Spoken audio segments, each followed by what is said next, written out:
What are gods to you? Must you mistake for your own face?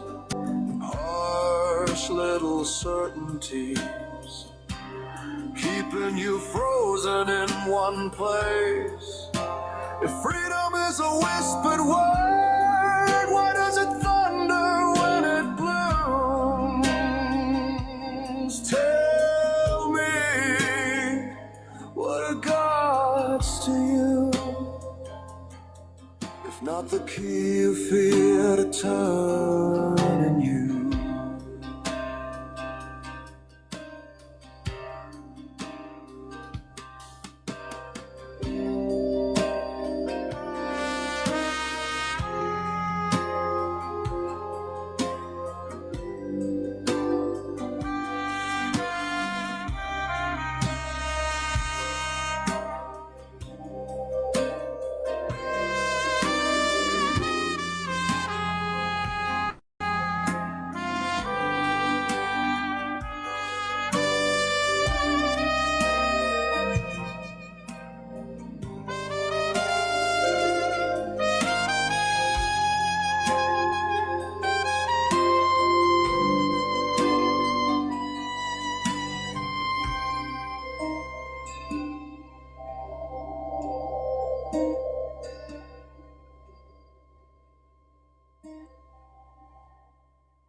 Question your belief.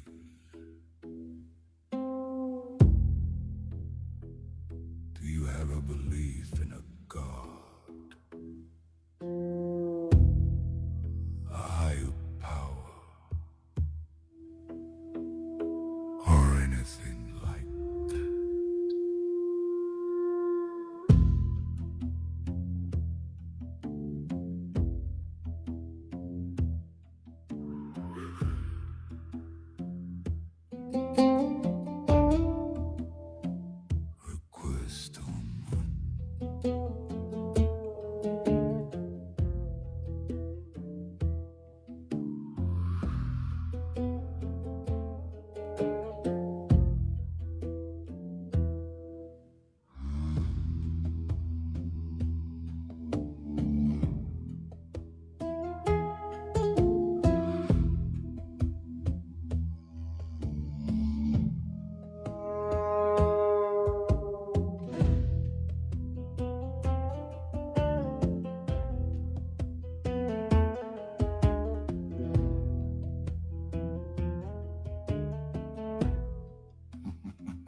that?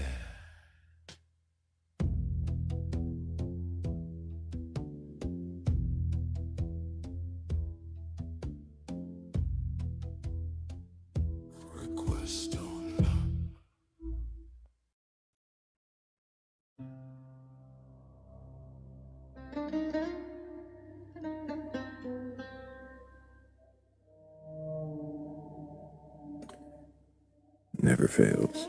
We had a request right there at the end, and they were gone. But you heard that creepy voiced guy. You know, not me. That other creepy voiced guy. If you have a belief and you are capable of questioning that belief, then go ahead and request up. I'm not here to tear you down or argue. I'm really not here to try to prove you wrong. I'm not interested in taking your belief from you and putting it in a bag, carrying it through the woods to a lonely shed where I keep all the other gods.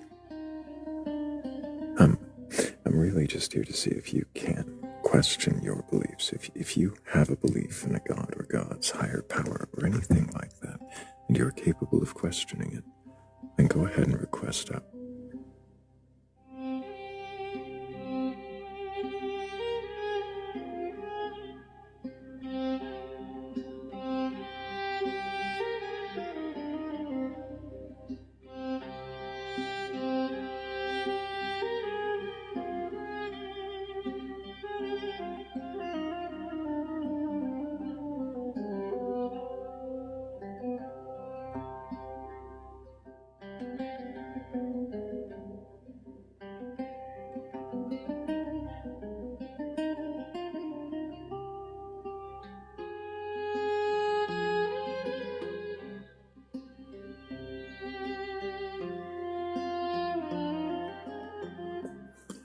For nearly the last week, I've been trying to make it cooler in the studio. Kept getting very hot towards the end of the live.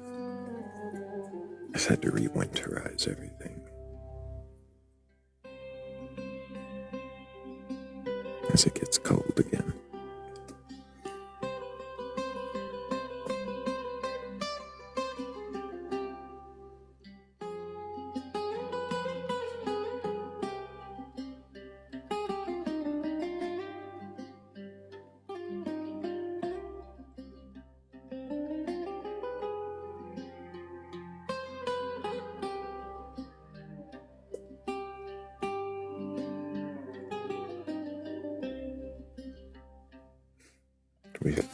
The entire chat has turned to spork worship now. Is that what's happening? Yeah. I let two songs play, and the AI live summary says, a lively debate on the merits of sporks versus chopsticks. Share your side. That's what the AI thinks the live is about now. I never even said chopsticks. I just said I hadn't seen a spork in a while.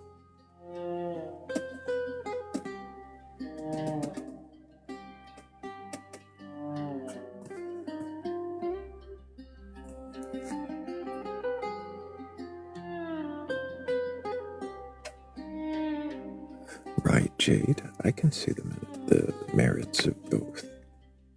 A chunky stew might.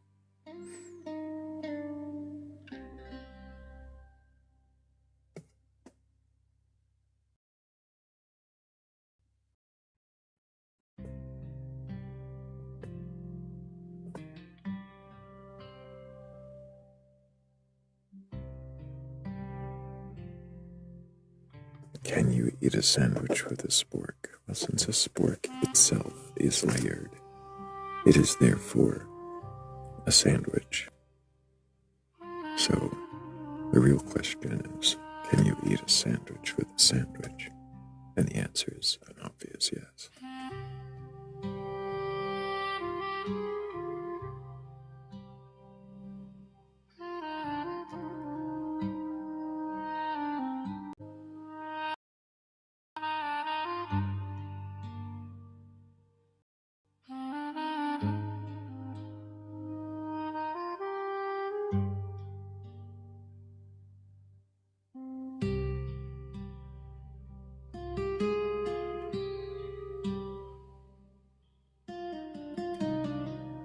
A mouth is also a sandwich. It does have layers. So you would be eating a sandwich with a sandwich that you ate with a sandwich.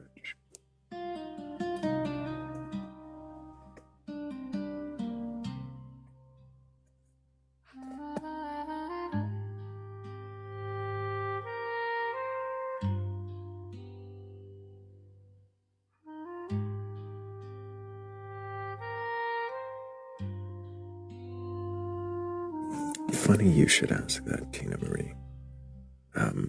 It's a Saturday night, and I haven't really been running this prompt very much lately. I did kick it around to make sure it was, well, what I wanted to do.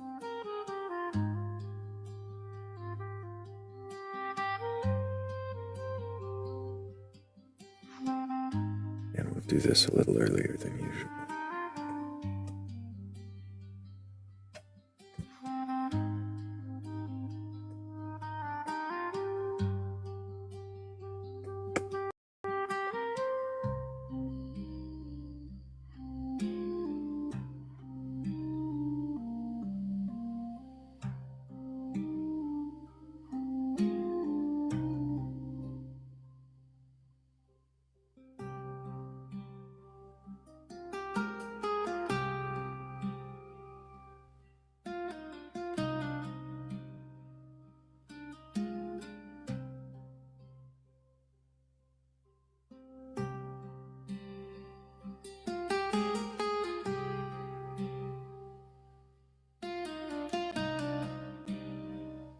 I had to check everlasting. It's not the soup or the sandwich. And it wasn't creation, which I kind of thought there might have been one there. I know I have one with a pasta god in a creation scene, but I don't think I made it a background. I think it's one of the throwaways. I feel like there is a pasta god in one, but I just can't think of which one it might be. Maybe there's something else that looks noodly. I know the morality one looks awfully noodly. Tentacles, I don't know what it is. Like morality. Is that the, I mean, that one side does look like pasta.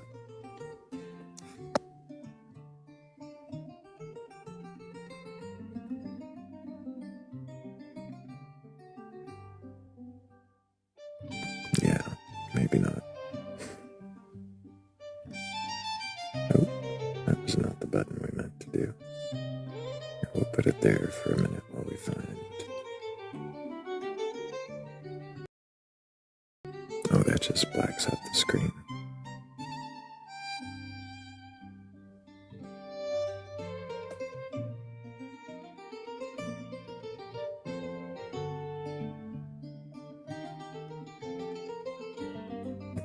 If it exists, everlasting, it will appear again. And maybe I'll have to go through the whole camera roll, one by one.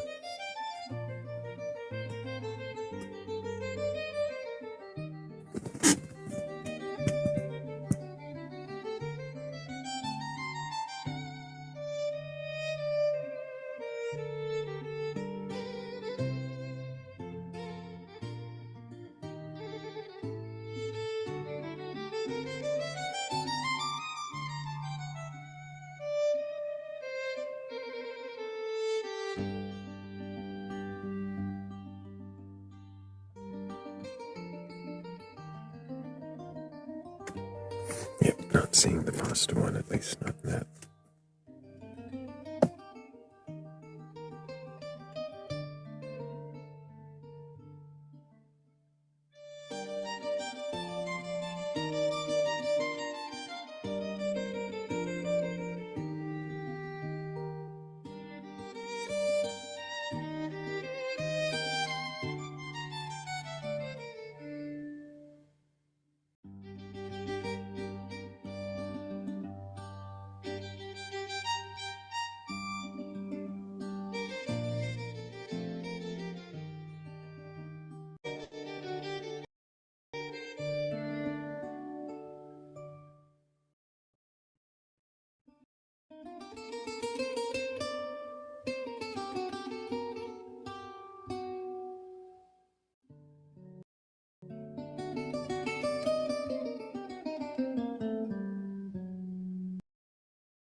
Apparently I'm too static now.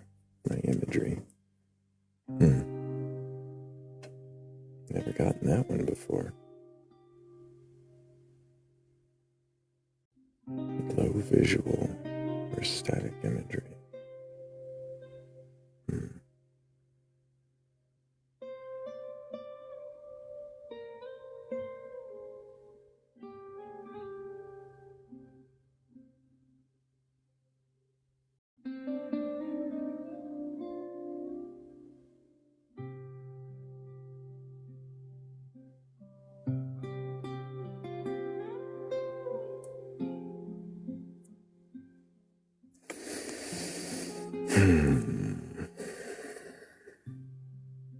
It's because the questioner background's too boring. Too quiet.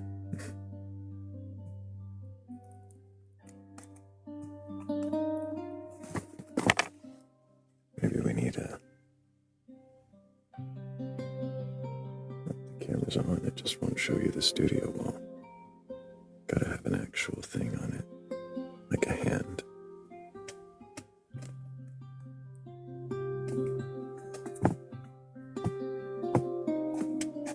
I don't like that. I have to borrow a human to put a hand on there, right?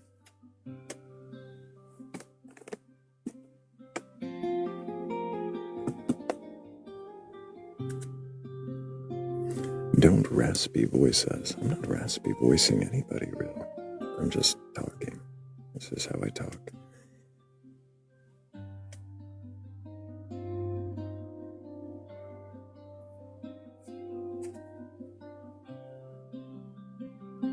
The last guest didn't seem like a spork kind of guy. There's that.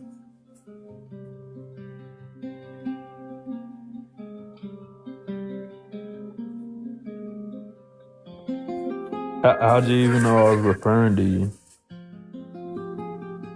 Real. Can I get your age for TikTok TOS? What up, 22 years old. Old. What year were you born? 2004. January 31st. Now I'm doxing myself. I don't know why you're doing that. I said, are you drunk? No. Do you have a belief in a god or gods, higher power, or anything like that? I do, but I don't think it assimilates into any of these, specific denominations. I see. What is God? The universe, I believe. Everything. Everything. Is there anything that is not God? I don't believe so. Then how do you know that it is God if you can't distinguish God from anything else? Because that's how I interpret God as.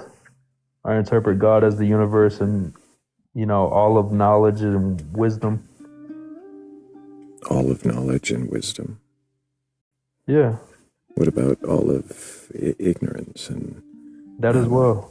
That's all That's a part of wisdom. You can have wisdom without ignorance. I see. You feel me? So there's nothing that isn't God. Everything that is God. From how I could explain it in the English language, yeah. Why would you call it God instead of just everything? Because I believe if you read any part of the Bible, I've been reading it recently. Why are you because the word the God is interchangeable with positive energy in the universe. Are you sure? Show me a scripture to change my mind that refers to God. Isaiah 45:7. Okay, what was it? Isaiah 45:7.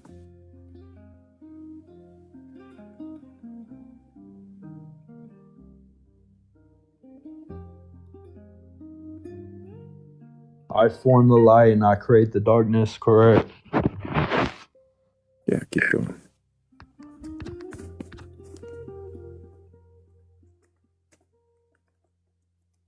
I create the peace. I create the evil. Hold on. The Lord does these things. So is that where you get your idea of God? Isaiah 45:7. I've never even read that, but I totally agree. You totally agree that he's everything good and evil? Yeah. I don't think you could have good without evil, correct? I don't know. Is that what you think? Because if everything was all quote unquote good, it would be average. There would be no good. Do you think that your God is the God of the Bible? Yeah. Why? I think it's the closest interpretation to it.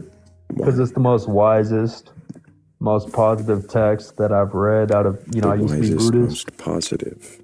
Because he's an all forgiving God, and I believe forgiveness is a crucial Where is part he? of. Are you sure that he's all forgiving? I believe that God sent a form of himself down to be crucified after committing no wrongdoing. Is Yeah. that all forgiving if people don't believe that? What Yeah. happens if they don't believe that? Then you get crucified and you still forgive. And you over, I'm sorry, wait. If somebody doesn't believe it, they get crucified. Where does it say that? Well, if you don't believe in forgiveness, then you will either That be wasn't what I was crucifying or asking. be That crucified. wasn't what I was asking. What's up? If people don't believe in this, the Savior in the book, what happens to them?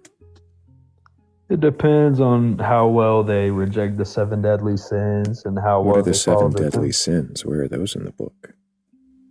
7 deadly sins. I don't know Are you sure exactly, those but are even in the would you not book? disagree that these are the things that are fundamentally ruining the world? Greed, lust, sloth, wrath. I have no idea if these things are fundamentally ruining the world. Well, it's Where do pretty you get simple. If these? you live life, Where then do you you understand these things. stop?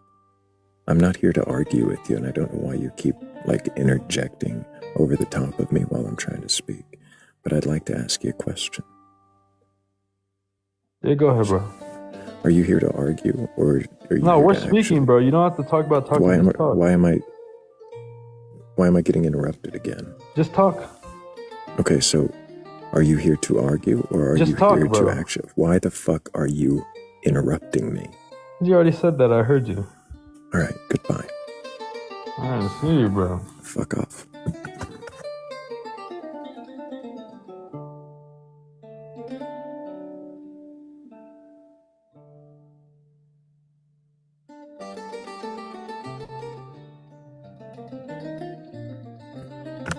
Good evening, friend. Good evening, everlasting. Real, I wasn't done asking you the question. You interrupted me 3 times before you heard the question. You didn't answer it because you were answering what you thought the question would be. That's ridiculous. Too late. You don't get to come back if you can't behave like an adult.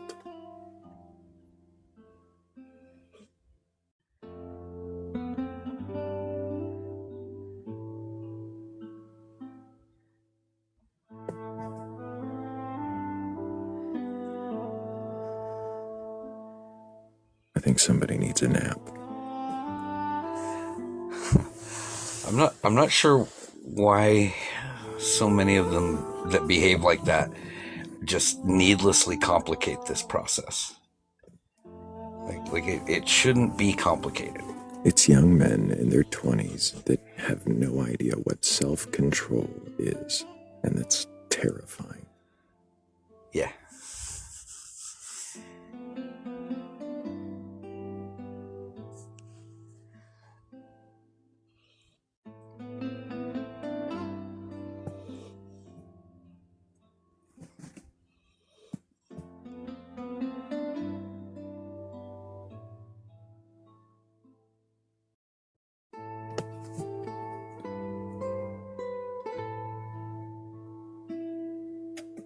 Tina has asked a dozen times, where's Kat? Probably sleeping, Tina.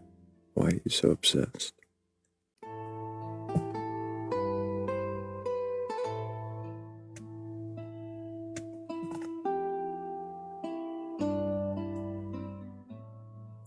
A lot of people are sleeping. It's a Saturday night. A lot of people are not sleeping and too busy to be here. It's a Saturday night. That's what I thought. Oh, yeah. We're like traveling an hour into the future today, aren't we? That's about to happen, yeah. At least For some people, it already has.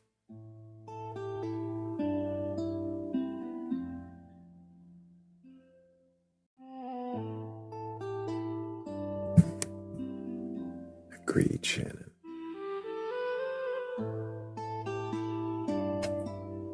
Which is why if she's in here, I'm not going to say her name a bunch. But if there is anybody in here with a belief in a god or gods, a higher power, or anything like that, and you're capable of questioning that belief, then go ahead and request on up.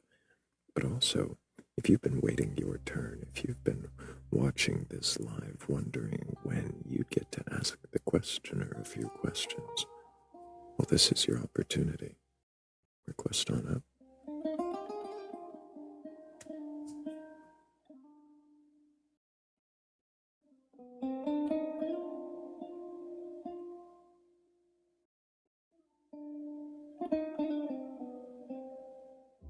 That is, if you can even question.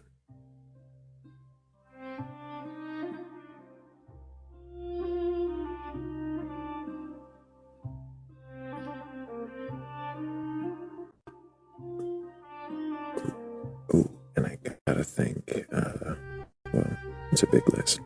I gotta thank you, Everlasting Godstopper, but also gotta thank Trendsetter, Big D, Capital B, also 3 Pips, Danny Grax, Heather's Descent, Glam Scum Poetry, Saracen, and DJ09. Thank you guys so much for helping with the goal. You guys are awesome.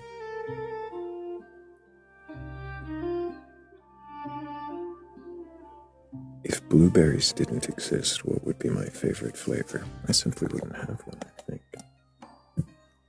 I don't mind not having favorites.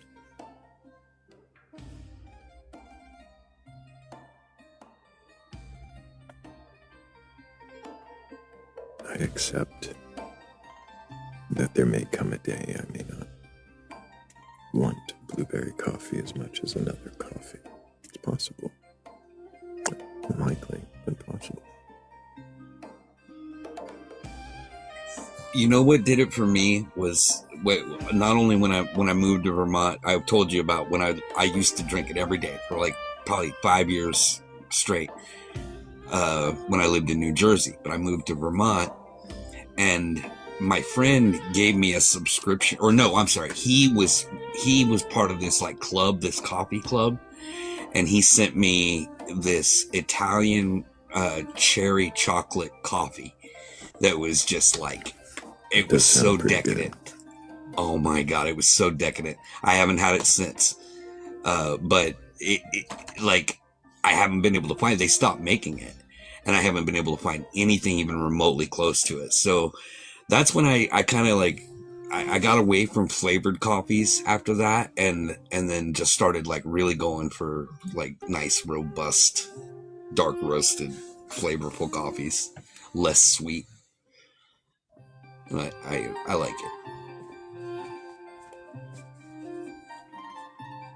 it. It's weird how you're dark, robust coffee, but I really, really enjoy the sweetness of blueberries. So I don't know. Maybe they'll. Yeah, it's good. But you know, I've never tried muddling fresh or real blueberries in with the grinds like that. I don't know. I do French press. I was wondering if that would even work, or if it would be messy. Yeah, it would work. I might try it. It does sound good that way. Oh, we have a request.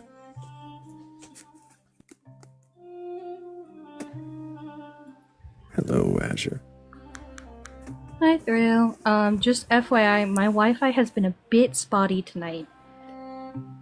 Well, hopefully we don't lose you. Hopefully. Can you remember for TikTok TOS? 27. And I could ask your beliefs, but I've done that before at least 3 separate times. You, I bet, came up for question the questioner, didn't you? I did. I have many questions, and I'm hardly ever able to catch you on Discord because I'm always busy with schoolwork. Understandable.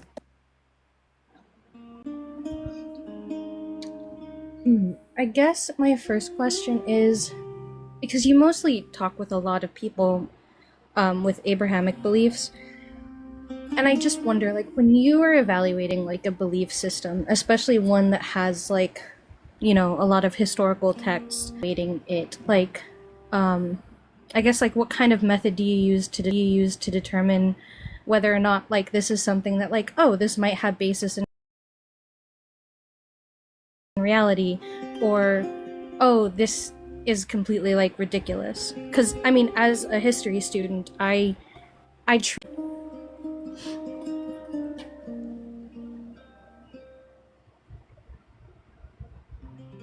That's a really good question. Um, I try to understand the claims and how it relates to the story and how that relates to the people can be very telling, but more importantly, how it relates to reality and observable science. And if it contradicts, it doesn't necessarily mean that I'm going to dismiss it, but it is going to raise a lot of questions. that makes sense. And I wonder if you share this feeling too, because a lot of people use the spread of Christianity as kind of proof of its like transcendence, which is always odd to me because, Christianity, the Old Testament and the New Testament, they were all written in very specific historical context. There was certain political context going on, certain like sociological things going on, even like the switch from being a kind of tribal deity to a more universalist message, that kind of came with the rise of empire in the West and like the Roman Empire. So, do you think that the historical context in which these beliefs emerge, when you take that into consideration, are you more inclined to ascribe I guess its prevalence to like, oh, this is a result of historical factors, or this is something transcendent?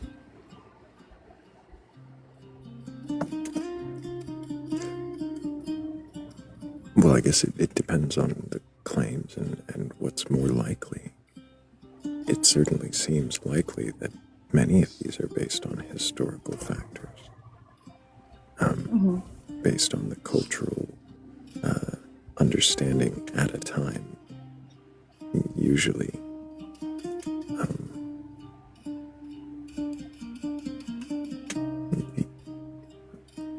I don't know if there's necessarily always like historical events tied to these myths, but they're usually trying to explain or understand. Yeah, I think that makes sense. Just kind of the way like myth functioned, I guess, as a product of the society that it was created in.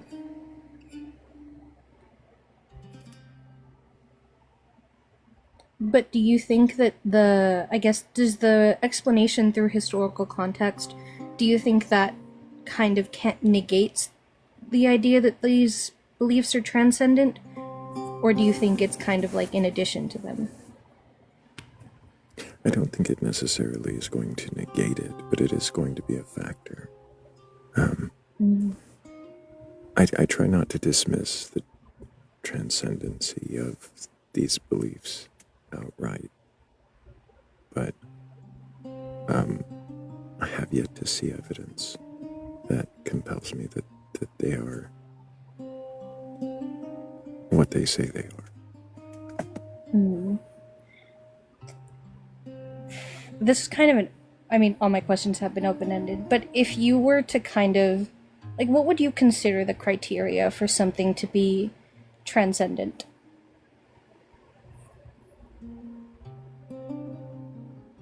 Ask that again, just so I make sure I get it. What would you consider like the criteria for you to be like, oh, this is something transcendent? This isn't just like a sociological thing.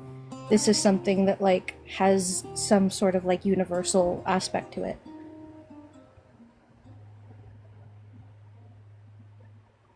That's a good question. It's kind of like the one I asked, what evidence would compel you to believe in a God? It's kind of like it. But what... Oh, thank you.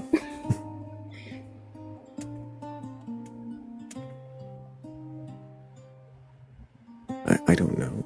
I don't know what evidence or what kind of thing I'm expecting. I don't know what the criteria of transcendency is. I feel like it would be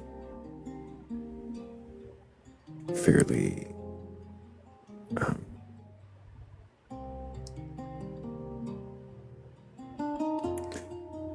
I feel like it would be testable. It would be in some way Like replicable? would we be able to see it again and again in some way. So you'd treat it very much like kind of a science experiment? I don't know that it would have to be, but yeah, I would need some replicability and some verification. Some way that I could falsify it that then, would either fail or pass. I guess that makes sense. I mean, I'm not trying to like grill you with any of these questions at all, because I mean, my criteria for the concept of transcendence would be more like, well, how universal is it? Like, I think the closest things humans have to transcendence culturally is like art, music, dance, even like the concept of dragons. Those are things that emerge independently throughout so many human cultures. You know what I mean? Do they emerge as those distinct things, or are those classifications that you, from your perspective, are able to apply to those things?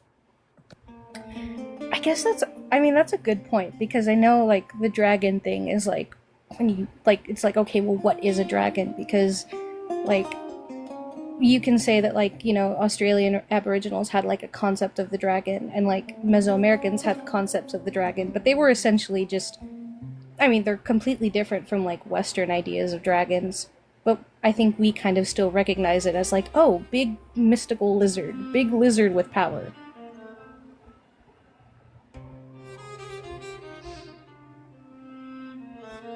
But that is like a good point. Another question I had is that, and this is kind of, I think a week or so ago, you and Morgan were talking about the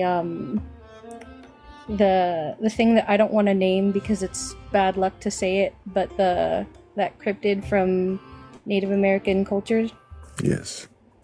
So I know you deal with like you have a very like diverse pool of people that come up and talk about their beliefs. How do you balance your inquiry with trying to, I guess, be cognizant or respectful of certain cultural practices, like, for example, not saying the name of that thing? And I'm tempted right now just to say it because I'm not there, but I know some of the audience might be, and it doesn't bother me at all in the slightest, the usages of certain words, but I'm sensitive to what the audience and what generally like people at large outside of myself might be upset by, and I try to not intentionally poke those bears. When I'm speaking to someone who's Jewish, I will refer to their God as Adonai or Hashem. Instead of when I'm speaking to a Christian who might constantly call their God Yahweh, I might call it Yahweh in return. So that there might be me not being sensitive by saying that word. And if I'm stepping on toes there, that could be offensive. I apologize, but I try to take in mind who I'm speaking to at the time and at least be sensitive to that. And if at large there's something I know that is broadly offensive, I try not to do that.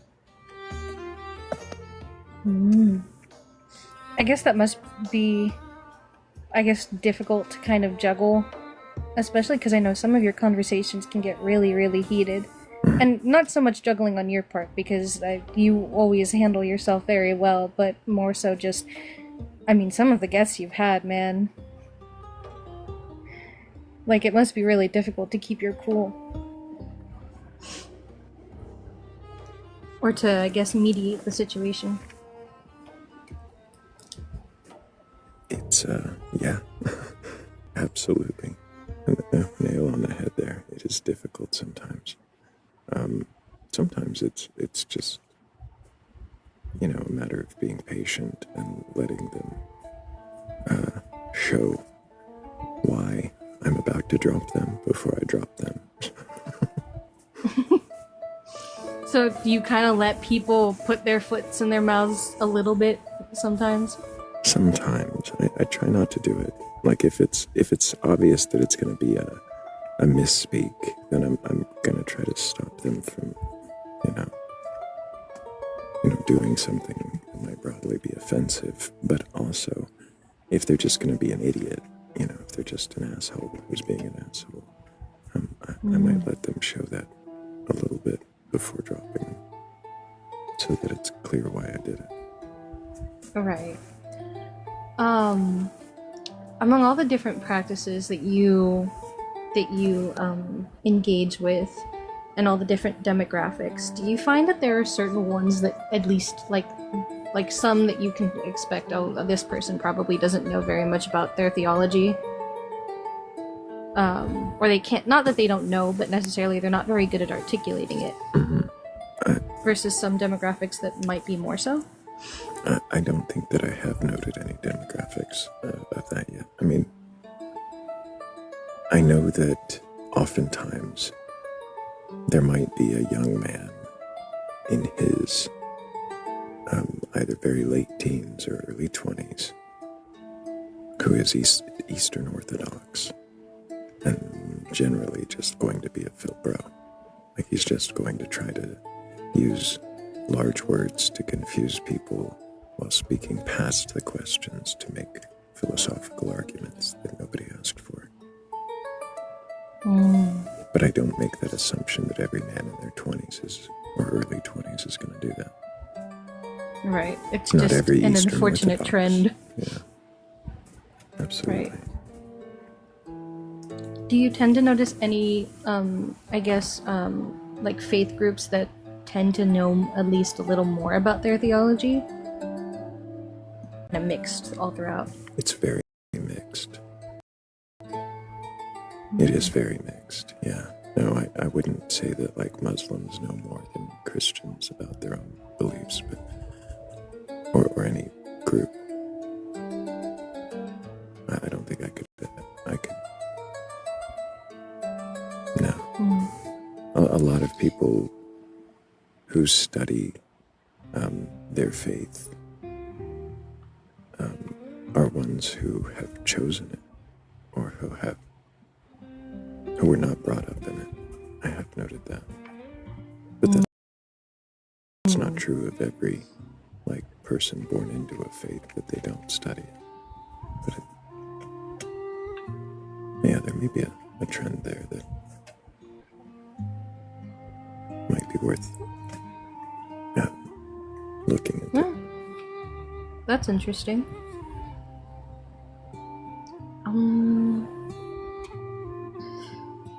Do you think that belief systems need some sort of metaphysical truth to them to be valid, or do you think that kind of just depends on what the person hopes to get out of them?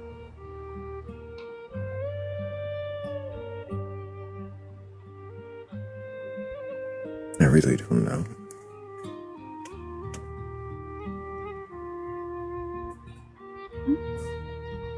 Okay. I think I don't have any more questions for you, but if I do later, maybe I'll pop up again. And you scored a solid, I don't know. Yay! One of the rare coveted Thrayle I don't know. Those were fantastic questions. I think so. Oh, Great thank you. questions, Azure. Okay. Well, I'm gonna go back to listening to the stream and doing my homework, but it was lovely to be up on panel again. Thank you. Take care and keep asking questions. W's for Azure. Those were great questions.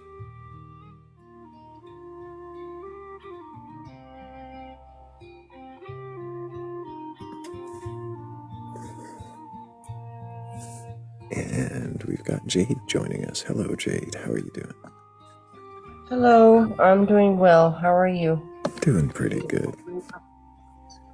I am just joining because I received an invitation and I declined it while I was trying to respond to someone. I see. You might not have received an invitation. Sometimes TikTok does this thing where it shows it like an invitation, but it's really just an offer for you to request. But, Oh, okay. no worries. Did you want to ask a question of the questioner while you're up here? I'll give not you one. really. You helped me discover myself without discovering myself because now that I discovered myself without knowing who I am, and you did ask a question a long time ago. If you believe in God and then now if you do not, who are you? And right now I'm kind of in between. I don't know who I am, and it feels like if your entire life was believing in something and now it's gone, you feel the need to believe in something, and why do I need to feel to believe in something if I don't really need to? If that makes sense. I'm sorry. I know it doesn't make sense. It's a good question for you, though, Jade, and I can understand because of where you're at. That you've always felt a belief in something, and now without one, it feels like it's kind of messing with who you are. Because without that belief, there's a Without gap. any belief, of course, yes. Yeah, we all feel like we need to believe in something to exist, but we really do not need to believe in anything. We just need to believe in ourselves. And how do we get to that point of believing in ourselves to exist again? I know that sounds far out. It sounds like you're already like thinking the right question. You're already asking a good question. And you're already framing it towards believing in yourself instead of worrying about some external power. I think that's already a good start. I don't know how to answer the question for you, Jade, because that's definitely an individual, case by case. That's your question for you. But it's a good question. Thank you. And I will, if you could put me back down in the panel. Absolutely. I apologize for no worries, interrupting. Jade. I appreciate you. And good question. Thank you for catching us up.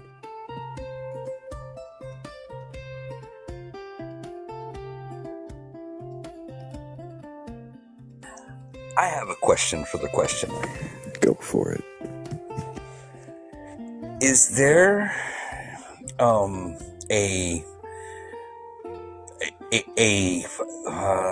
way you could articulate some kind of is there a method behind you keeping your questions open-ended?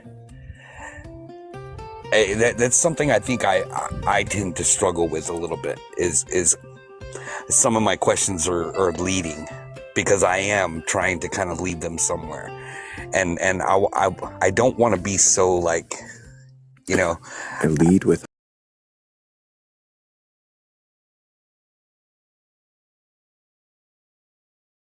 hypotheticals. Set them down gently outside of the hypothetical at the end.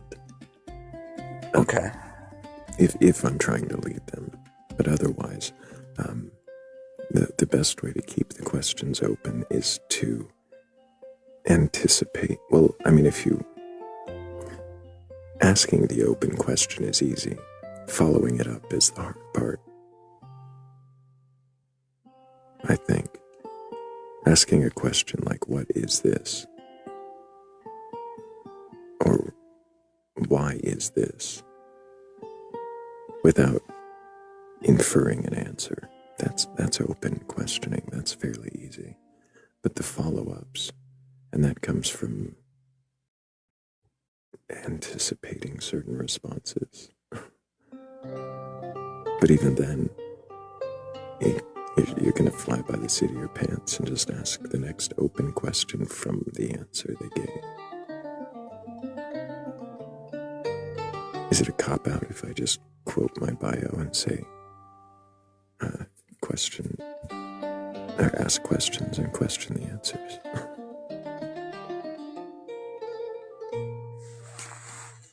Yeah, I think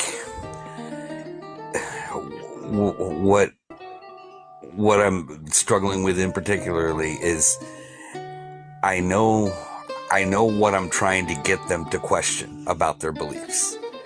And so, like, I guess, Yeah, leading then is going to take, you're going to want to use hypotheticals, and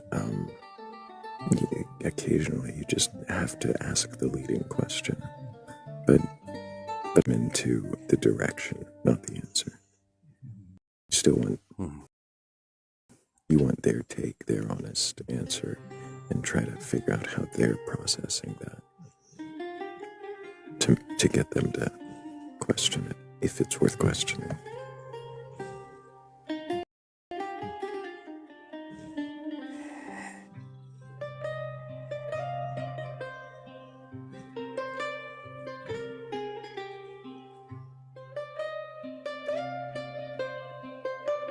Hello, Thrayle. How are you? Hello, barfing toaster. Did you mean to request up this time? I did. I actually had a question for you. And good evening, Everlasting. Good to see you as well. Hello, Toaster. Nice to see you. My question was, without even telling me what your beliefs are, can you tell me how your particular belief system changes your behaviors? Or what is it that you do differently with your life because of your beliefs?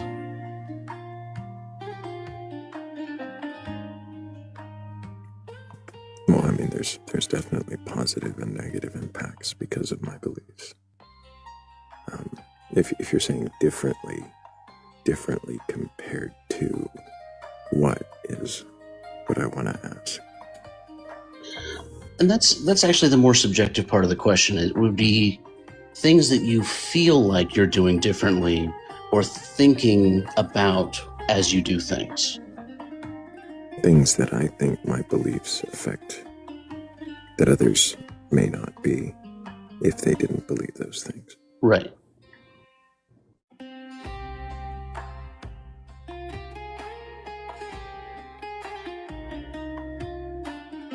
I'm very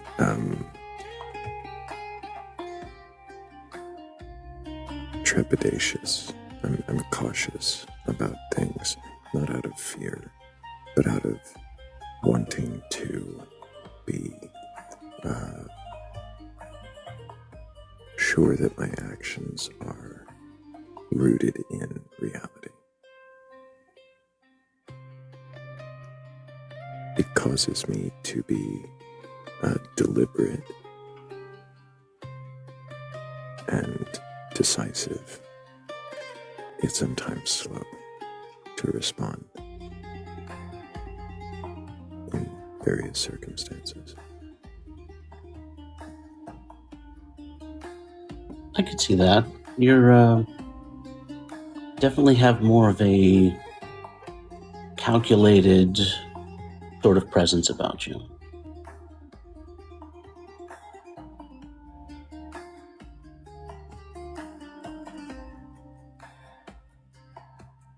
I've always been a fan of patience and trying to take something in before interacting with it.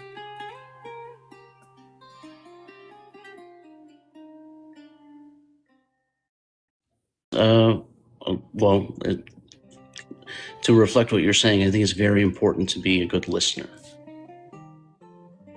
Yes. and an honest listener. Don't just respond because it's your turn. If you didn't understand, clarify. I try not to ask people to repeat themselves too often, so I'll try to repeat them to clarify if I miss something or if I'm not sure. Yeah, that's fair. All right, well, I really didn't have any other questions for you, but hopefully soon you get somebody here who's willing to answer a few questions, and Hell yeah. you have a good night. Appreciate you, Toaster. Thank you. You too. I'll see you later. Big W's for the barfing toaster. Really, really like that guy.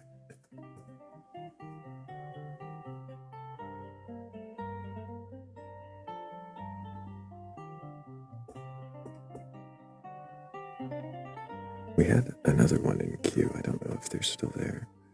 Probably a poltergeist by now, but if there's anybody else who has a belief in a god or God's higher power or anything like that, and you think you can question that belief, go ahead and request on up. Or if you've been watching a while and waiting your turn to ask me a few questions, this is your opportunity. I will try to answer all of them without responding with a question, but I might seek clarification.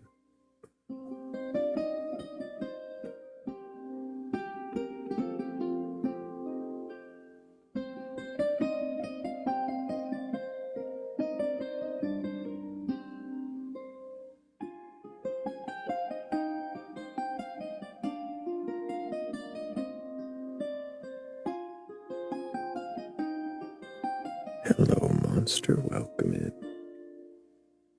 And welcome anybody else who's just joining us.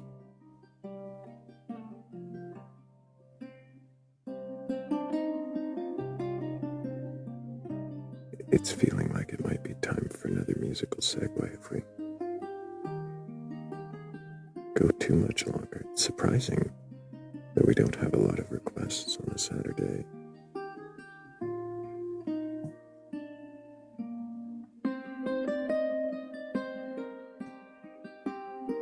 We used to be inundated. Saturdays were so loud.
Welcome in. Can you question your beliefs? Request on up. Do you have a belief in a God? God, it says, a higher power. And you can question that belief. Request on up.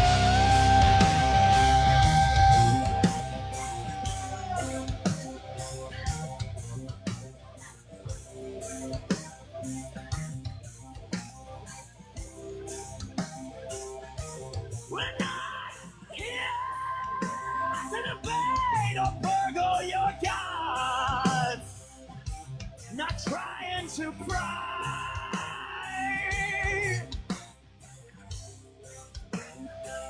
the last vestiges of faith from your bony fingers. But there's always room for one more in the shed.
Hell yeah. Oh, it's going to play it again for us. No, wait. That was great. That was excellent. I like that one. Thank you, Michael B. It's hard to go right back into the loop music after that, isn't it? Maybe one more.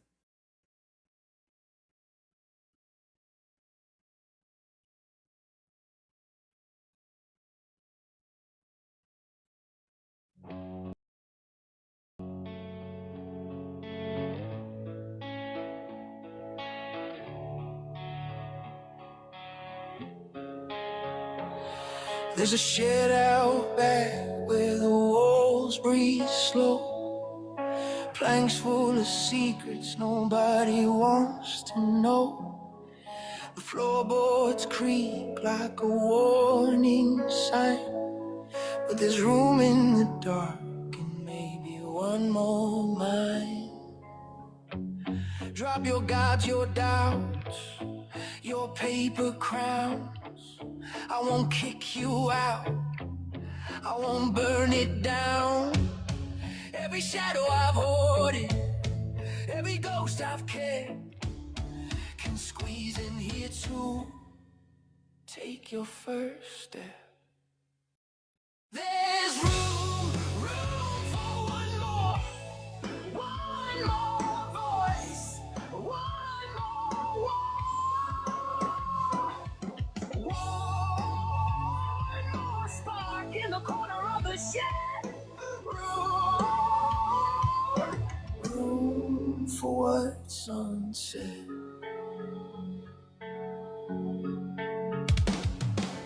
Cobwebs hum with the things we forgot. Lanterns flicker at every maybe we saw.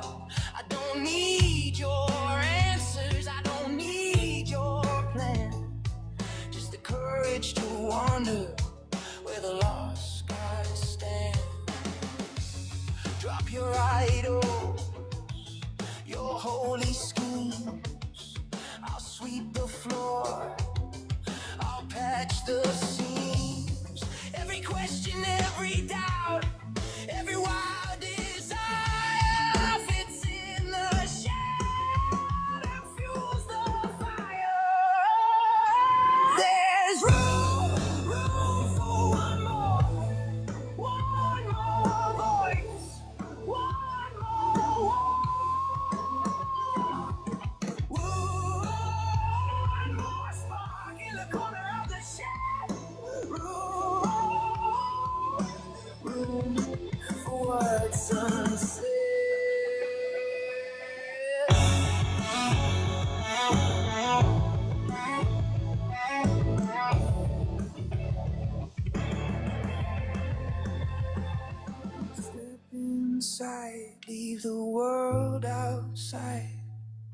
We're all half sure, we're all half tight. The walls don't judge, the floor won't bite. There's room in the shed tonight.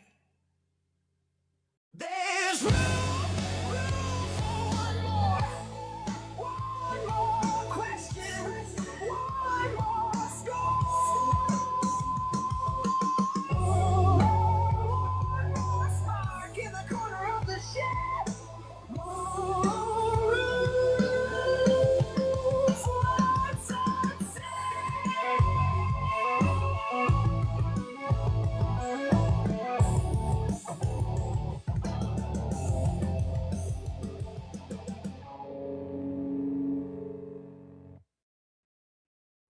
Welcome in. Can you question your being?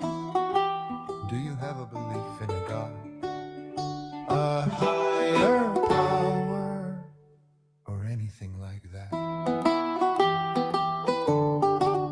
Request on up.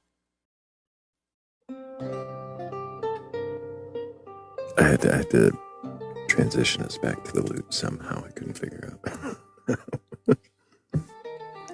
Anyways, it was another great one by Michael V. Thank you, Michael V. Appreciate you. The life is restricted. We're not going to likely get out to the FYP of very many believers because of the static imagery thing. It's never been a problem before. I fear we will lose the sleepers if I do a restart. It is,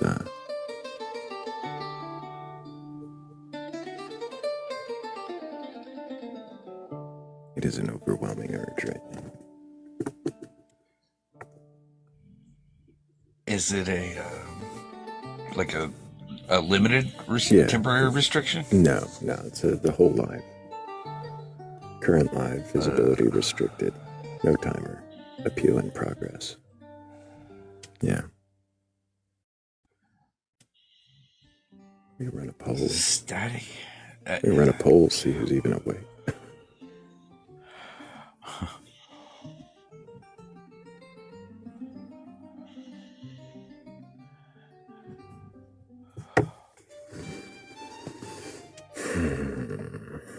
It happened when I changed the questioner about, a little more than an hour and a half ago.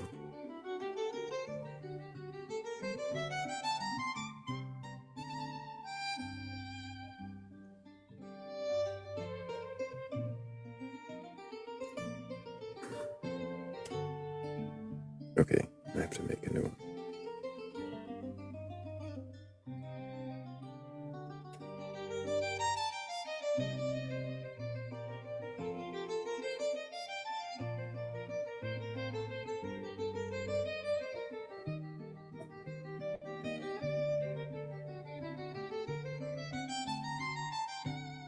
Here, we'll do it this way. A quick poll. We will do what smileys if we we'll do smileys if we stay and frowny faces if you think we should restart. Frownies for a restart. Smileys to stay.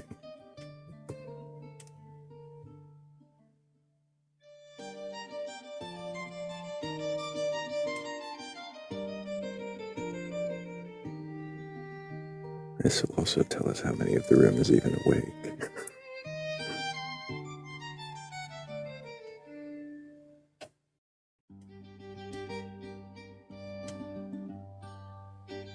Which one do I think will net more believers, people to question? Usually an unrestricted live does gain more viewers. Does have a better shot of getting out to the FYP of others.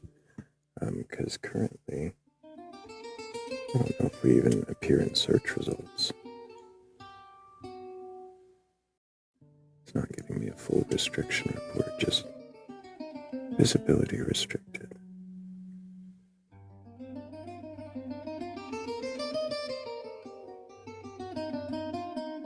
Does that mean to restart?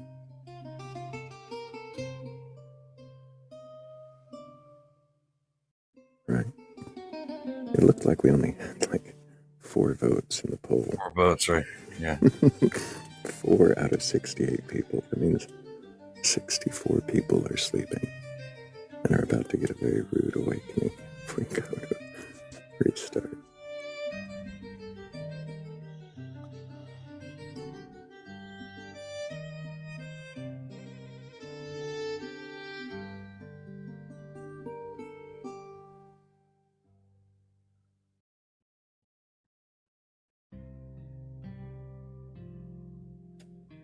It might have been the mermaid picture, says Profundity on. I'm sorry, let me read that name right. £1.50 over on YouTube. Says it might have been the mermaids. I don't know. We've never had problems with the mermaids. Worth it. Yeah, it might be worth it to do a restart.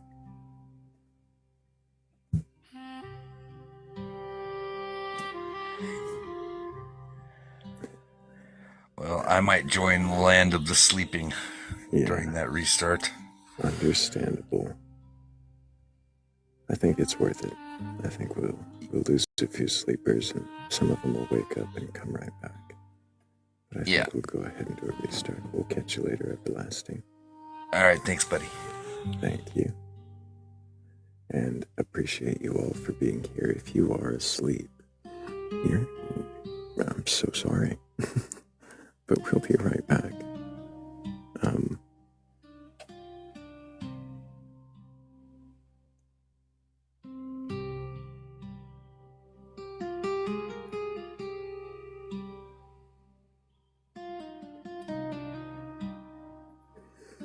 Make sure you're following the Batcolyte if you're new here. Because we're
Welcome back, everybody. We are here, as we always are, to question your beliefs. If you have a belief in a god or gods, a higher power, or anything like that, and you're capable of questioning that belief, then go ahead and request on it. Tina says, where did you go? Oh, just a quick restart to see if we could get moving.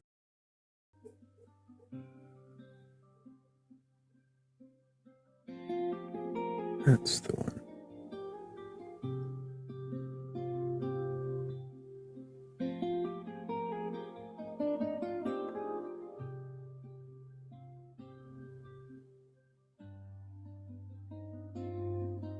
Like we never left.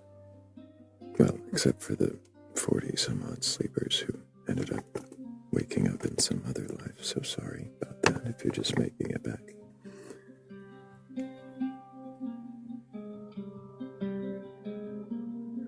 The summary told you this is a philosophical prodigy. How fascinating. I don't know what that means.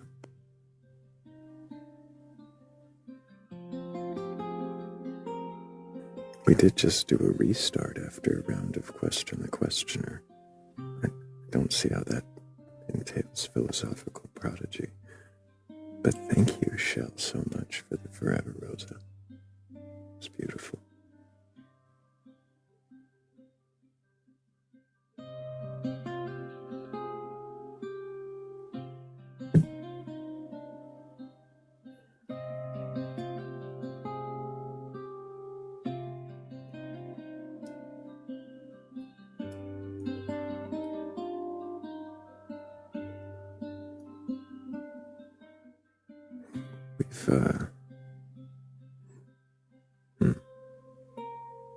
We've had to do a restart, so hopefully that encourages a little more algorithmic push. Maybe somebody else out there will come across us for the first time and be able to question their beliefs. Because we're not here for a debate. I'm not here to argue with you or tell you that you're wrong. I'm not here to burgle your beliefs. Then what is it you believe? Thank you so much, Yrza. That was beautiful.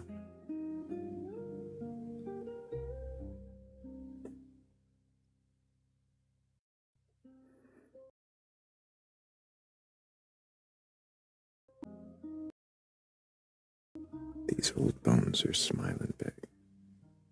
Thank you.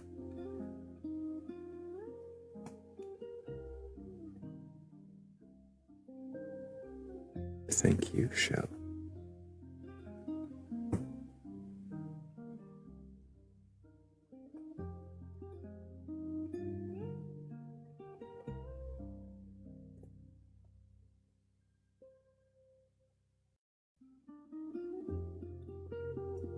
It really does. This community has grown into something very unexpected and very special. And you've been a big part of that, so I thank you. All of you.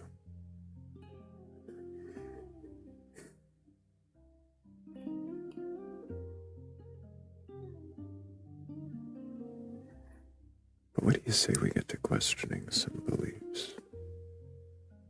Maybe there's a believer with a belief in a god or gods, a higher power or something like that, who's curious enough or courageous enough to question their beliefs.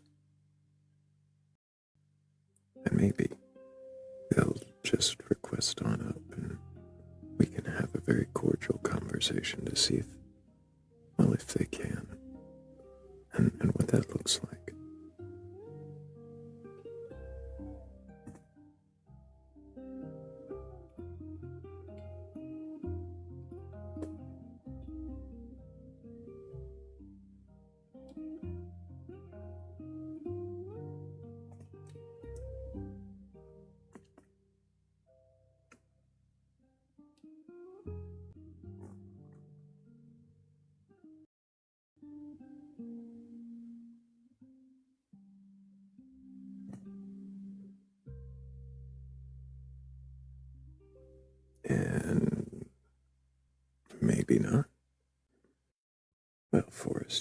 always request again if you meant to. We are back, yes, Barfing Toaster. I gotta wonder how many of our sleepers are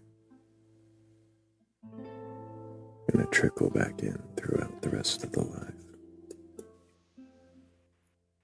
Oh my goodness. All right. Hello, KVH. Can I get your age for TikTok TOS? It's my birthday. I'm 39. Happy birthday. Thank you. Do you have a belief in a god or gods, higher power, or anything like that? I don't know. Do you? Dude, it's my birthday. Chill. It's the topic of the live. Oh, sorry. It's actually not. So the topic is, can you question your beliefs? What is your belief? Why do you believe? Be respectful. It doesn't say anything about gods. Look up. So Look up above your box. no. What's the box next to me say? Request up if you can question. Well, that's not part of it. It's still part of it. And the one above me. Well, if you want it to be, I guess. It's all Sure. part of it. So, So all right. what is God? Do you want to talk about God? So, well, that was the first question I asked. So do you have a Sure. belief? Yeah. Well, do you? What I believe won't make a difference to the conversation. Why not? Because we're here to see if you can question your beliefs. Did you Sure. just Yeah. read the I can prompt. question anything. It's my birthday, dude. What do you want to question? I asked if you believe in a god or god's higher power or anything like that. No, I thought we're questioning beliefs. Cool.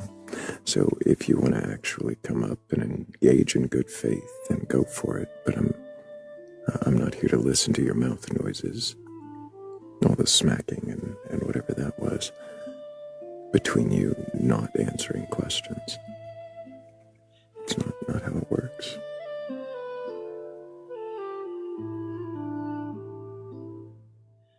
I'm not here to perform your way or be argued with. Okay, don't worry. Happy birthday.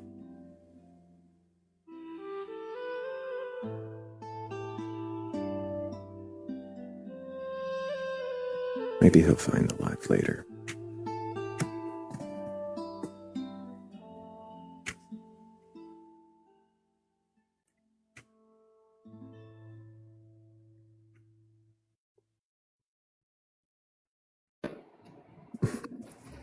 Hello, Tooks. Hello, Bat. I know you've been here a couple of times. Can you remind me your age for TikTok TOS? No, I'm 46. And do you have a belief in a god or god's higher power or anything like that? We've talked enough times for you to know that I absolutely do. Mm-hmm. And which god is that? It's only one. What do you mean there's only one? There's only one Most High God. The creator of all of this. Marduk? Marduk? That almost sounded like Marmaduke. Like, you remember the dog Marmaduke? Mm-hmm. I do remember Marmaduke. Mm-hmm. But Marduk's different, right? It's a god that created all of this from the remains of his grandmother, the dragon Tiamat. I don't know. I don't know that story. A spear after blowing her up with the four winds. Like yeah, I absolutely don't know that story. Oh. I really don't. Like, that sounds very horrible. And we made the world from her remains. Like she was a dragon. So. Yeah, that sounds very horrible. Like, it sounds very torturous, actually. Maybe. Well, after he made the world from her remains, he then declared himself the god of gods or king of gods or something like that. Is that the god you're talking about? The one? No, that's not the god I'm talking about. Which god? Which god are you talking about? The one. I mean, I know you said that came from whatever story you just told me The about. Enuma Elish. Hmm. But that's not the God I serve. Which Yeah, God do you serve? I serve Yahuwah. I serve the Most High God, the one that created us. And I know that You say the one that created us, but again, in the Enuma Elish, I think Marduk went on to make people from like mud or clay or dirt or something, so that they could serve the gods, so that they would be. Is that? no, You're it's sure not. it's not Marduk?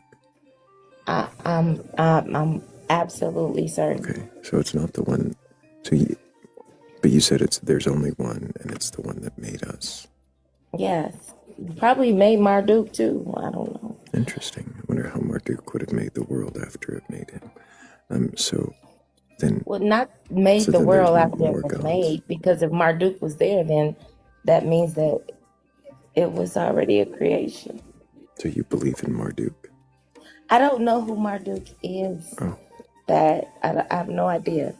Well, you said something else, a different name. What was the name you gave your God? Marmaduke, the your dog. God. That was a dog, a brown dog. Marmaduke, yes. Your God is Marmaduke? No, I was saying, when you said Marduk, I was like, Marmaduke? And I thought that you was talking about the dog Marmaduke. The brown one with the floppy ears. But we weren't talking about Marmaduke, right? We were talking about your God. Yeah. Right.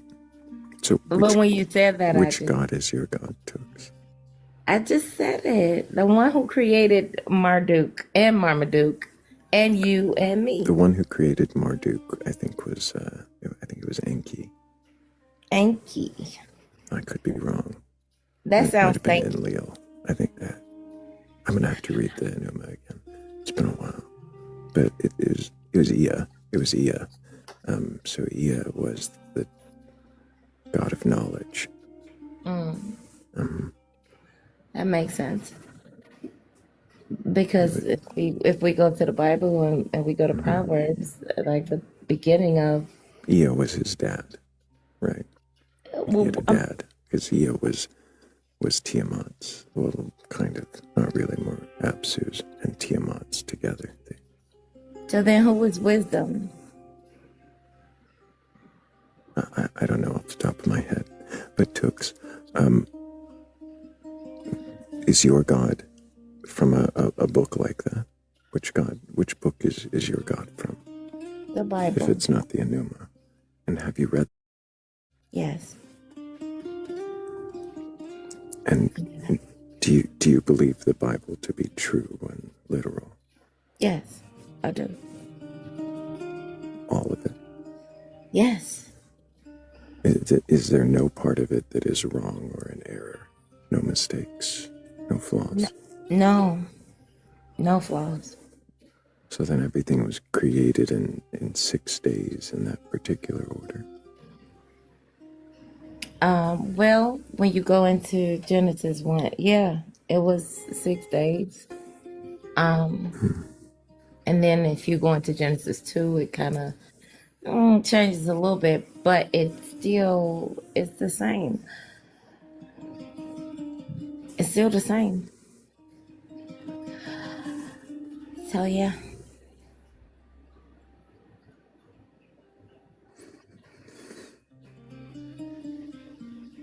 I don't know. Why do you believe in, for instance, the 6 day creation? Oh, okay. So what?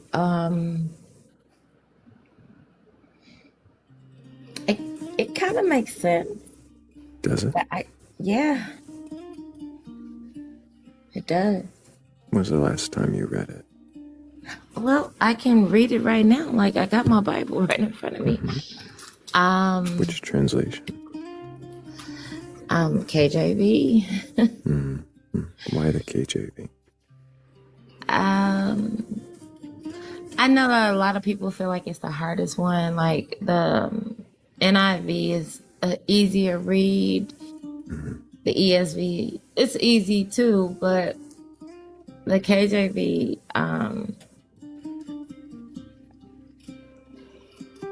I feel like people think it's a harder read, but I can, if I can read it in the harder read and understand it, then that's better for me. That I don't know if that makes sense, but yeah, like I don't have a problem with reading the NIV or the ESV or the NLT. To be honest, like I don't have a problem with reading the Apocrypha. I don't have a problem with reading any books. I've read the Quran. My question was just why the KJV? Because it makes the most sense to me. It makes the most sense to you. And so in that one, you've read recently the 6-day creation order. Do you remember the order? Yeah, I'm just going to, so in the beginning, God created the heaven and the earth. And the earth was without form. I'm sorry, I gotta take my glasses off. I'm getting a little older. I'm nearsighted, so yeah. Without form and void, and darkness was upon the face of the deep. And the Spirit. So you're just going to end up reading the whole chapter of Genesis 1 here, aren't you? Okay, so To do you get want the me to go order. just from 1 to 2 to like what happened? Do you on remember the those? order? Like what Okay, came first? light, I think. And Light, then what?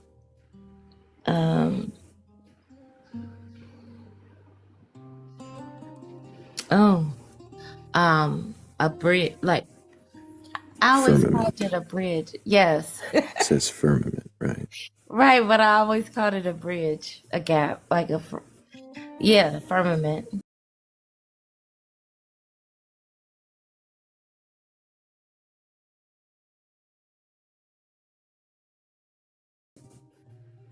But I always called it a bridge. I don't know. It just sounded it made the most sense to me because I didn't know what firmament meant when I first read the like I was like firmament like so when I looked it up and tried to figure out what that meant, it sounded like a bridge, a gap. Like a bridge. Between what and what? Heaven and earth. Why would it be a bridge between heaven and earth?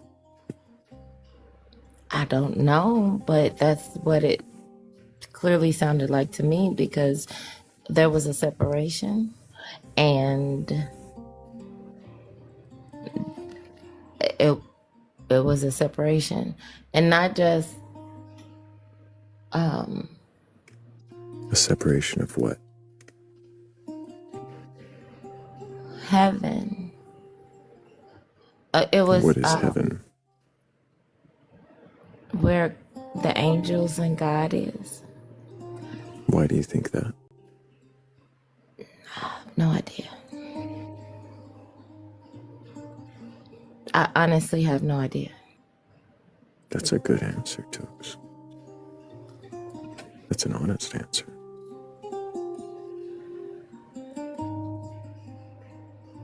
Yeah.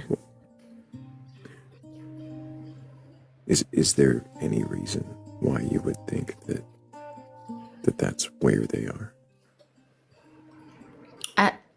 I do believe that they well, I don't want to say they, but I did say angels and You said everything. God and angels were all in Yeah. heaven.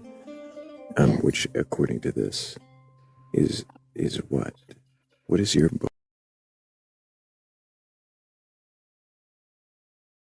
book say the firmament is?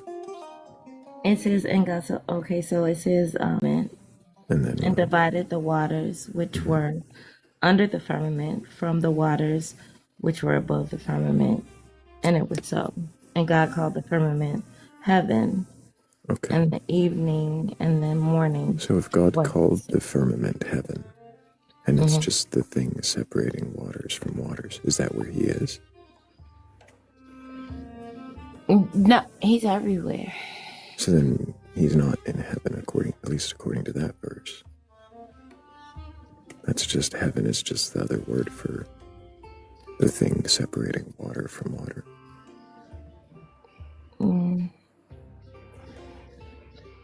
The waters from,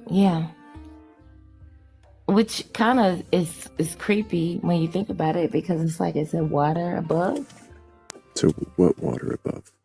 I mean, because that's why I thought a bridge, because I thought like a bridge would be something that would keep you from the water below. A bridge would keep you from water. Yeah. But if there's water above and water below, that's what is the firmament doing? It's keeping all of that separated. So what water is above?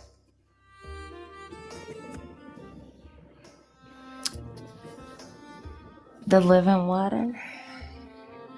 Like the water that you'll never thirst again. When, like, I almost feel like that water that's above is that water that when Jesus was at the well and he spoke to the Samaritan woman, and she said, he asked her for something like some water, and he told her, like, if you drink from the water that I have, you'll never thirst again. So I believe that the water that's above is that water, but we're here on earth, and that is the water that we drink from the well, because the well comes from, So I think that's the best way I could do it with my mind, as far as what I'm reading.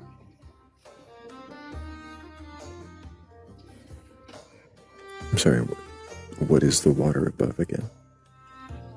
No, I'm just saying, like, the water that the living water, the water that God told her if she drunk water. We were talking about water above and below. You're just making now a connection to something totally different. Well, what is the water above? Like, what is that? That's what I'm saying. Like, I don't know, but that's the only thing that made sense when I'm reading the word. And that water above is the water that you'll never thirst for again. Like, you'll never be thirsty again if you drink from that water. And why are you adding this to it? Where does it say that? It says it in Lord Jesus. When he was talking at the well to the Samaritan woman, and he told her,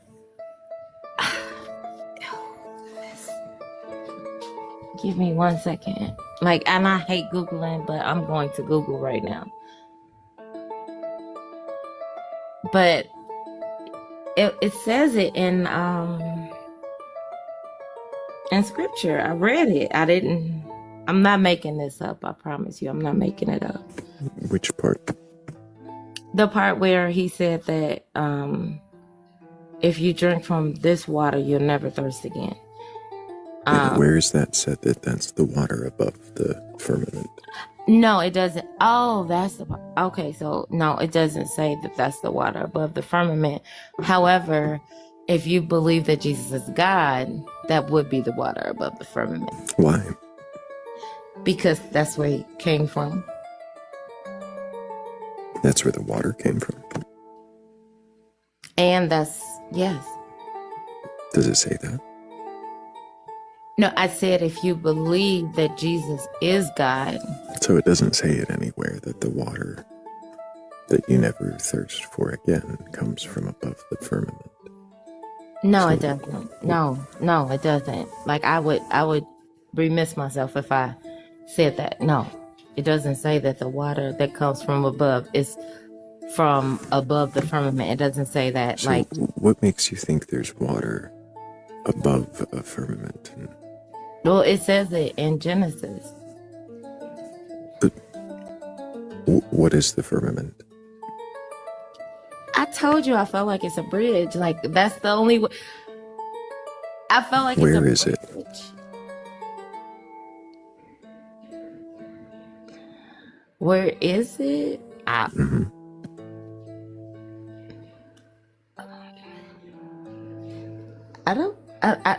I don't know. Like I feel like it's all above, and it goes from one end to the other. And I'm From not a one flat end to earther. the other of what? Yes, I yes, know and you're not a it's flat gonna sound earther. like I'm I've a asked flat you earther. before. I know it's remember gonna sound asking like you. that when I So- say it. What I'm saying. So then where is the firmament? If you say it goes from one end to the other of what? The corners of the earth. But what corners if it's not flat toes? Well, there's 4 corners. How can there be corners on a earth that's not flat? Can Right, tell because you me? could say north, south, east, and west. Are those corners? Right. Where's the west corner? In the west. The west of what? Of the world. West of what part of the world? Oh, how far west? Oh. The west, okay, Middle East. West, west. When I'm thinking about the world and I'm thinking about a map, if you just put and that's the hard part, because when you put a map down, like China? Is that China? China's the west now. I think they'll be surprised to hear that.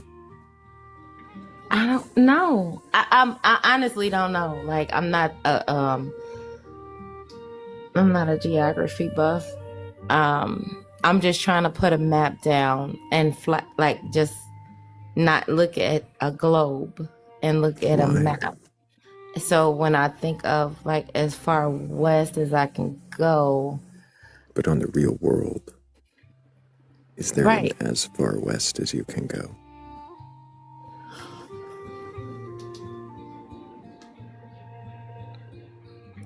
You said in the real world. On the like, real world, which you, just a reminder, what shape is that? The real world, the world we're on. It's kind of like sphere. Mm-hmm. So big round ball-like thing. Not a round ball. Like I kind of dreamt about it and I drew it. It's not like a real ball. It's like, but it has something at the bottom. Like, but the bottom is so close to the top that it's like, it almost looks like a ball, but it's more like, Are you describing a donut? No, not like a Okay. donut. Like a sphere. Like it's like, So it's not that shape. huh? It's not the shape of the background there. What background? It's the background image that just changed. The one that's above are you? Behind the picture of the skeleton, there's a picture of a world, but it's not ball, Oh yeah, kind of, sorta. like a donut like that. Like yeah, but and so like the bottom part is still part of it. So that's what I mean by like it comes down into like a little shape at the bottom. Are you trying to say it's like a potato? Kind of, sorta. The Yeah, world is a a potato. potato. A potato. Yeah, Potato not a Earth. donut. A potato. Yes, a potato. Like a potato. Yeah. So- it's like, that's what I. How, if the world were a potato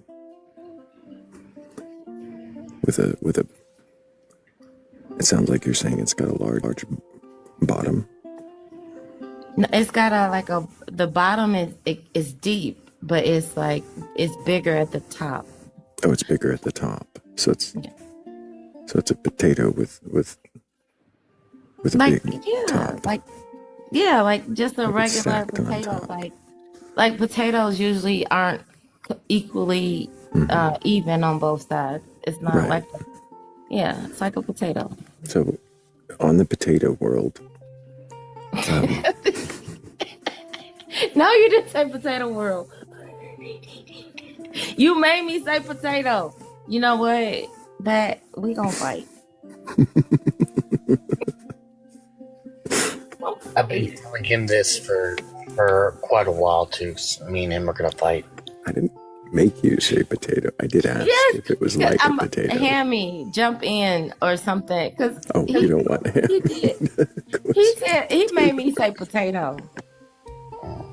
Yeah, I know. He likes to put words in my mouth too. Did I make her say potato? Well, I don't think it took some in this case. Like I got your back, but in this case, I'm gonna have to agree with him here about how he didn't make you say it. He brought a potato, and you just kind of gravitated to it. Yes, but it is like a potato. As if a potato has so much gravity. It could be. I'm just saying the vision of the dream that I. Yeah, the question though was really though on a potato Earth, if you mark out where the north and south pole of your potato Earth are, where is the west corner? On the west side. West side of what? Of the potato. How are you determining what's west on the potato? Well, west would be, and that's why I say like I don't have a map in front of me, but if we flattened everything out, and because then like okay, so if we flatten everything out, yeah, where do we draw the seams? Where do we draw the seams? Well, we've got to flatten out the potato. We've got to cut the skin, right? So where do we cut the skin? If it's earth. If we flatten the potato out, it becomes mashed potatoes. Yeah, well, I wouldn't say flatten a potato out. I'm just saying, like, as far as west, like, I think that's let me see if I can help. Let me see if I can help you here. Because I was talking about the firmament. Yeah. I've been listening down in the comments, but my question here is like, so you have a circle, right? I want you to envision this circle. Now you start at one part of the circle. Do you like your left or your right side? Both. Okay, well, let's say you go left on this circle. At what point is the farthest left?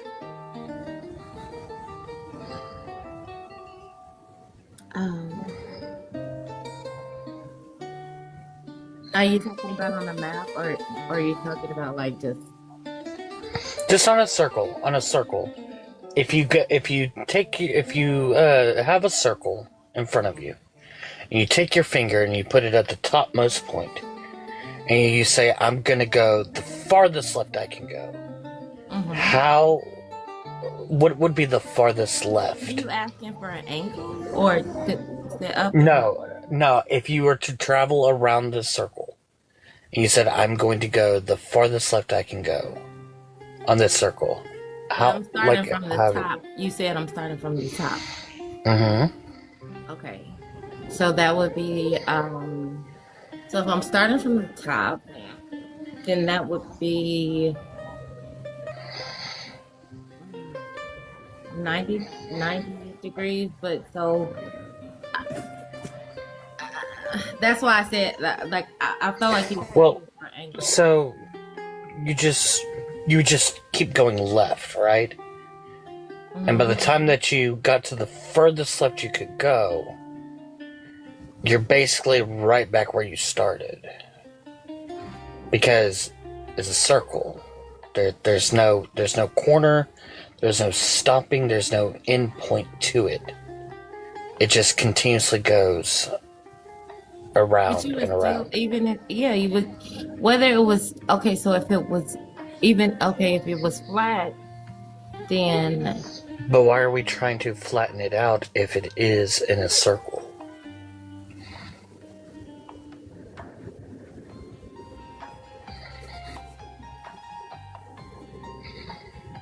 I guess I'm confused about what your question is. Well, here, let me put it this We way. were trying to find out where the corners were, right? Because you said that from one corner to the other is where this firmament stretches out. Where are the corners? If it's a circle, you have no corners, and I get that. Mm-hmm.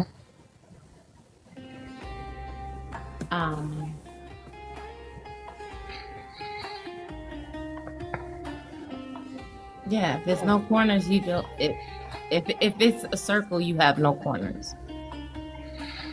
Correct. So then where would the corners of the earth be? But you also have like one point and one point. So even if it's a potato world, you still have. Okay, so you can say west over here, and then even if it's a potato, it pokes out, and then you still have east over there, and then you still have north, and then you still have south. Over Right. where? When you say you still have east over there, Yeah. when you get there, is that the end? Is that as east as you can go? No. Oh, so there's still more east. Well, if with a like you can, so you'll just be circling around, and I get what you're saying about that. So you can't stop. So there wouldn't be a corner. All right, you can't stop. So, then where are the corners of the earth?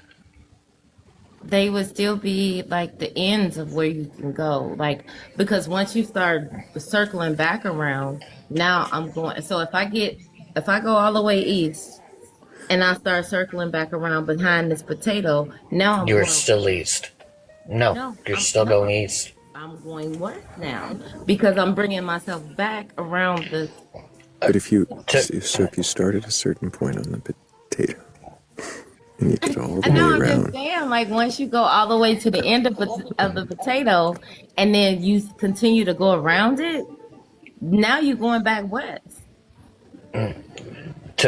So, think of it as that circle again, right?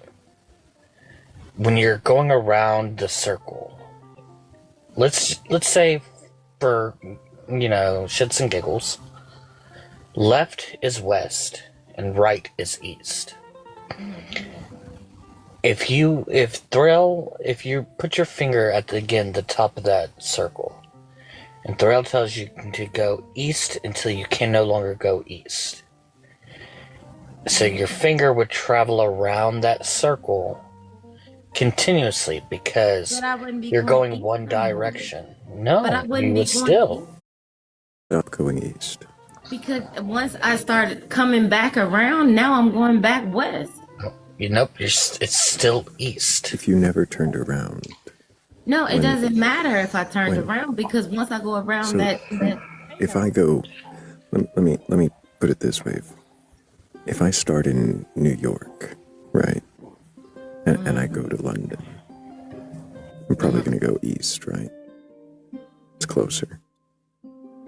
Well, I don't know what the planes be doing because they be doing some weird stuff. Right. But let's just assume that we're looking at the potato and not worry about where the planes are going. If I went in a straight line from New York to London, I'm probably going to go east, right?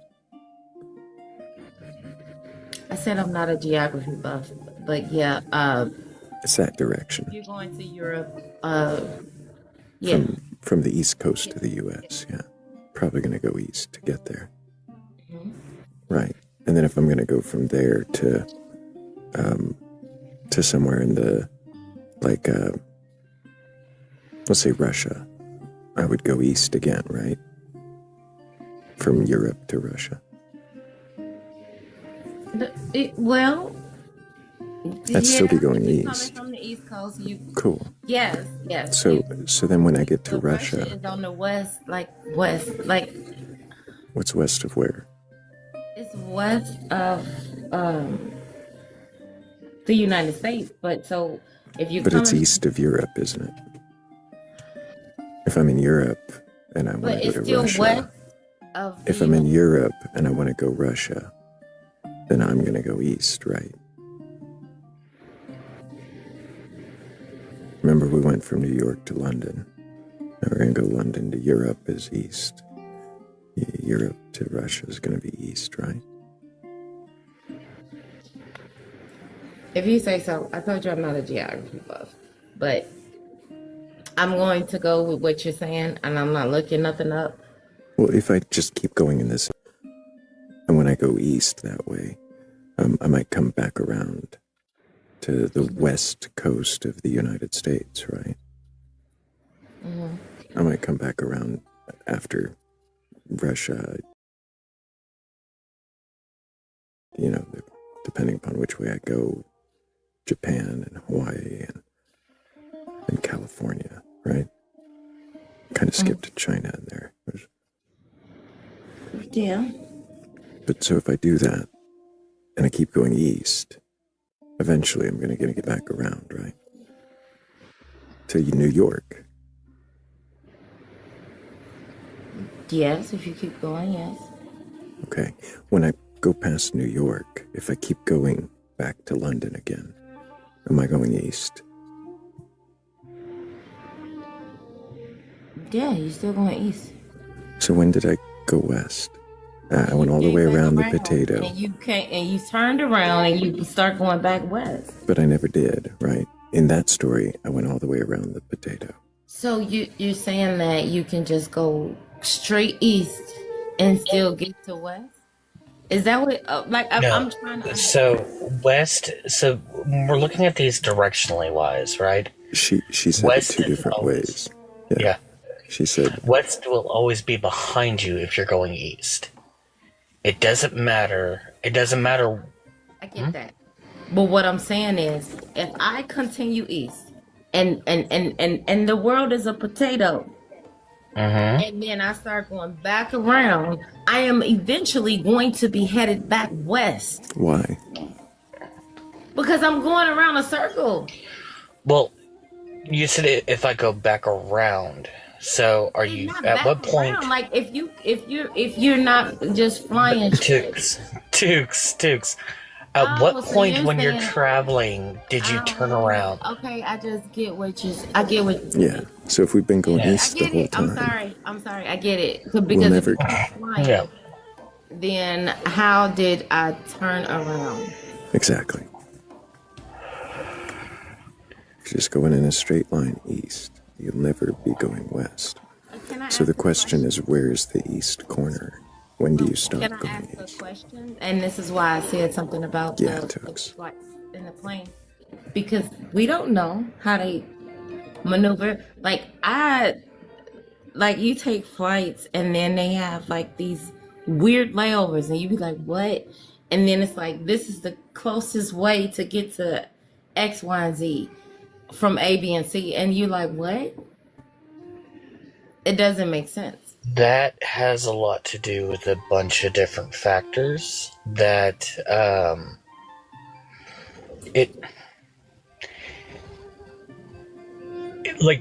it'd be factors that you'd never even thought would actually take place, right? So like the actual rotation of the earth for certain of these flights has to be taken into account.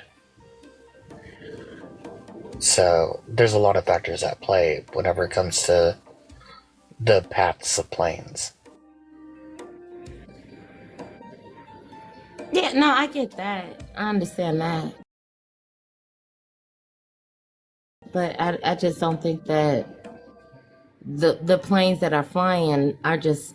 I understood what you all were saying when if you just flying east, and then you just continuing in that direction. But I mean, how many times have you been on a plane and it banked and it went a different direction? Yeah. Yeah. Well, That so again, that's the that point I was one trying of to make. those one of the factors in plane routes is how many planes are going in other directions, right? So, like, let's say I get on a plane from Houston and I'm going to, say, New York, and they say, hey, you're going to have a layover in, like, North Dakota or something like that, right? So, like you would think, well, North Dakota is north of Texas. Like, why would I go all the way over there if I'm going northeast? But it could be because other planes are going from these directions, and it could be like there's a number of different factors that come into play with this. That's why whenever like you're like, why am I getting this weird flight path? It's usually because there's other factors at play, including where you leave from. No, I get the other factors with the flight, with the direction, like or where you would land and all of those things. But I just feel like when you're flying in a plane and you like when I can feel like I am very like I don't like I'm when I say cars, boats, planes, I'm very like I don't know how to say it. Like I get nauseous. I can feel when it's turning. Like nobody like I was on a cruise ship and I said I'd never take a cruise again because I could feel everything with the boat moving and everybody else was like, I don't feel what you're talking about. But so when the plane turns, I can feel that. Like I can literally feel that the plane is turning.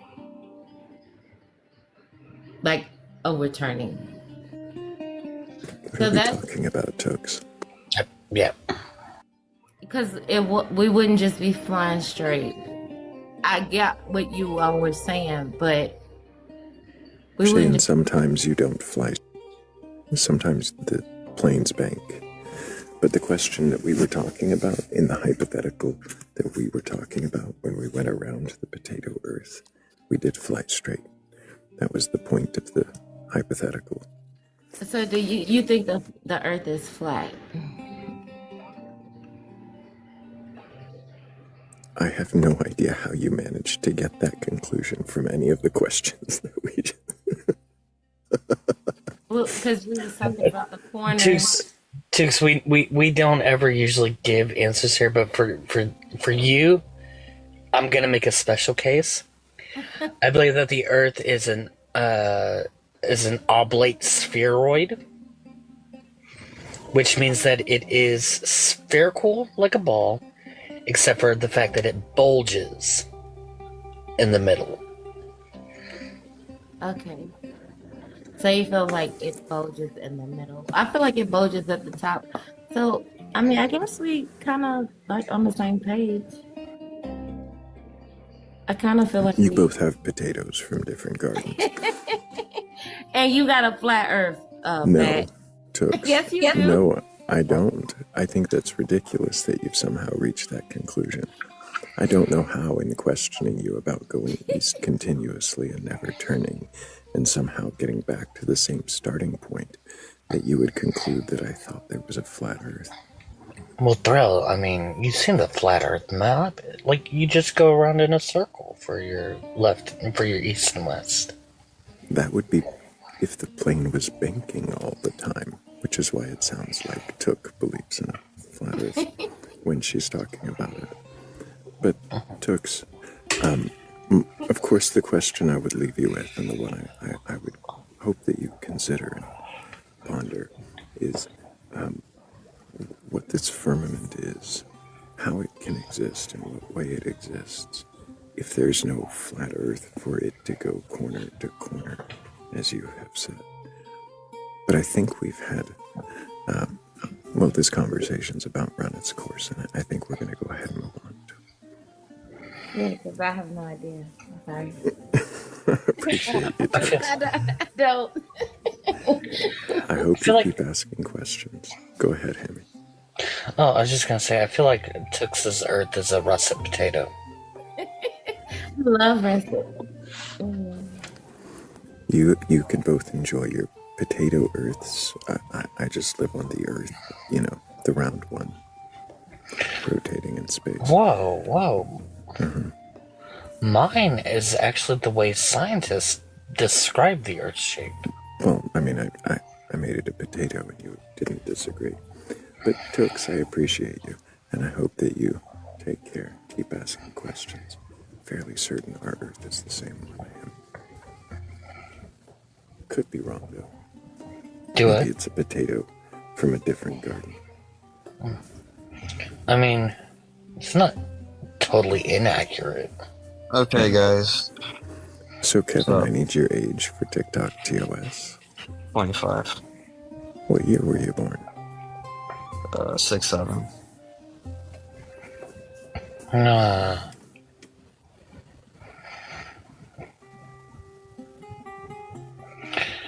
My nephew makes that. Had made that reference to me once, and I had no clue what he was talking about. Is this what it feels like to get old, bro? It's just a disrespectful thing people say when they have nothing good to say. It means nothing. Yeah.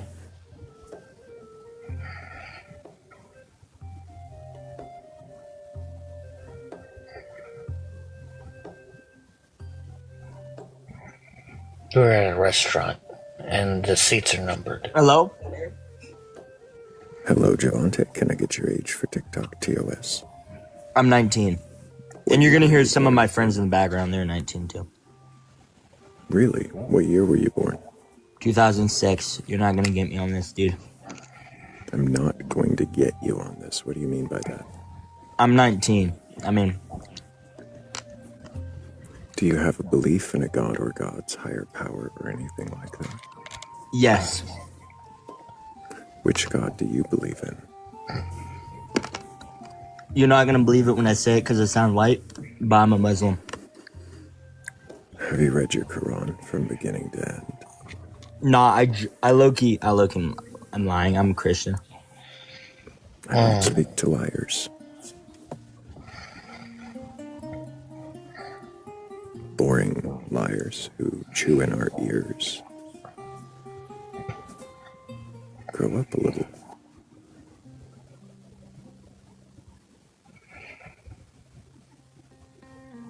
We have lovely conversations. Yeah. Starting the conversation off with a lie tells me we're not going to get anywhere fruitful at all. And if it seems like we are, it's probably a lie.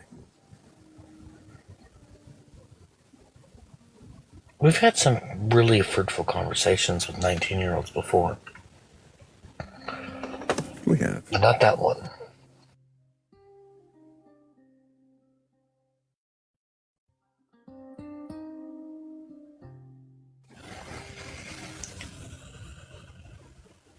Thedion?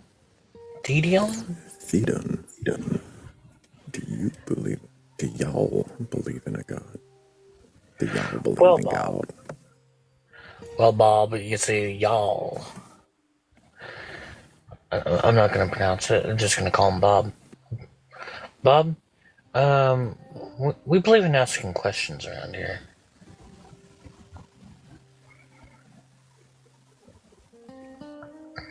Oh, the dawn. But not like the dawn's early light, Thrayle. It's more like a mafia dawn. I don't know why it would be Thedon, though. Wouldn't you capitalize the D if you wanted it to be? Or put like an underscore or space. You can put spaces on TikTok names. Yeah.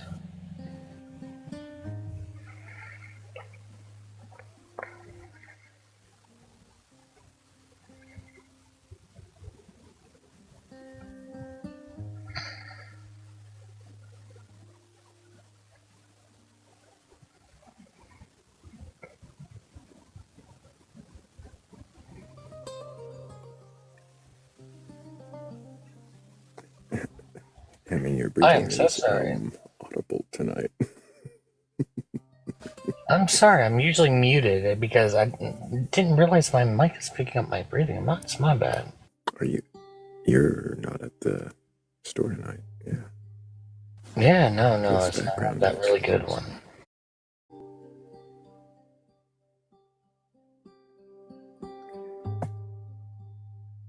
If you keep about a foot space between your face and the mic, and then don't talk directly into it, kind of off center, be all right. Let me try turning it off center. Maybe that works.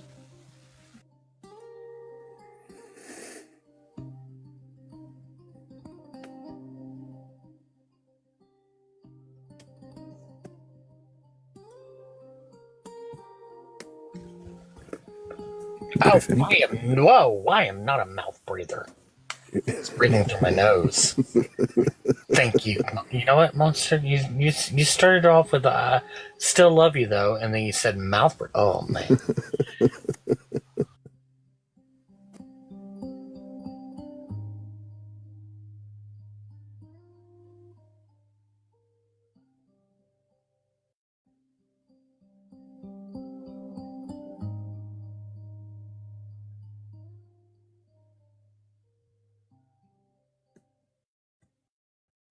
I'm not quite ready to start us on another song journey.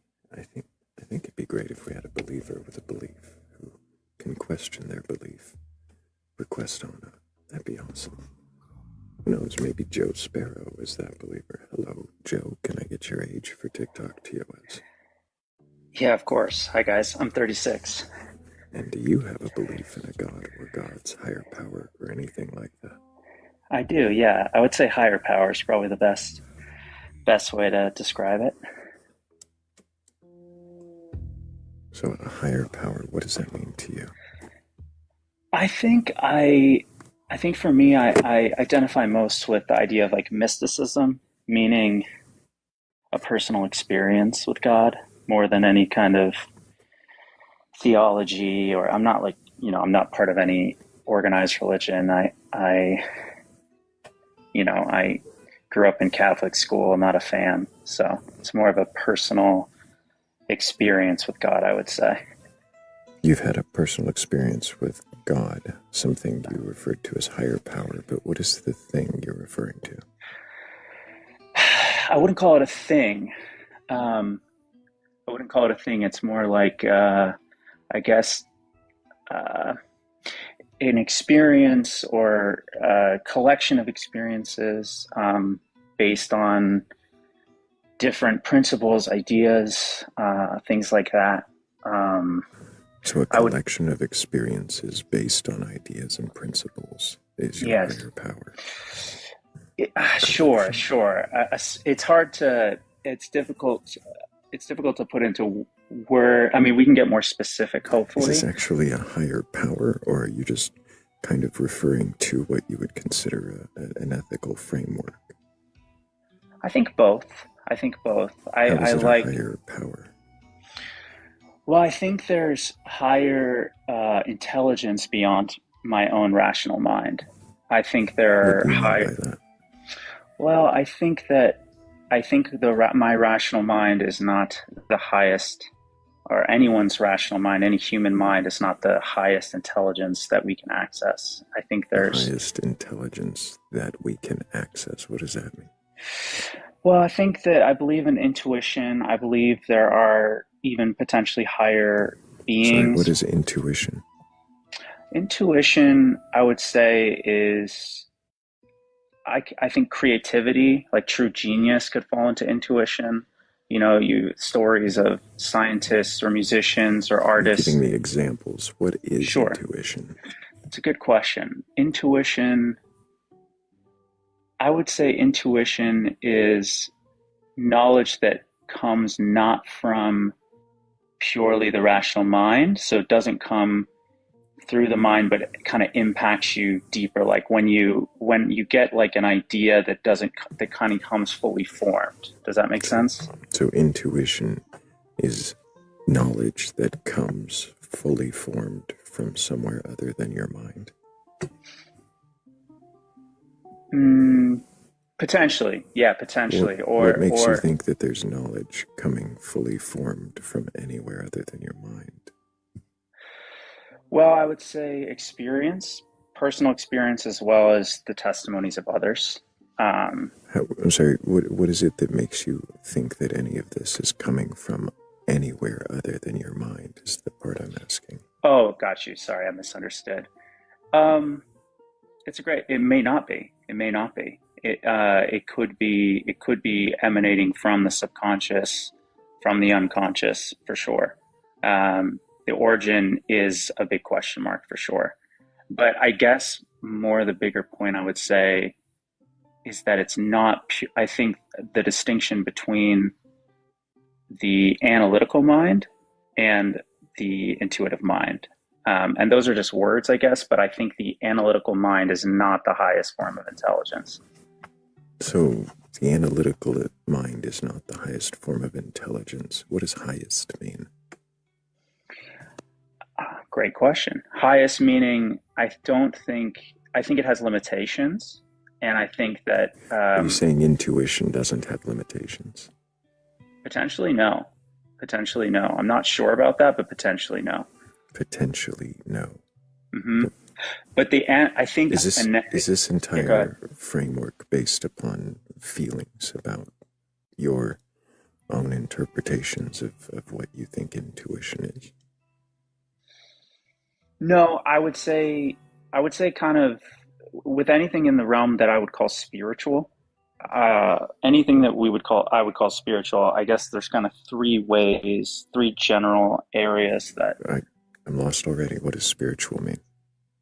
Sure. Spiritual, I would say, is anything that I guess would be within the realm of metaphysical, anything outside of the material. What is outside of material? Outside of the material. I would say it's a spiritual. Yeah, spiritual. I want to give you a good definition of spiritual. I would say that spiritual is above, like it is beyond my own. Once again, it's hard for me to put it into words. Like, I would say spiritual for me is anything that's beyond just I guess the analytical mind. Once again, I think that's the real limitation for me, is the analytical mind or emotion. I think those two I can clearly identify those. Spiritual means analytical mind, and I'm so lost. You're defining spiritual, and now you're talking about analytical mind and emotions. You're right. I'm not trying to. I apologize. I'm not trying to be. I'm not trying to dodge you or avoid. I'm genuinely. I've never been pushed to define spiritual in a fundamental way, so I'm struggling with that. I guess spiritual would be for me, I guess anything that I would put that in the category, anything that's not any kind of experience I have that's not purely mental or purely emotional. So it might be a blend of those two, I guess. Spiritual, I don't know. That's anything not mental and emotional entirely, one or the other, something combined. Yeah, sure. That's so I don't love that definition right now, but that's on the spot. That's maybe what I'll give for now, but I could definitely think deeper about it. It seems a very proprietary definition, a very sort of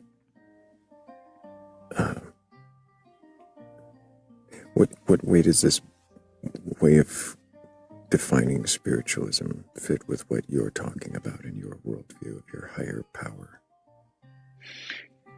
Can you ask the question a different way? Yeah, you've defined spiritualism as anything that is not wholly mental or emotional, but more combined. How does that relate to your idea of a higher power?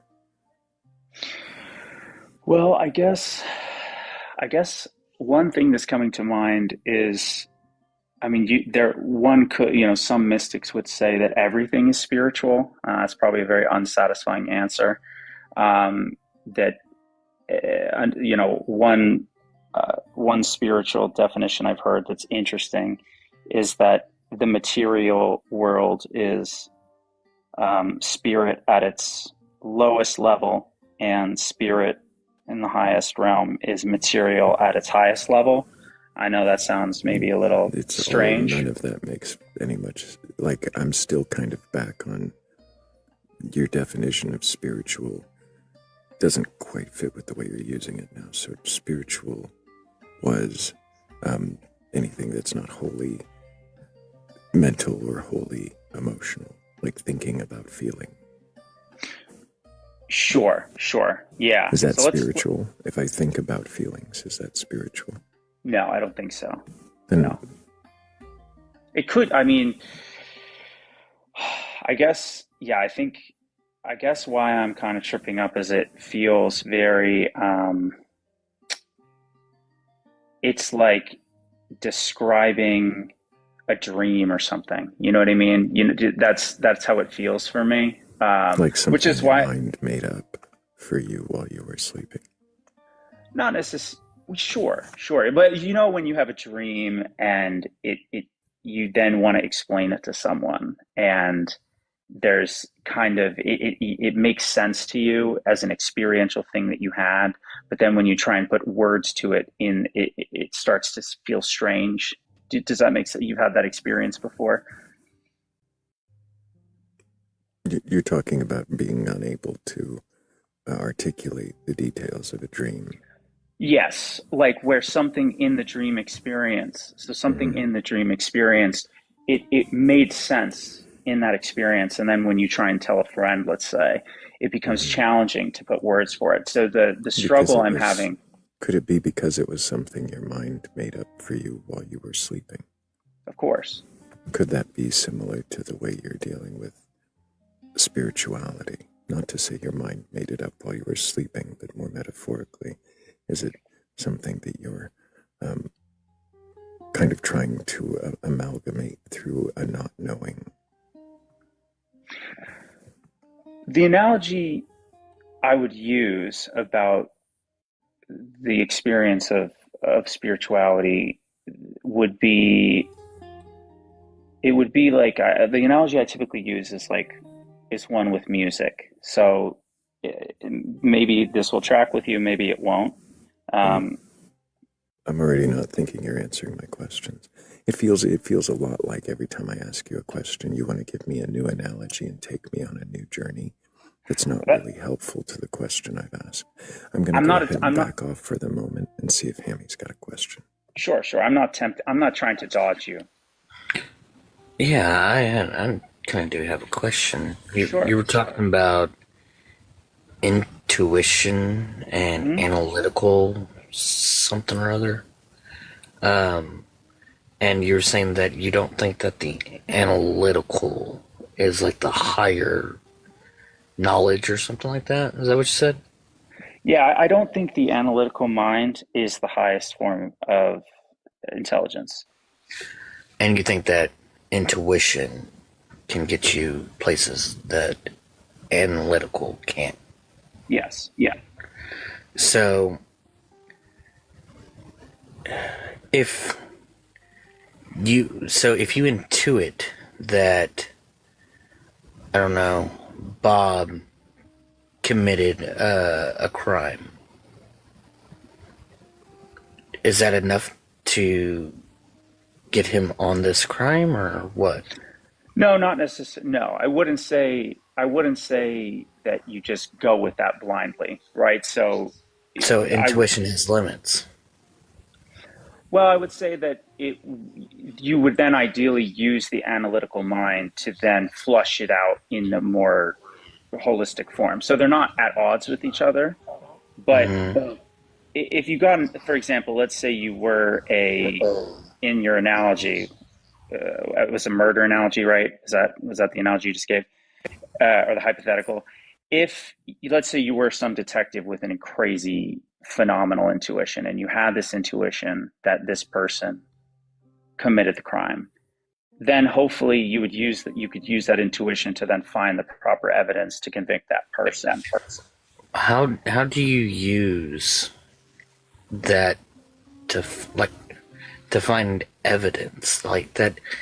Like, does it not seem like that comes very close to making up evidence? No, not necessarily. I mean, a better hypothetical that might is when you talk about like tons of stories of scientists having breakthroughs in the shower, breakthroughs on walks, and then they flush it out with their analytical mind to prove their theories. But the breakthrough idea came from a state of that was beyond just kind of working through it analytically. And So we same have with to go. So we have to go to a whole different analogy to prove why this particular analogy, your thing doesn't work. Is that what we're doing right now?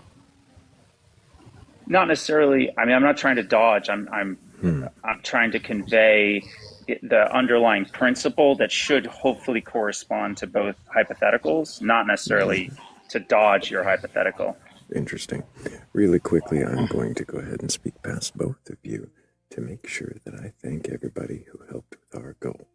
So thank you so much to Shell, and also thank you to Paniac and 96. You guys are amazing. I really appreciate all of you. Go ahead. So can you explain the difference between somebody believing or someone intuiting that somebody has committed a crime and intuiting the evidence or whatever, and somebody just making it up? That would have to be, that's up to the individual, right? I mean, the idea of a gut feeling, that people discuss where, if a certain detective has a extremely gut feeling or just an animalistic sense perhaps, or whatever it may be, some kind of intuition Does that that this hold up in a person. court of law? No, absolutely not. But I wouldn't recommend throwing. Can gut feelings be wrong?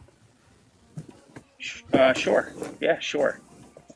So how is this higher knowledge if it's just like guessing? Well, in that case, I would say that it wouldn't have been intuition. It wouldn't have been, not every. So it's only right if it's or it's only intuition if it's right. If it's wrong, it wasn't intuition. Yes, it could be something else. Sure, it could be. Isn't this just now you deciding what is and isn't intuition based on your own rubric? It's only intuition if it's right. Otherwise, it's just you making it up.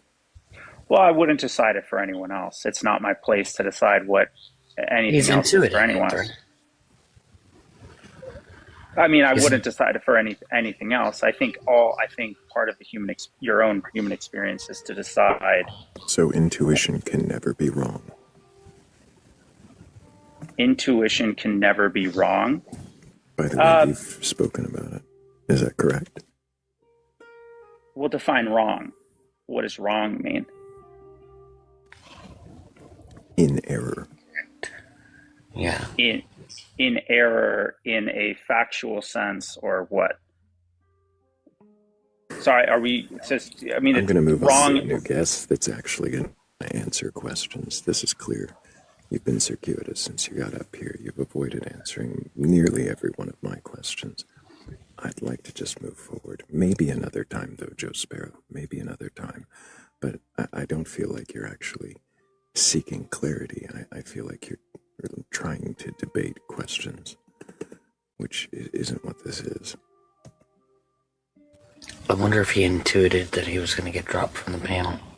Probably not.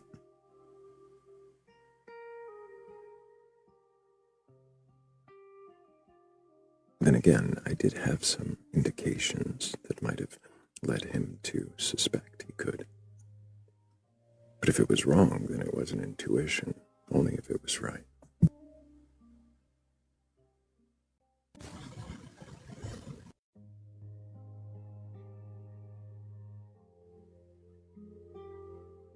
Felt like the music went away, but it's there.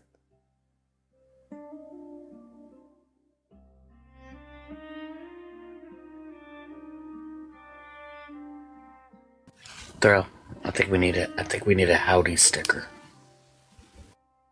A howdy? Yeah, a howdy sticker. Why howdy? Because I say howdy all the time, and I want to be able to use a sticker to say it to people.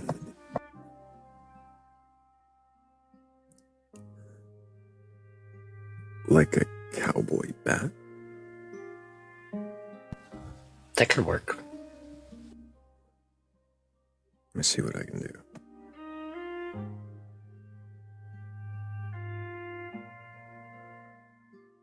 Maybe. I don't know about howdy. I'm not sure how I feel about that one. Okay, well, how about just the cowboy, like a cowboy bat, and I can use that as instead for howdy.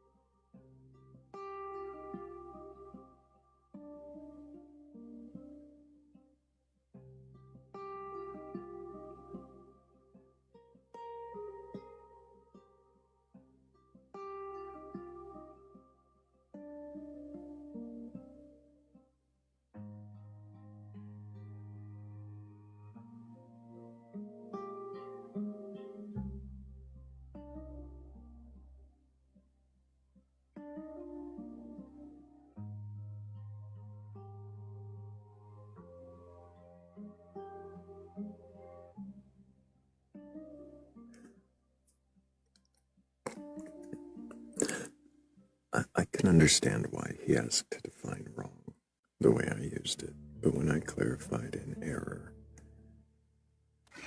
Well, do you mean that in like the real sense, or in like my made up sense? It was clear from that question it wasn't a seek of clarification. But maybe I'm intuiting incorrectly.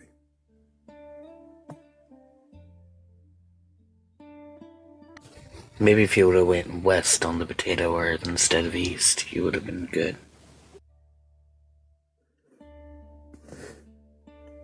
Oh, that's right. Just what I heard said that Batcolyte, an anagram for it is cattle boy. I like it. Cattle boy. I forgot we talked about that before. She does anagrams. I love anagrams. Cattle boy. Yeah, because I thought that just what I heard was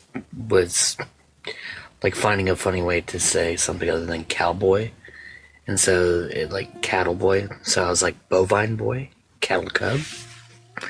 But now that makes a lot more sense.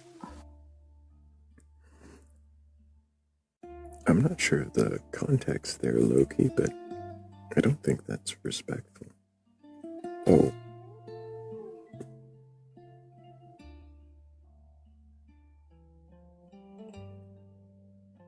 Yeah, I'm not sure what context that is respectful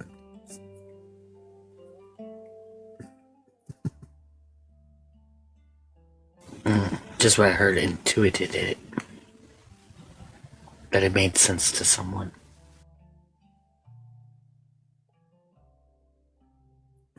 Well, we can intuit our way right into questioning another believer if anybody does have a belief in a god, or gods, a higher power, or anything like that, and you're capable of questioning that belief, then go ahead and request on it. I'm not here to debate you or argue or burgle your god. I really just want to know, if you can question your beliefs, then what is it you believe? And why do you believe it? What's that AI summary saying now, Thrayle?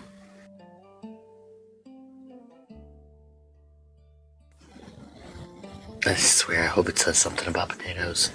No, debating the nature of intuition versus analytical thinking. Share your thoughts. One of these days, it's gonna get it dead on. There was a Potato Earth one earlier, way earlier. I think I screenshotted it. I screenshotted one of them. I can't remember which one. Well, I'll have to look after the live. It's hard for me to check.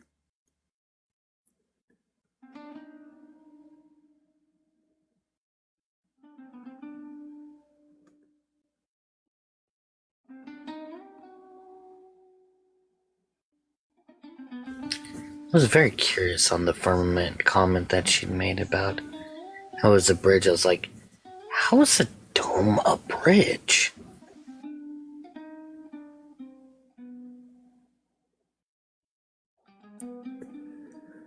I don't know. This is part of why we ask the questions.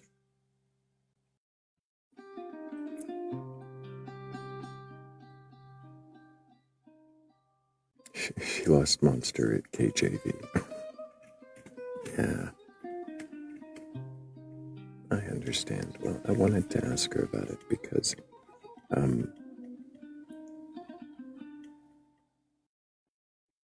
in the KJV it says that he calls the firmament heaven. In other versions, he calls it something else.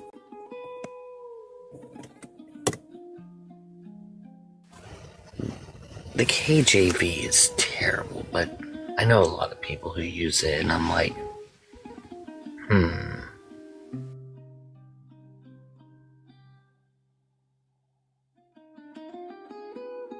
Do you know what the Gen Z Bible calls the firmament? Oh, lay it on me. Expansion. Expansion? What? They try to sneak Big Bang into the Gen Z Bible by calling the firmament the expansion. Oh my god, that's the worst. Oh, thanks, I hate it. Just so you know, thought you might want to be prepared for that. Oh, I'm uber prepared now for it. If someone ever says, have you, like, I only read from the Gen Z Bible, and I'd be like,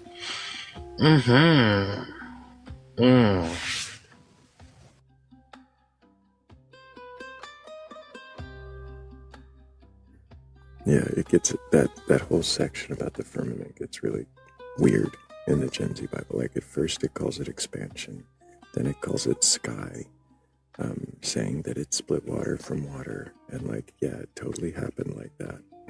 It even says it totally happened just like totally happened. Like Thrayle? Thrayle. It totally happened just like that.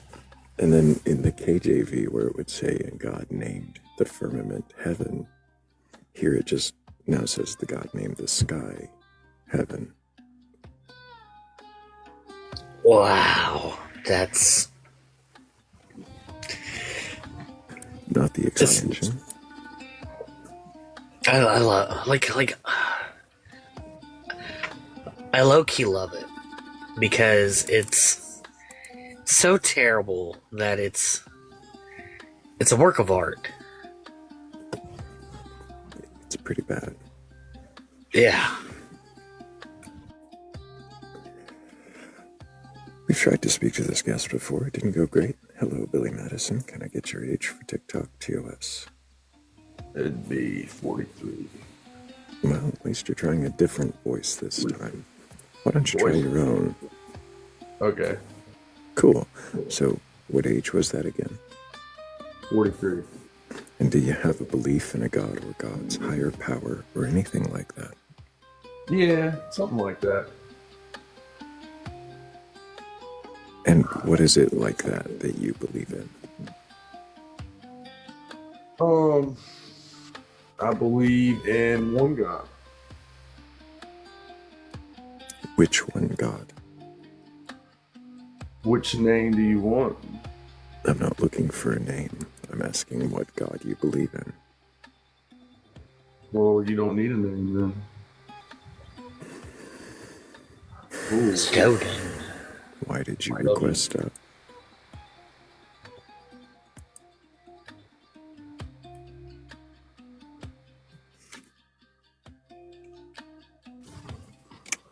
Okay. Something tells me it wasn't Marmaduke.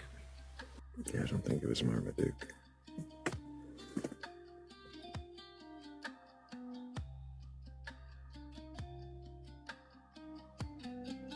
Well, it went better for Billy Madison that time than the first time, at least.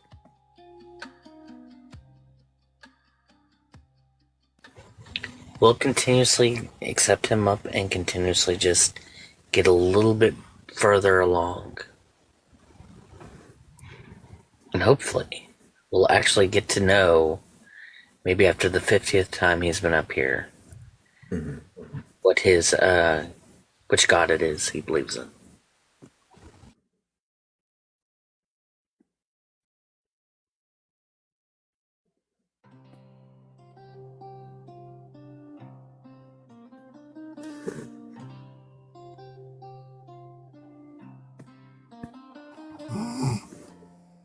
Hope you rest well there, Jadkins.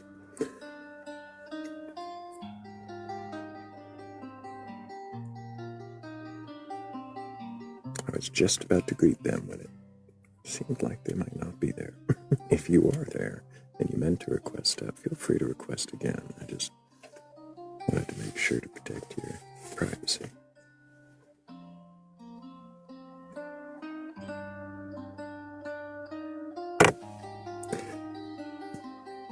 I wonder if we need another song.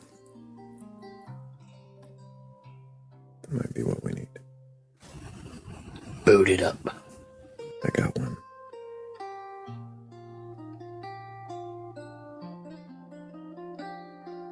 We just need to bloviate for, I don't know, like 60 seconds, or I could just skip right into it, but I could remind everybody to tap the screen and share the live. We had to do a restart a little while ago, which is why it seems like it's a lower count than it should be.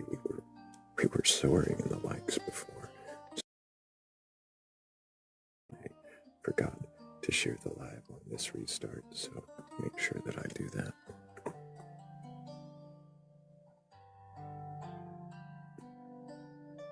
If you haven't already, hit the bent little arrow down at the bottom right corner of your screen and add it to your story, repost it, or just copy the link, or even send it to a friend. You can do that. And if you have a belief in a god or gods, higher power, or anything like that, and you can question it, then go ahead and request up.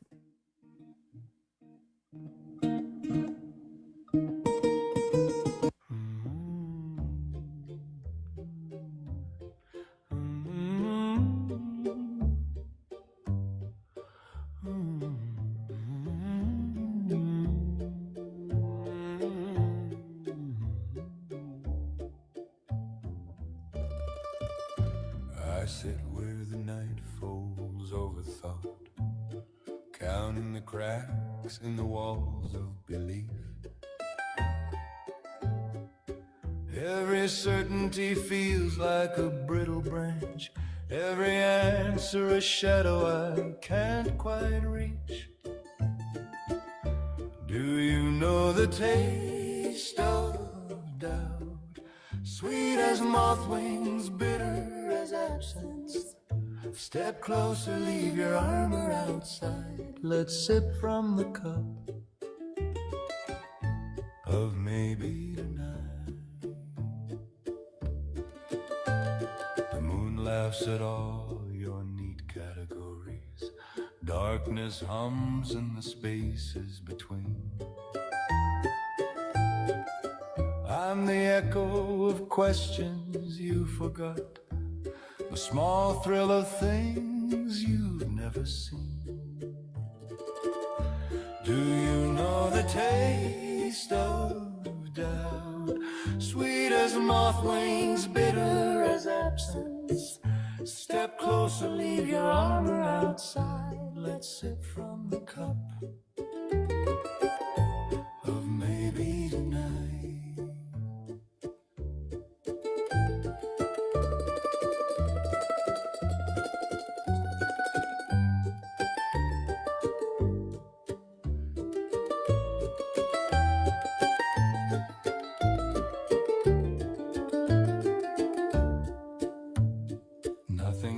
final.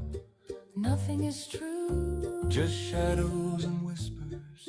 Me and you. We dance in the quiet under the stars as the world sleeps. We heal our scars. Do you know the taste of doubt? Sweet as moth wings, bitter as absence. Step closer, leave your armor outside. Let's sip from the cup of maybe tonight. Maybe tonight. Oh, maybe tonight.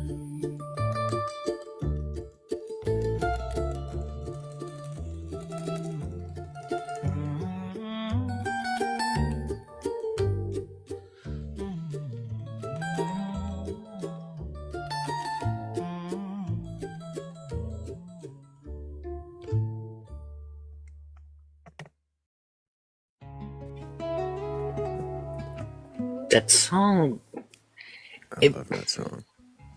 it's good, and it reminds me of like an Italian restaurant. It does have a little bit of that feel, doesn't it? Mm-hmm. I get that. And some of you just lost an hour during that song. It wasn't that long, I promise. I lost my hour a few hours ago.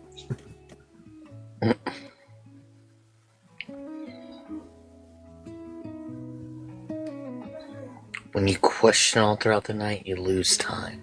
Mm-hmm. Mm-hmm. Mm-hmm. Especially at night where you set clocks forward. Well, semantics here, Thrayle.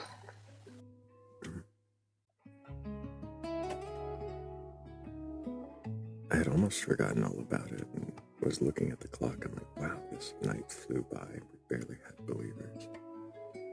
It's like, feels like it's a whole hour later than it should be. And then somebody was mentioning daylight savings. I'm like, oh yeah. Turns out it was a whole hour later than it should be. It must have been intuition because it was correct. Yeah, it was indeed correct. So, you know, look, I'm getting behind this guy's theories more and more now. If what I say is correct, it's clearly intuition. My intuition in particular. And if it's wrong? Well, if it's wrong, it's your intuition. Oh, I thought you were going to say it's bullshit. Oh, it is bullshit. I take it back, it's bullshit. Mm-hmm. Too late. Nah. Now we reset the clocks backwards so that way I can take it back. Also not how it works.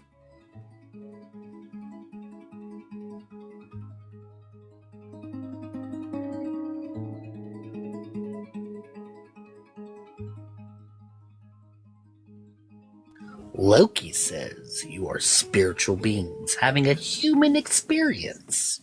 What is a spiritual being? If it is what the previous guest said, it would be a being that is not entirely analytical or not entirely emotional, but somehow a mixture of both.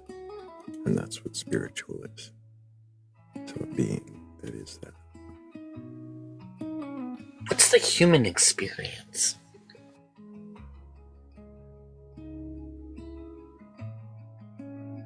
Is that just like longer way of saying living? Do we all have the same experience? I don't think we do. Even identical twins don't have the same experience, so I feel like it's just a big long way of saying what living. you're doing right now. It's what I'm doing right now. What I'm doing right now is the human experience. So being on TikTok is the human experience?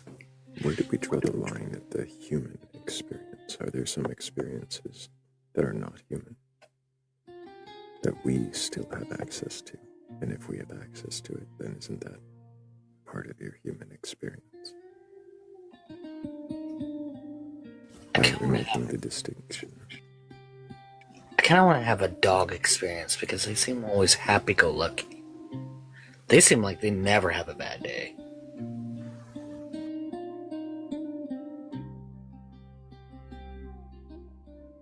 Tina says exactly, except you're a follower, not a leader, and that's okay. I don't know what that means. Who's a follower? Apparently you're following an experience. Following? Oh, I'm following the experience, or am I following someone else's experience? I don't know. Or am I following someone else who is having an experience?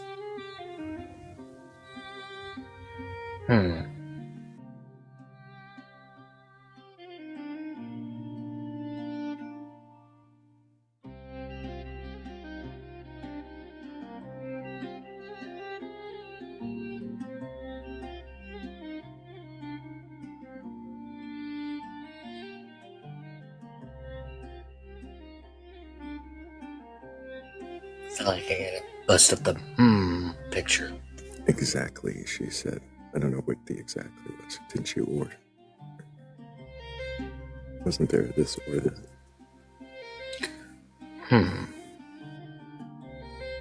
Maybe it was the The is the exactly. That's gotta be what it was.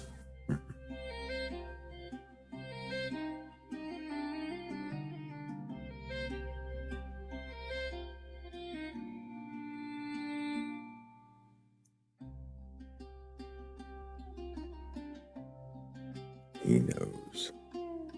Someone knows. You know Hammy. I assume she means Hammy. But Hammy's a teacup. So I don't know what Hammy knows.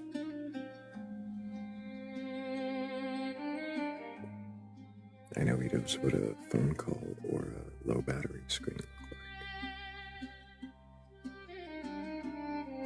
Oh, just getting my That's your Yeah, this is my Because Amy doesn't know shit.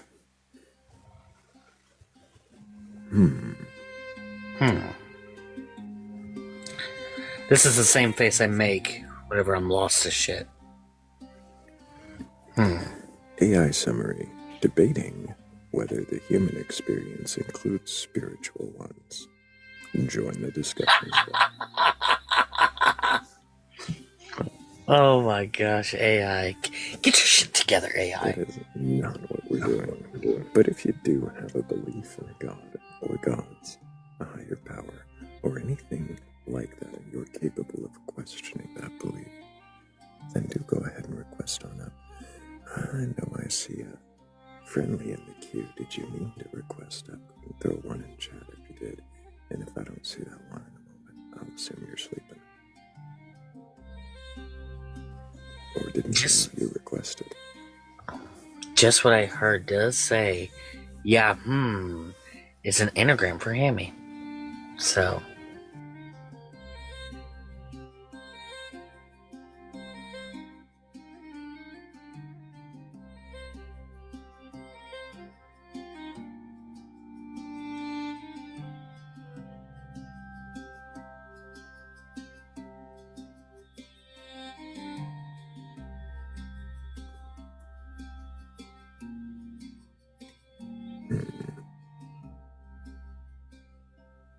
I'm not seeing a one in chat. So I'm guessing they did not mean to be up here intentionally. No, and there were actually two of them, so I gave them both an opportunity. I imagine we're in one pocket and the other one is asleep. But either way, appreciate you guys so much. And if anybody does have a belief, there are plenty of boxes up here. Hammy's not allowed to tell you that you're wrong. No, I have a gag order on that.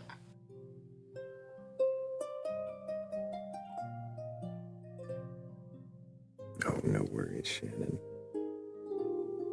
I'm only sorry if you ever really request up. It's during the time that I expect you're working.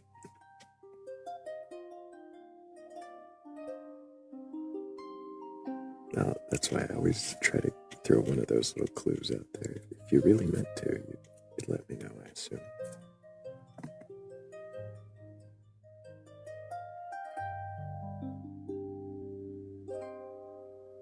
The Denny's. Because of the moons over Miami. So people constantly are like bringing up Denny's around me, and that's... I don't know, maybe I need to go to Denny's and have the moons over Miami. You've never had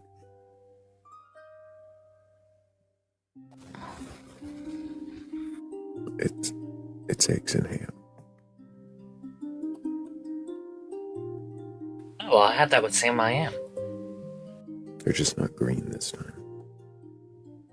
Imagine you could order them green. Wouldn't surprise me. I think there needs to be a Dr. Seuss day where they do, in fact, make them green.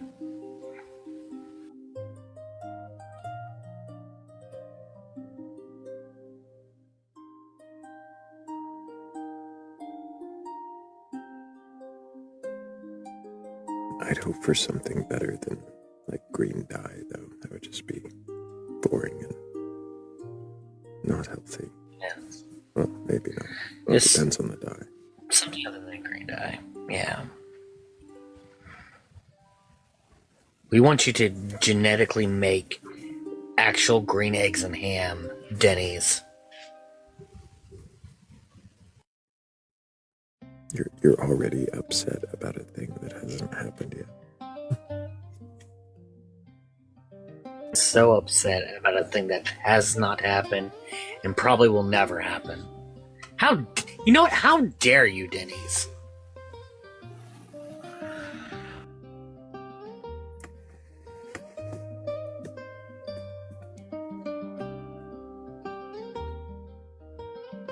Welcome in, everybody who's just joining us.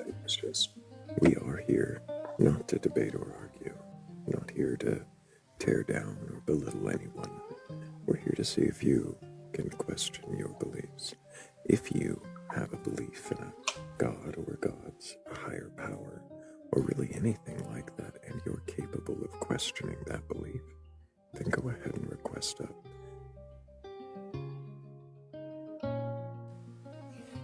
Now, who was it that said that?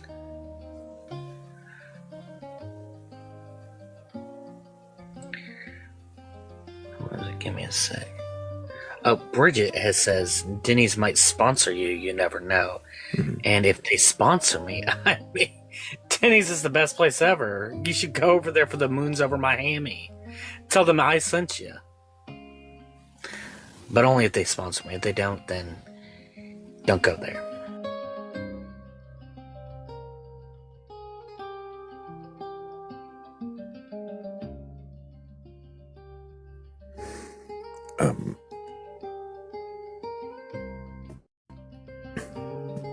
Loki, I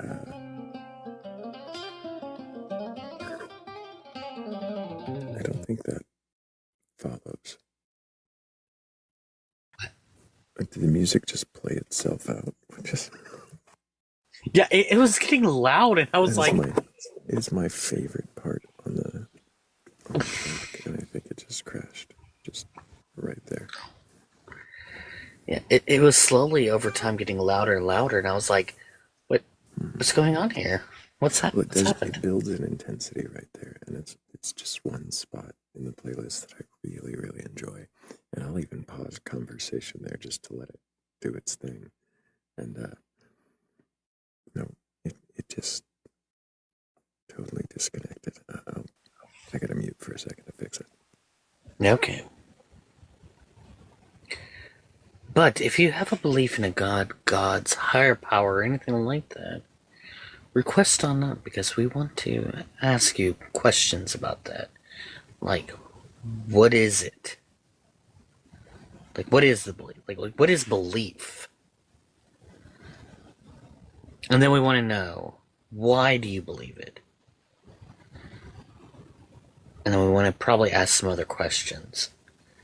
Those aren't just the only two questions we're going to ask you. We're not just going to ask you those two and then be like, all right, Have a good one. We're going to ask you more as the conversation unfolds.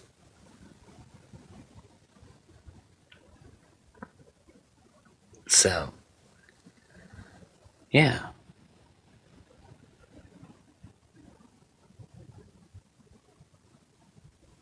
This is the part where we wait in utter silence. So I'm going to mute.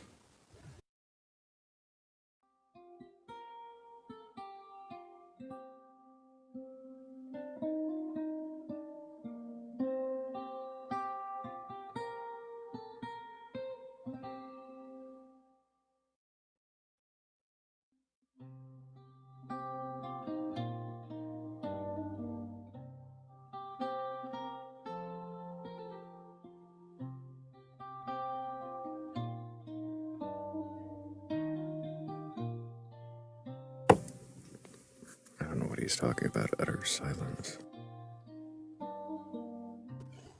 Yeah, kind of, the fixing of the music kind of just totally ruined that.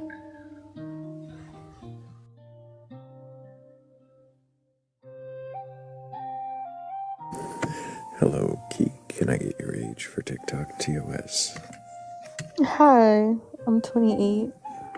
And do you have a belief in a god or gods, higher power, or anything like that? I do. And what god do you believe in? I believe in God Himself. Which god is that? Lord of Lords, Kings of Kings. Marduk. The Holy God of Israel. The Holy God of Israel. Yes. Is there an unholy God of Israel? Yes, there is. Who is the unholy God of Israel? That would be the God of this world. That would be Satan. Is he a god? To people that follow him. Why do you give Satan the title of God? He puts himself in the position of God. Who is he? What is Satan? Rebellion. He's rebellious. He's profane. He's rebellious. He's rebellious. He's profane. Where do you get these ideas? I get this from the Holy Bible that teaches righteousness. Have you read the Holy Bible? I actually have, for the first time. From beginning to end? Sorry? Have you read it from beginning to end? Yes, I have. Do you believe the stories within it to be true and literal? Yes, I do. I like that you say literal. I like that. Do you believe all the stories to be literal, like the 6-day creation? Yes, I do. Why do you believe that to be true and literal? Because I'm a woman, and the way that my mind and heart function, and the way that I watch animals and take care of them, and babies and elders and children, I believe in the intelligence. What does that have to do with the 6-day creation? Well, the 6th day of creation, the Lord rested from all that He had created. That was the 7th day. I was specifically asking about the prior 6. Why do you believe that story? Why do I believe the order of creation? Right, the order and the days. Well, it's around me. It's in front of my face. What's around you and in front of your face? Everything He created in 6 days is right in front of my face. I'm sorry, how does that verify that He created it in 6 days? Because I hear His voice, for one, and Have for you two. spoken to a professional about this voice you hear? I have spoken to a professional, yes. Okay, what is God's voice? Go ahead. Yeah, what does God's voice sound like? It sounds like a conversation. Well, that doesn't really clarify. Like, does He sound like me? Not your voice exactly, but it sounds like a voice that tells you go this way, go that way, make this What decision. kind of voice? Is it a man's voice, a woman's voice? Is it high, low? Is it loud, or is it soft? It depends on what I'm doing. Is it smooth? It depends on what I'm doing. If I'm doing... So it's different voices? No, it's one voice. But, It Does depends it on sound what. somewhat like your voice? No, it's more. I would honestly. It seems genderless. I'd be honest with you. It's kind of genderless. Oh, so it's like gender neutral, like. Okay. So I'm still lost on how this got you to, like, I read the 6-day creations, therefore this must be true. Well, I used to travel the seas. I used to travel the South China Seas, and I've been out in the deep oceans. I've traveled different countries. I've been in different kinds of creation. So can you actually address the question? That is the question. I mean, that's the best I can answer as I've experienced okay, it. then here, let me try to rephrase this question. Go ahead. You know that there are people who can say scientifically explain why everything's here. Yeah. So what I want to know is, you say they're wrong and that it was actually God. And so I want to know, how is it that you differentiate between those two to make your hypothesis the correct one? Well, I suppose I just know from experience. And how do you know from experience that God created it? Like, were you there to witness it? Were you, like, did somehow, like, you saw it on a TV screen that he did it? Like, how did we do that? I've seen him alter things in front of my face. Like, I've seen nature change before my eyes. I've witnessed it. Are you from Texas by any chance? No. Why do I sound Republican? No, not at all. What it is like, I am from Texas, and we have a phrase here. Don't like the weather in Texas? Wait 5 minutes. Because nature changes constantly in Texas. So I don't see how that is proof that he did that, and not just proof that nature changed. Do you believe in faith? In fate? Faith. Faith. I believe it as a concept. I personally don't see use for it, but I don't see how that answers the question. So a hypothesis is something that a scientist, I would say, rebranded the word faith. Oh, so no. Faith and hypothesis. Okay. So scientists use the word I need hypothesis. you to stop for just a second. Please, so, how can I help you?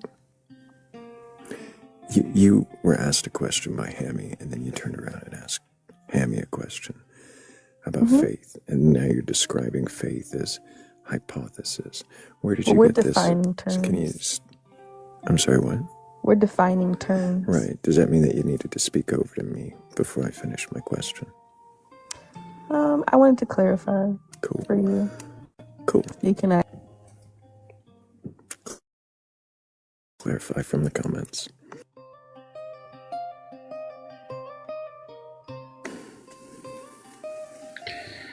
Well. Thank you, Bridget. Oh, appreciate wow. You. You got me. What? Hell yeah.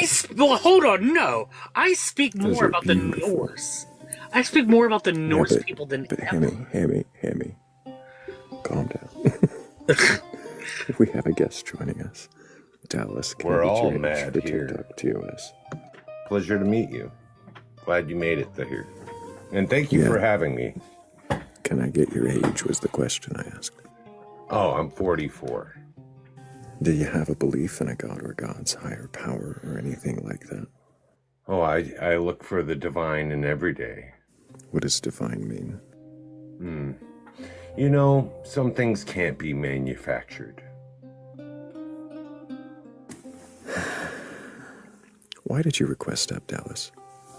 I'm on the hunt for a good question, and you have a very deep conversation going on, and anytime those kinds of questions and veils come up, I'm always excited for the mystery. Cool. So did you read the prompt before requesting up? Yes. Do I question my own beliefs?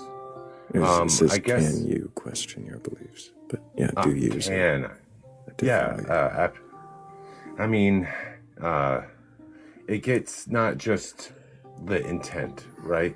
Can you, or the potential, but going through it as well. This is about the ability. Do you? Ability, yeah, but also experience. A lot of the things that I've learned from, I wouldn't wish upon anyone else. How drunk are you? I have been drinking. I had one glass today. I haven't been feeling well. Actually, I had some Hennessy. And it's about 2 shots. About 2 shots. But I haven't been feeling very well, so I've been hydrating a lot, trying to flush it out. So alcohol seems like a great way to hydrate. Well, I mean, it's a diuretic. So, Mad Hatter, why did you... Well, let's back up. My question that started this was, do you have a belief in a god or God's higher power or anything like that? Can you give me an answer that follows that question? Well, it kind of reminds me of fate. Yeah. A lot of people. The question all of a sudden. It is quick because a lot of people believe that, and I do believe in a higher power and the divine. But a lot of people like to think what is of higher God. Power? Power. I'm not asking. Stop. I didn't ask about the other people and what they think. Let's keep focused on what you believe. So you believe in a higher power. What is that? I believe in one God, but it's also hard to understand one divine. It's easier to understand the different facets of it, just as we are different faceted creatures. What does higher power mean? Higher, lower. Man, how can I? Beyond me. Kind of like when I go to court, it is above, has authority over me. That's what we normally consider. So that's what you consider higher power. What does that have to do with divine now? It's like nature. It's so cruel the authority kind. of nature. Is that the higher power you're talking about? Or maybe the understanding of nature. There's many What do you mean the understanding of nature? Well, the more you understand it, the more you can influence nature, just like the more you understand about So then nature isn't a higher power if you're able to influence and control it. No, who says that? Well, I was just following logically what you were talking about. If you can have authority over nature, does that mean it's not a higher power? I think that's part of the crafting, and that's part of harnessing nature. What do you mean? That's being in So touch is there of actually a higher power, or is this just a flowery way of talking about how you like nature? No, I like the same idea is what's the difference between science and magic? Do you know the difference between science and magic? I mean, I could explain all kinds of, I like electrons and, but it gets like ritual. Do you know why I asked you how drunk you were? Yeah. Do you know why I asked you how drunk you were? Because it makes it hard for people to understand me, but people don't understand me even when I'm not drinking. If you're not answering questions directly, like in a way that follows and sounds like you understood the question, then it feels like the conversation is incoherent. And I'd like to go ahead and move on to a guest, maybe that isn't incoherent yet. But appreciate you. Drink some water and maybe come back. Keep hydrating. Thrayle. Yeah. If you asked me what time it was, I was just going to tell you about a story of a flower in a field, and I don't think I'll ever answer that question.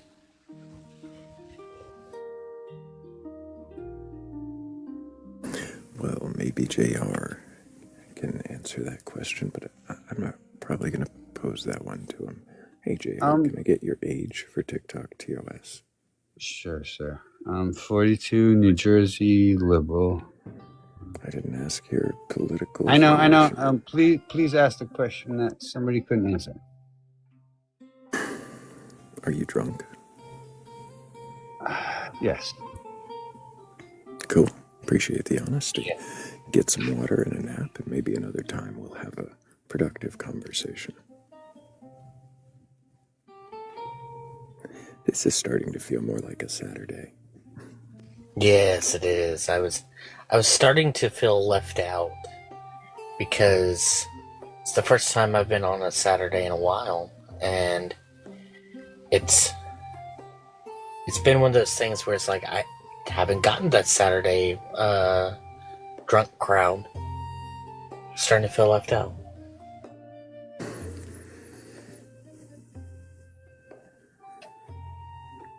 Oh, maybe I intuited it. Intuited it. How many D's were in there? Yeah. Like at least 5.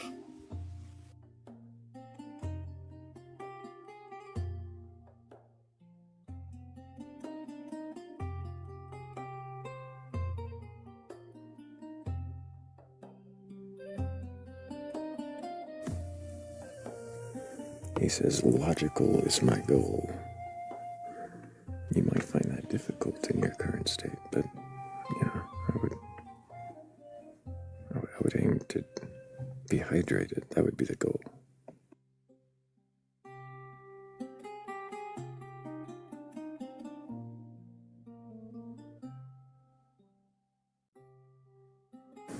Well, I appreciate you, Noodle. We try to keep it calm in here. Although, I'm tempted. Before I read that comment, I was thinking about one of the transitions Michael V gave me. Carnival. The carnival music also. Oh, the carnival music. I do like the carnival music too. Some of that's a little more upbeat. Have you heard? There's this lady who does rock, like metal songs, and she gets her bird to sing parts of it. I have not seen the heavy metal bird, no. Oh, it's so good. I love it. I'll have to DM you a video of them doing their stuff.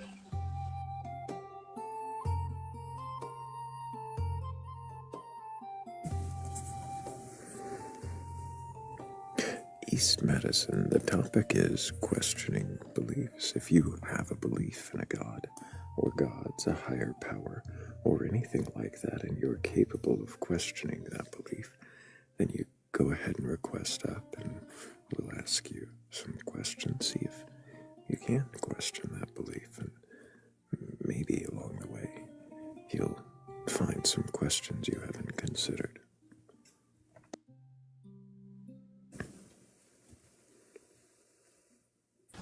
And as you can see, I'm prepared because I have my questioning face picture up on the screen. I don't know that that's a questioning face. Oh. My bad. It's the closest thing I got. It's more of a...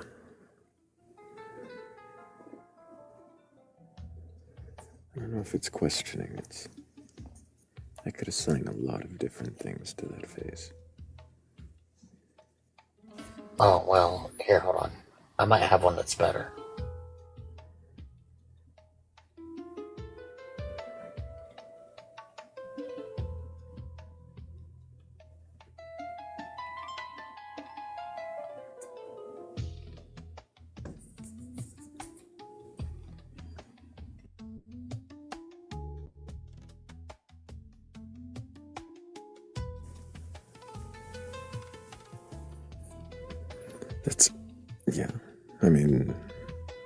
definitely quizzical.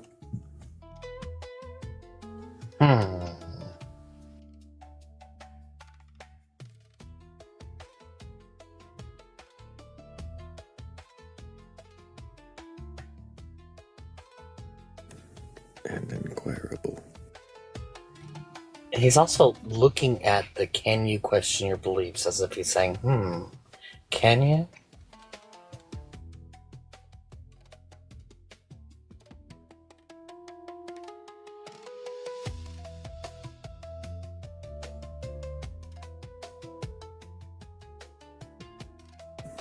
Oh, knew we had to do a whole restart, that's why.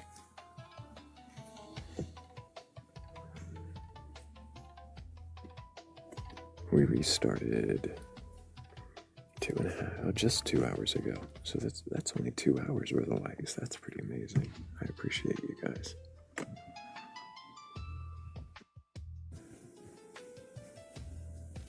We could be higher, of course. We've broken 100K in 2 hours before.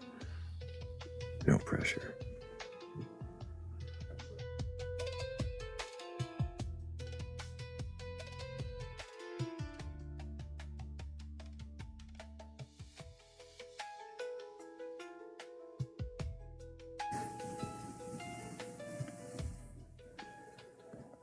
Do we need to do a wake up? Because I wake up. I don't know.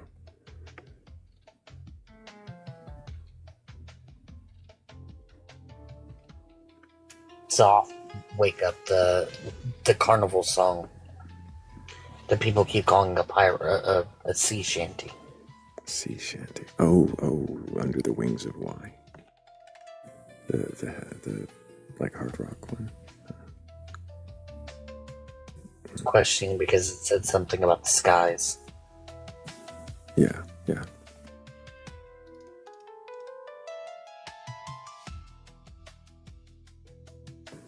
We could probably play that one again. I usually do that one right at the top of the show. Like while I'm still getting settled.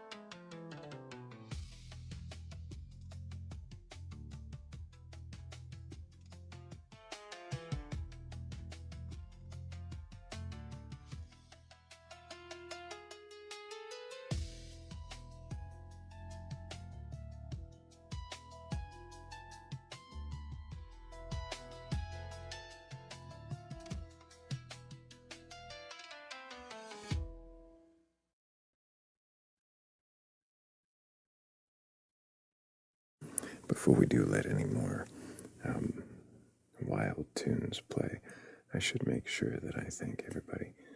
So thank you guys so much, really do. Appreciate you, Shell, 96, 80s baby, and I think there was one more on that list, but it did not show me.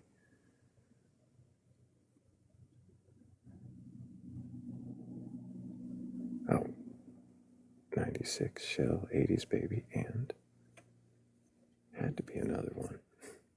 Well, anyways, Bridget, that's who it was. Of course it was Bridget. The ghostly mode. Appreciate you, Bridget. Thank you guys so much. Really appreciate all of you.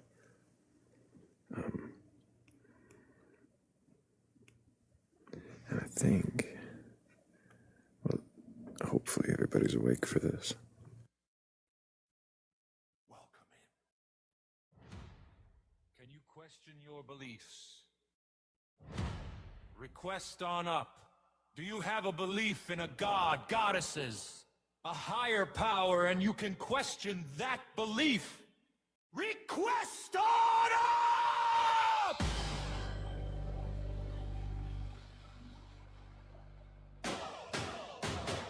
We're not here to debate or burgle your gods! Not try to pry the last vestiges of faith your bony fingers, but there's always room for one more in the shed.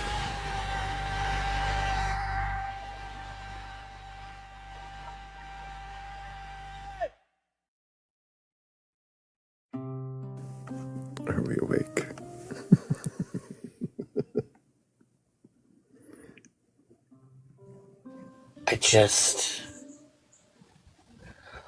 What did I hear with my own ears? Time to wake up. Oh. And then I let it go right into a soft song.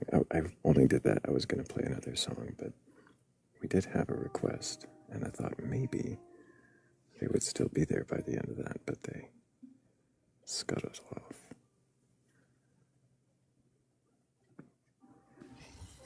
They sit there and they popped in and said, yeah, I want to question my beliefs, and then they got yelled at. And then they're like, well, if that's the way you're going to play this, I'm done.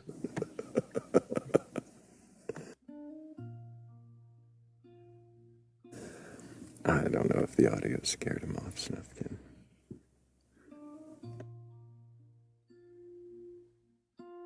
Maybe. Or maybe they're still here waiting. Maybe they didn't mean to request up. That happens. Sometimes people scroll in, request up on request.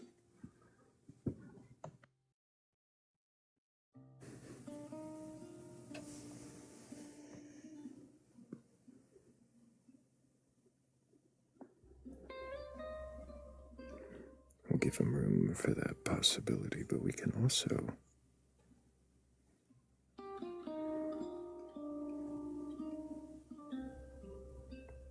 also play something a little more lively too. The one Hammy was talking about.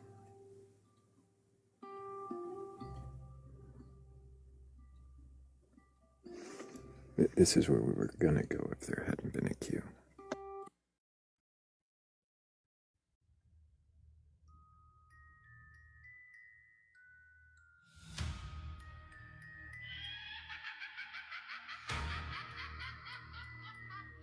Step right in.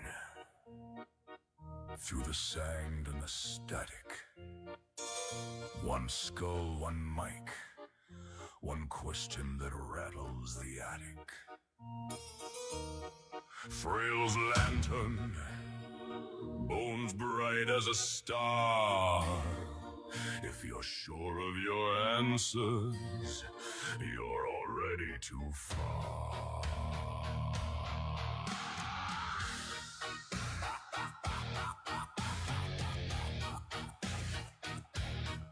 Dry wind, dead road, tents made of tattered belief, mirage of a miracle, promising relief. Skeleton showman, grins from the dune, call in with your heaven, your haunting tune. Under the wings of light, we're calling out the sky. Is it God? Is it dust? Is it comfort? Is it trust? Every story, every sigh. Hold it up, let it fly. We question the question. Try under the wings of light. Carnival candles flicker in the phone line hum. Tell me what you worship. Tell me why it comes. Is it fear of the ending, or a friend in the storm? Is it something that saved you, or just a ritual? Under the wings of light, we're calling out the sky. Is it God? Is it dust? Is it comfort? Is it trust? Every story, every sigh. Hold it up, let it fly. We question the question. Try on the wings of war.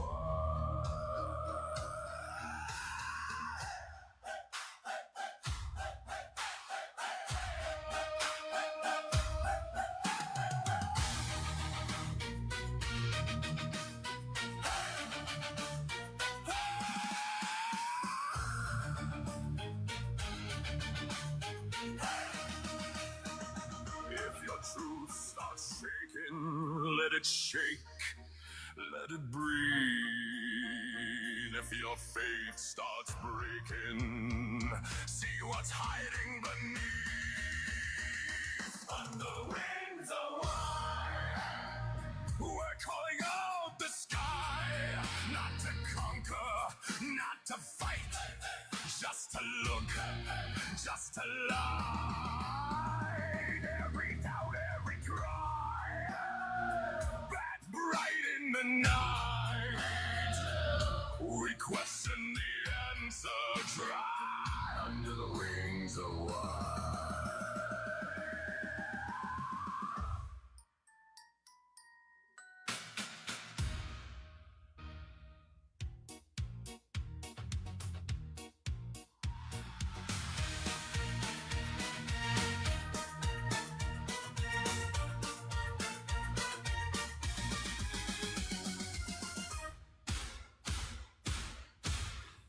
Hell yeah.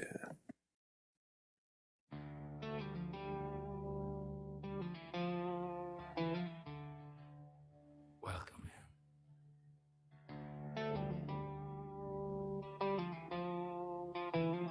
Can you question your beliefs? Request on up. Do you have a belief in a god, goddesses, a higher power, and you can question that belief? Request on up!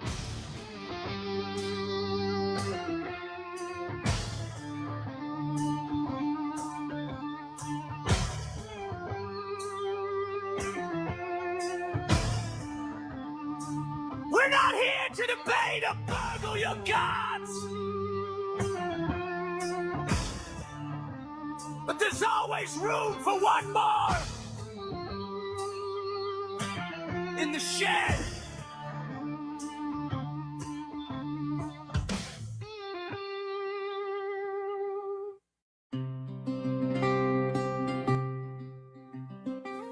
Okay, not the best transition. But we're back.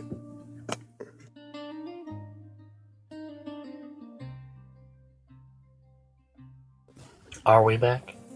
We are back. Yes, Tech Omega.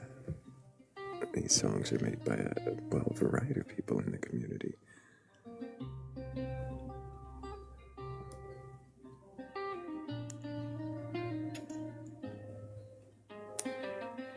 No, no subliminals. We only do our messaging overtly. Pretty overt messaging.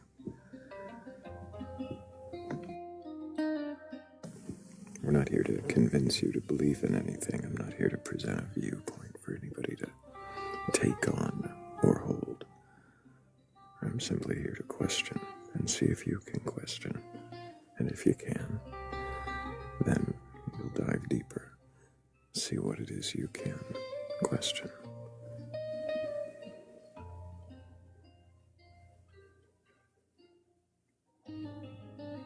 Maria, it's interesting you say that. There's actually at least one of the tunes I've gotten sounds kind of like a praise worship song, but it's still about questioning beliefs. We played it way earlier at the beginning of the live. Daryl, what you know about praise and worship songs? I've heard them. Oh, snap. I did, a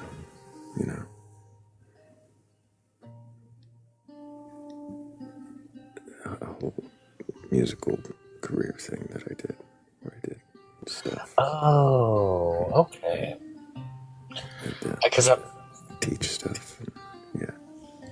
Yeah, because I was about to ask you. I was like, what kind of praise and worship music would be at a Baha'i. Oh no, not that. We had music. Baha'is had music. There's a lot of songs that the Baha'is sing.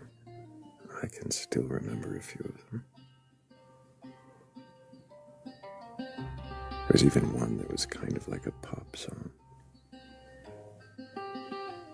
We had, so like growing up in the Baptist church, it was mainly listening to like hymnals and stuff like that, right? But as time went on, we started getting more of the Christian rock music.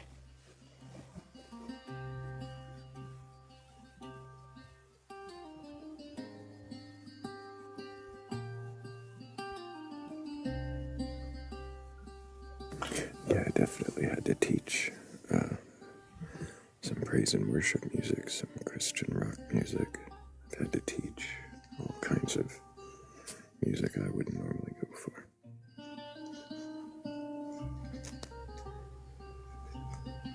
And for those of y'all out there who did not ask for this information, but it's going to get it anyway, yes, Hammy did have a favorite Christian rock group. Why? Why did I have one? Oh, because I liked their music back in the day. I almost don't want to ask. Which one? It would be Big Daddy Weave. Never heard of them. They had a few songs that I liked, one of them being Fields of Grace.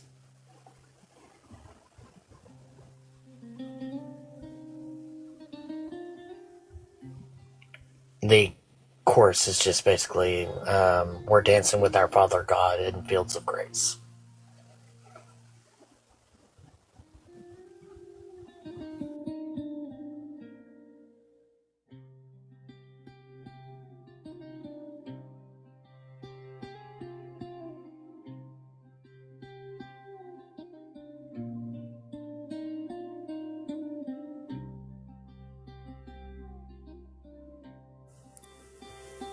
How many ghosts do you think we'll get in the queue before we actually get a guest? I don't know, because I can't see the queue. So asking me this question is kind of mute. That was the point. If you could see it, then it wouldn't help. If I could see it, I'd say probably at least 4. It seems to be normally the case where you said that you've gone through 4, and then the 5th one is always an actual person.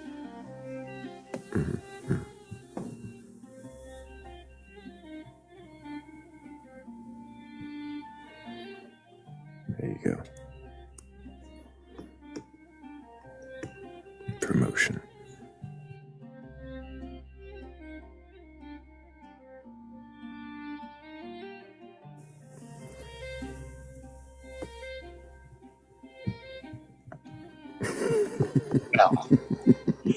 Well.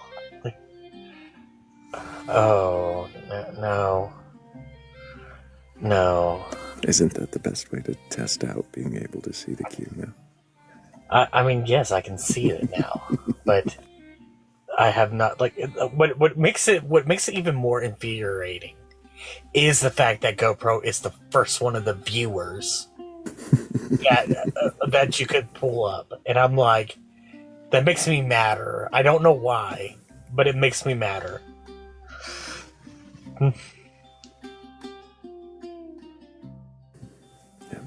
Now you have a power that you will most likely never get to use.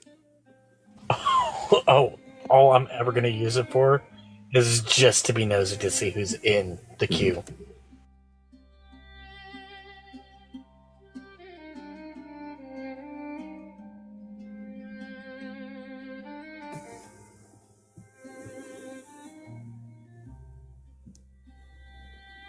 There you go. Oh no.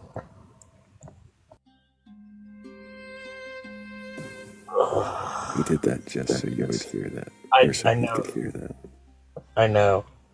And the thing is that I for a split second thought you were gonna be like, "Oh, Hammy, why don't you go ahead and accept up the new guest that's in the queue?" Because it's something you would do. I've thought about it. And we may talk to GoPro yet if he's got time for us later. If we've got time for him. Either way, how it works out, we'll see. Yes, if you see Shannon, it's usually a pocket dial. Oh, okay.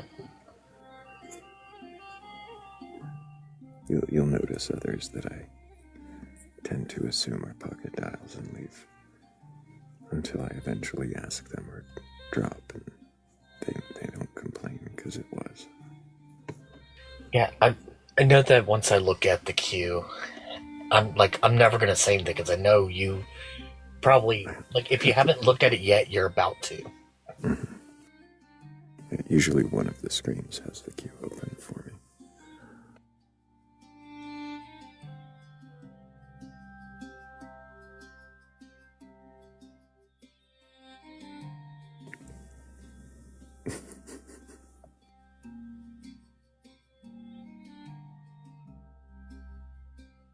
Just for Hammy's reaction. I saw that. I think it's great. I don't know.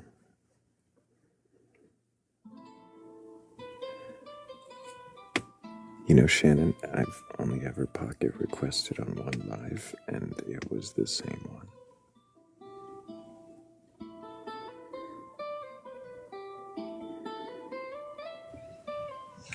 I pointed something out to Fluff once, and she about lost her mind, like in a good way. It was like a laughter way.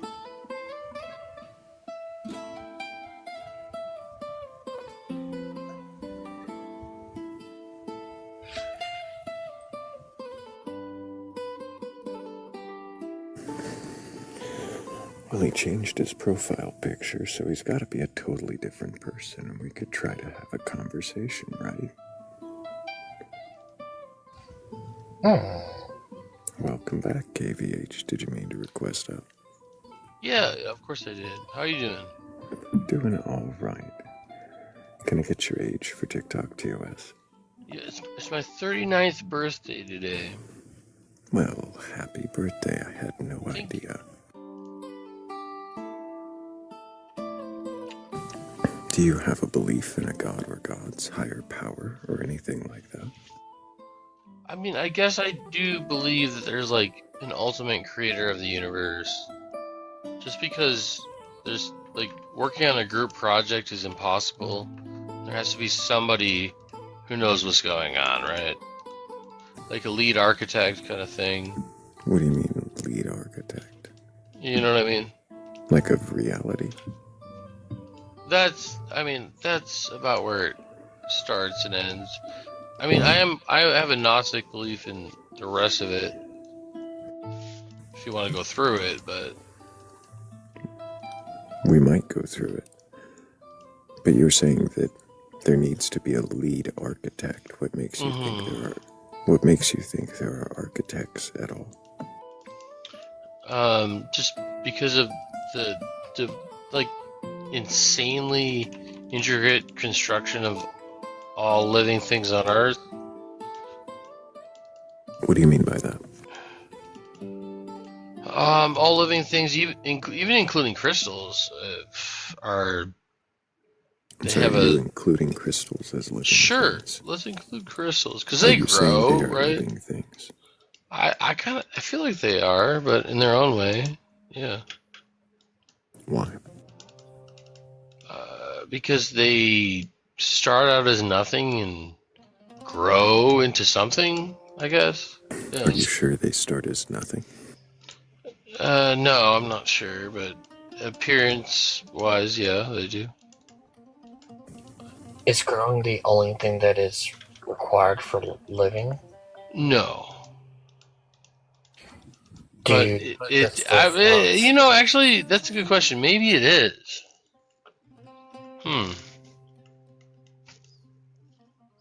You said it was the only, though. I don't think it's the only thing. No. but it is definitely part and participle or whatever this is. Do rocks and crystals meet all of those characteristics of things that are living?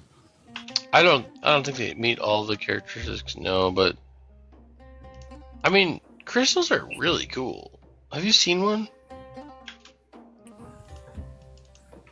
Yeah, I've seen crystals. Like, isn't it fascinating the way they like form a perfect shape, like consistently? I don't. Does them being fascinating enough for it to be qualified as life? No, fascinating has nothing to do with anything. I'm just trying to talk about it with you. Well, why did you request step, KVH? Like, seriously though, like, why do you do the fake voice? There's no fake voice. Why did you request step? Why do you do the fake voice though? Do you actually want to know my beliefs or not? We've tried to ask you before, and you. I just told you. Attitude. It's not an attitude. What was the question? I mean, I guess I put on an attitude just like you put on a fake voice. There's no fake voice. There's no fake voice. Don't. Would it make you feel better if we just do the whole interview like this? Would Please you be real, answer me like, honestly? Are you listen going to you to for talk to me months, like man. a serious person, or are you just going to be an asshole? See, you can put on voices. I know you're really good at it. Yeah, I can put on voices, Yeah, but not that's for what I'm this. I For can this, put on voices. If that's your real voice, then God's real. if this is my real voice, then you declare that God is real. Why? No, then you do. Why? Do you think that was witty at all? No, it's my birthday. It doesn't matter. Okay, well then, go celebrate your birthday. It also appears that he was playing a video game, so... It was quite obnoxious, but I was giving him just a little bit of leeway, because, you know, it was his birthday, apparently. So on my birthday, do I get leadway? Do you get leeway? I don't know.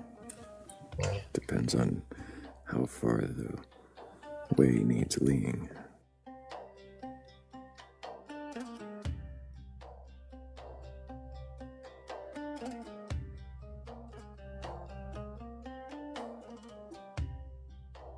It's me, so it's going to be need to be graded on a curve.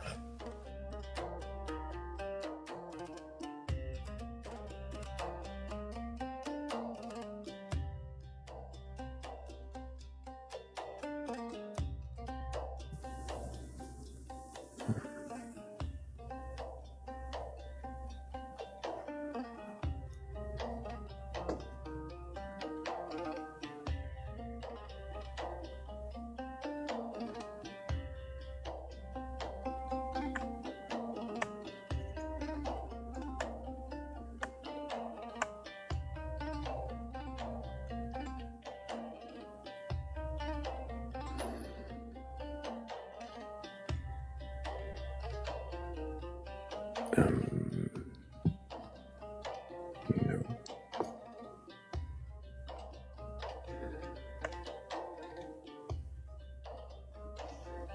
$39, he still has some growing. Yeah, witty. Well, we all do.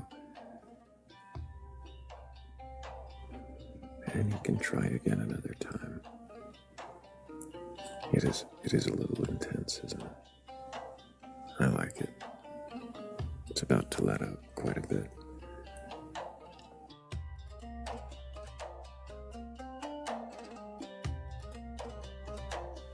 I was challenged.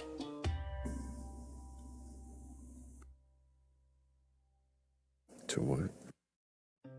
To say a nice thing about myself. How dare you? What do I look like? A compliment factory of myself? That's what that face says right there. Oh, this face is confident factory. Me face. Yep. Yep.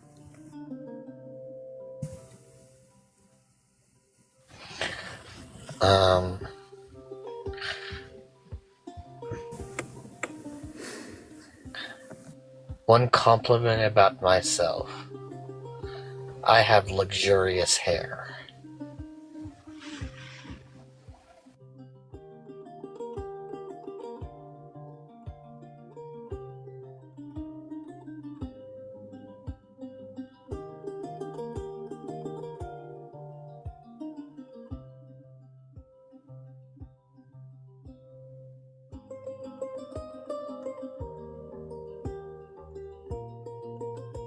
Luxurious. What does that mean? Well, you see, it's lux that's luxurious.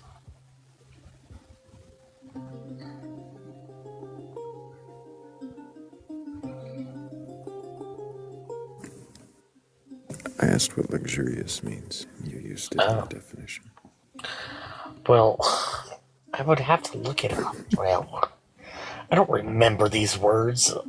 I just know that hair gets to be luxurious. Where do you buy your luxurious hair? Where do what? Where do you buy your luxurious hair? Oh, you see. From a luxury hair retailer. Oh, look. What I do in the graveyards is my personal business, Thrayle. Oh, took a dark turn you didn't expect. Ah. I don't know that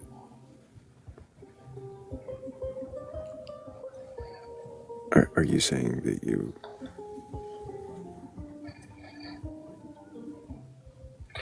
Look, what I do do... you know of a luxury hair retailer that operates in a cemetery?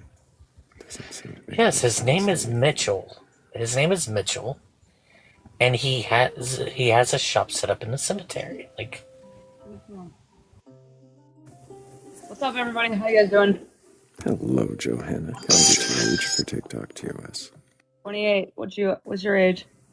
43. And do you have a belief in a god or god's higher power or anything like that? Oh my God, do I have? Wait, can I talk in a low voice like you? I don't know if you can. You could. I have a very deep belief in Jesus Christ. I think that he was totally. Yes. Have you read your Bible from beginning to end? Yeah, I read the Bible 5 million times, actually. 5 million times? That's fascinating. Yeah, not gonna be honest. Hey, do you remember 1 Peter 3:15? No, I remember John 4:18. Do you think John, it might actually, it was John 4:22. Do you have a Bible with you? No, I don't need to look my fucking facts up. Sorry, my bad. Fascinating. I have one question, Johanna, and it's do you remember that one of the many commandments? There's 10, right? There's only 10, right?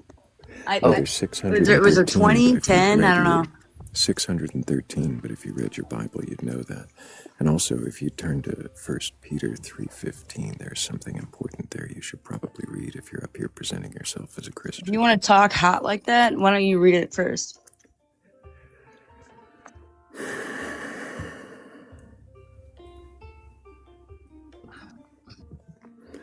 Hopefully, Johanna, you're still sitting there in the comments, and you can listen. While Hammy, do you got your Bible?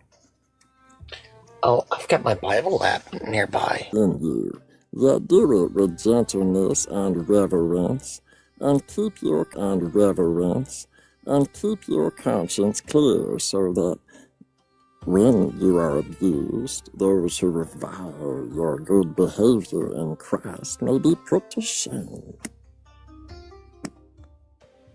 Man, I missed that episode of Aqua Twin Hunger Force where Meatwad became Christian. Yeah, I forgot about that episode too. You had it loaded up, ready to play. Just ready to the audio, but there was a button. I forgot what it was gonna do.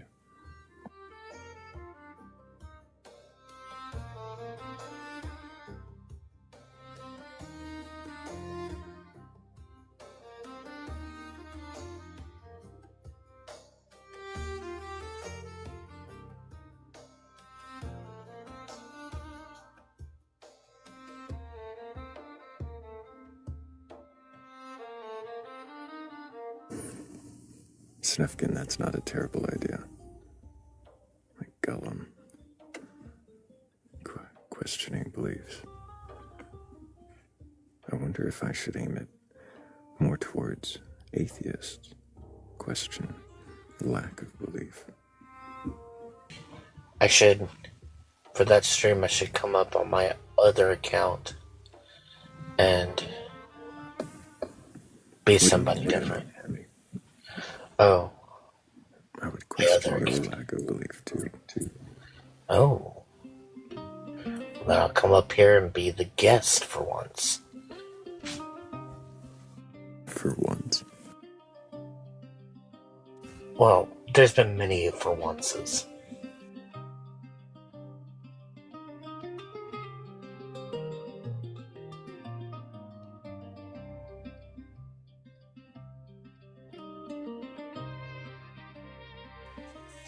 But if we're going to do a true April Fool's stream, you'd have to start it off by saying that we are here for debates.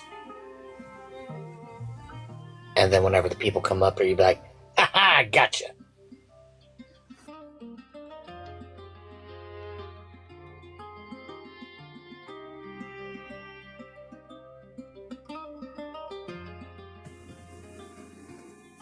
Hand reveal, Mika.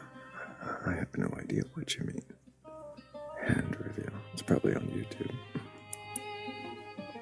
There's never been a moment where, like, parts of Thrayle's body has been seen through the host device. Ever. Used to be when I would take the walk in the morning, because I run the live a lot longer into the day and take a walk in the morning. And you could see my legs sometimes. They'd pop through. Or the dog.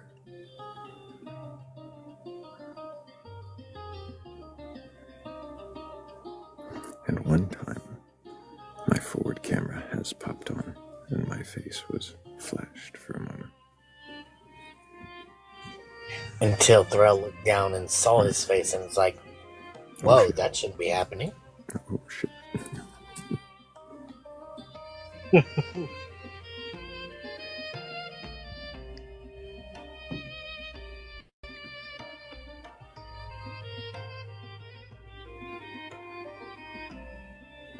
I don't know, Sebastian. I haven't seen it.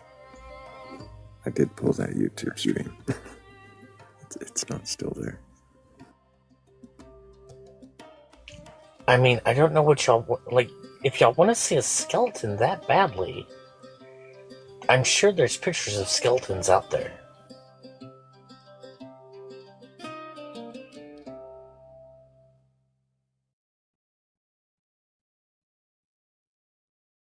Oh, we've got your rain coming this way, Thrayle. It was good rain. I don't know what you're complaining about. Well, I just heard the thunder. Did you already get the cold? We had cold for a little while. I don't know if we're gonna get a lot of cold down here.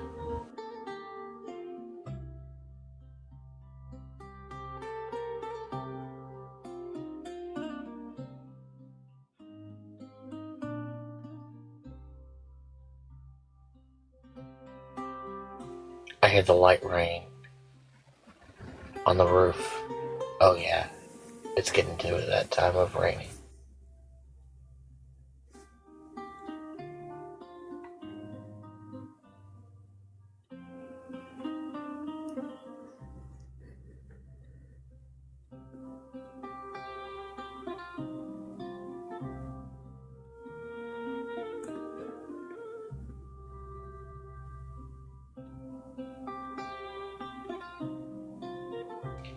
You know, there's been times whenever I was living at the old place I was living at that, since the entire outside was made of tin, when it rained heavy, it would get so loud that I couldn't be in any streams whatsoever because it was just deafening in the house. It can get that way for me in here sometimes in the studio.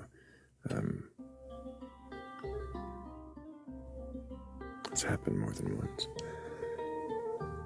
I just pull the mic closer and close the vocal booth as best I can. It doesn't isolate, it just dulls the outside sounds. Should probably build an isolation booth in here. Well, yeah, so the bedroom area of this I'm going to eventually convert into a small studio and vocal booth.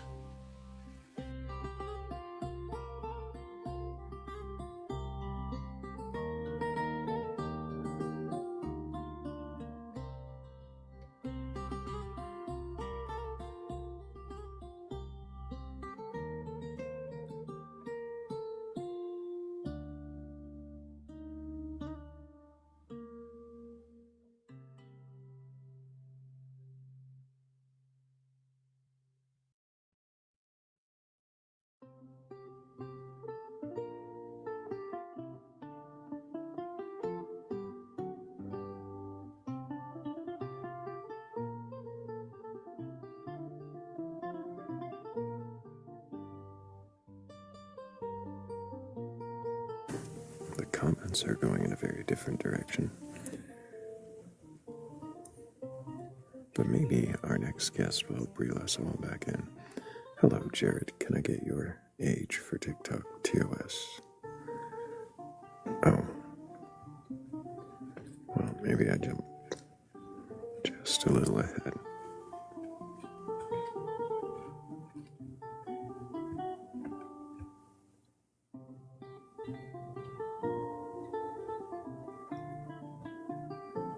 Nope.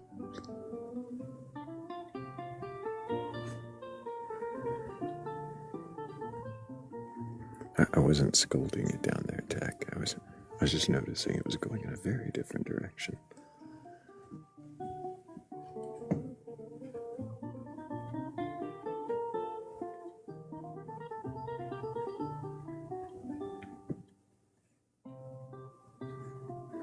But maybe there's somebody who's just joined us who has a belief in a god or gods, a higher power, or anything like that, and maybe they're capable of questioning their beliefs. If that's you, then go ahead and request on up.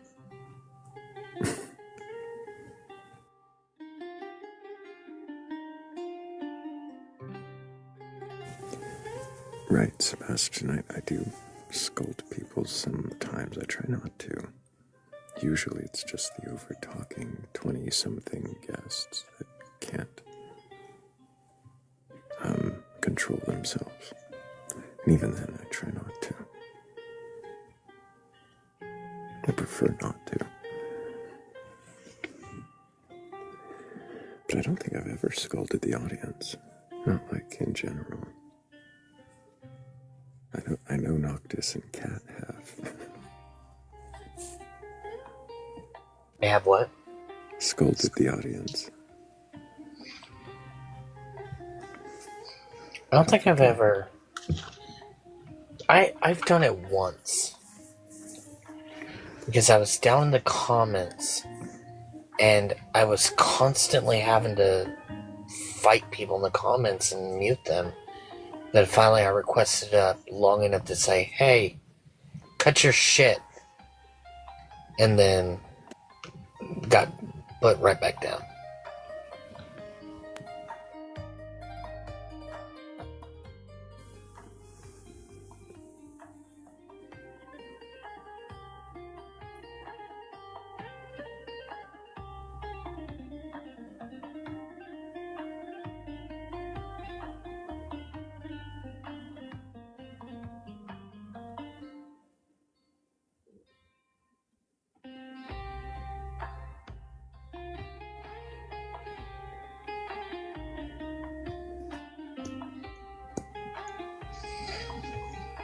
Some of y'all are still so new that y'all didn't see some of the spicy Thrayle stuff.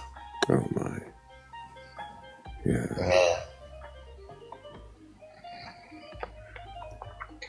I remember one time. I don't know what you mean. Oh, I remember one time distinctly where we were waiting for a believer to come up and people were going off on different tangents and you put the "what the fuck are we talking about" screen up.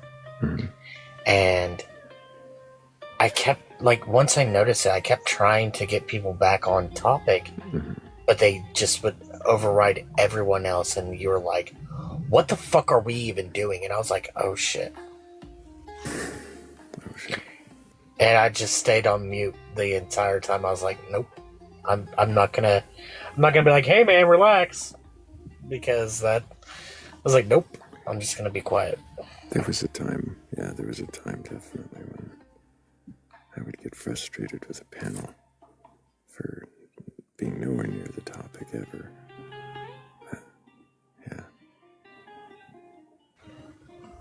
I think a lot of it, though, at the time, too, was not just the fact that they were off topic, but it was a bunch of atheists and non-believers arguing. Yeah, arguing over things that are, like, unrelated, generally. Yeah. And so it was just like, what the hell?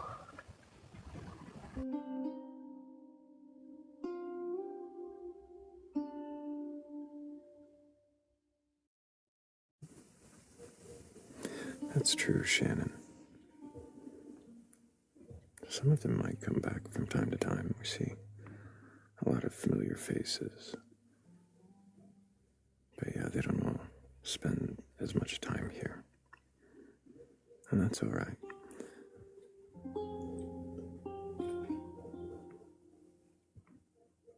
Yeah. There's some of them that I miss, some of them that I'm kind of glad. Yeah, I still see a lot of them. They're just in different places.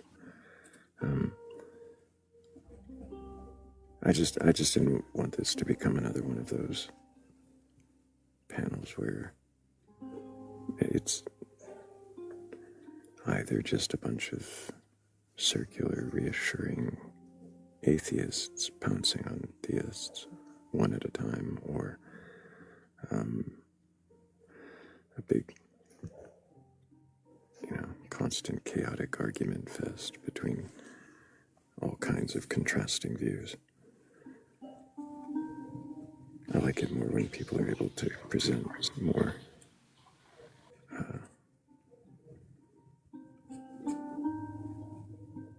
reasoned questioning and more civil conversation. It's just better. It's where I want to be. And if I want to scroll away, then what are we doing? Yeah, and I noticed that I've calmed down a lot whenever it came to the earlier days.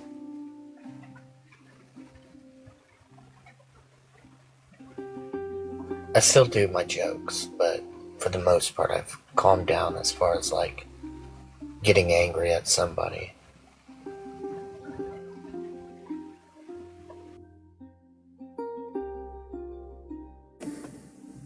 Yeah, anger doesn't do very much in these conversations except entertain you for a moment. Maybe you will feel cathartic at the end of it. Maybe there's a few people in the audience that enjoy it, watching the scream fest, but they're not going to enjoy the rest of the conversation as much. So I don't want to cater to what I don't enjoy. It doesn't seem helpful. And just to be clear, because Sarkin brought up a very good very good, statement there, but it's not the fact that I was denying myself to be angry. It's just that I have the right to be angry, but I can choose how that manifests out. Well, hello there, Don Juan. Can I get your age for TikTok TOS? Yeah, I'm 28. Do you have a belief in a god or gods, higher power, or anything like that? I don't, but like one question I hope y'all can answer is why in the hell did Elisha, when he's getting descended up into heaven, call for... Don Juan, we're not here to answer like biblical questions. We're here to see if you can question your beliefs. So you said you don't believe in a God. Why not? Well, it's one of like the very important questions that I have that I was hoping you guys had the knowledge to answer, if that's a possibility. Why would we be answering biblical questions? Well, okay, so check this out. Hear me out on this. You ready? So, the story of Elisha, when he's getting descended The 42 kids and the 2 bears. But yeah, what does like, this have to do with this live? Like, if you don't believe in God, well, exactly. But like, no, I was is this hoping. why you don't believe in God? Is the story of No, Elisha? it's not the primary reason why, but like, I don't know, like this is the first, like, I guess, type of live, even dabbling in this type of deal, so... Alive to have this type of deal. Did you read the prompt before you requested up?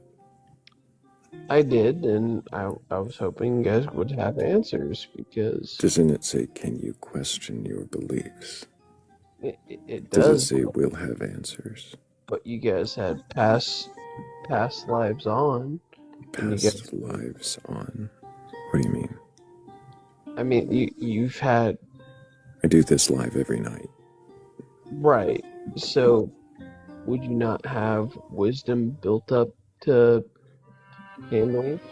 Well, the thing is I don't necessarily think that we would have wisdom, but why would you think that a live about questioning your beliefs would be here for answers, not just questions? So that's the ultimate question. I don't know if it's ultimate, but can you question your lack of belief? I could, yeah, absolutely. Are you drunk? No. No, I'm not. Why don't you believe in a God? Well, I could say that I don't believe in the God because of the scientific backing of it all, and I believe science more than faith, but there are a lot of things that go on upon what I have seen in my life to question scientific backing. What? Like seeing someone, I guess, win, or seeing something happening like when you say you're not drunk, do you mean yet? No, I'm not drunk at all. I haven't drank tonight at all. Why don't you believe in a God? Because I don't believe in him. Or it. Why not?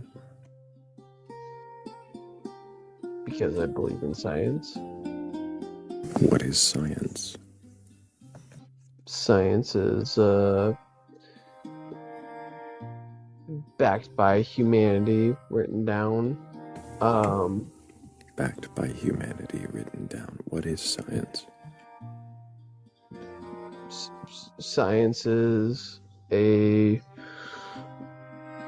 something that we tested as humanity, and it is backed by science.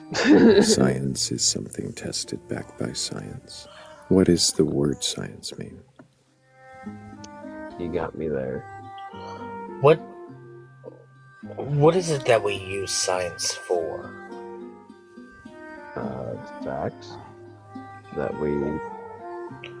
Well, like, so,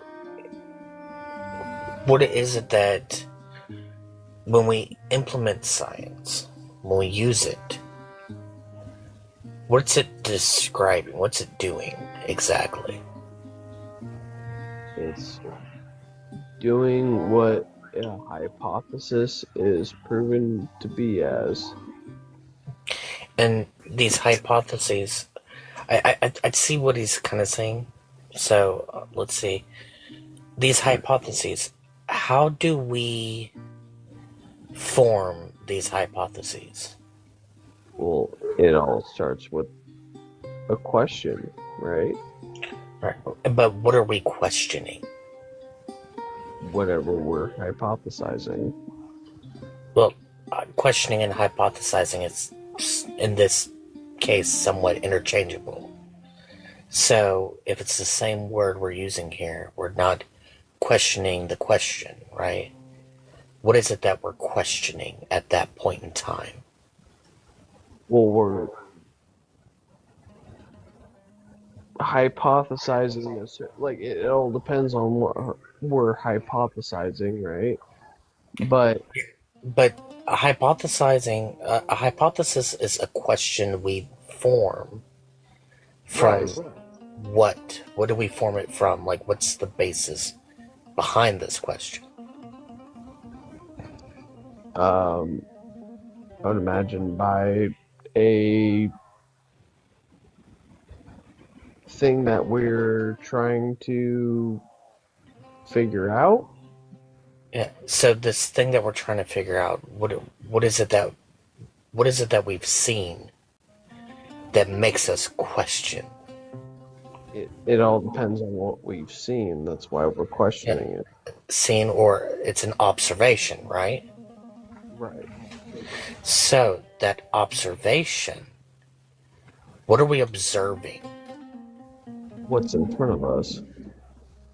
Which would be nature, right? Or the natural world. Right. So, if what we're questioning is the natural world around us with our hypotheses, then science would be what? Factual.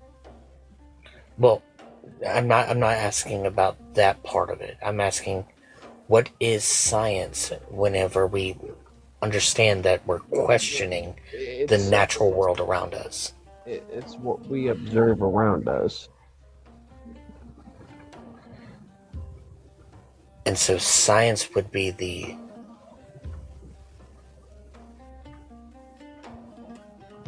what? It would be fucking the factorial round around us. The natural world around us. Mm-hmm. So, whenever Thrayle asks, what is science? This is the study of the natural world around us, right? Right. So there we go. Thrayle, did you have the follow-up question?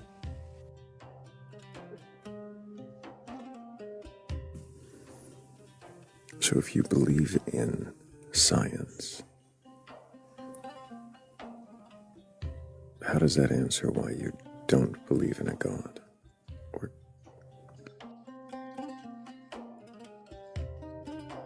because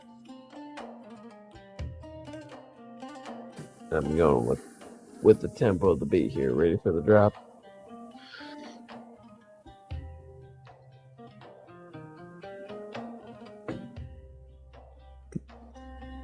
I don't believe in it. Any religion. Because. Ready?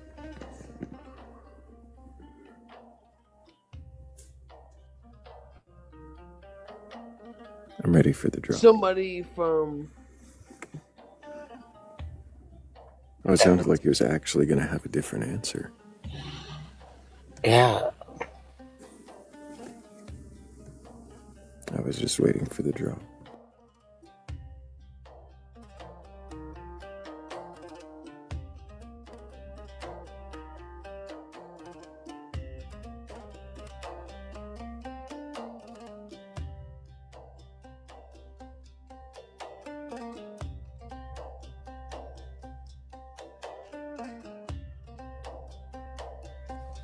I was commended for my patience.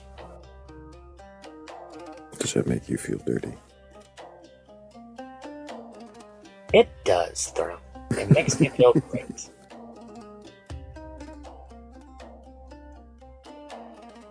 And then it got smashed to pieces by dropping him.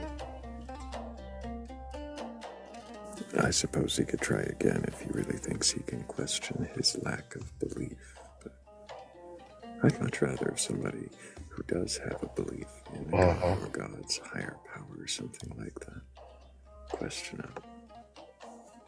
A request on up. Wow. I'm not tired. Question on up. It's not that time. It's not that time. No, it's not that time. But they should question on up. Mika says he wasn't dropped. He fell down. We all saw. That's right.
Have a good night, Serkan. Or whatever time of day.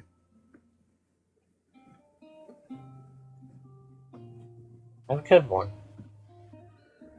And I see a Tav down there. Welcome in, Tav. Good to see you. Hell yeah.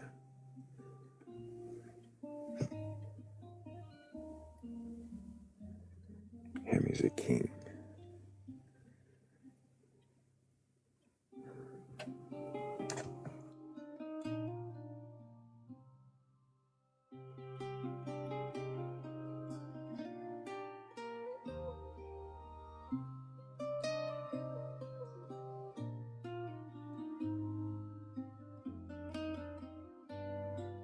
When did you become a king?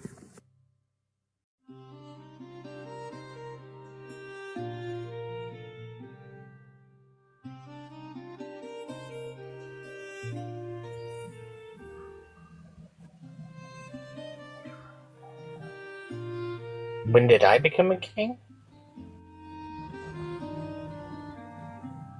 Yeah, Tavium greeted you as King Hemi. Oh. Well, that must have been today, I guess. I don't know. I missed my coronation. I don't know if I'm royal prodigy, but Hemi is apparently. What a... Yeah, I'm apparently royalty. It's alright, I'm royalty and I didn't even realize it. I'm already God or the devil, respectively, apparently. Well, I'm apparently God, the bacon god, and I am King Hammy. So, I'm just winning at life, I guess. If only that And somehow Lux fit into Locks. real life. Don't forget the Lux Locks. Oh, yes, deluxe logs.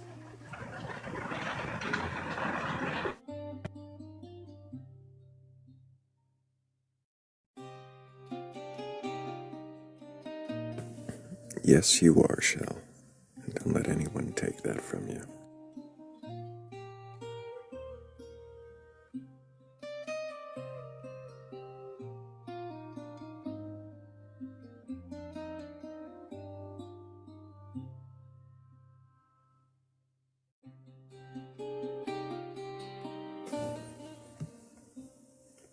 Tavium prefers the role of court jester, apparently.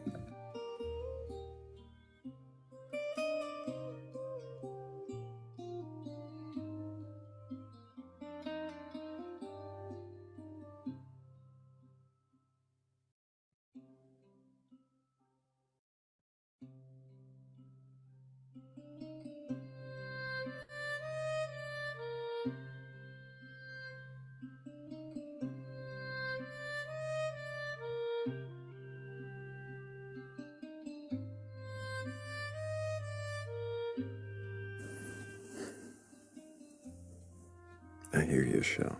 I won't push that.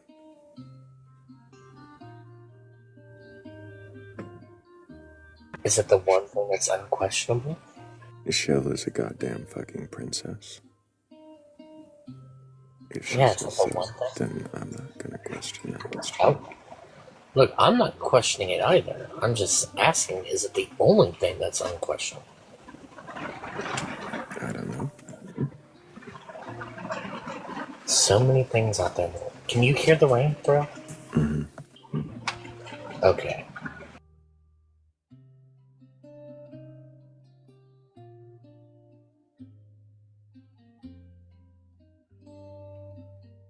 I hope you know I blame you for this loudness.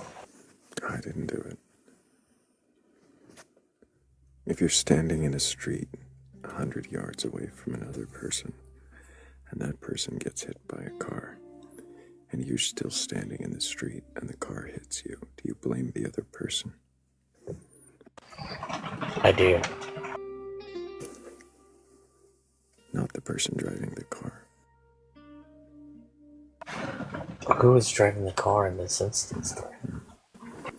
What about you for standing in the street when you saw someone else get hit by the car? Look, I'm like that cat meme. I'm trying to figure out what the fuck going on over there. And then I see you, and I see somebody else get hit by a car, and I was like, oh, dang. 96 says you blame the car manufacturer, obviously. And if that doesn't work, you blame the tire manufacturer. Clearly that's who's at fault. I do see a request. We'll give him just a second, because I just accepted another one. We want to make sure that we don't double stack. While we do that, I will make sure. Oops. That if it loads, even. There we go.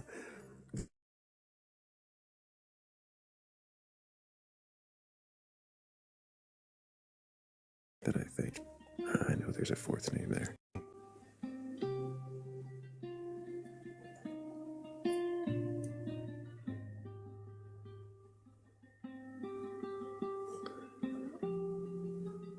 Well, I thank you nonetheless.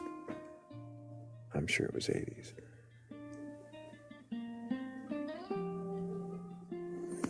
Yep, it was 80s, baby. Thank you guys so much. Appreciate all of you. And now we can pull up breadsticks. Can I get your age for TikTok TOS? Yeah, 27. And do you have a belief in a god or gods, higher power, or anything like that? Yeah, 100%. Yeah, I do. What god do you believe in? The one Almighty God. Which one Almighty God? The one God according to the Bible. Oh, the Bible. Have you read the Bible from beginning to end? Yes, I have. Do you believe the stories to be true and literal? I believe some of it is allegory, but I believe that the general sense of what is taught in there is absolutely true. But obviously, some of what the Bible teaches is taught in allegory, not absolute, foundation effect. Do you believe stories like the 6-day creation, Adam and Eve, are those true stories? The story of Adam and Eve, are those true stories? Mm-hmm. Yeah. And the 6-day creation.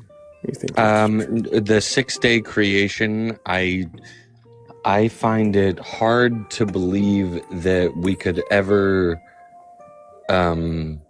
lock down a time frame in which a all-powerful entity acts. And what I mean by saying that is that to determine that days to the Lord are days to man seems absolutely absurd to me. So for me, you're saying that the days described in Genesis 1 are God days, not man days. Well, yeah, what I'm saying is that a day to the Lord might not be a day to man. Why would the day conveyed in a book about the creation be a God day instead of a human day? Like, if it wasn't a human Well, day, because he's God, it's pretty self-explanatory. Is he telling the story? Did he write Genesis 1? Yes, he did. Yeah, that's the whole point. Yes, he did. It is the word of God, is the idea of the Bible. Genesis 1. Yeah, God, it's God's word, dude. Can you let me finish the questions? Mm-hmm. Great. So he wrote Genesis 1 and said that this is a day to people who understood what a day was differently, and didn't clarify that. No, well, hold on a second. You're operating that under the circumstance that you're understanding it from a level of modernity, meaning that you're understanding it from modern concepts of time and space. But when hold on. I've asked you a question. Hold on. Very defensively. Hold on. Kind of projecting no, I'm not being defensive. Stop. Okay, You're you interrupted me, and you defensive, asked me not to interrupt you. Yes, breadsticks, because you seem to not be answering the question. I am answering the question. Defensive kind of. Nope. Is there? Okay, breadsticks. Is there a reason why you requested to be on this panel? Well, you asked me to question my beliefs, and I believe my beliefs to be strong, and I was trying to answer the question that you just previously asked. Let the questions finish then. Like you've got a very defensive sort of tone here. Hold on one second. You asked a question, and I was just answering it, and then you interrupted me mid-answer. Well, you'd already satisfactorily given as much of an answer as I needed, so I thought I was. Well, that's not how answering questions works, though. Do you think that if I ask you a question, that you should be allowed to monologue and until it wasn't monologuing; it was answering your question. You just didn't like the way in which I was answering it. Fascinating. Breadsticks. It's not fascinating. You think you're so intelligible. Breadsticks, do you think that this is a debate? No, I don't think it's a debate. I was answering the question and I got interrupted. So I'm confused. Well, here, I'm going to elucidate this for a second, because there's one part of your answer that, to Thrayle's question, that made me think you think this is a debate, because you had said that he is looking at it from a specific point of view, but all he did was ask a question. Right, and that's how answering questions works.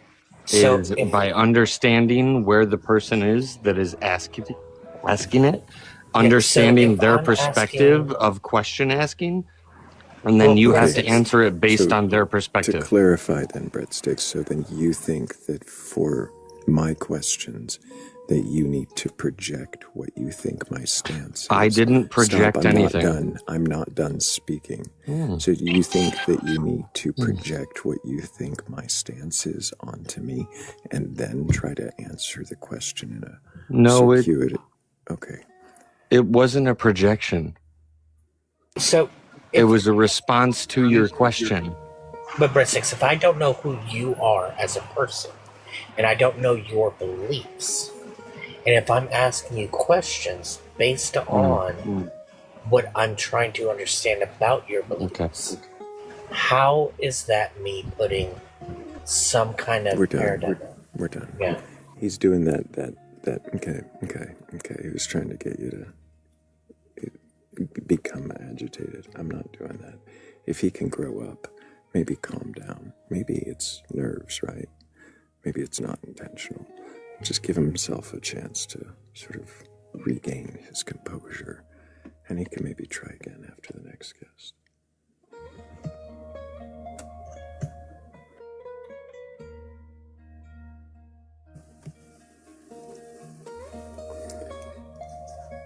Hello, Blood. Can I get your age for TikTok TOS? Yeah. What is it? Can you question your beliefs? When you decide to listen next time, Bloodstain, you can come back. But, yeah. It didn't sound like you were actually coherent, or had read the panel, or knew why you requested up, so... Why don't you read What is it it that he first, said? and then... He was just reading the panel. Oh, wow. Can you question your beliefs?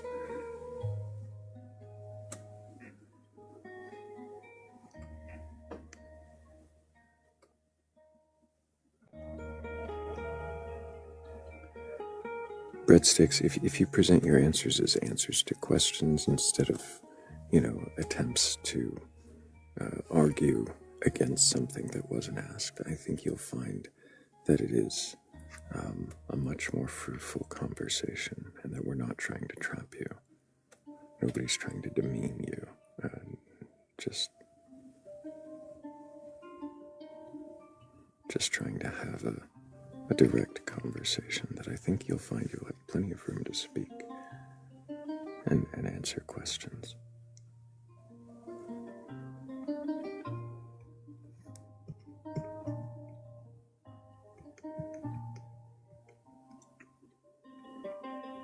I'm not seeing a change in tone in the comments. Give it a minute. Yeah, we'll give it a few minutes. Catch your breath.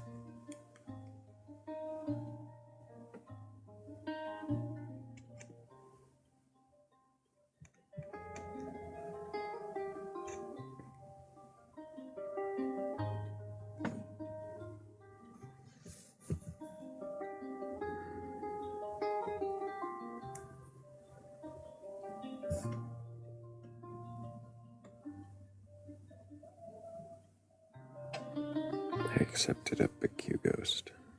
I was just waiting to see if they cleared.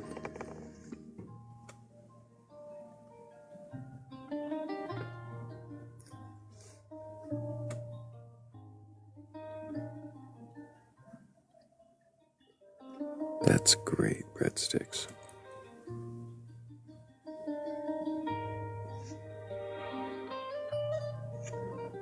I think Bloodstains had a chance to read the prompt.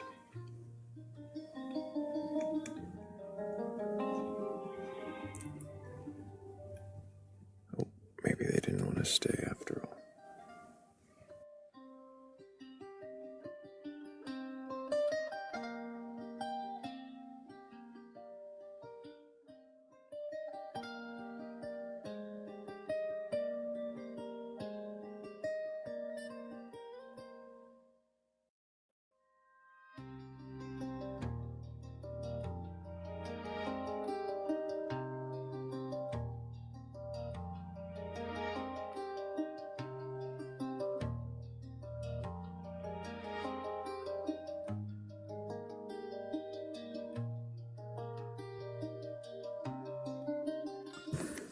Hey, look at that. We got Breadsticks joining us. Breadsticks, can you remind me how old you are for TikTok? 27.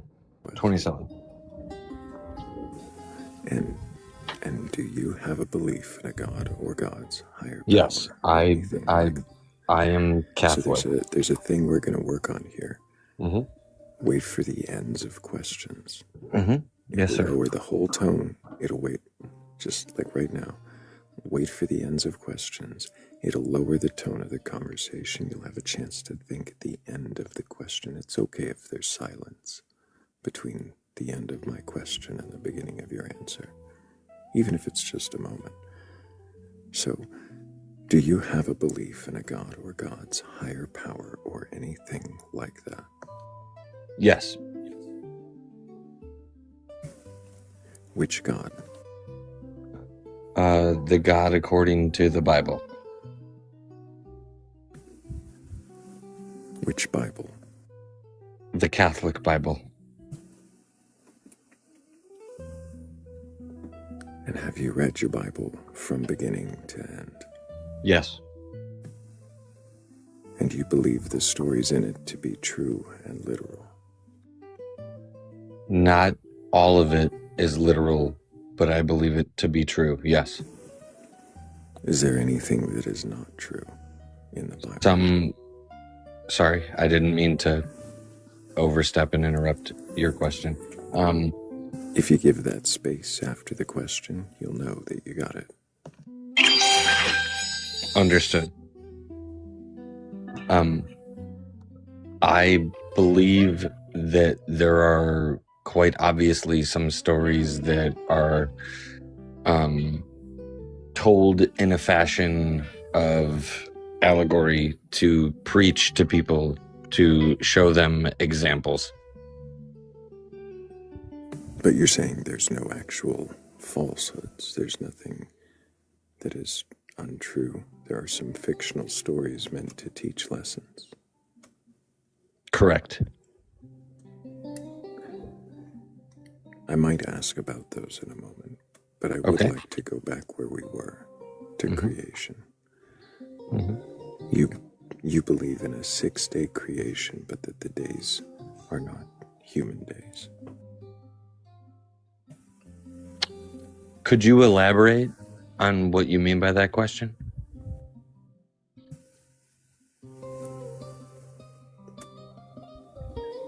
How long is a day? Well, in what we have fashioned as humans, a day is 24 hours. So in a book written to us, would it make sense that the day would be anything but that?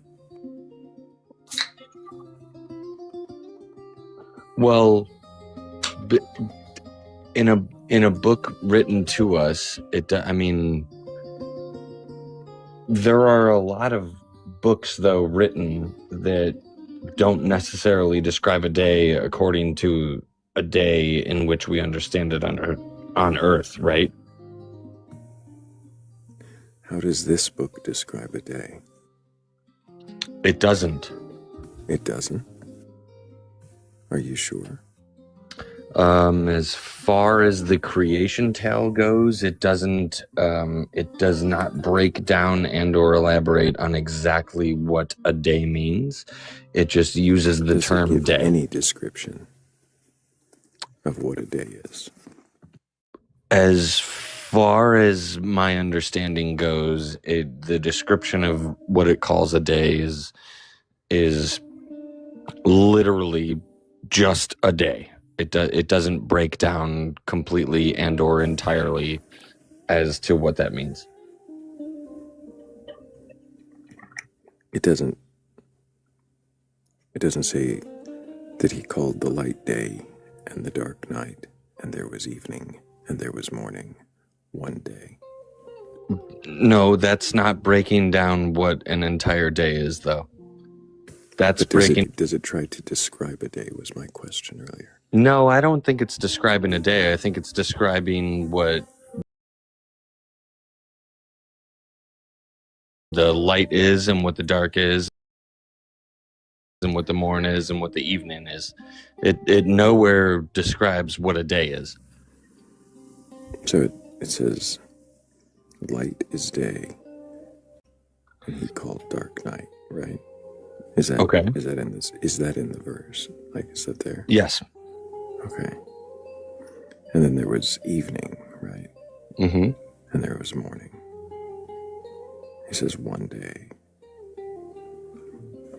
I realize it's not direct. Does it give any implication, like, to what a day is? It doesn't say that that's one day, though. It doesn't? No, it doesn't. It doesn't say the word one day at the end of verse 5. Okay, if you're taking it for full context, it describes it. What it describes is the morning, the evening, correct? And all of the things in between. Mm-hmm. But that is right. So it's describing the idea of a day, but it's not So telling it's saying us that a day is like a morning, then light, and then an evening. Is that what it's saying? Or something like that? Is it saying one more time? I'm sorry, I couldn't hear you. Is it saying that a day includes these things? Light. It's saying that these things are part of a day to man. Okay, to man. These are part of a day. Mm-hmm. I see. And then in the next couple of verses, it goes on to describe another day, right? And it ends with, and there was evening, and there was morning, a second day. Right? Okay. So it includes, yet again, like an evening and a morning. Right? Okay. Mm-hmm. Okay. So is that not a day? A day to us? Yes. That would be a day. So for one of our days, God did the whole firmament waters thing with a morning and an evening. Is that right? Is that how you're understanding it? No, I'm asking you if that's how you're... okay. My bad. I'm sorry. I misunderstood. I would suppose that it seems as, yes, that is what it is saying, but I don't think that that's what it is saying. What do you mean? You said that's what it's saying, but you're now What are saying it's not the what verses it's you're speaking of? Sorry. Well, I've been kind of up and down Genesis 1 here, but I talked about 1:5, which was where he does the light and the dark and the day and the night.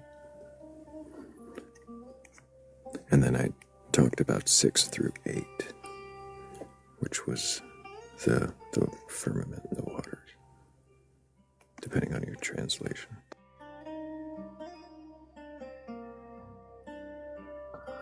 Well, right, but okay.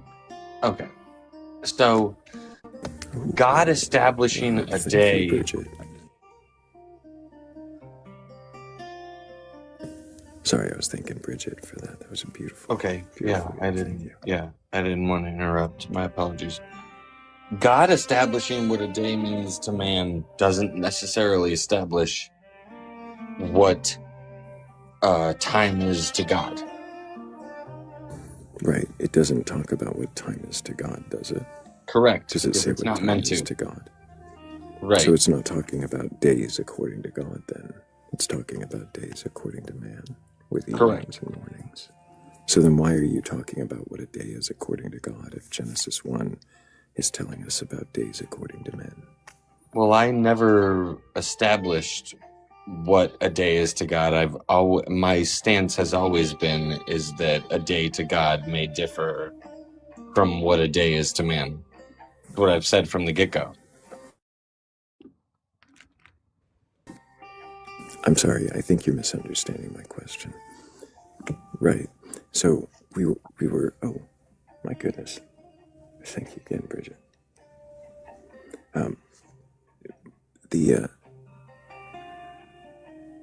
The question was why are you using God days at all? Like, why are you referencing God days? When I ask you if Genesis 1 is true and literal, and you're like, well, a day isn't a day to God, why are we going there if it reads and says that it's evenings and mornings and days like men? Why reference God days at all? Like, are these 6 human days as it seems to reference? Well, because there's no way to judge and or understand what it is that God literally means when it comes to days. There's only the word that is given to man for man to understand.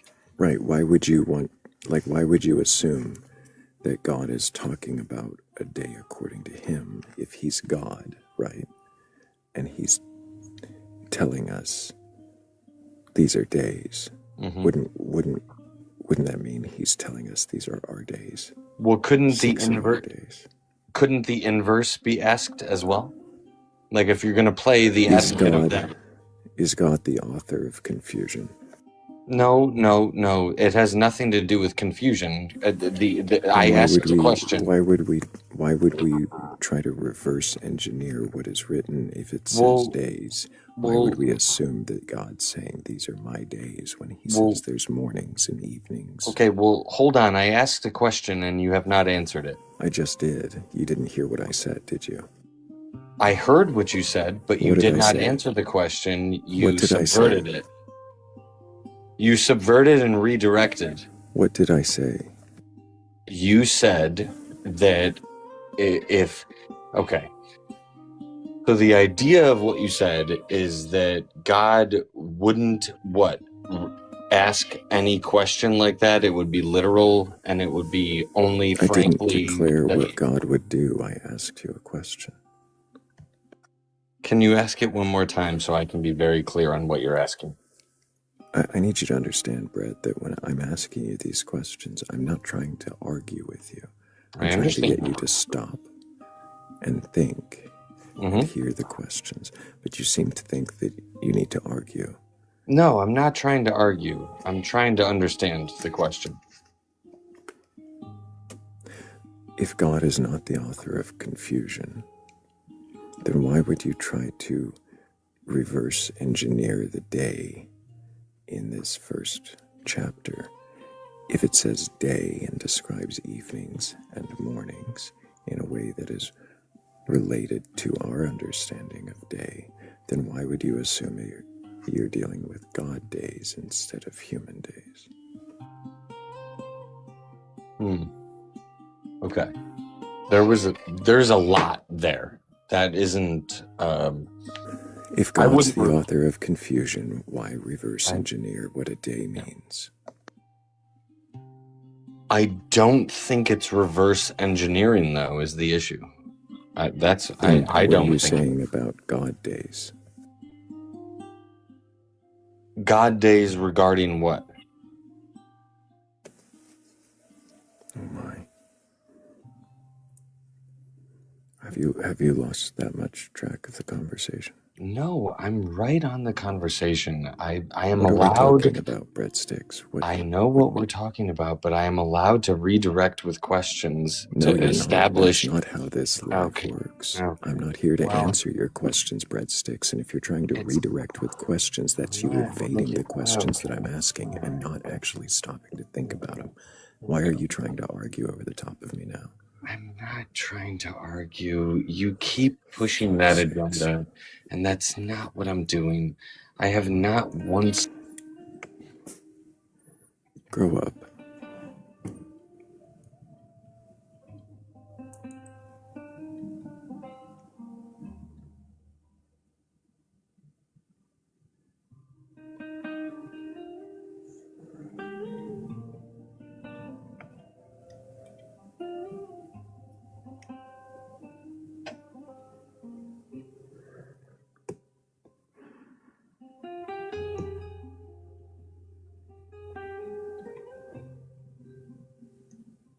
Literally trying to redirect with questions from the questions, but you're not trying to argue. I'm not here to answer your questions. I'm here to see if you can question your beliefs, and redirecting away from my questions with questions is not questioning your beliefs.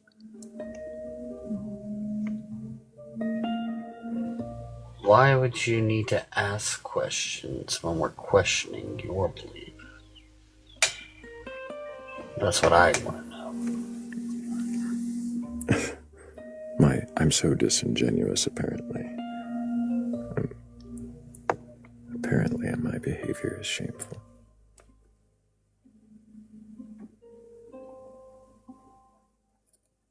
It's really, really unfortunate.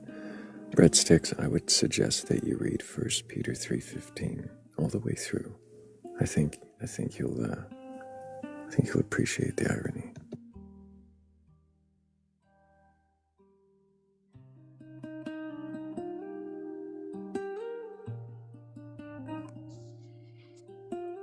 Hello, my friend. Good morning, Phoenix. How are you doing today? Not too bad. Yourself? Doing pretty good. Pretty good. No, I came back in earlier, and you had the guy that was saying, like, you're arguing. Like, no, I'm asking questions. There's a difference.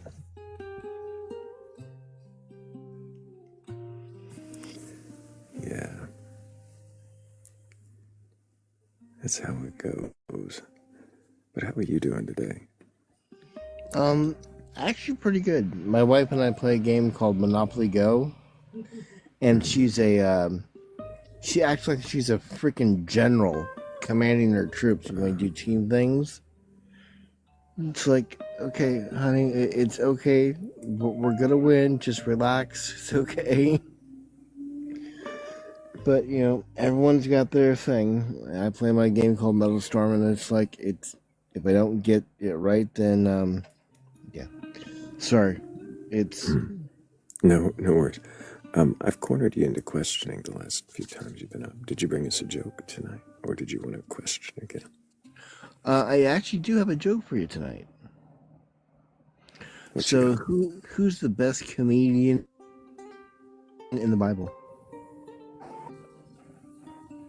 The best comedian in the Bible? Yeah. I don't know who. It's Samson. He brought down the house. Samson. Damn. Some of the dad jokes I have are kind of dark.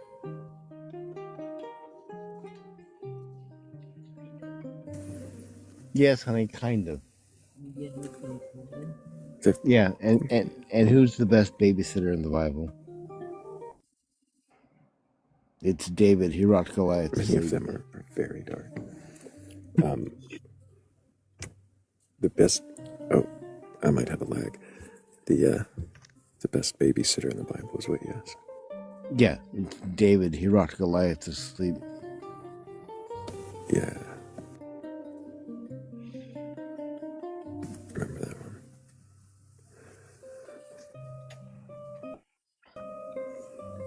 Hemi, have you ever met Phoenix before? Yes, I've met him several times. Yeah, I'm going on Everlasting Live tomorrow at 4 o'clock. And we're going to go ahead and try to... he's going to present evidence, and I'm going to go ahead and look at his evidence. Hell yeah. So you're approaching a discussion about mythicism, huh? Yeah. Do you mind if I ask you just a couple of quick questions before we let you go again? Sure. Excellent.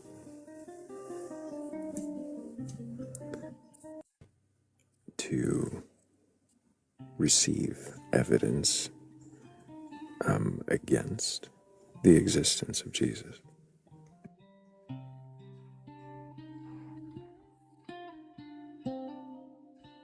Is there a question there? Oh, did I cut out through the whole thing?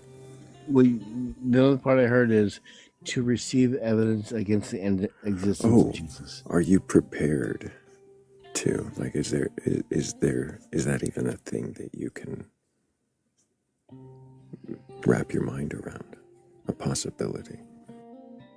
Well, what I'm doing is I'm coming into it with an open mind. I want to listen to what he says and then go ahead and research it, because I don't just believe people out of hand, but I want to go ahead and see if I can understand where he's coming from, take that in, research it, and make a determination from there.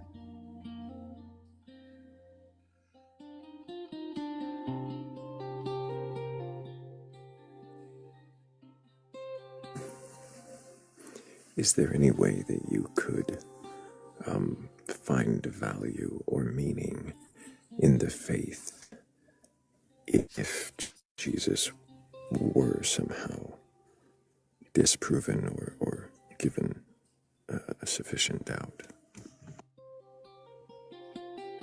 If Jesus Christ did not exist on earth, then my faith would be destroyed.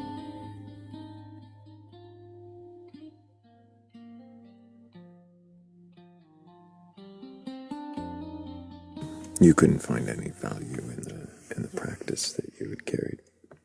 No, because it would be a lie.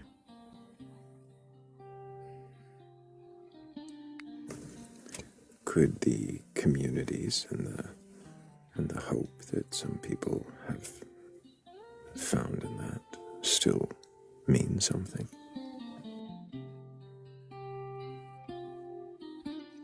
I really don't. I don't see how.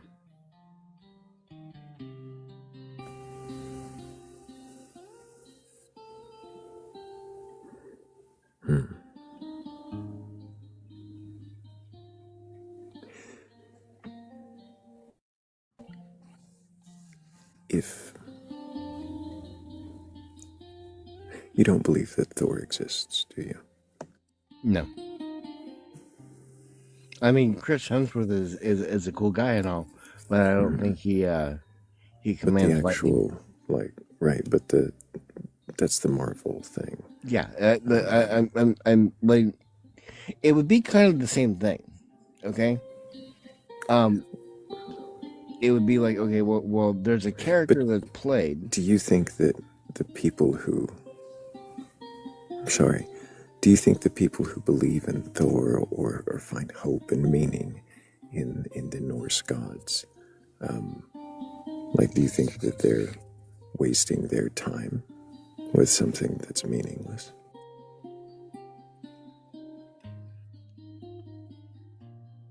Want the politically correct answer or the blunt answer? The honest one. Yeah, I think they're wasting their time. Do you think that's true of Hindus and Muslims as well? Yeah, I do.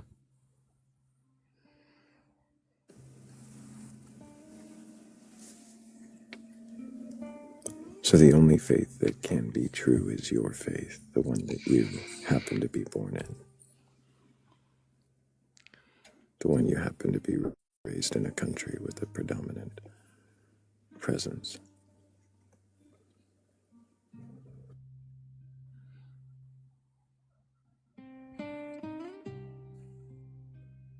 I mean, I was raised in Christianity.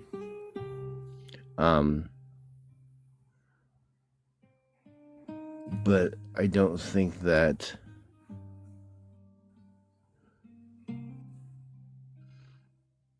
there are plenty of people that convert from other religions to Christianity. And there are plenty of people who convert the other way, right? There are, yeah. In fact, one of my very good friends went from Christianity to Islam.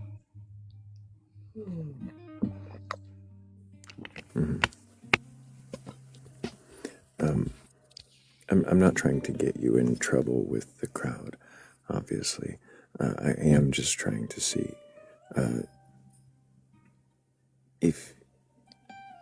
if other people can find meaning and value in the community and the lessons, the teachings of gods that you think don't exist, and even some of them think don't exist,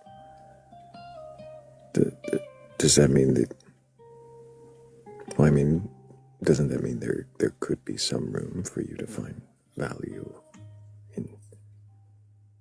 in at least the communities and the teachings of your faith? If, I also again, don't think it's so. hypothetical. Because if at its core it's based on a lie, then no. Because then the entire point is this is the truth, and if it's not the truth, then it's all a lie. So all or nothing, absolutely. Yes. I mean, it's kind of scary sometimes to have that kind of attitude, but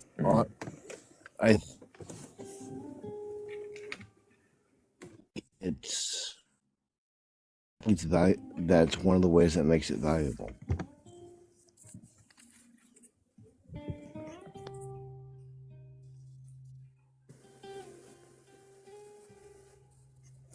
Isn't that the thing that makes it dangerous as well?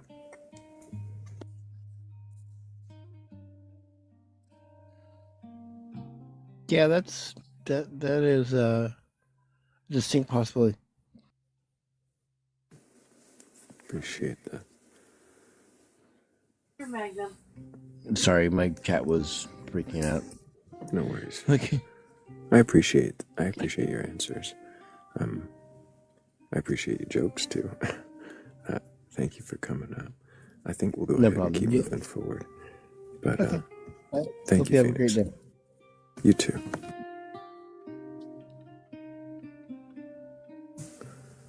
I know you might have had a question or two, Hammy, but we'll get to dig in more with Phoenix another time.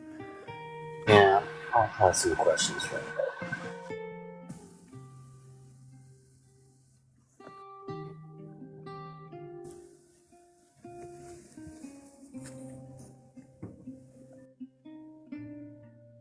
I'm gonna be on mute a lot more because I had to turn my AC on to cool off. I see.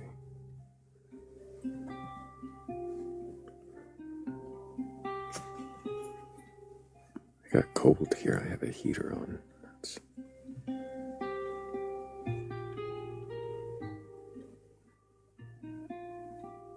So it's cold up there, but it's hot down here. Mm-hmm.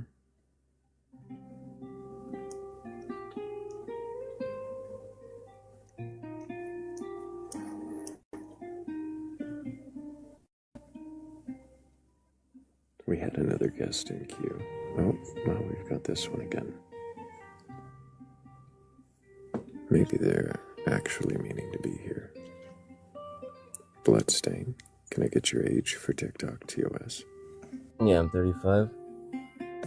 And do you have a belief in a god or gods, higher power, or anything like that? Yes, I do. And what god is that? The Christian God. Well, actually, there's a couple of gods, but Christian God is the main one that I believe in. Interesting. And have you read your Bible from beginning to end? Yes.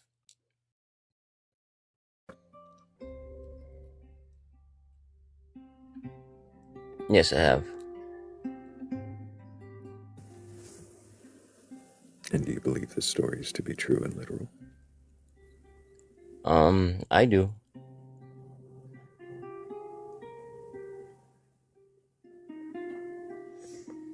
So Adam and Eve, that's a true story.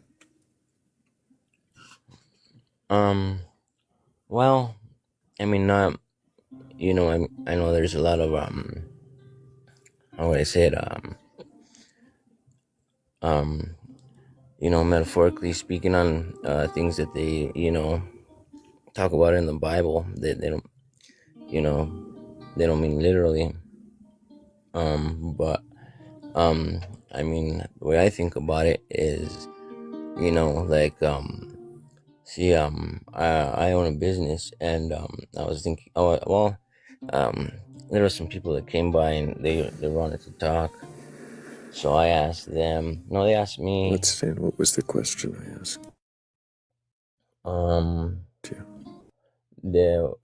If I believe that the Bible is 100% true. You're telling me a story about you owning a business. What was the question I asked? The question was, do I believe that the Bible is 100% true? And the reason I think that it is because it's not what I asked. Okay, sorry. What is it? I asked if you thought the Adam and Eve story was true. Yes, I think why the Adam. You believe that? I think the Adam and Eve story is true. Why? Because I don't think that is powerful and as powerful as God is, I don't think He would allow His word to be tampered with.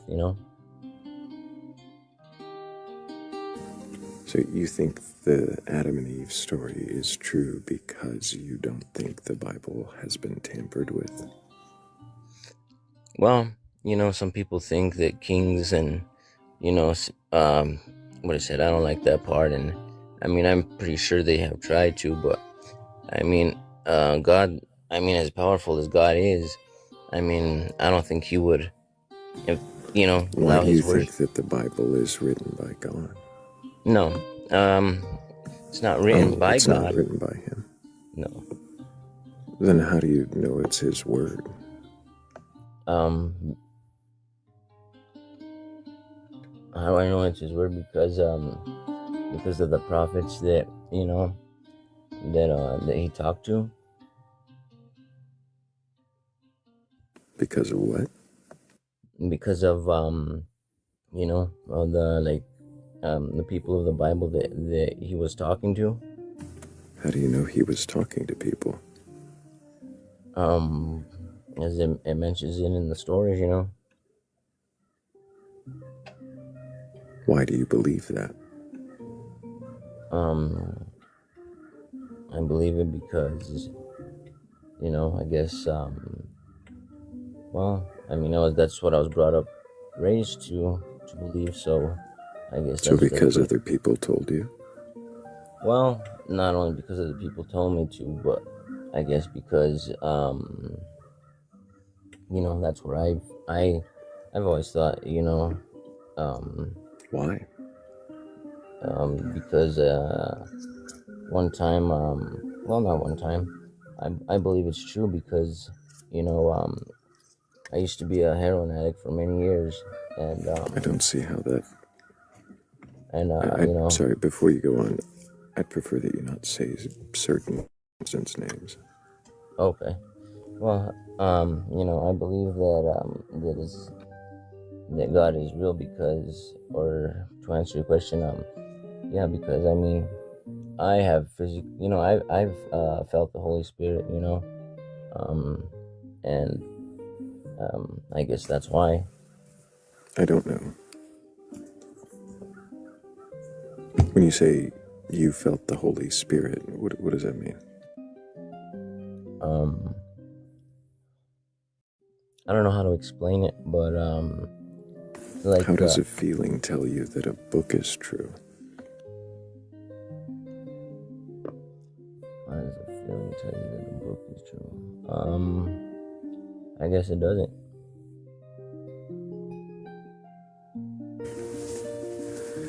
Does your sobriety depend on your belief in a God? No.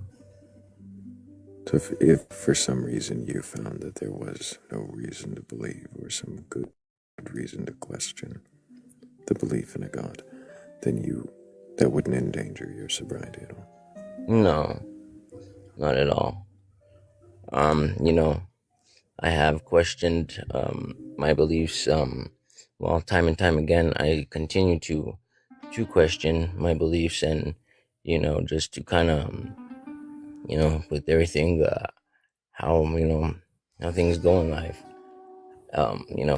But I still keep it's all into God, I guess.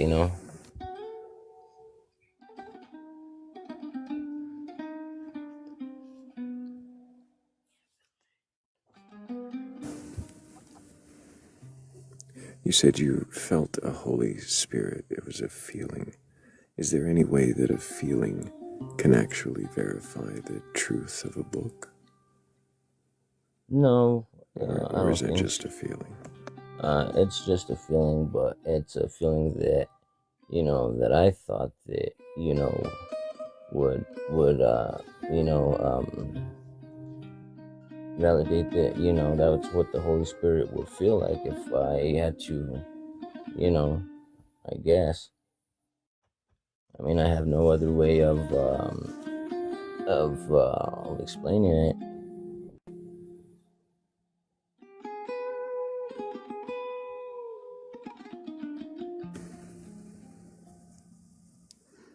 Do you leave any room for the possibility that there could be errors in the book, that it could be wrong in any way? Well, I mean, yeah. I mean, there could be, but I I don't think that there is, but I mean, I guess it is a possibility.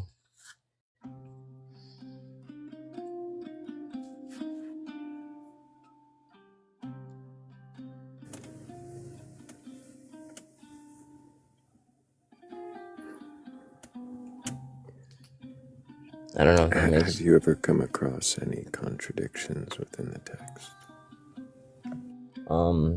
Well, yes. I mean, well, the Bible sometimes does kind of contradict itself on certain things, but I mean, that's when I do a little bit more research, and then I kind of find the right answer that I was just looking for. So I mean, The answer you were looking for. yeah, that it doesn't really contradict itself. So, if you find something wrong, then you look until you find someone say that it's not wrong.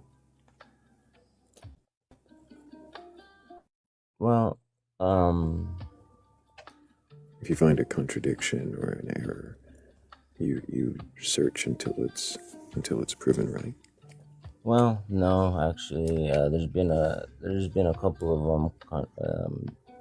that I can't remember which ones they are, but no, I haven't found that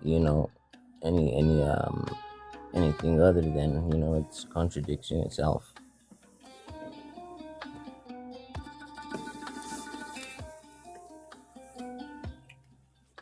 How does that fit, that there could be contradictions within a text that is supposed to be God's word? Because it's God's word written by humans, maybe. Did God choose flawed messengers? Did he mess up? I don't think God messed up. Maybe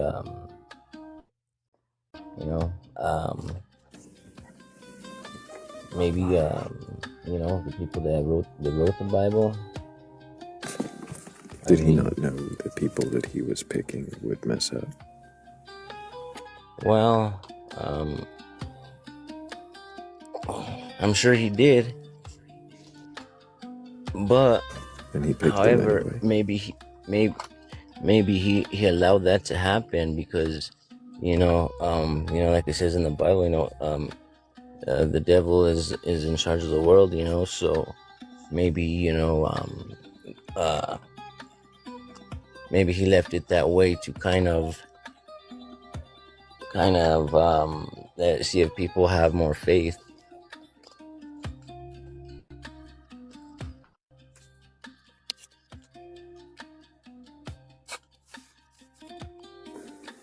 So he authored confusion so that people would believe harder past the confusion.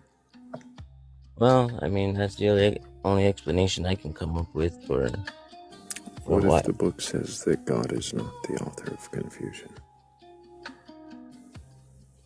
Are you saying that he is?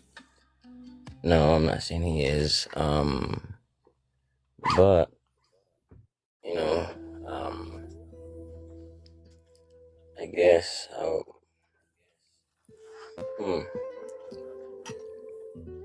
that's a good question. It's fair to stop. No, it's okay. I don't know is a perfectly fine answer if that's where you're at. Yeah, I don't think I have an answer for that.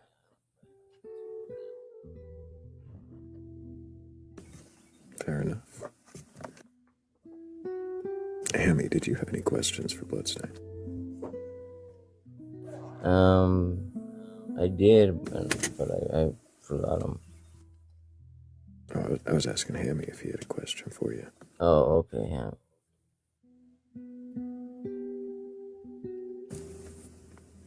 Hammy might be hiding behind his air conditioner. That's all right. Bloodstain, I don't know that I have any more questions for you. Okay. Could I ask you a question? I appreciate questions. Come back another time. Okay. Appreciate it. Thank you.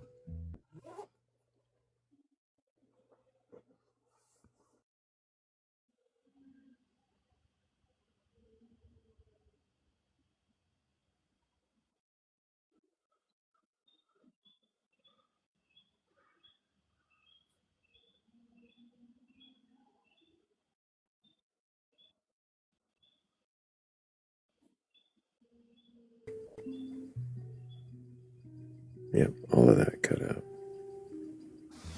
Oops. Well, hey, Just Yapping, can I get your age for TikTok TOS?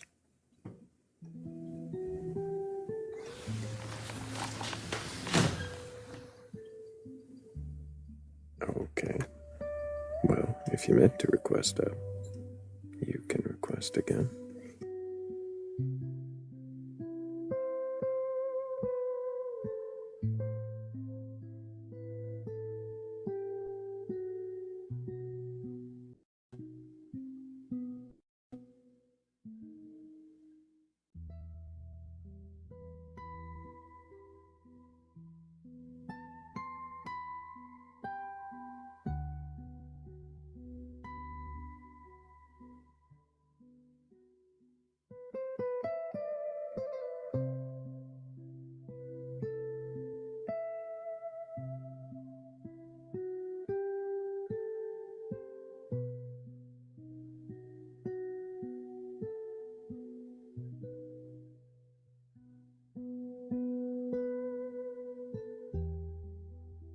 This will be fun.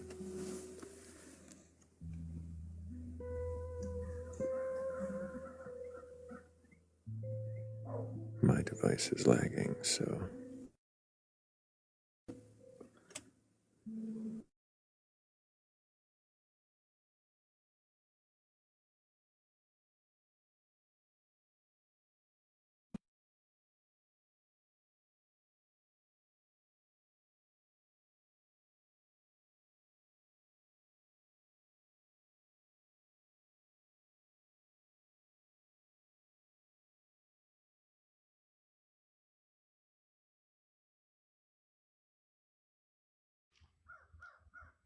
Do we think I might have fallen asleep at the airport.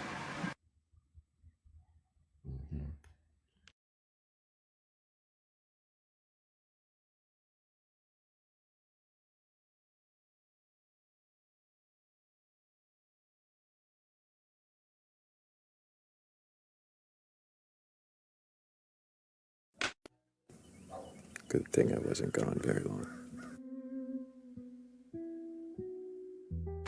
You were not gone for very long. I did not understand that. I said you were not gone very long. No, I wasn't.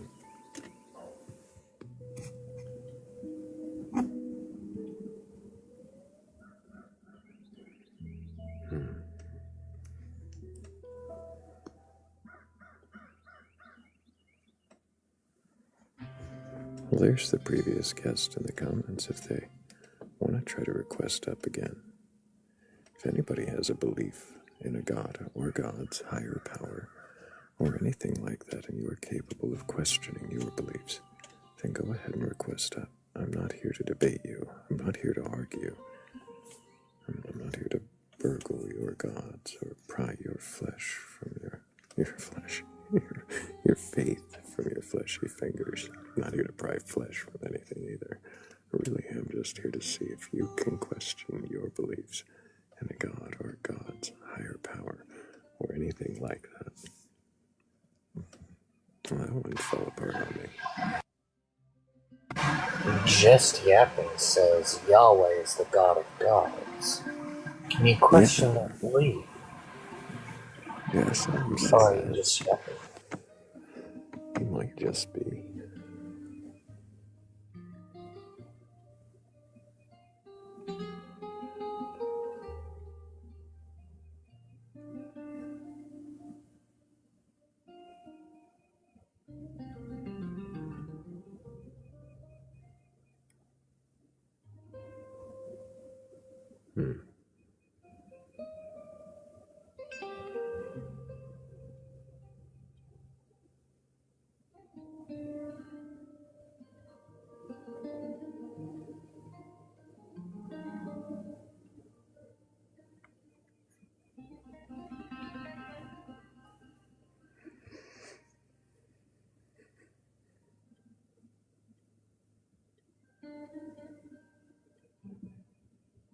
Try to keep it respectful in the comments, guys, but I do appreciate all of you asking questions.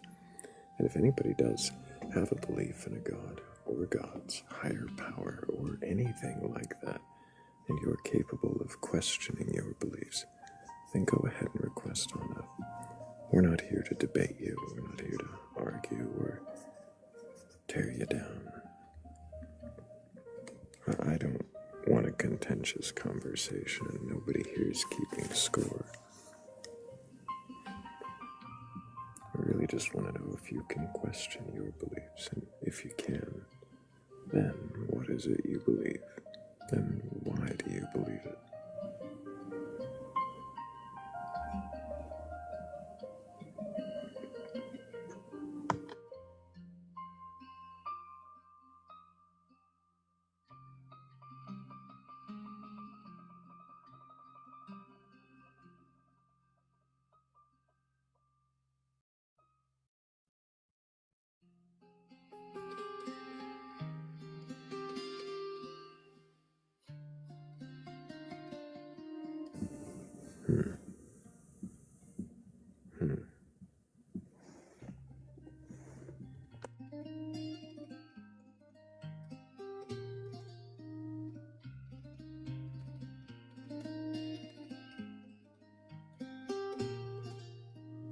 Are we going to need a jaunty tune? A tasty jam.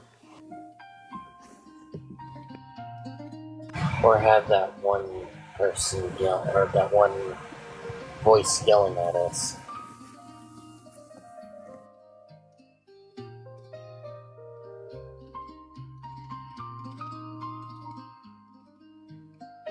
I don't know if we should do a yelling one.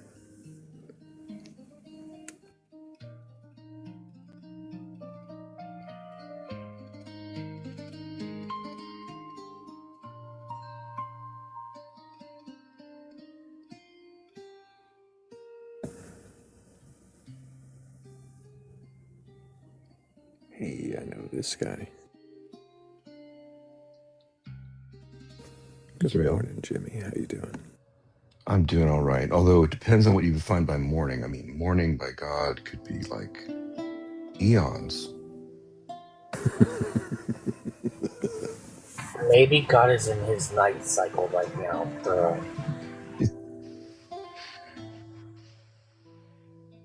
God exists outside of mornings and evenings.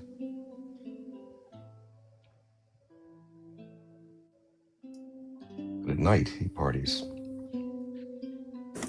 We get that argument a lot. People come up and say that God is telling us about the creation from his perspective, and that these are his days.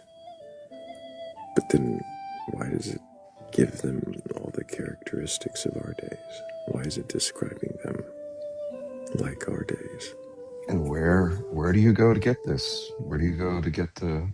Wait, is there another passage that says that a day is 1,000 years?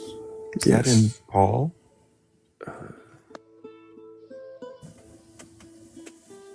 I'm not sure. If they have a place in the Bible that they get this from, then sure. But in the end, it doesn't matter. I mean, it causes some confusion with how old Adam is, how long he lived. Right. So if they're God days, when do they become man days? Right. How many man days did Adam? He's resting. Yeah. Especially if Adam, if it's 1,000 years between plants and animals, Adam comes before both. Then why do we say Adam lived for 900? Oh, before both. Yeah, before both. Before. Oh, before. Well, just depends on which chapter.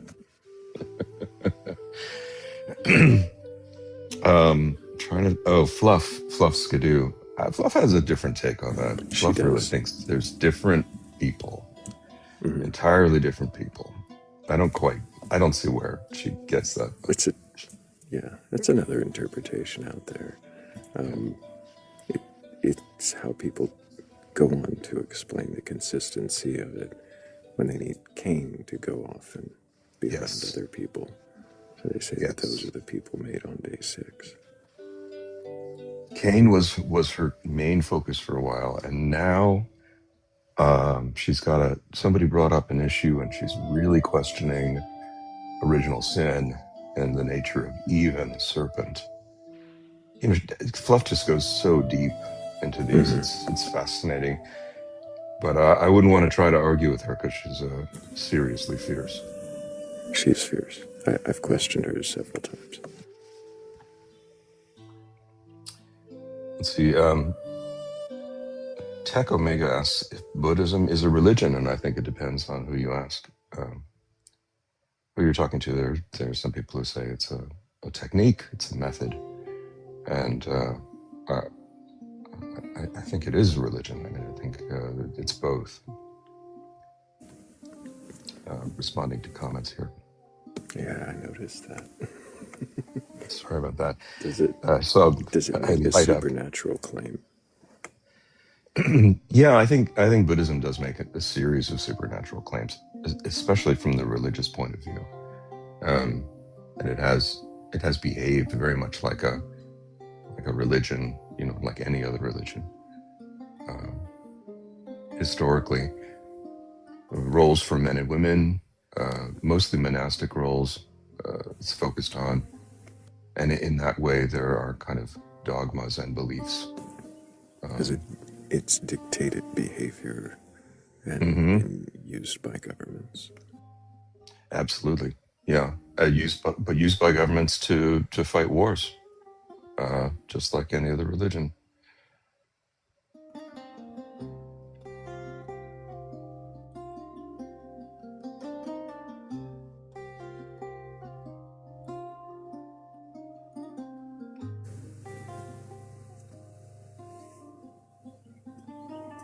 I wonder what qualifies a religion as a religion then. Yeah, that's another problem, is that some people really require there to be a God for it to be considered a religion. Buddhism is listed as one of the, top 7 religions, or top 3, something like that, top 4 religions in the world. It has at least the fewest people following it.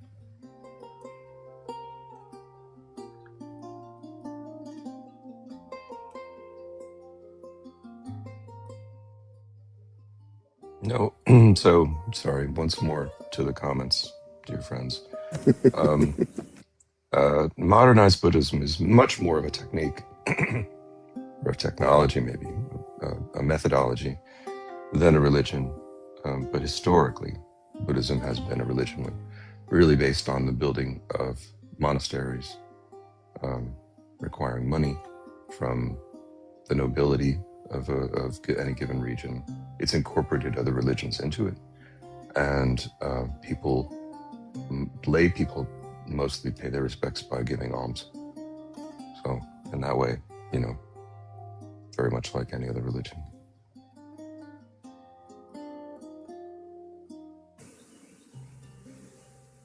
Hammy, how are you doing? I'm doing alright. How about you? I'm doing all right. I like your new image. This is an old image, but Oh, is it? Yeah. Yeah, this is from my YouTube days.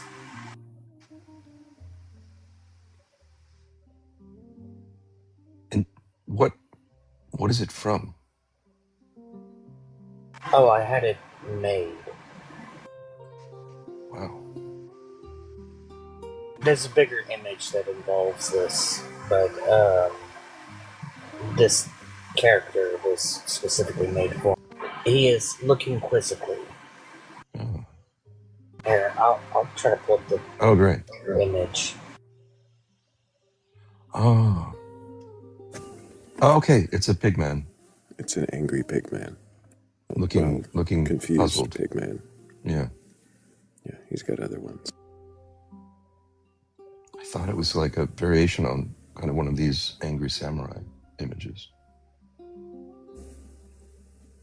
Aha. Wow.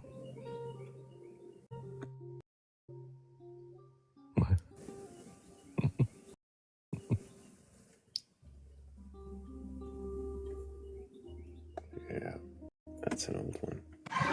Yeah, so besides the prompt itself, it's just the pig man and then the pig monkey-like creature. Cool. Perplexed pig man.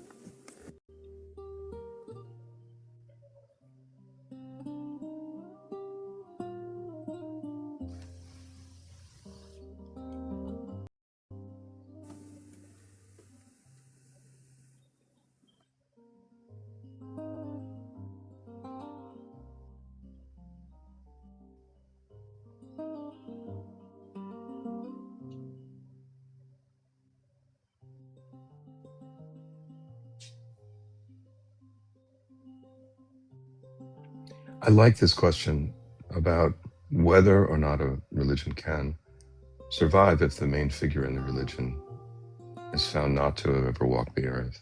Mm-hmm. It's something, as a Buddhist, I contemplate often.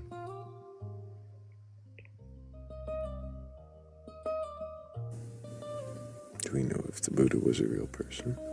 We really don't. We really don't.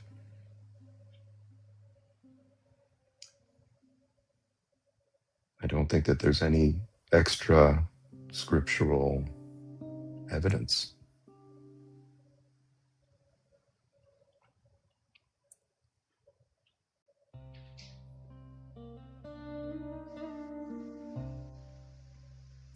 What would that even look like?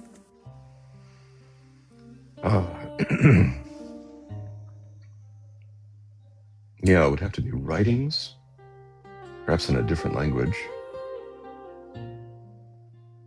from around 500 BCE, about encounters with a figure who called himself the Buddha, or extra scriptural writings about Siddhartha and his family.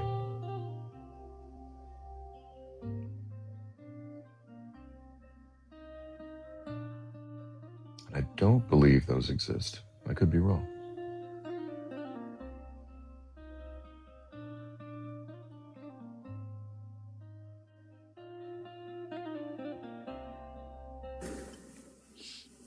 Isn't there a rather impossible, well, seemingly impossible, point to his story?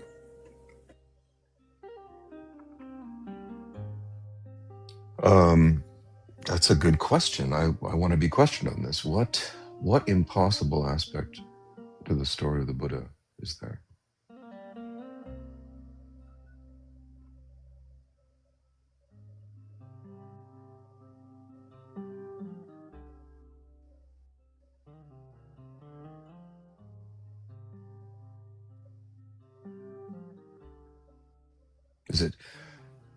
Is it that he was shielded from seeing any suffering as a child, or that he left his family to seek an escape from the cycle of rebirth?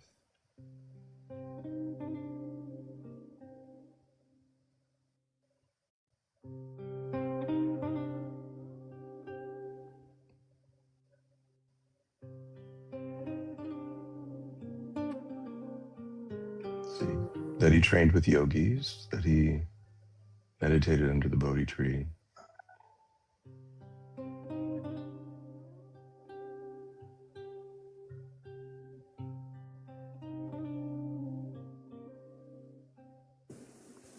Isn't his birth story miraculous? Not the way I've been told. I mean, I've always been taught he was born just normally, like a regular human.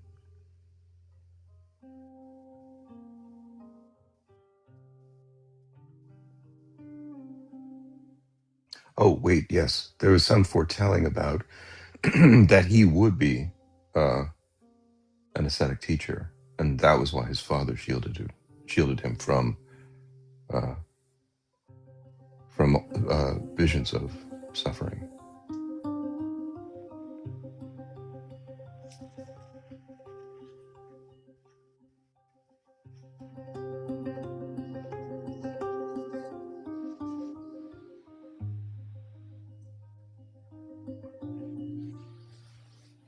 His father wanted him to be a king.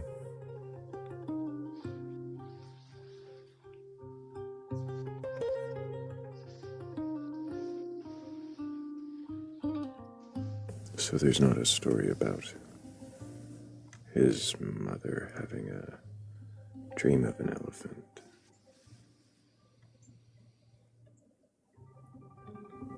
Yeah, I'm ashamed that I don't know this.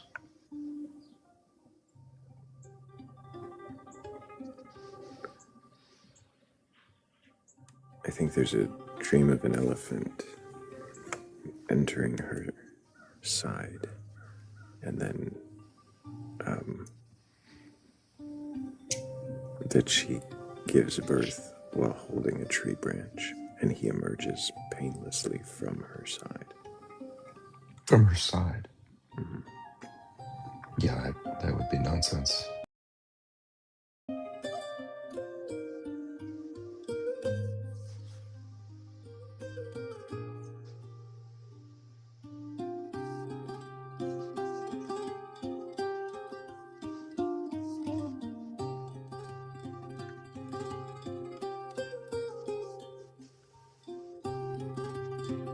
I don't know the origin of that story, but yeah.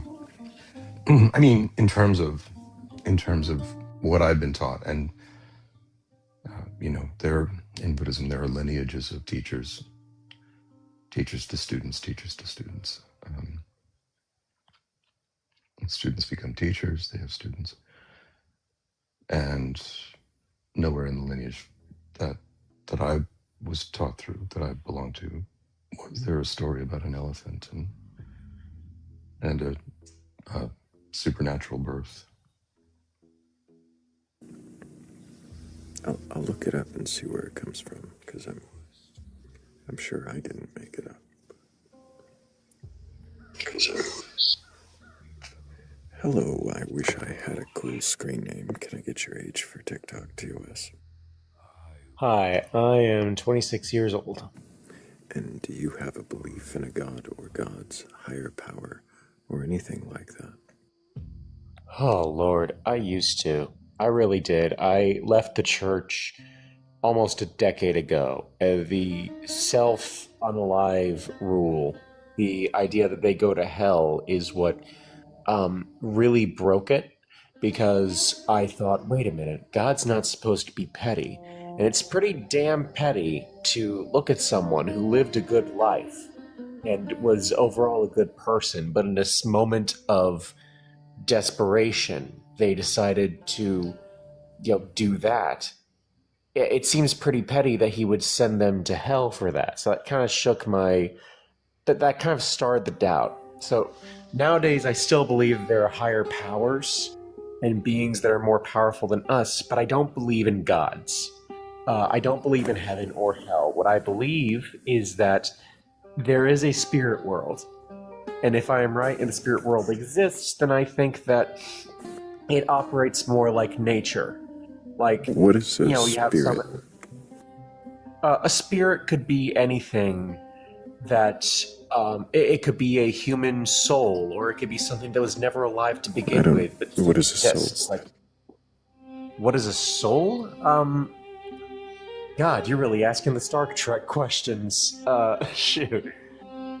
I guess I would define a soul as something that a human possesses and is born with. It's what a human truly is once your physical form falls away. Why would there be anything there after the physical form falls away? I don't know. I really don't, but I prefer the idea that I have a soul and I am not my body, but I am my soul and I will continue on after I die. So your belief is more of a preference. I mean, I think that's all beliefs, really. We believe what we want to in order to remain comfortable. So you choose your beliefs? Yeah, to a certain extent. Can you choose different beliefs if you want? I suppose so, but I have... You know what? Yes, you can. Because I chose the belief that there's no heaven or hell, there is only the other side. Did you choose that, or were you convinced? I came across the concept when I was reading a book on, world religions. So, and I started thinking about it, and I thought, you know what? That actually makes a lot more sense. Because let's say there are, these powerful beings. I don't think they would operate like we do. I think they'd operate more like nature. Therefore, they probably wouldn't develop governing bodies like, oh, you're in charge of the sun. You're in charge of blacksmithing. It's like, no, I feel like... God, do you know what I'm trying to say here? No. I kind of lost my train of thought. I'm sorry. Do you remember the question?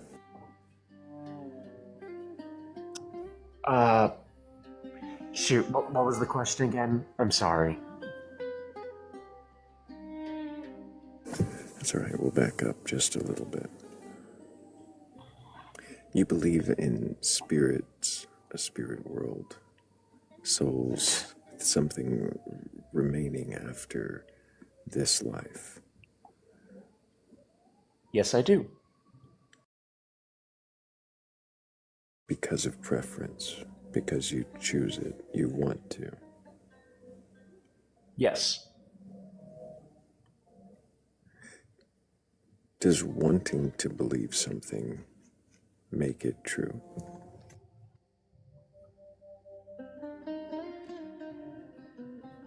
Sorry, you broke up a bit there, but I think what you said was, does wanting to believe make it real? Mm-hmm.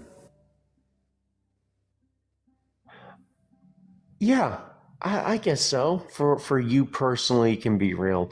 I feel Neil deGrasse Tyson said it best. Well, I think Neil deGrasse Tyson said it best. So there are three truths. There's your personal truth. So, if you're a Christian, you believe that the Earth is 2,000 years old. Okay, that's your personal truth. Then you have then you have what I like to call politically correct truth, which is when enough people say one thing until it becomes the truth. Then finally you have what's the scientific truth, which is like, okay, when you break things down to their atoms, this is what they are. And I feel like, personal belief, that falls into your personal truth. Because if you believe it hard enough, it's true for you, and that matters to an extent. It's true for you, though. I don't know if that's actually a direct Neil deGrasse Tyson quote that you just gave, but are you just saying... I saw him on, Star Talk. Are you just saying that truth is relative? When it comes to belief systems. Does it matter to you? I'm not talking about, Does it matter to you Sorry? if your belief system is true in that truest sense, the scientific sense? No. No, it really doesn't. Well, because when I'm looking at things through a scientific lens, it's not the same as when I'm looking at it through my spiritual beliefs. And I feel like if I am wrong, then it doesn't matter that much. Because ultimately, I try to live my life the best way I can. So let's say I'm wrong. I've been believing in the wrong religious system this whole time, and I figure that out. Whatever God is in charge is probably going to understand. So ultimately, to you, it doesn't matter if you... to you it doesn't matter if you believe true things or not, then. When it comes to my personal, spiritual beliefs, yes. But when it comes to stuff like, oh, I don't believe that the Earth is round. No, that's stupid.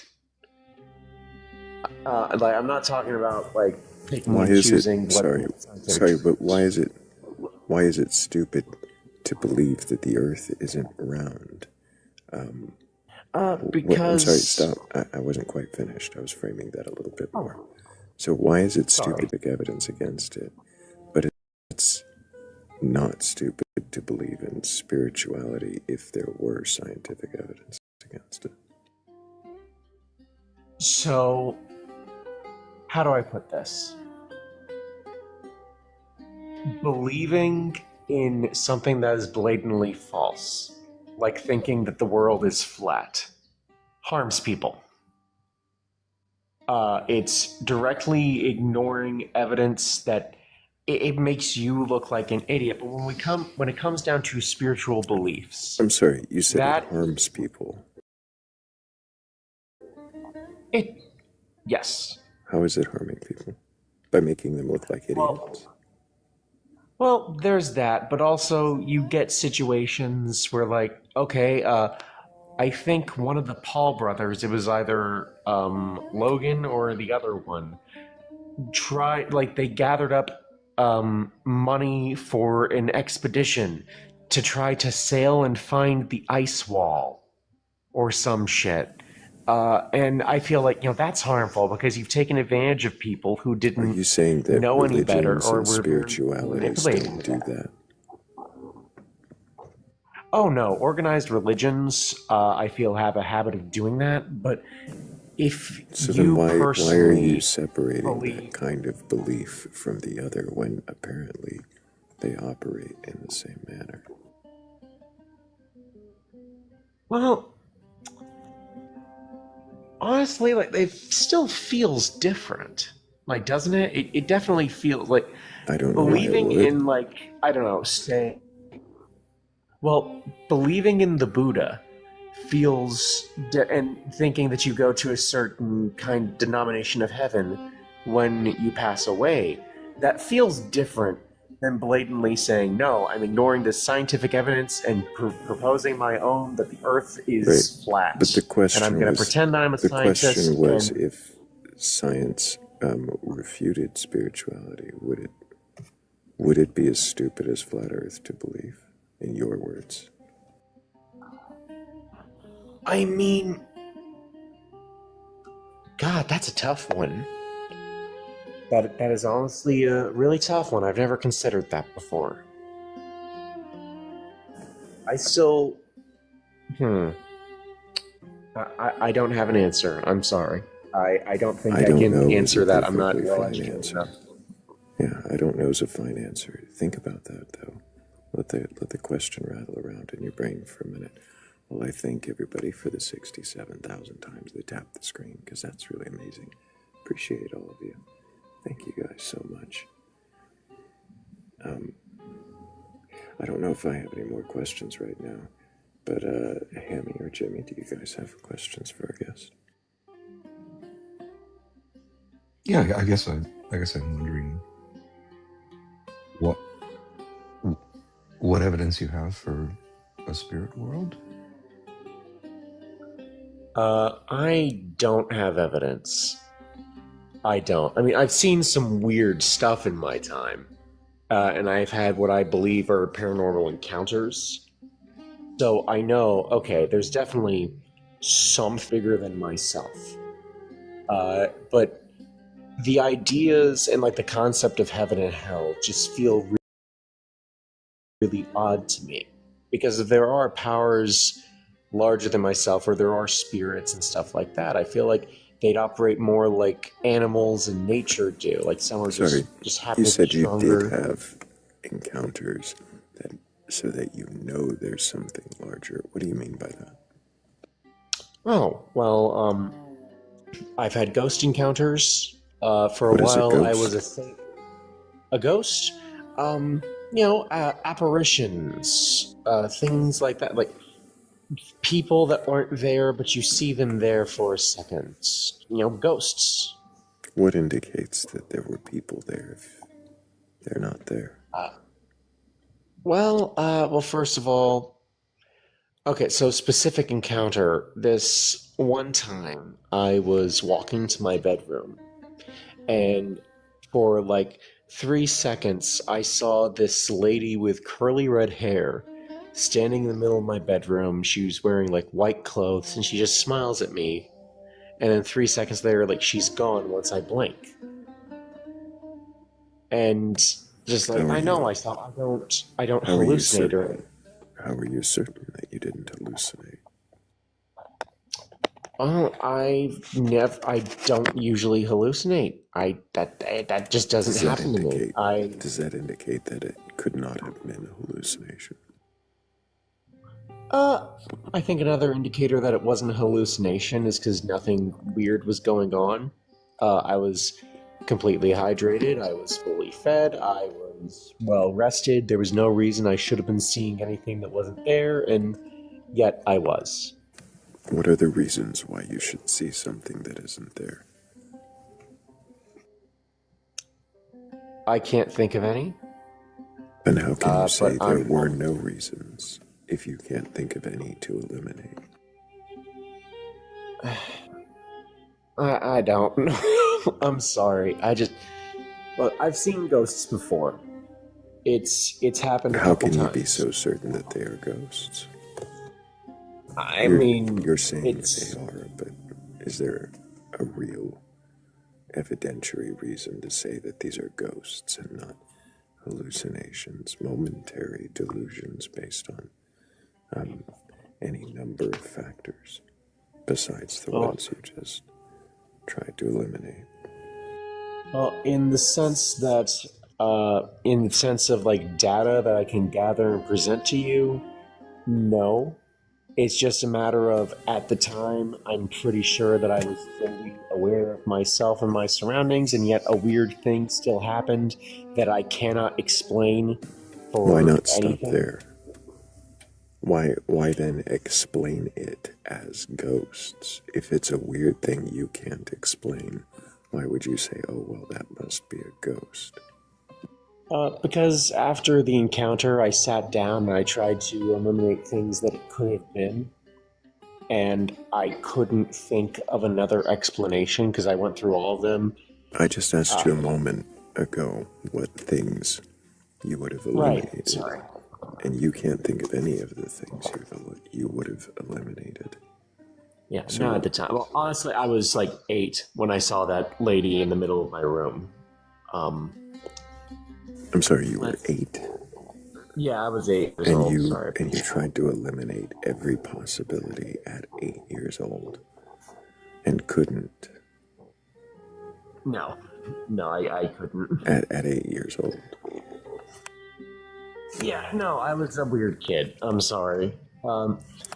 That's probably a And bad you don't think example. I there's do any have other possibility encounters. that any of you don't think there's any possibility that any of these supposed encounters could have been brain states that you can't account for, things that you didn't know your brain could do. It very well might have, now that you think of it. Now that you say it. I did have another encounter that was very interesting. I'm former Coast Guard. For a while, I was living on a naval base. At this one point, I'm walking back home to my barrack, and there's no one there.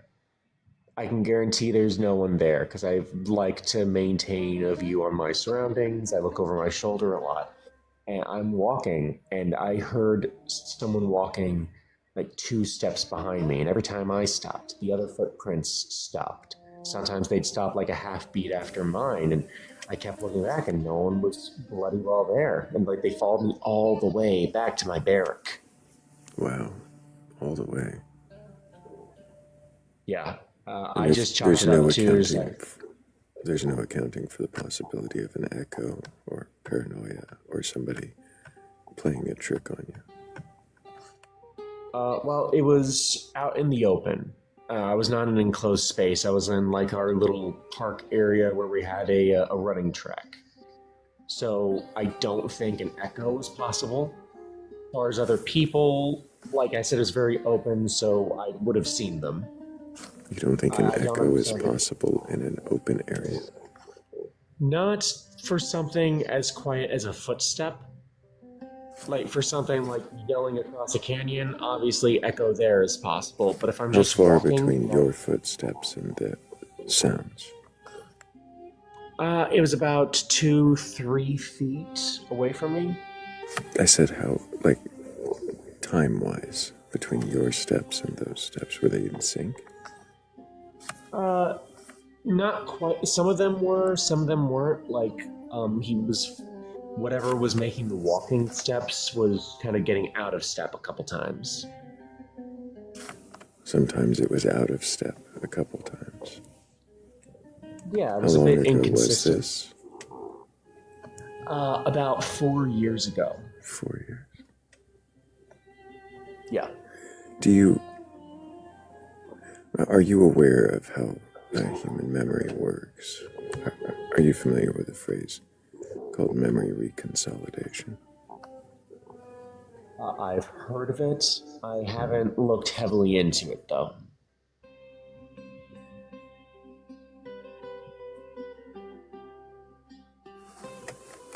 If memories are constructed in the moment based on our perception and then recalled later, and potentially each time we recall them, we could be not just rewriting them, but recalling the last time we recalled the memory instead of the memory itself. Could that combination of factors lead to any of these experiences being the sort of extraordinary memories you have now? It could very well be. I don't want to rule that out. However, I did immediately tell my roommate. I'm sorry, I didn't mean to cut you off, and I understand you probably have some corroborating, like, witness or something that you told the next day. I was going to ask, could that factor along with brain states that you're unaware of play in to these experiences in general? They might. I can't say that they do, that they did, or that they didn't, because why would then, they did happen a while ago. If those are uneliminated potentialities, why then would you conclude ghosts?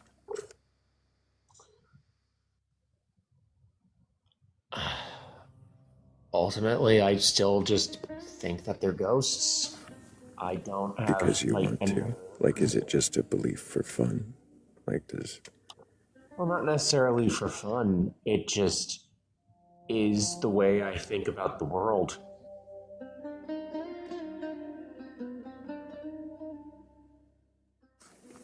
That's a choice. Oh, go ahead, Timmy.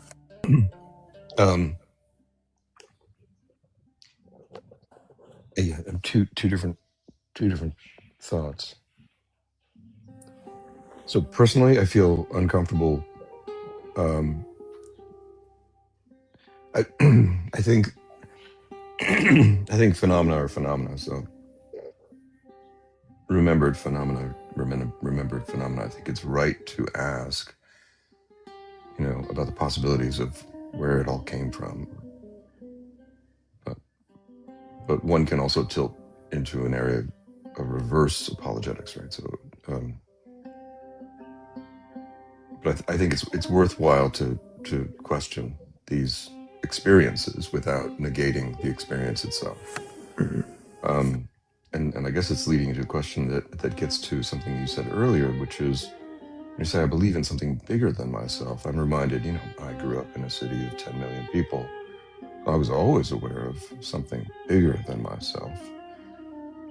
I think that what we want to question is, where does the awareness of something supernatural and bigger come from? Or is it an extrapolation from these other things that we recognize as bigger? Or is it the desire to believe in something other than what we generally observe and what other people do? Do you want to hear what I think from the cynical side of me or the dreamer?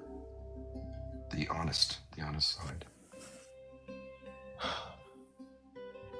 So, God, I would love to think that we extrapolate this just from an instinct that there are things bigger than ourselves, but I do feel like a lot of beliefs and religions and things like that come from just an anxiety of where we go when we pass away and things that we can't explain. Like the idea that Apollo drags the sun across the sky every day because the Greeks did not understand how orbits worked, which how could they? They had no way of knowing about that. But I'd also like to think that maybe there are things that are bigger than us, and the best way that we can extrapolate their presence is just by forming these belief systems inspired by them. By assuming answers where we have none. I mean, because I just want to make the distinction. I mean, obviously there are things bigger than us. There are oil tankers, but this other idea of bigger than us that includes a non-corporeal form, I think that's what we want to specifically get at. And even though we may have an apparition of something,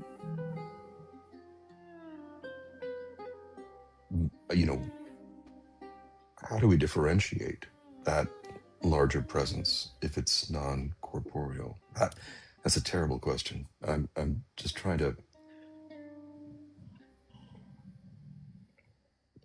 Let me see if I can put it this way. Walking around New York City as a kid, I could extrapolate the size of it, right? So I had a map in my head of how big it was and how many people were there. And it wasn't really accurate. So if you have an apparition of a ghost and the sound of someone walking behind you, how do you extrapolate something bigger than yourself from that? Or why not say, like other belief systems, that there are little spirits, fairies or goblins or gremlins? Why something bigger? Oh, okay. So by bigger than myself, I didn't mean in physical mass. I didn't mean physically you are larger than me. By bigger than myself, I mean beyond, the life of a human and beyond all of that stuff. How do I put this?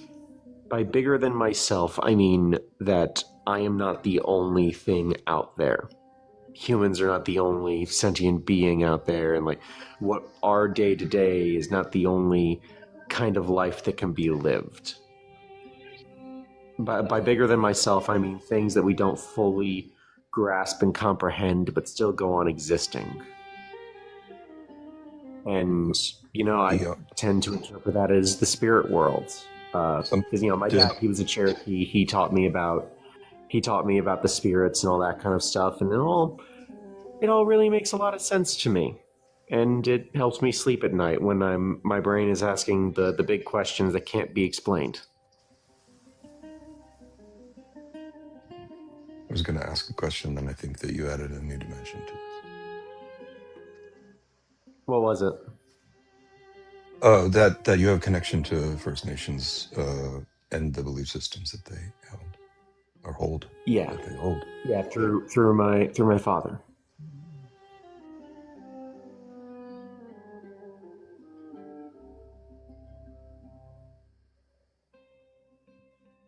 Have you encountered anything that lines up with those beliefs? Well, there are some things that we don't talk about with outsiders, but I have definitely encountered things that definitely back up the stories my father told me. Like this one's publicly available. I don't know if you ever heard of the Little People of the Cherokee, but we believe they are spirits. No one knows quite what they look like, but you cannot mention their name at night, because night is when they are trying to sleep, and you awaken them by speaking their name. And so, I was like 13, and I did it because I didn't fully believe in it. And that entire night, they would not let me sleep. Like, are they weird geographically isolated? Geographically isolated? I don't think so. I think they follow you. I think they follow you around. Well, what I mean is, like, if you're saying it right now on a TikTok live that's broadcast globally and it's night for someone listening, did you just invoke them there? No. No, you can't say them like. Shoot, I never thought about like telephone rules.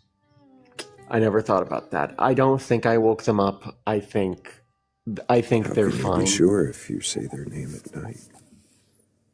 Because what were they called again? The little. No, I'm not gonna risk it because you put that in my head. I was gonna say Unc didn't say you had to go to bed. I'm not gonna risk it now that I realize that I could have, because I'm trying to be probably polite. safe from the Little People for now. But it really goes along with the don't whistle at night rule. Sorry, but it's I'm sure you've heard of that. Sorry? It was the people of where? Of what? What was the, like, can you finish the name? Since you not say the first half, the people, but what's the other half of where? I'm sorry, could you clarify? I didn't fully understand that. The name you wouldn't say. What's the second half? People. Oh, it's just that, just the little Put little in front of that. Yes. What? I'm sorry. In what way does that invoke something to come out? Because that's their name, and if you say it at night when they are trying to sleep, it'll wake them up and irritate them. Does it work in every language? Does it work in English? No, because I've said the diminutive. I've been talking to my dad about them, and it's night, and I'll tell them the diminutive people, the small ones, the tiny guys we can't talk about at night. So only if you say in English, little people. Yeah, in your spoken language that you are comfortable with. In my if you spoken say language. So if I say it in Russian, I'm fine. Yeah. So I think so. but there isn't like a hard like rule set on them. It's just like a general. Hey, don't. What if I say don't High invoke these Valerian? intentionally? High Valerian, they're probably not gonna care. So made-up languages, it won't even matter. You're sure about that? But like another world pretty language, sure. there's a question. I mean, like I've said, I feel like intent really matters. So like, once again, like I've been talking with my dad, and I use like synonyms for the word little and the word people, and nothing happened. Meanwhile, when I said the actual thing, crap happened, and I didn't want to deal with that. So I feel like intention is really important. So if you say it in High Valyrian, probably nothing's going to happen. If you say it in your spoken language, in your primary language, something probably will. But unless you're not a What if I'm charity. multilingual? If you're multilingual, which language did you learn first, I guess? What if I learn like 3 of them at the same time? Well, I guess then which one would you consider your primary language then? If they're all equally like of equal importance, then I guess any of them would count. But yeah. But that's just one of our legends. Like me personally, I am not particularly afraid of skinwalkers, because that's a Navajo thing. That's not. So that doesn't bother you at all that you just said that people might be in Appalachia right now. Well, first of all, skinwalkers aren't an Appalachian thing. They got co-opted into Appalachian folklore because of like pop culture, but they're a Plains tribe thing, like with the Navajo and stuff like that. Appalachia, that's a completely different can of worms. But skinwalkers. It doesn't matter if saying that it evokes anything in anyone else's beliefs. If somebody tells me that it's of their belief and they don't want me saying that, I'm going to respect it. Of course. But we kind of have a whole just like, no, that's your deal kind of attitude when we're talking to other tribes. Like, I have no idea what the Mohawks believe in. If I learn something the Mohawks believe in, it's like, okay, that's cool, but I don't think it implies to me because I'm not a Mohawk. But I am going to respect it, and I'm not going to make fun of it or make light of it. It's like how a Mohawk could probably talk about the little people. Crap, I said it again. Could talk about them and not be affected because that's not their deal. Do not some Mississippian and a few sorry, does that Udo make any sense? Aztecan. Blake's talking. Oh, sorry, I can't hear anyone on this end. I think it glitched out on me. Uh-oh. So you're saying you can only hear me? Yes. Can you hear me? Okay, I can hear you. Can you hear me now?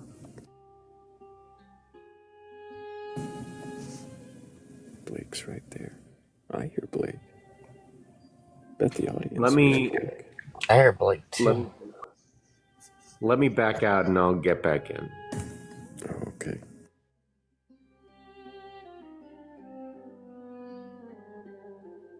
Interesting.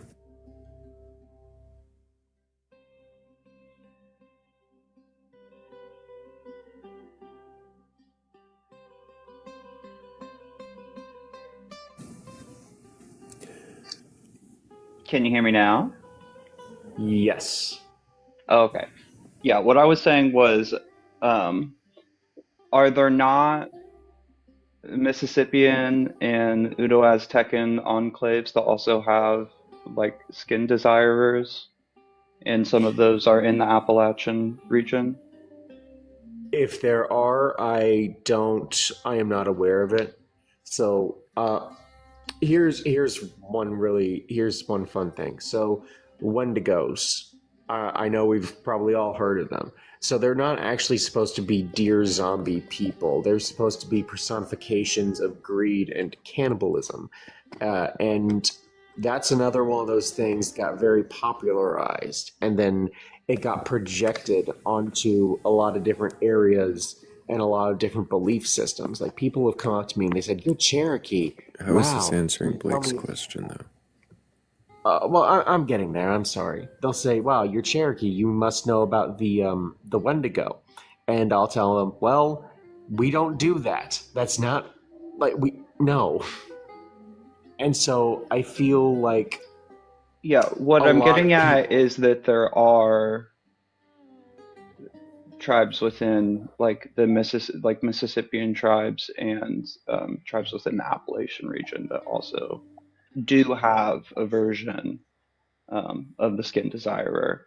And so I would say that your instinct of, yeah, because there are so many different tribes and there are so like it's hard to, you don't want to speak on any like culture outside your own because each one is so unique and different. But so I would also use that instinct with saying what other regions don't have, because that region, they do have versions of the Skinwalker, like with the that's Atakapa fair. Ishak, for example. Yeah, that's fair. Let me rephrase then. If there are tribes in the Appalachians that believe in the Skinwalker, then I am not aware of it. When I'm talking about like the Skinwalker, I mean like the people of the Navajo, like their specific beliefs. But hey, like you said, there very well could be people in the Appalachian tribes that believe in it that I'm just wasn't aware of.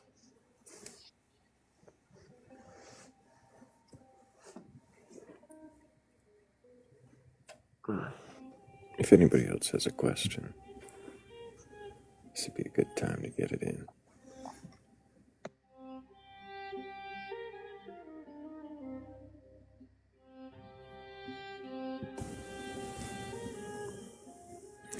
Well, before we do move on, let me really quick thank Claire, 96 and 80s baby, for helping with the previous goal. I'm gonna bet somebody else helped there too, probably Bridget. Thank you guys so much. Really do appreciate all of you.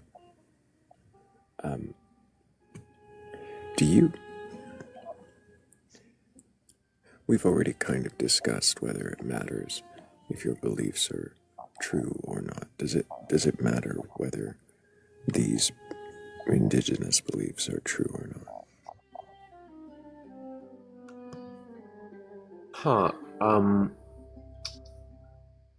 Does it matter whether or not the indigenous beliefs are true or not? The ones that you hold to, that you incorporate into your beliefs. Well, I feel they are true. If it turns out that I'm wrong, then I'm wrong. But God, ultimately, I don't know. I don't know.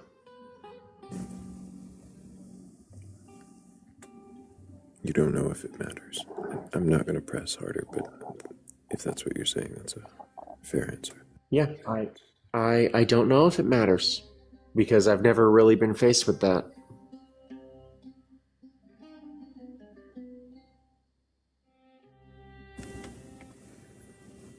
Fair enough. So, have you ever looked into the potentiality of these beliefs, and not just the indigenous ones, but all of the ones that you've adopted? Have you looked into the potentiality of any of them being false? Well, any belief has the potential to be false. Because that's kind of the nature of spiritual beliefs. It's Have you not explored based on that at all scientific stuff. on your beliefs? In what way? Well, that was my next question, was if you said yes, then in what way? And if you say no, then I would ask why. if I'd explored the idea that these might be false? Mm-hmm. Oh, some of them, yeah. Yeah, I have. Like, for example, I was raised Catholic, but I left the church because I could no longer believe in it because it was ultimately very contradictory, and I figured just like it just did not work, and I couldn't make sense of anything, and it just made my brain hurt. Like example, the self unalive rule, the Yeah, we idea that started there. victims of that go, yeah, That was the or beginning of our yeah, a lot of conversation. But really quickly, you're yeah. telling me about beliefs that you've left behind, that you've questioned, and I appreciate that. But my question was more towards the beliefs that you currently hold. Have you explored any of the ways in which those might be falsified or potentially contradicted? In what ways? I haven't explored them to any great extent just because they feel right. For example, with Christianity, I had to go through some mental gymnastics to make it make sense in my head. But with the spiritual beliefs my dad gave me, they feel just natural. They feel like they just fit. They just make sense for me. So I haven't done any exploration on whether or not I think they're true, just because they've always like they are. Meanwhile, with Christianity, I had to justify the existence of certain beliefs.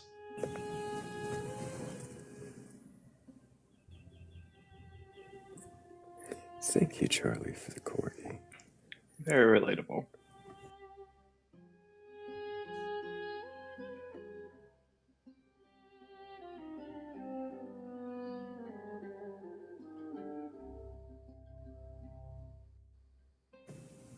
Is it potential that these beliefs seem to fit so well because they've always been there, because they're what you were raised with? That could be, but I was also raised with Christianity, and Christianity just didn't fit. I understand. So, yeah. So it very well could be the fact that my father was raising me with this in the background, but I think it just fits just because it feels right. Because it feels right. I wonder if you can question that feeling. Yeah, well, I guess the best example would be like there are obviously some stories and legends that I don't believe in. Like there's the we have this story about how the flying squirrel gained its wings because there was this big like stickball game that they were all playing, and the squirrel wanted to play with the birds. But this is a myth you don't believe. I'm more curious about the beliefs you currently hold and how you question those, and how you, like, if you even can. And while it sounds like... Sorry, what? The beliefs I hold and if I question them. Yes.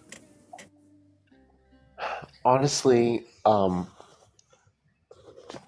I don't question them a lot, especially nowadays, since I've had a lot of time to settle into them now. I guess if I did have to question my beliefs, it would be if, I found out that this certain belief system I have was leading me to harm or to harm for others. Which, as far as I know, they aren't. So that's the only thing that matters. Let me ask.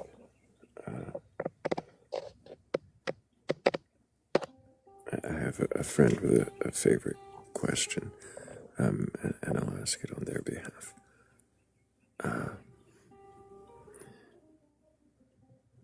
Would you prefer to believe a comfortable truth or an uncomfortable lie?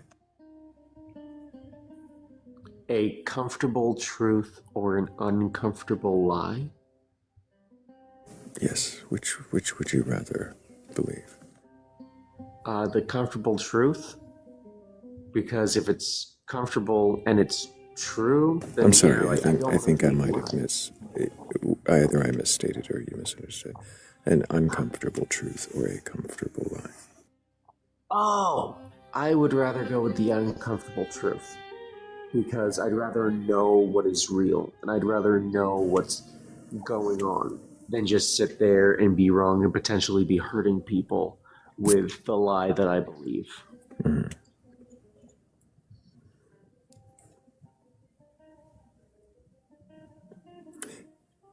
If harm is not involved in the uncomfortable, I'm sorry, you're right, I did say it backwards because I'm about to do it again.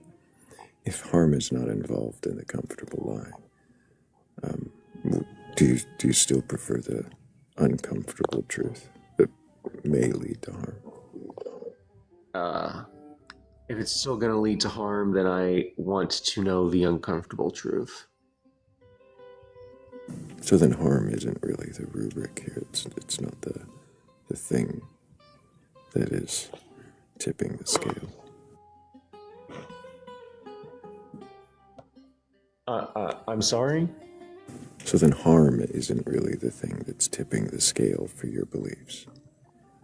It's not about, like you said that you won't question them unless there's some reason to believe that they bring harm. But if there was some other truth that were contrasting to your beliefs and was potentially harmful or dangerous, but true, you would rather have that, right? I'd like to know about it, but since it's a belief system, I don't necessarily have to follow it.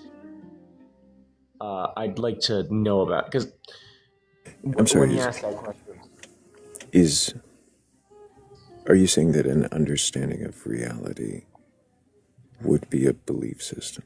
I guess it would be. Maybe. Perhaps. I mean, so here's the thing. This is going to seem somewhat anecdotal, but I think it's a good answer. I know that the universe was created through the Big Bang, and our Earth developed through millions of years of shifting and stuff like that. How do you know that? Because a lot of guys who are a lot smarter than me have all corroborated on that and written a lot of books about it. Wow. Interesting. Okay, what was your however? However, the Cherokee have a creation myth.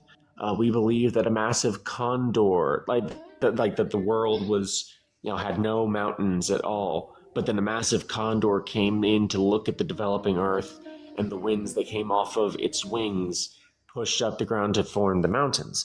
Now, I know that's not true. However, I do respect it as like our creation myth, and I know that it deserves some reverence, even though if somebody asks me, how was the Earth created? I'm going to tell them, Big Bang, then our big rock that was floating in space was shaped by the orbit going around the sun.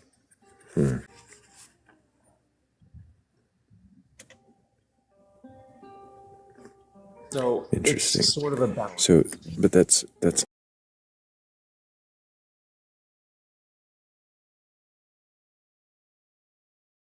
not quite the same as belief and a story and understanding that it's a story. That's not the same as the belief. And so when we're talking about how you question your beliefs, it's, again, not about the stories you dismiss, but potentially respect. I guess I usually don't question my beliefs until they start to become uncomfortable. I know that sounds really odd when I say it out loud, but I really don't have any I don't have any reason to question them. I wonder how you will ever know if a belief can be harmful if you don't question it. Well, for example, the beliefs that I currently have don't affect others. Because just my refusal to whistle at night does not affect my day-to-day life or the lives of others. So I don't really have a reason to start whistling at night. I don't have a reason to start doing that. Or Right. But your belief in, Yeah. in ghosts, do you think that has any potential to affect others? Especially if you communicate that belief in the right way? I don't think so. I mean, I feel like the belief in ghosts is a very common one. And everyone's been. Does a common belief necessarily mean that it's no potential for harm? With something like ghosts, that doesn't necessarily mean there's no potential for harm, but something like ghosts, I don't think is a very harmful belief at all. Does that lack of harm? We decided earlier that you decided earlier that the lack of harm really wasn't the stipulation. So why is it that you keep going back to harm? Because honestly, I can't think of any other reason to drop a belief other than if it is harming somebody. Really? So you don't agree with the idea of wanting to believe as many true things and as few false things as possible? Well, no, not that either.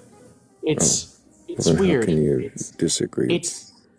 How can you agree with that and also not want to question any belief at all unless it's harmful?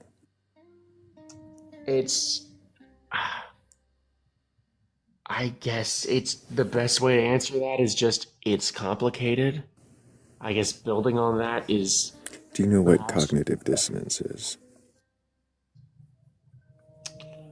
I've heard the term, but could you please define it so I know exactly what it To means? hold contradictory viewpoints. Okay, then yes, I know what cognitive dissonance is. Is that what you're doing here? Do you feel don't kind think of a contradictory viewpoint that you shouldn't question your beliefs unless they're harmful, but you also want to believe true things? How would you know if you're believing true I'm not things saying if you're you not should. questioning your beliefs?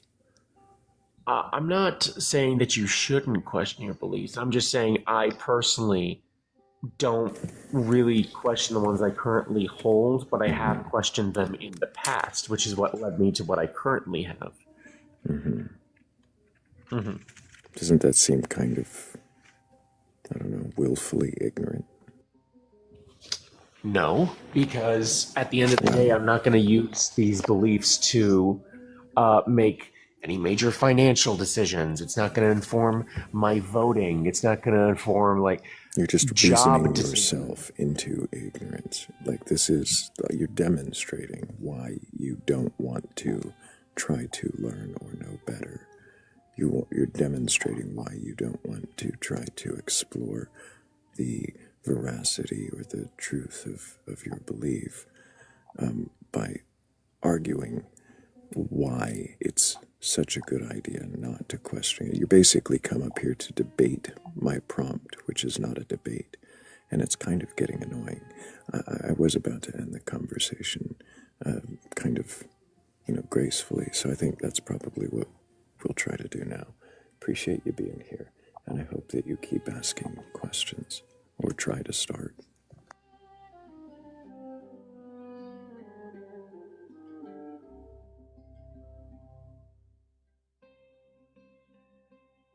Could have ended better.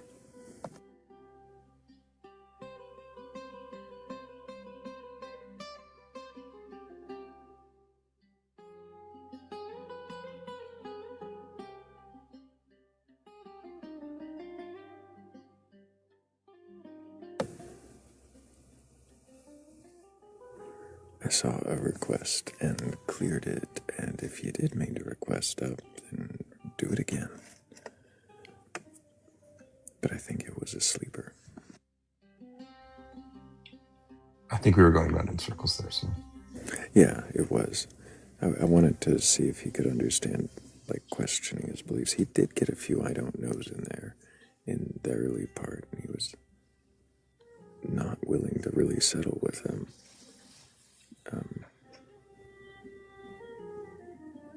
I don't know. So I don't know why. Once somebody mentions beliefs related to the First Nations, I shut up. There's something about insisting on, I don't know, insisting on looking at it from a scientific perspective that feels like furthering colonialism. But No, that could be I my own understand that. neurosis, you know. I can absolutely understand that, and I try to be respectful to the beliefs, well, to the traditions and the people themselves. I'm not trying to tear apart the beliefs. I just make sure that every belief deserves questioning, and I think if they bring it here to question it, it's only respectful to do so. I agree with that. I'm saying there's something in me that irrationally basically backs off, even though it is respectful to question. But yeah, no, that because it was very interesting.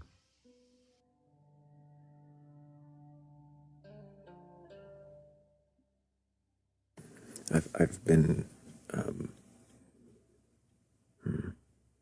I've had people try to shame me for questioning First Nations beliefs and any really traditional belief, and I don't see why. Like, as long as I'm not doing it in a directed kind of attacking way, if I do it as fairly as I question any belief, then I think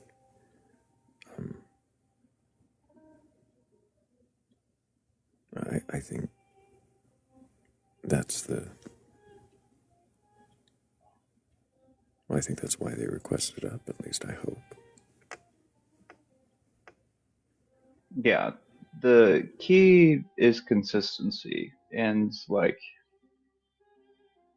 not coming at it from like a like anti-theist perspective specifically for like indigenous religions, but completely understand why that is a line where you feel like you don't know where the line is because It is a difficult line. Like, I can feel it sometimes when it feels like I might be asking a question that's going to come off disrespectfully. Like, I'm gonna try to shape that and keep us from crossing any lines.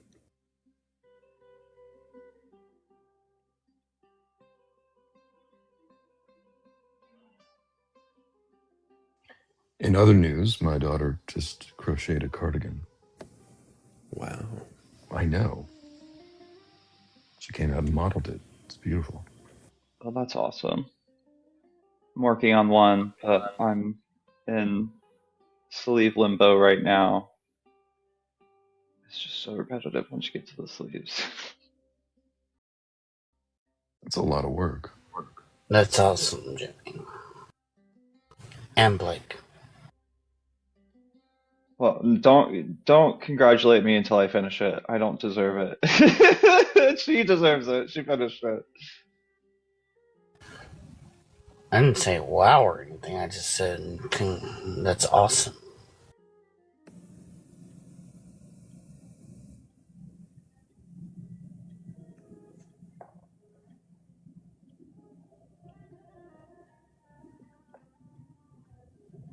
I think it's deserving of waffles. I should I'm gonna start cooking. I can stay here, but I'm gonna cook. Waffles.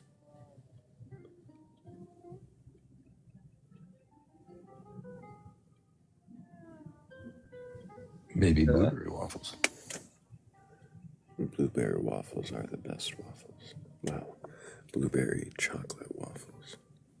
Pretty damn good. the Ishikoi word for skinwalker, skin desire is Shiktopko. And I don't know if that word has ever been said on the internet before. I don't know.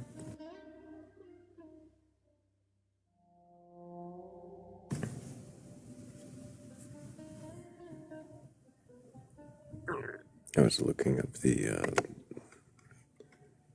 little people of North American,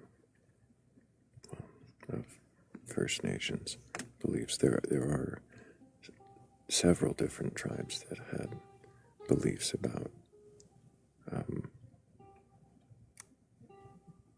little people, but they were sort of different. Some of them as aggressive, some of them as sort of protectors and healers. Yeah, there's a few different things that have like a kind of like visual and name archetype, but vary pretty like greatly from like cultural group to cultural group. And like the wild man or Sasquatch or wild woman is an example of that, where there's kind of like become this like American Nouveau like archetype that we have of it, and like visually in a lot of ways the like accurate portrayals to the cultural groups do have a lot of visual similarities, but the stories behind them can be vastly, vastly different, and it's very some interesting going on there.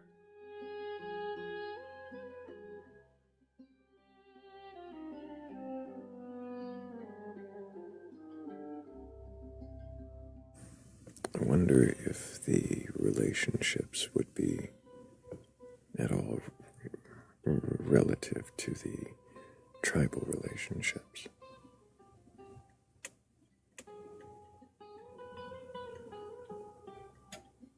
Like if there were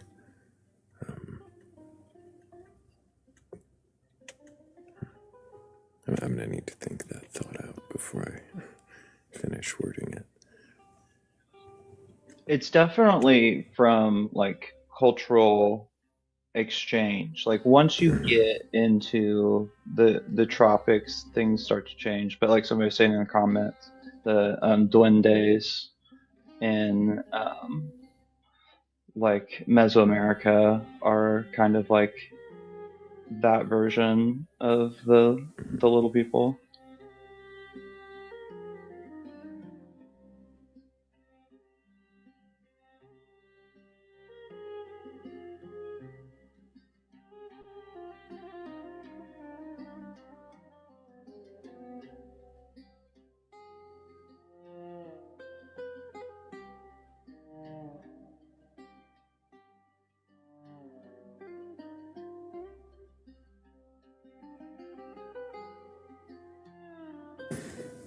Raw garlic head. Oh no.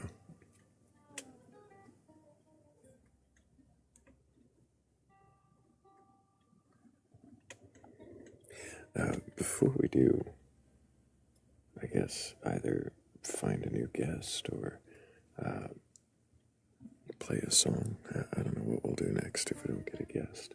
But I am going to thank Claire, Cassie, and Brad. Thank you guys so much for helping with the goal. Y'all are amazing.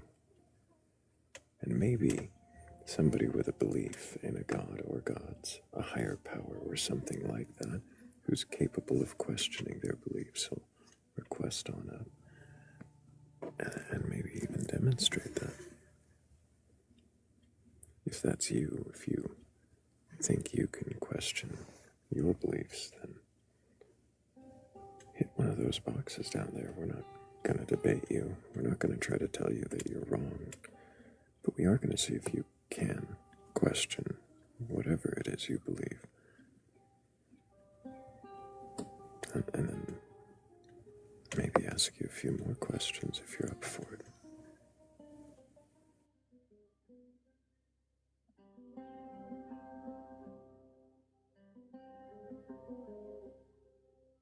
Pickens asks if Yetis are real. Wouldn't Bigfoot be real? Who said Yetis are real?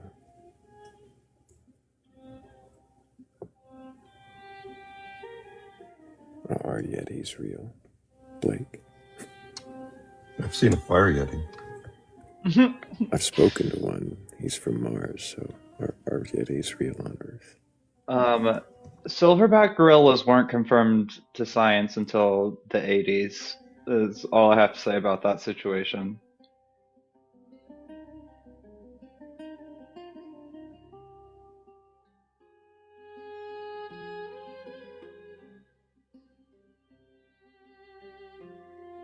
So Yetis are just gorillas?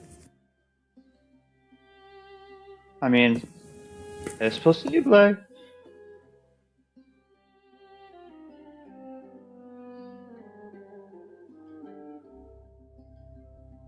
What about Bigfoot? They seem to like to live only where there are lots of black bears.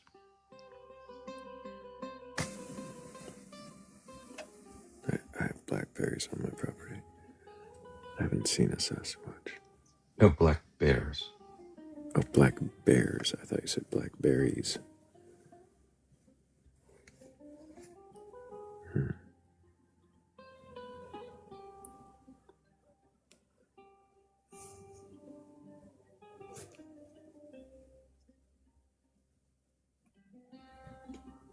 What about the, what was the name of the tape from the 70s?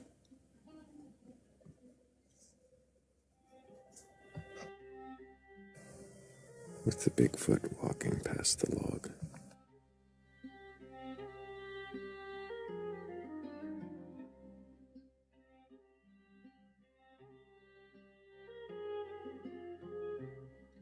The old video? Yeah. I know what you're talking about, but I can't remember the name. Remember what it's called. Somebody in the audience knows it really well, and they're gonna know that we're idiots.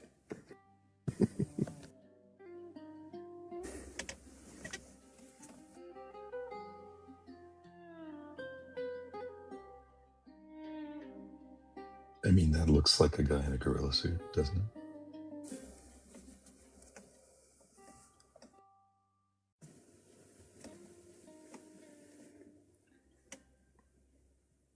Kinda does.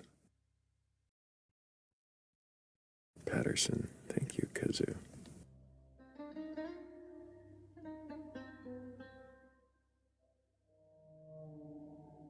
That was one of the names. There were two names, I think, but yeah.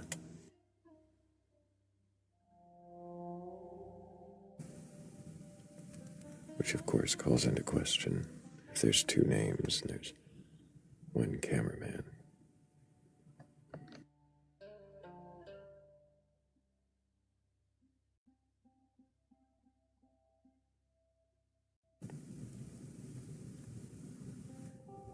Yeah, I think it might have been Gimli. I'm not looking it up right now. I could. It's probably what a more productive host would do. Of course, a more productive host would have a guest up here questioning them, because we just don't have one of those. And I can't look at anybody else to blame but me.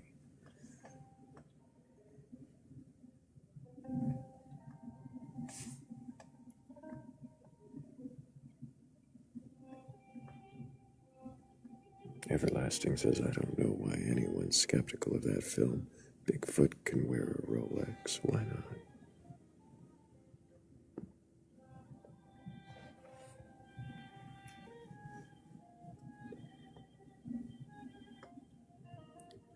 I mean, Bigfoot's got to know what time it is. So, by the way, the cardigan's not finished. And when my kids ask me who I'm talking to, I tell them my imaginary friends. That's hilarious. Do they question that at all?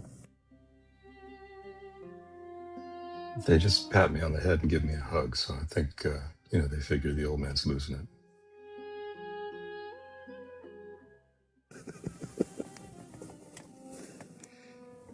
Oh man. They probably think we're Chat GPT or something. Right. My voice probably doesn't help with that. Somebody came in and asked if I was AI earlier.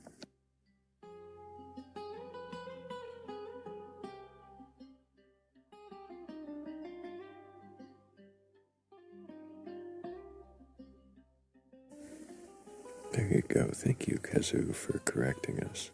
Patterson Gilman.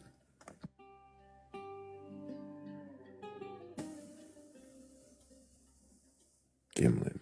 Now you fixed it. Or I don't know if you're fixing it or saying it's not that.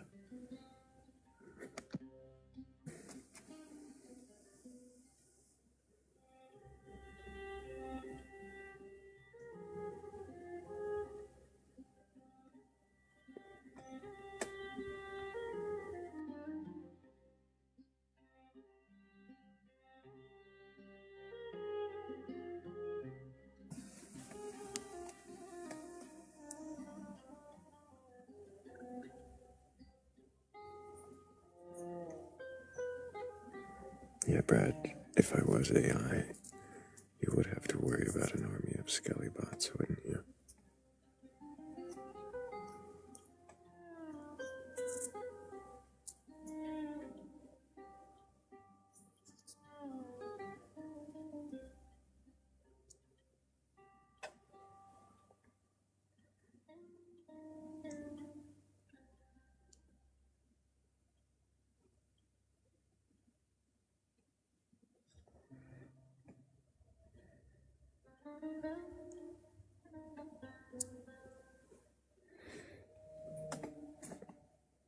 Son says I set the volume for music and guests, and then you start whispering. I didn't realize I was whispering. I can get closer to the mic. I can get louder. I thought the mix was all right.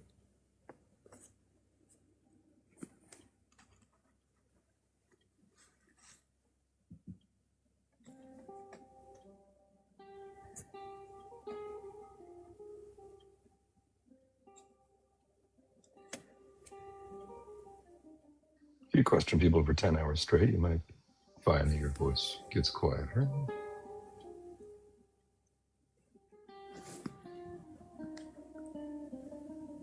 I don't know. I don't think it's that quiet. I got my monitor in. I hear myself echoing. I mean, there's a delay, and it messes with my brain. But it sounds all right. I mean, for what it is.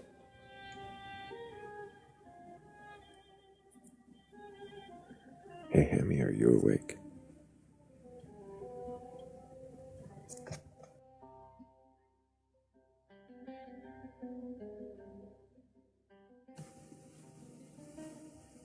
Hammy is not awake.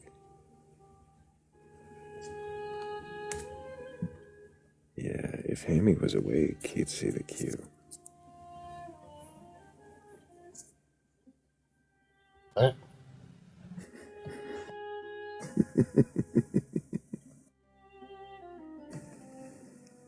Sleeping well. It was perfect. What? Sleeping well? Is that what you asked? Who?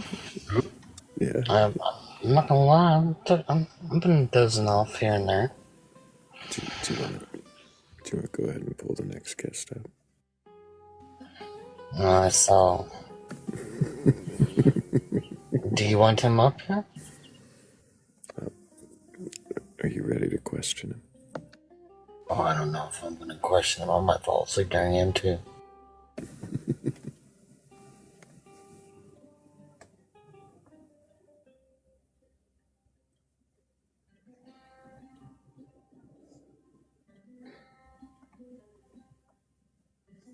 If you want him up here, we can pull him up. We might do that in just a moment. But we did hit our goal. Thank you, Claire. And also Cassie. Appreciate you guys so much. Thank you.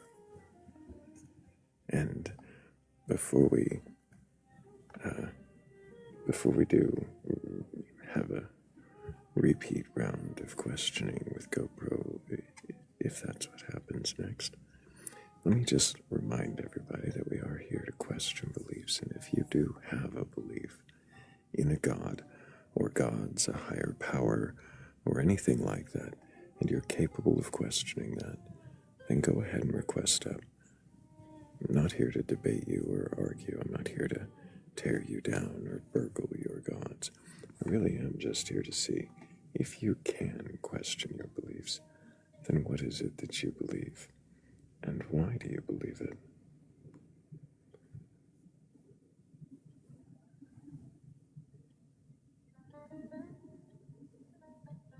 So I do keep hearing Kermit the Frog saying that God, keep hearing gods or Kermit say it. Firepower, anything like that.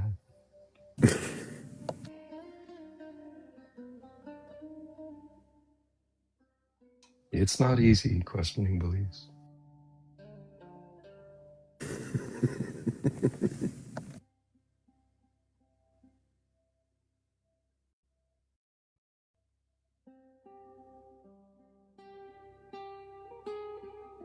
Oh, now that's going to be stuck in my head all day.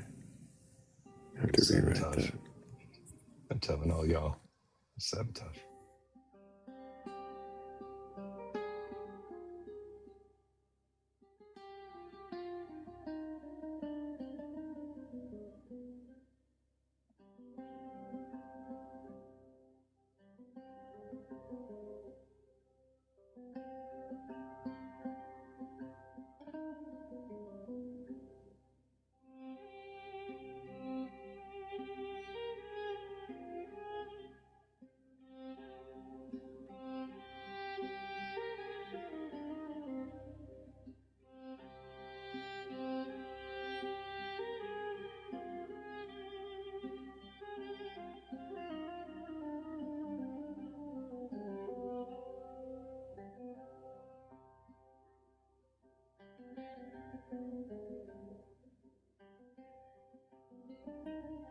Oh, we got a kazoo. Hello, kazoo. How are you? Hello, how are you? Doing pretty good. All right. We lost an hour of sleep, I think, last night. You lost an hour of sleep. I guess you only lose an hour of sleep if you, You didn't get in that coffin? Yeah, well, if you're asleep and you wake up at like a particular time, you could just sleep that extra hour. I guess if you want to dissect it, man. That's what I do.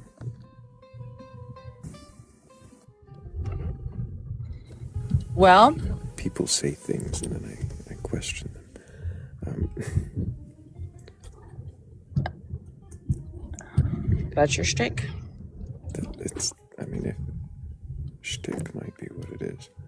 Speaking of shtick.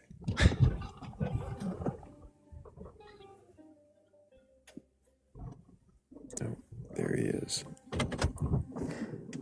Good morning, GoPro. Good morning, everybody. How are y'all doing today? Doing all right. I'm gonna ask, can you remind me your age for TikTok TOS? 36. And do you have a belief in a god or God's higher power or anything like that? I believe in the God of gods. Which God of gods? The creator of everything in which other gods and all oneness exists in. Does he have a book? I believe there's lots of books that talk about this one God that is the creator of all that all the other gods and everything's connected to. The one that I know about the most is the Bible. But I'm learning of other books. So is it Elohim? Yes, in the Bible, this being is referred to as the Elohim of Elohim. Yeah, that's true.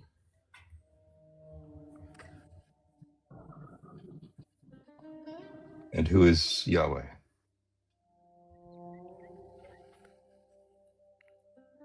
That is an excellent question because Elohim refers to a lot of beings. I'm not sure. I know that there's a reference to Jehovah, there's a reference to Yahweh. I'm still sorting out if there might be like differentiations within the text.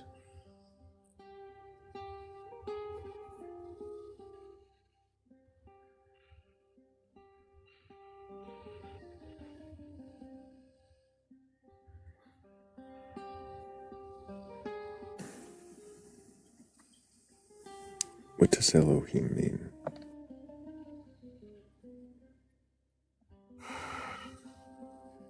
It usually is translated to God, but according to Jesus, humans are also part of the Elohim. And according to commentators, angels are too. So, also spirits. So, a lot of beings are included in the term Elohim. So, it's a very vague term.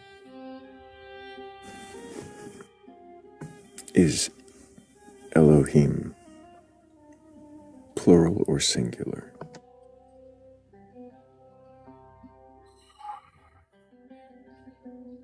Usually plural, but from what I understand, words connecting to it can differentiate if it's ever used in a singular way.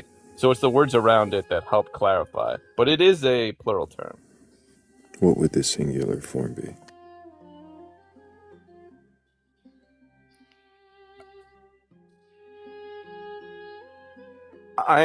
From what I understand, there's a time where an Elohim is being described and is saying that this is the one that no one other is like. So it's because it's saying is the one. Some people believe that it's referring to one being. Like there's a time where the Elohim of Elohim is being described as being like more glorious. How do you know that the one is not a one council or a one sort of body of multiple entities? Exactly, and that's a great point, which is why it could be translated to the gods of gods.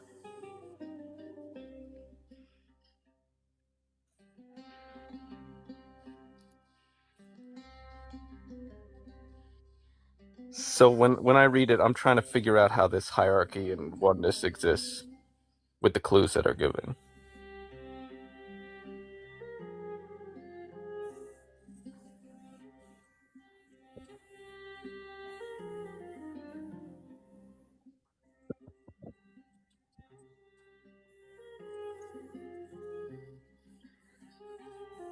How come what is not talked about?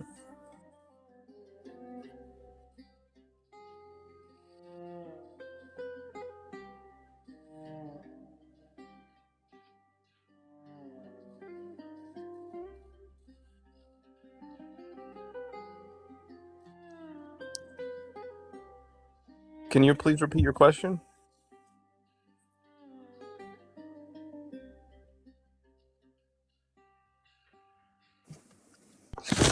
Yeah, I'm sorry. My connection is bad. I don't know who this person is, and I went to a Catholic school my whole life. Can you explain to me, like I'm 3, who this God is, or who this person is?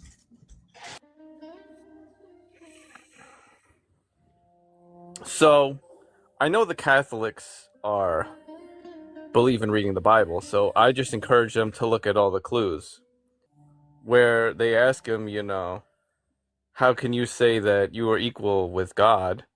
And Jesus replies by saying, you are gods, according to Psalm 82, where you have Elohim talking to Elohim, and you're figuring that out. Then you also have the B'nai Elohim in Genesis 6, which are basically extraterrestrials that are interbreeding with humans.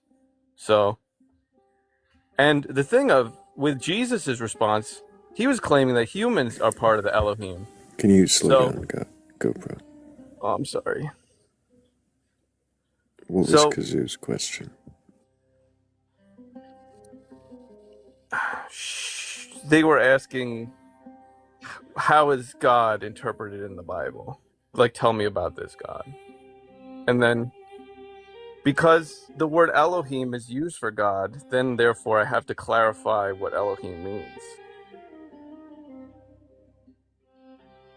Because in Genesis, it's Elohim that's creating everything and reshaping everything and doing everything. So, yeah.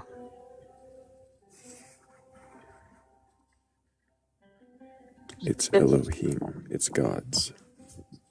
Yeah. Why is it so open for interpretation? Why is it so hard to grasp?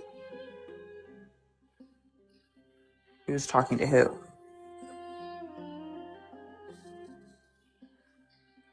It's because that word that is used in the Bible is a very vague term that has a lot of different possibilities.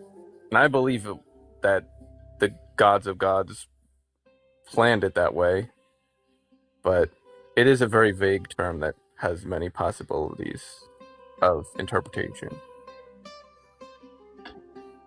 So, is it only for the people that interpret it correctly?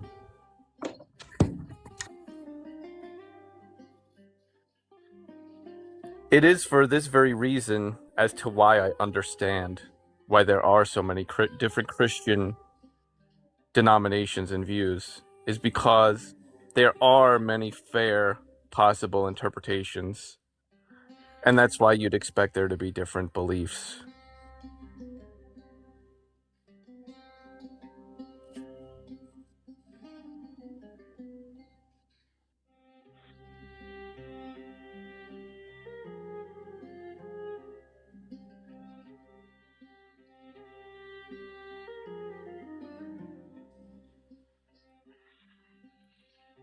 Thrayle, I should drop down and make room for other people. Oh, you don't have to do that, Jimmy, but I can let you go if you gotta go. No, it's waffle time, so. Waffle. Sorry, I meant to give you a moment more to get into the sentence. Appreciate you, Jimmy. Go enjoy the waffles. Come on back when you want.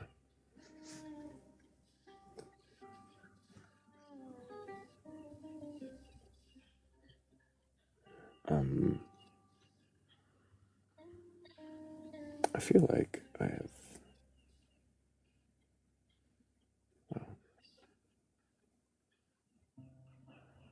Well, okay, I did accept a request, but I guess they're not there anymore. Did you have a follow-up there, Kazu? You might be right. You might be right. Good morning, Batcolyte. Good morning, everyone. It's a pleasure to be here. Pleasure to be here. I'm going to ask you a question. Is that how the life works? I apologize. I'm here to drop knowledge. I'm here to drop knowledge, and I think that... I don't know if that's how the life works either. How does it work? Can I get your age for TikTok, TOS? 67 years old. I'll be 68 in May. Do you have a belief in a god or gods? I'm glad you asked that. I am glad you asked. You already know the answer to that. I told you this before. But I will repeat it. I don't believe in genies in a bottle. I don't believe in wizards. I don't believe in gods. But they may exist. I'm not saying they don't. I'm not saying they don't exist. If you have the evidence. Why don't you believe in them? What do I believe in? That's the question. Why don't you believe in them? Why don't I? That's not the question to ask. The question is, why do you believe in them? Come on, my guy. You don't. I don't believe in. Believe doesn't make a difference too much right now because we're questioning you. I see. So, what reason do you give yourself to not believe in the gods you've heard of? You mean like Zeus and Pegasus and Jesus, Thor? Why don't I believe in those gods? The supernatural. I don't believe in supernatural things, my friend. Do you What do you believe in mean any by god? supernatural? Do I believe in anyone? Yes, of course I believe in people. I believe in science. I believe in things, but I'm not going to believe in magic wizards flying around in the sky. Why would I? There's no evidence for it. And evidence is any type of verifiable data. Why would they be magic wizards in the sky? Oh. So you're saying wizards don't have magic powers? Is that what you're saying? No, I'm asking, why would you assume that a god is like a magic wizard in the sky? Could it be not something else? Could be something else. Could be like a genie. I've heard that gods are all powerful and all loving and all knowing, and they can do anything. So for you to say they couldn't do magic, how dare you? You didn't say that. You said that. You said, why would you say a god can do magic? Because a god can do anything he wants. Okay, Uncle Roy. Well, I think we're going to get back to questioning GoPro down there, because he does, at least, I mean, if he is trolling, he does it more subtly. But he's got a belief, and we were going to question it. He does. A new guest comes in. So I will join in this question. May I join in the question? I'll give you one question there. And who are we talking about? Oh, this guy in the bottom here. God, Providence. God. Hello there. Call him GoPro. Oh, Kazu. Kazu, yes. Wasn't that a TV show when we were a kid? I don't know. Look, I don't know, I'm not ancient, man. Kazu, let me ask you something. What if when you get to heaven... Why are you asking Kazoo? Wait, isn't that who we're talking to? No, but let me hear it. Let me hear your question, man. Kazoo, let me ask you something. Yeah, what's up? The great Kazoo. Kazoo, what if after you die and you get to heaven and you find out you've been praying to the wrong God your whole life, what do you think your punishment should be? If there is one, I would not be punished. Oh, you wouldn't, would you? Oh, and why is that?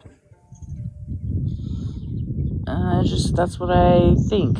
Oh, that's what you... So what you think is what your punishment's going to be. That's not how it works. It's like saying... That's like saying you get charged with a crime, you go to court, and you're found guilty, and then you're going to decide what the... Come on, listen. Uncle Roy, we're gonna go ahead and go back to questioning GoPro at the bottom. GoPro? Oh, I like that. And I'm gonna go ahead and set you back down to the comments. But I appreciate you. And thank you so much, Donna B. Yellow, for this one. Appreciate you. Oh, and I don't know why you didn't ask GoPro question. The one who believes in God.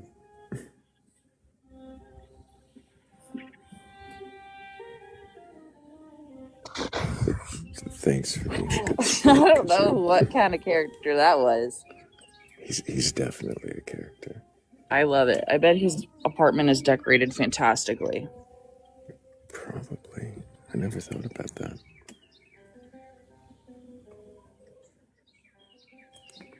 In the small village on the edge of Wales. Right. I'm gonna guess Hammy's asleep. Ah, yes. I must say. Are you still there, Hammy? Yeah, I'm still here. Okay. You got any questions for GoPro?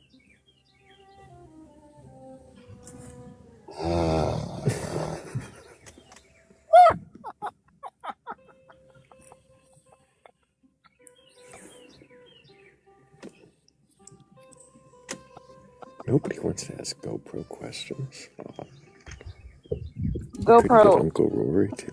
Did you grow? I mean, so you believe in the God of gods, right? Is this God the God of all religions, basically, in your head? So I believe that a lot of religions are looking for the creator of everything, right? And so if they believe that this creator exists as a oneness, then yeah, I believe a lot of religions are seeking this God, yeah. Or gods, yeah. Is the creator the same as the person that runs the show, or is he just the creator?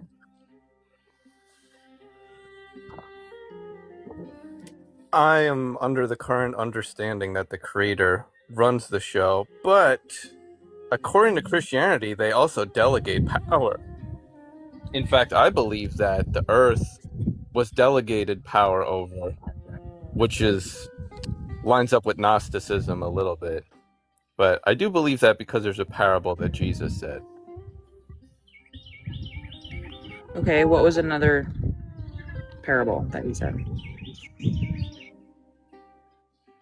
Oh, so in the parable that I read, the parable goes like this, that there was a man who created a vineyard, and they set a hedge and a tower and a pit, and then they rented it to other beings, and then they went on a journey. So in that parable, I believe that the vineyard is the earth. So this God of gods created the earth, set it up, and then put certain beings in charge over it and delegated power, which the Gnostics would say is the archons. I would say is possibly extraterrestrials. We'll see what they are. I'm still trying to figure that out.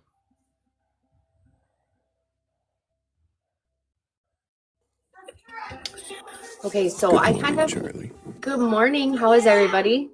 Doing great. Good.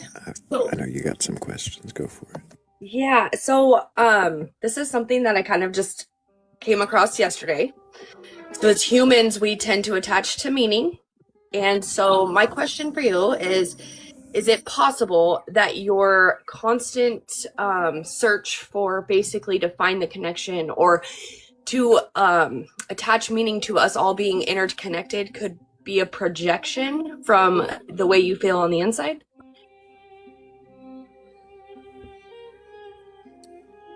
So this is an excellent question. I, as a Christian, believe that eventually we all will come to all knowledge, which makes it a game for me. I want to see how many things I can get correct. It's like, if you find out you're going to know the answers, you might as well try to figure out the answers first to see how correct you are, just for fun. So part of it is for fun. Am I projecting?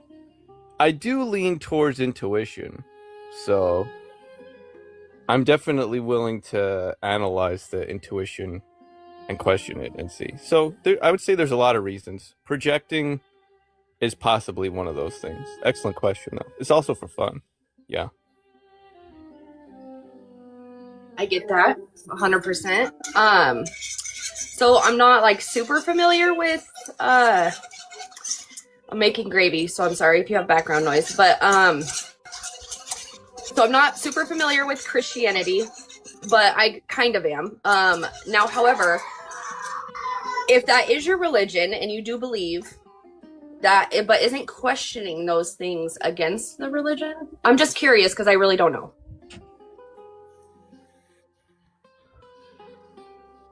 That's a good question. So in Christianity, I would say if you accept Jesus, because I believe the term Christian has to do with Christ, which has to do with Jesus. Christianity has to do with accepting that the Heavenly Father sent Jesus for the reconciliation of all things, the whole entire creation, wanting that reconciliation of all beings, and following Jesus's philosophies of mercy, forgiveness, love, and all that. So a lot of it is about following Jesus. And once you accept Jesus, you're in, you know? You accept Jesus, you're in. There's a bunch of other bonus stuff. And that's why so as soon as you accept Jesus, I view you as a Christian. And there's a bunch of bonus stuff. Yeah, go ahead. Right. Okay, so another thing that I've came across of curiosity is that we have many texts, right? A lot of fiction, nonfiction. Now, the stories in the Bible seem to all coincide with the same aspect, right? To be a better human being. They teach you the lessons hoping that you don't have to learn them yourself. But as being human, we tend to have to figure it out ourselves, right? Sometimes we have to learn the hard way. Okay, so with that, it's almost as if when we're children, the understanding of how complex these things are, right, are just way too advanced for us before we get into the Bible, right? So if we can give our youth something to follow, to grasp, to understand, so that we're not always searching for answers. Do you think that in that aspect, the Bible would be beneficial to teach those stories? Not saying it's not true, because I don't know, but is that a concept to think about?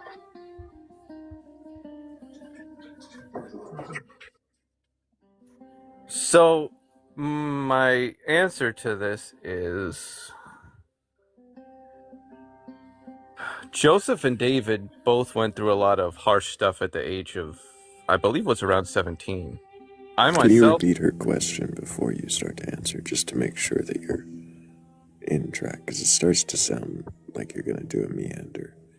Can you just repeat it now? The way I understood her question is that, is it healthy? How should a child kind of lean into this kind of thing? What's the most ideal way for a child? It was more of the concept of the Bible when it was written as a community when it, as people trying to teach their children right from wrong. And it takes a village to raise a child. I don't know if you're a parent or not. But is one of the concepts to think of that maybe that these stories and these lessons that they're teaching in the Bible is to tell a story of why being a good person is good. Because when we tend to follow and do the right thing, such as Jesus, quote, quote, then things tend to work out better for us because our internal compass is pointed towards truth. We're warm and fuzzy inside, if that makes sense. I'm not quite sure what your question is. Is the concept of the Bible being lessons to be taught, not based off of, they could be stories of actual people, but I'm just saying more of like a concept. The teachings. Yes, the teachings. Yes, exactly. Okay. Yes, I obviously think that that's why everybody says it's like metaphors and love everybody and spread love. I also think that it's easier to explain life to a child if there's this syllabus. You think it's easier to explain life to a child if you give them... Yes, I do. ...a fairy tale that you can't verify is true? I might be weak for saying that. Obviously, you know that it's weird that... So, baby! That I send my kid... damn it. I'm gonna have to hop back on in a minute. We'll handle that, because it's fine. You're doing great. You're a good mom.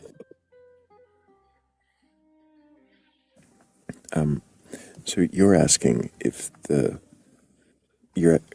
are you asking this question to GoPro, the Christian believer on the panel, or are you trying to get this to be the topic of discussion now? Because I was trying... Go ahead. Well, I was just curious if that's what you're doing. I was asking him as a Christian because he was saying the search for unity, so projecting. So if that concept is something he's ever thought about, I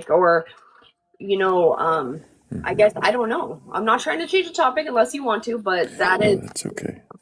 I'm just curious. So, to answer this question, I will say, looking at the Bible is very much about humans, because the Bible, in my opinion, even points to a history before Adam. So it's about humans. Yeah. I'm not sure how that's actually answering Charlie's question, though. Well, so I would say Well, I question the motive of why it was written, how it was written. So I believe it was written to humans about humans, and yes, one of the motives I would say is for raising young humans. I would say very much so. The Bible seems written that way. Is that what her question was? I Is the do Bible believe written to raise children? I do believe it is written in that way. Is that what your question was, Charlie? In a roundabout way, it was more of, do you think a community came together and wrote basically stories of each other and things that have happened in the world just to basically help lead their children down the path of righteousness, I guess? Are you asking this in a way as though, could it be this instead of being true? Yeah. I do believe it was a collaboration between humans and the God of Gods. Because I do believe that some humans prophesied, whereas some humans, like Paul, were giving their opinion. So I would say it's about God. Sometimes it's God through humans. Sometimes the Bible is like humans giving their opinion about God.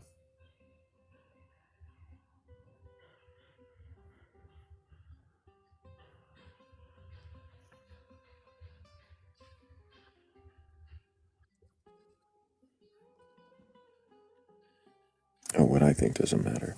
I'm just trying to keep the conversation focused on questioning GoPro's beliefs. Okay. So How do you go ahead, sorry.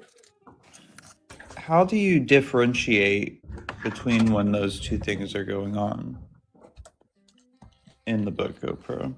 And I know you pull from like Apocrypha as well. So what is like the process of discernment for you? This is a good question. I hope I can be funny. Can I answer this in a funny way? Start there and then take us to the real answer. Okay. So sometimes you'll see a prophet prophesying like, thus says the Lord, you know, this, that, and it feels like authority, like God is speaking through them. So that's the context. In the New Testament, you have where Jesus basically sends out the apostles to do their role, and then a lot of the New Testament, especially Acts, the apostles are like, well, it's in our hands now. What do we do? What do we say to the Gentiles? What do we say to this? What do we say about that? You have Paul saying, well, I mean, I say this, not that Jesus said this. This is just my opinion.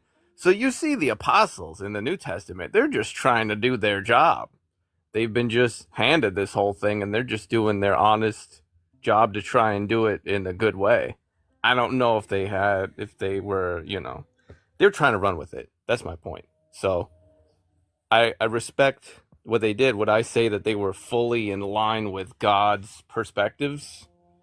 Even Paul said, not that Jesus said this. So, you know, a lot of them were leaning on their opinions at that time because they were given the job. So that's my point. So I have it in a spectrum of like divinely connected or not, you know. Yeah. But how are you discerning that? Like, if the story can be allegorical and we don't have proof that these people existed outside of these stories, like, are you not starting with the like assumption that that part's not allegory?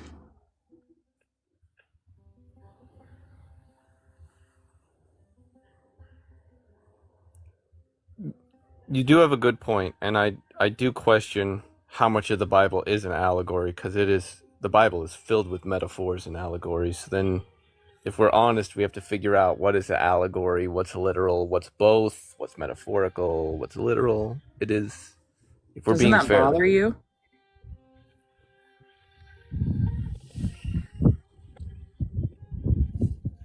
That is a good question. If we're all up here having completely different interactions with a higher being or an idea of it, you're going to put parables in it? And sure, Jesus isn't going to write anything down. He's going to dip and say, hey, like, you guys write it down.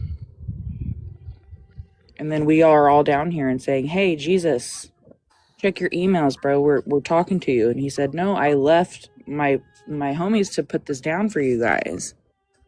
He did all that. They did all that. And you'd say they wrote them in riddles. Doesn't that bother you? In that sense, it does very much feel like a reality show where we're given these mysterious clues, and then God is watching like a producer of the show to see who's willing to utilize faith and seek the truth with the crumbs that are given to us. The crumbs. And then that what? Are confusingly laid out. Why do we deserve just crumbs?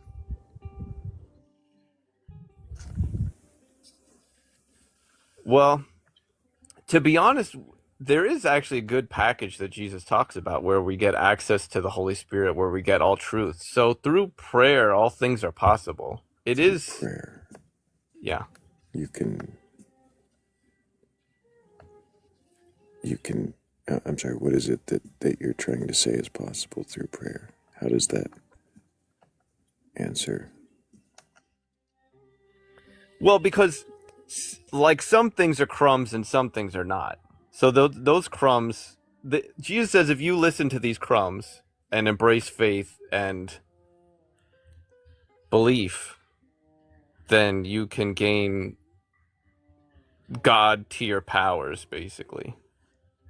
All truth, all things God possible. powers? God tier powers, yeah. I mean, go ahead. Sounds a lot like Scientology. Do you think you've gained some powers through your prayer that you do? You think you're on the winning team, you said, right? Well, I'm a universalist Christian, so I believe that all beings will be a happy family. Mm-hmm. And so I see it this is one giant family, really. You mean humanity? All beings, extraterrestrials, gods, angels, everything, So when the animals. people that follow a different religion and they get up there, what do you tell them? I believe that there's preaching in the afterlife, and then so we'll eventually I'll communicate with them in the afterlife. Jesus communicated in the afterlife. You said there's what in the afterlife? Communication. So in that communication, is there going to be punishment and correction? Even though they were grasping at their very best at their religion, doing everything to a T. You're going to communicate with them? There's going to be reconciliation. We're all going to be. I believe we'll all be a happy family eventually in the afterlife. What's a happy family look like? What does a happy family look like to you? What does this mean? Everybody united in celebration of joy and faith and peace and love. And who are they joining and loving and peacing and loving up there? Everybody. Do we stop do we stop talking to God when we're up there, or we have tea time with him, or and if there's no suffering, if there's nothing, we're all happy and loving, do we praise him for and thank him, or what do we, you know what I mean? Yeah, I believe God always wanted a family, so we'll be like a family together. And God's a creator, and we're children of the creator, so we'll probably want to create. There'll probably be new waves of creation that we'll all create together. God wanted a family? Yeah. Why didn't he just create a family then? He did. That's us. That's all of us. The whole creation is his family. So this is our initiation? That's an interesting way to put it. I would say yes. That's rather disturbing, isn't it? I guess that depends on your perspective. Is that how family works? I was going to say, is that a healthy family dynamic? Why did he create so many and we're all kind of flailing? One question at a time, though. I apologize. And that is something that I question a lot, because this God of gods had like all the options to set it up however they wanted to set it up, and they chose to set it up this way. So I do question why this is the ideal. But I can question, well, are there pros and cons? Why would it be set up this way? Is there anything ideal about this setup? What do you think is ideal about the setup?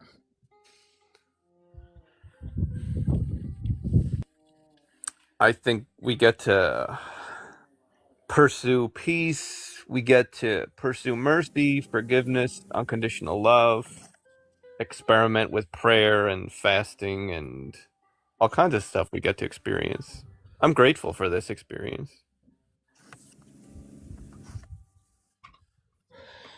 Experiment in prayer. What is experimenting? How do you experiment in prayer? Well, Jesus said that all things are possible through belief and expectation. So then I could do a lot of experiments to test that. See, if all things are possible, what are all the things that I would wish for as soon as possible? I don't know if you're supposed to test them. I don't think it says that. Have you tested? If all things are possible. Well, this is how I feel about it, is that I know God tests us all. God is very into testing. So I view that God is not a hypocrite. So I test God back. I feel like that's healthy reciprocation. What if you're punished for testing him? Have you tested? I apologize. Go ahead and listen to Thrayle. I just wanted to know if he hadn't answered my question. Have you tested to see if all things are possible? You said it's okay to test God, but that doesn't answer my question. I test that quite often. I'm still testing it. How have you tested to see if all things are possible? Make trillions of requests and see what you get out of it. Have all things come? Have all the things that you've requested been received? No, I would say it's a very minuscule percentage of things I've requested that I've seen come to pass just yet. But I do believe that more things Then will come to pass over time. Why would you think that all things are possible if a minuscule amount of your requests have been seemingly fulfilled? Because of that small percent, it still worked. So How do you verify that those small percent are actually fulfillments and not just things that would have happened anyways? Because it's things like inner peace, inner joy, things How like do you that. know that wouldn't have happened anyways? Why don't you want to give yourself credit for that?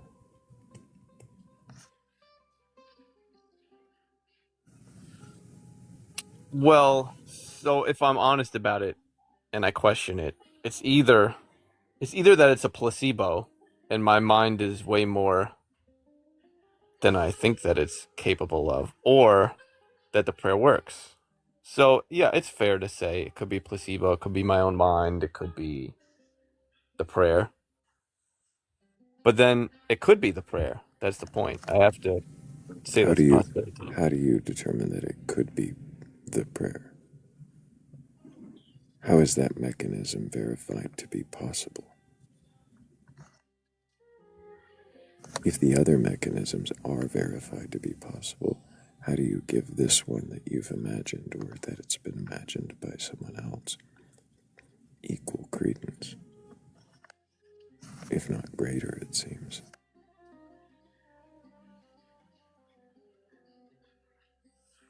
It reminds me a lot of working out. Working out, you do a specific workout, you see what the results you get, and then so I've tested, the prayer techniques, and I feel like I've gotten specific results from them. But you're right, that could be bias. But I feel like I went about it honestly and looked at it honestly. But yeah, there may be bias.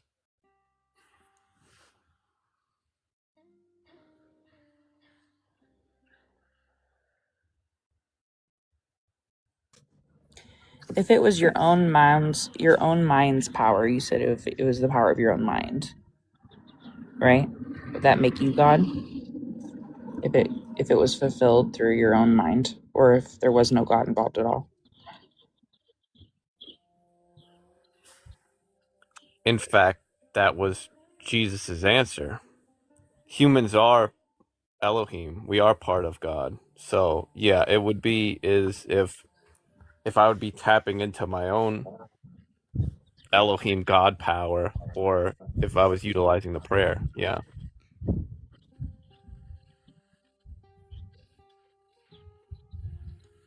Your own power.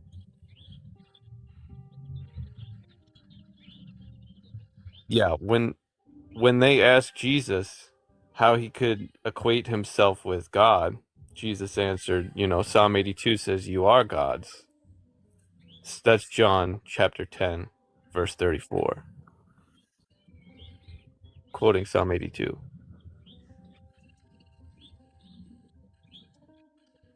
So Jesus was saying that humans are part of the Elohim. Is somebody supposed to pray to us? What? Never mind. No, you go with that question. Is somebody supposed to pray to me?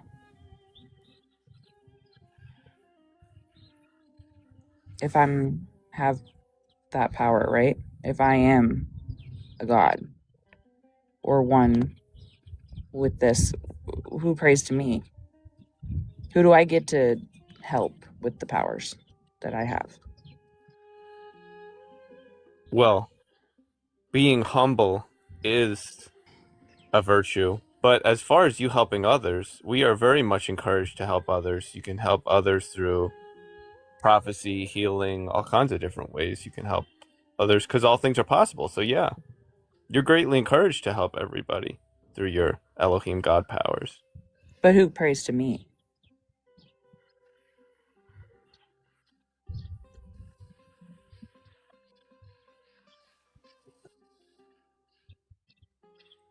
I suppose when people ask for help and then you're the one that's being sent to help them, in a way you are part of that prayer being answered. Thank you for the galaxy badge. What if I didn't know anything about a God and I saw somebody, if I had no conception or no concept of a God, and I went and helped this person who was drowning in a lake? Is that me that's saving him, or is that God? Did God go tell me that? What if I was just like, this dude needs help, I'm gonna go help him? Well, is it okay to give yourself the glory That's like of the making majority a of good people. decision? That's like the majority of people who work in like the mental health industry. What do you mean by that? Majority of people who work in mental health don't necessarily have a formal religious view or don't have like a huge God conception. Usually it's just something woo-y like energy or they're atheistic. And they do that. They help people without a God conception. Well, I think a human can only help another human as much as their interpretations allow them to in life. So, all right. What was the question? I remember the question. Should I answer it? I mean, can you repeat it? So the question is, if you help somebody with like the God powers, do you deserve credit, kind of thing? And if you help them without. Oh, well, according to my interpretation of the Bible, there's a lot where predestiny is very much involved in this, where people have been assigned for certain good works. They're predestined to do good things. So then it becomes a question of, if I was designed and shaped to help somebody, and it was predetermined, do I really get credit for that? And perhaps I get credit for playing the part, but I don't get credit for designing and all these things, you know. So the person ended up in the river drowning, and that was already part of his story. And therefore, so were you helping them was also part of the story, yeah. I have a real problem with this all-knowing stuff. Especially why bother? Yeah. Why even bother giving us life or doing all this? Like, was I predestined to become an atheist? And was I predestined to determine that the Bible is just a mythology? Seems like a short stick. Because like that means that I'm going straight to hell. So did God create me just to punish me eternally? I believe that God will reconcile everything. That's not what I asked you. Yeah, I didn't ask you anything about reconciliation. I genuinely didn't. Like that, at no point did reconciliation even come up in my question. That's interesting. It's a dodge. So I'll ask it again. Did God just create me so that I could be tortured forever? I don't believe. Clarify. Yeah, go ahead. Yeah. Go, bro. Yeah, so I'm a universalist Christian, which means that I don't believe that there's going to be the suffering forever thing. I believe that God wants us to be family forever, and God is working towards that goal. Can you tell me where the evidence for that is I hate my in the family, scriptures? Yeah. Yeah, also, my family's really fucked up. I'm adopted. I got 2 families, and we both fucked up. Right. So I will go to Ephesians chapter 1, verse 10. Oh, who wrote Ephesians? It's attributed to Paul. So it wasn't Jesus? Not from what I understand. Do you pray to Paul? I pray to the Heavenly Father. Is Paul the Heavenly Father? I would say Paul is connected to the Heavenly Father. Was there a figure in the Bible who said, "He who hath seen me hath seen the Father"? That would be Jesus. So not Paul. Well, according to John 17, we all exist as oneness. So in a way, because you said, you know... Wait, John 3:16, we all exist as oneness? It's John 17, I will pull it up for you. John 17. I believe around verse 21. So then Jesus' sacrifice on the cross did nothing. Because if we're all one, then it doesn't matter. Then it doesn't matter what we believe, right? Like that's... Colossians says that that was necessary for the reconciliation of all things. Why then? Why was that necessary if we're all one? That is a great question. Yes, I know. And That's why I asked it. I think about it a lot, but if the Heavenly Father says, "Hey, I did this for reconciliation, it's going to make things better," then I'm like, well, fantastic. That still doesn't answer the question. Where in John 17 does he say this? Oh, John 17, 20, moving on, it says, "Neither I pray for these alone, but for them also which shall believe on me through their word. They shall all be one, as thou, Father, art in me, and I in thee, that they also may be one in us, that the world may believe that thou hast sent me. And the glory which thou gavest me I have given them, that they may be one, even as we are one. I and them, thou and me, that they may be perfect in one." So, as you can see, Jesus is saying that we have the same glory as Jesus, and that we're one with the Father and Jesus, all one. So then the sacrifice just doesn't matter. I can choose to believe, I can choose not to believe. Like there's no... Like this almost kind of violates what Jesus said in like Matthew about obeying the law.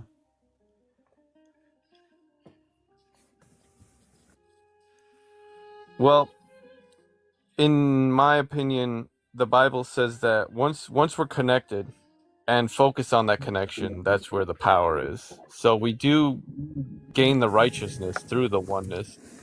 But yeah, what is the point of law, of commandments, of any of it, if there is this universalism? If everyone is accepted in the end, if God is going to make right, why give us commandments in the first place? I think it's because the oneness can get distracted.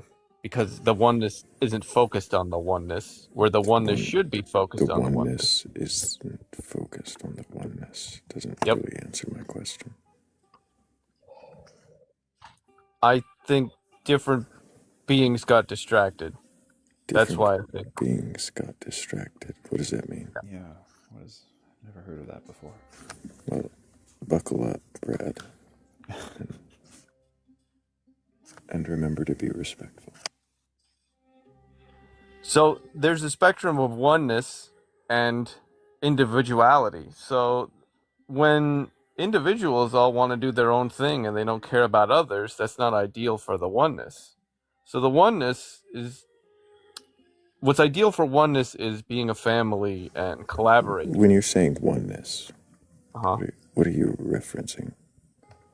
Just everything. I'm referencing to angels, extraterrestrial aliens, humans, everything. The universe. Yeah. Okay. Got it. Do the aliens follow our 10 Commandments? Do they what?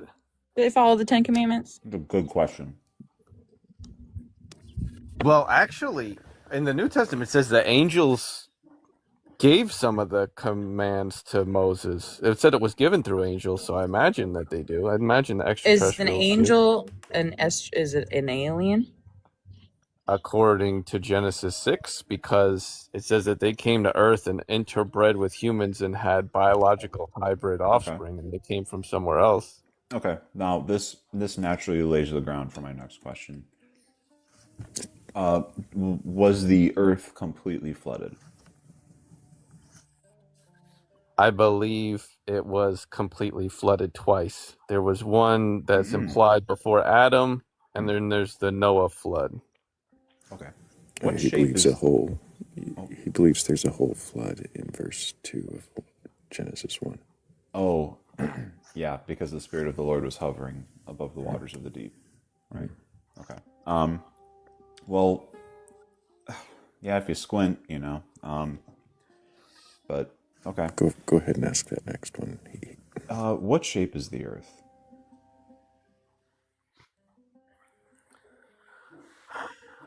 I am currently not sure, but I would say that the Bible implies that it is flat and there's a firmament. How come they never taught me in that Catholic school that it was flat? Because the Catholics felt bad about what they did to Copernicus and Galileo, and they at least recognized that there's this thing called geometry, and it's relatively Right, immutable. without being so deep, is it because that was going to be a hard pull? Probably. It was going to be hard to. Real tough. But if it's very central in the belief, how come they didn't push it? Isn't that a little weird? If you were to search up images of what the biblical map looks like, I think you will find out that it will show a firmament, it will show like Sheol and the underworld, it will have there's a lot biblical. Right. Yeah. Right. Yeah. Biblical. So, this leads me to another question. In the book of Joshua, chapter 10, verse 12, we have the description of the sun standing still for 24 hours. So, God, this leaves me with two interpretations, and I want you to tell me which one is the correct one. Is it the sun that was moving around the earth that stopped moving, as it's literally written, or did the earth stop rotating for 24 hours? Assuming you believe the earth rotates. I am questioning everything, but right now I'm leaning towards the earth being flat and that the sun is the thing that stopped. Okay. So Galileo and Copernicus were completely wrong. If they were saying that the Earth wasn't flat and that the sun No, didn't they were stop. so Galileo and Copernicus were they were the astronomers who demonstrated that the Earth moves around the sun. And for this belief, they were I think Copernicus was like executed by the church, and like Galileo was like placed under house arrest. In terms of proving that the Earth is a sphere, that would have been in 300 BCE, and that was Eratosthenes. Yo, how do you do that though? That's a stupid So, question. the way that Eratosthenes did it was he took sticks, he took a rod essentially, and he had his assistants. He was a math teacher, and he was also a philosopher. And he placed them in a straight line along a road between Alexandria and this other city in Egypt, going north to south. And then I assume people here know what a sundial is. At the same time every day, they measured the angles that are cast from the shadows, that the sticks cast from their shadows, if that makes sense. You measure the angles of those at the same time every day. And what they noticed is that between the ones at the very end and the ones at the beginning, that there's a difference in terms of like angle of how that shadow is cast, which implies a curved surface. You don't get that on a flat surface. So I'm curious, God, do you have any sort of experimental evidence that shows that Eratosthenes, Copernicus, and Galileo are wrong? Because we're talking about basic geometry at this point. I would say there are images where you can see stuff that is very far away, like the picture that was taken of the Chicago buildings across Lake Michigan. Mm-hmm. So all we need is a photo of something far away that we should not be able to see because of the horizon, and also lasers. I agree with that. So why? So NASA has plenty of photos of the Earth, and it's a sphere, it's a globe. Plenty from satellite images from the '60s. There's a very famous video of the Earthrise from the surface of the moon. I don't necessarily trust them, Why? to be honest. Why? Yeah, I don't want to be that person either, but Okay. anyway. So that's interesting. Why? That is interesting. The Bible says not to trust humans. Oh, go ahead, Kazoo. So then why should I trust you? You shouldn't. I'm talking to God. I mean, I certainly don't, especially someone who thinks that geometry is up for debate. Don't be insulting. I'm really trying. Well, there's no reason to be disrespectful. He's here to question, you know. Okay. What was the question? Did Kazoo want to answer a question? I asked you, why should I trust you? If everything hinges that, well, you shouldn't trust humans, then why should I trust you? Since I am in the category of human, and I don't believe that humans should trust other humans, then I would say that I wouldn't recommend you to. Okay. Cool. I don't.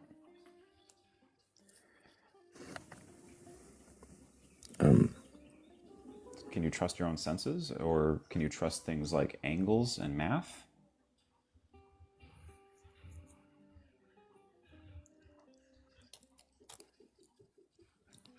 That is a good question. Okay. I would say I think the best option that I have available to me is prayer and intuition. So you can't trust that 1 + 1 = 2.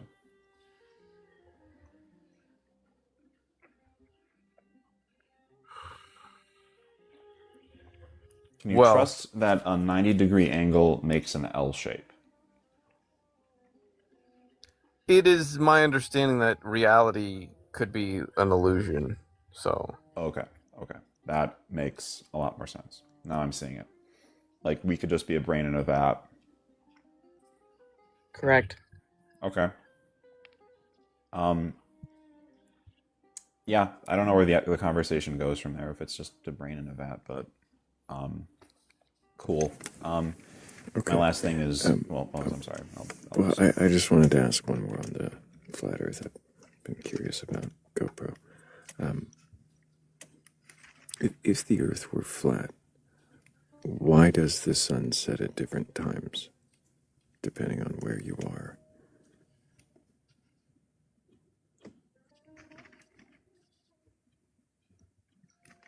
My current understanding is that the sun moves around on a path that changed throughout the year.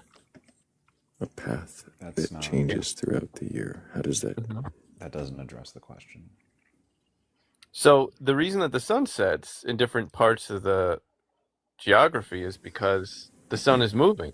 Yeah, that's because it's a. Okay. The sun moving. How does that say why it sets though? Why would it set? As the sun moves away, we view it as setting because it's moving away, and the light goes away because the light is like localized. Why would light be localized? How does that work? Imagine you have like a light bulb that you're moving around a house. That's what it's like. A So light the light bulb that you're moving around a house. How is the light localized How does that though, end? from the light I'm not understanding how that's an analogy. How is a light bulb moving around a house an analogy? Because the sun is like a light bulb.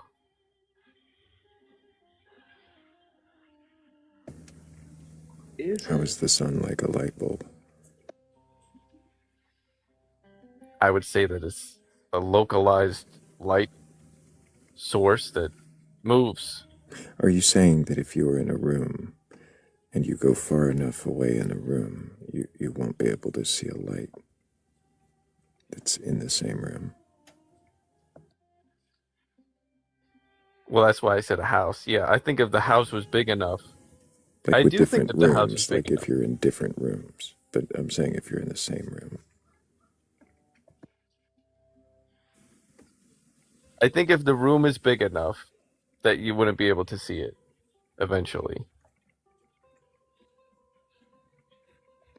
Especially with atmospheric stuff too, yeah. With atmospheric stuff. So atmospheric stuff causes the sun to look lower in the sky. Does that make it set? I think when it moves away, it gives the appearance like it's setting, yeah. It gives the appearance. How does it do that? Well, you start seeing the changing colors, and then at like Yeah, the but how last does moment it you give see the some green. appearance? How does it give the appearance of dipping below the horizon? Your level horizon. Yeah, your totally level horizon. How does it give the appearance of going below a level horizon? Right, that everyone across the world should see at the same time. I know we don't have to pile on. Because imagine you're drawing something on a flat surface that's moving away, right? So let's say we have a perfectly flat surface and we're drawing something that's moving away. It would look like it's setting into a horizon, right? What? No, I'm not sure what you mean. May I ask something? Hang on. I want to clarify this analogy. You're saying if you draw something on a flat surface, that it'll look like it's setting into the flat surface? Are you saying the sun is on the ground? I'm saying that the way that you draw things that are far away, the angles, it kind of looks like a The V. way that you draw things that are far away. I don't, that's not making sense. Drawing it far away. What do you mean by that? So, the way that you draw something, like let's say you're drawing a really long wall. I'm drawing a really long wall. Okay, you're talking about perspectives. Yes. You're talking about vanishing points on a Yes. drawing. Yes. As though I'm drawing a 3D representation on paper. Yes. And the way that I draw it away, far away, makes it look like what? Like it's vanishing. Even though it might not be actually vanishing, it looks to you like it's vanishing. That doesn't explain how it looks like the sun dips below the horizon If it were vanishing, wouldn't it be getting smaller as it does that?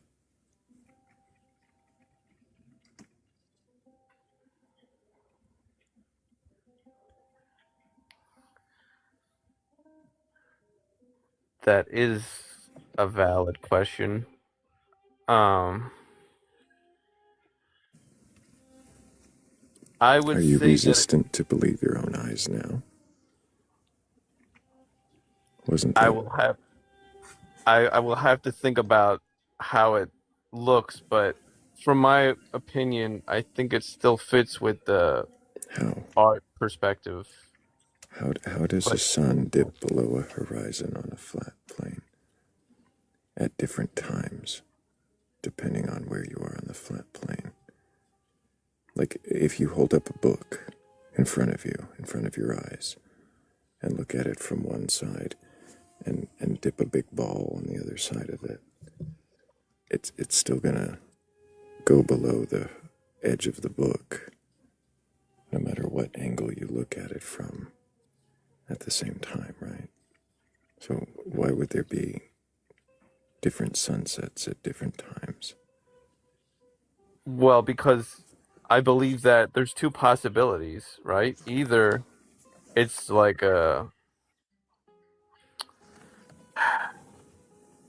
one possibility that it's vanishing over a flat surface, like it's moving so far away that we can't see it anymore, Which or wouldn't make sense if it's not getting smaller, right? It's not getting smaller, it's dipping below. If anything, The we see vanishing point would make it get smaller in the distance. If anything, the closer an object gets to the horizon, the larger it gets.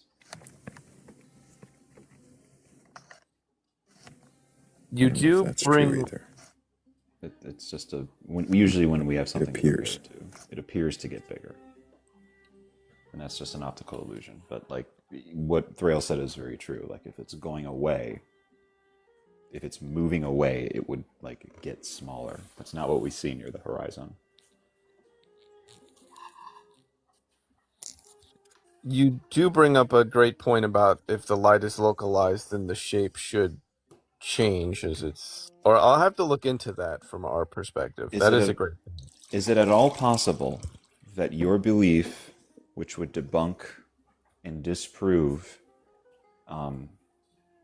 geometry, as well as trigonometry, that was proven by 3 scientists, and that your only proof is, well, it looks like that. Is it at all possible that that might not meet a burden of proof?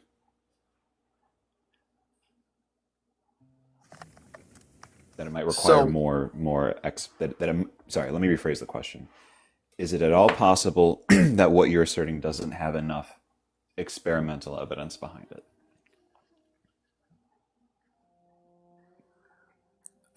I would have to see things that I shouldn't be able to see to verify. So I think that the flat Earth, whether it's flat or not, is very verifiable by how far we can see with like lasers and stuff. Sure. So then, how about this? You ever flown? I'm sorry, Thrayle. Go ahead. No. Well, he said verifiable with lasers and stuff. I don't understand. What do you mean it's verifiable with lasers? Maybe laser gyroscopes, but those don't prove a flat Earth. If anything, that one goes to. Oh, we lost Kazoo. Thank you, Kazoo. Appreciate you so much. So, if we have a laser that's pretty near to the surface and it can line up miles and miles and miles away with something else that's also near the surface, then that would. I know what you're talking about. Yeah. Yeah. It's not gonna. Have you seen the documentary about the flat Earth? Because they do this experiment. And the guy had where to. they go across the thing and they've got to raise the thing above his head so he can see it. Interesting. The very famous word, interesting. Interesting. That's the same documentary where they do the gyroscope, right? Yep, that's the one. They dropped like 10 grand to prove that the Earth is a globe. And 15 degree per hour drift. Yep. So basically, God, when you're talking about lasers, you're right. If we take a laser set it at a certain height, relatively close to the ground, like just a few feet off the ground, and we shine that light in a straight line, yes, if we're on a flat Earth, that laser should continue unimpeded. There was actually a documentary of a number of flat earthers who used a like $10,000 to $15,000 gyroscopic laser. I think it was nearly 20. Yeah, it's oh god. Yeah, they basically dropped like a college to they dropped a down payment on a house for this laser. And they set up a series of basically like these like rings essentially, and shined it through the rings with a target on the other side, about 30 odd feet away, or a little bit more actually. I think I can't remember the precise distance, but essentially, as they were shining the laser through that, they noticed, they were like, yeah, we've got this other thing on the other side, right? Basically the target, and the laser wasn't hitting the target, which implied that there's a curve. So then the person running the experiment said, lift it high, lift it way above your head. And all of a sudden the target appears in the end. So tell me, does that demonstrate a flat or a globe Earth? I should let you know, they were on a flat plane, and they had verified it. They had verified just about every which way that they were on a flat plane. Except in this regard. They were on shorelines. Yeah. Well, in my opinion, there's two possibilities. I'm not asking you. One is the documentary was telling the truth, and that would mean that it's a curve, or point to a curve, or the documentary wasn't giving true and was distorting the experiment to make us believe something that is not true. Sure. So you think that if you attempted this experiment and had the same result as the documentary, that it would verify it to you? I would have to do it myself, probably, to verify that it's not being distorted. What if I could?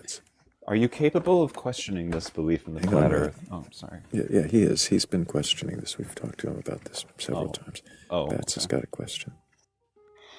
Would it help if I gave you an example of an experiment you could do that wouldn't cost a down payment on a house? Go for it. I love experiments. Oh, a lot those.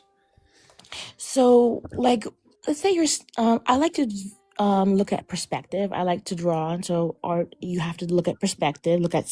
There are things that are further away that give the appearance that they're smaller, and so you have to draw them a little bit smaller than true to size to make sure that they looks aesthetically pleasing. But if you're standing next to somebody and they start walking away, they give the appearance of getting smaller and smaller, right? Right. And to the point to where if they keep on walking in a flat open field, it'll almost look like they become the size of your finger. But if you take a person and you, instead of walking a long distance, you walk around a corner, and then they peek back at you, do they give the appearance of being very small, or do they give the appearance of being relatively the same size just around the corner? That's how far that corner is away. Well, let's say you're standing right next to the corner and they just pop their head around. Are they extremely smaller than comparatively, or are they relatively the same size? If they're close to you, I imagine they'd be the same size. So when we see the sun go across the horizon and it doesn't disappear and doesn't appear to get much smaller and appears to stay the same size, even though it's directly above us, would that mean that it's when it disappears at full size, is it going around a corner, or is it disappearing across a flat plane?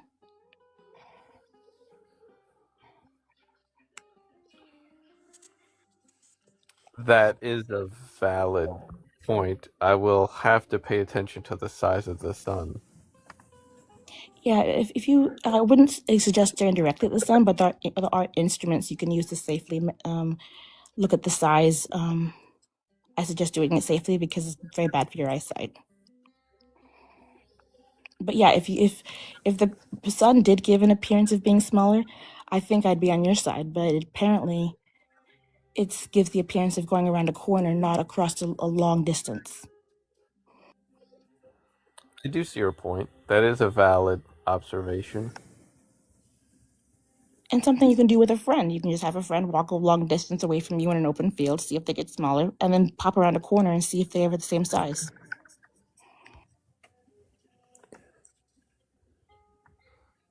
I still want to do the laser test. Well, for the What is it with guys and I think lasers? you Oh my should. I gosh. think you should. I mean, if you're able to like crowdfund that shit, you know, I think that you. I mean, it's going to be difficult because you're going to need a laser gyroscope that's very expensive, but I think it's worth it. But also, I'd like you to seriously think about the experiment that I just described to you that Eratosthenes did. If he's on a flat surface, okay, which you believe that Eratosthenes is wrong, you believe that we're on a flat surface. Why is it that Eratosthenes observes a difference in the angular degree over distance? Like you have never, of all the experiments that I've brought up, you've addressed other people, but when we were talking about the hard experiments like this, like you've never addressed it. Well, that Like experiment sounds very complicated, and no, it isn't. It's sticks. You got sticks?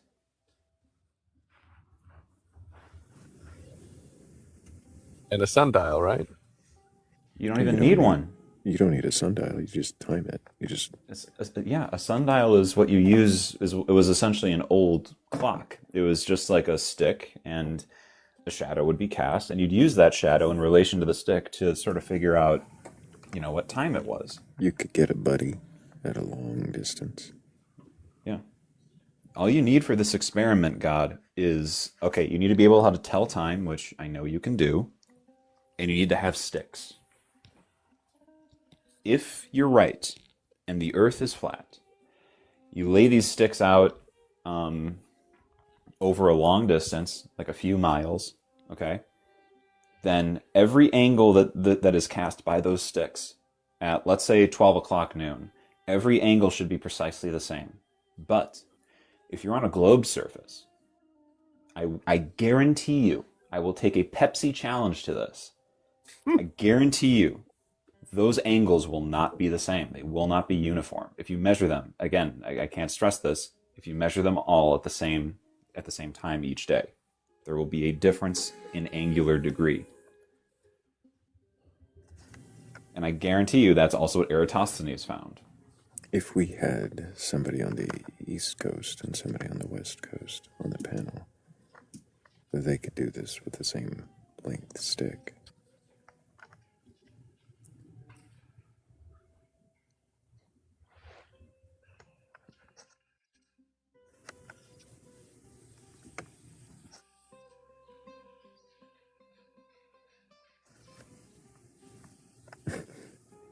DJ's down in the comments. I'm on the East Coast. I got sticks. I'm in the Midwest. I also got sticks. West Coast, they got lots of sticks. My son picked up a bunch. Stick. I got sticks. People love sticks. Stick. We could set up this experiment. You could do it. Like this is the easiest one. Yeah. And God, if you're right, guess what? You change essentially, literally the shape of physics and geometry, and you probably win at least like 3 Nobel Prizes. So I think I thought of an experiment that could be done with the moon, because I know that the moon is visible sometimes. I'm talking about this. What? Because my point is, if all the countries on the Earth could see the moon at the same time, because I know you can see the moon during the day, and that would also all the countries on Earth be able to see the moon at the same time. Well, if it's flat, they would be able to, right? I'm saying, why is it? When has that ever happened? Well, my point is, if a country that is supposedly on the other side of the globe can see the moon, and then another country that shouldn't be able to see the moon can also see the moon. Speaking of the moon, here's another question. Why is it... So I'm in the Midwest, right? Uh-huh. The moon looks a certain way. Mm-hmm. If I'm seeing the moon, someone in Australia is seeing the moon, but upside down. Why is that? I'm not even kidding. And if you believe pictures are the most compelling evidence, which, by the way, fun fact, the Soviet Union and China, our most intense political rivals, have photographed the lunar landing sites on the moon. So it doesn't make sense for them to confirm what embarrasses them. But that aside, if it's pictures that to you are hard evidence, I can take a picture of the moon here in the Midwest. Someone in Queensland, Australia can take a picture of the moon. And those two pictures will look as though they were, like one will look upside down from the other. How is that possible on a flat globe? Or on a flat globe? How is that possible on a flat plane? And if you don't believe me, go ahead and Google it right now. So now I'm trying to imagine how the moon would look on a flat Earth perspective. If it was flat, would it look upside down from the other side? No. From the other side. Of the flat Earth. The other side of the bottom? Yeah. What do you mean the other side? I think the other end. Yeah, there is no other side of a flat Earth, my dude. I meant the so in the flat Earth, like the North Pole would be in the middle, and that's what I mean by the other side. I mean like the other side of the map, kind of thing.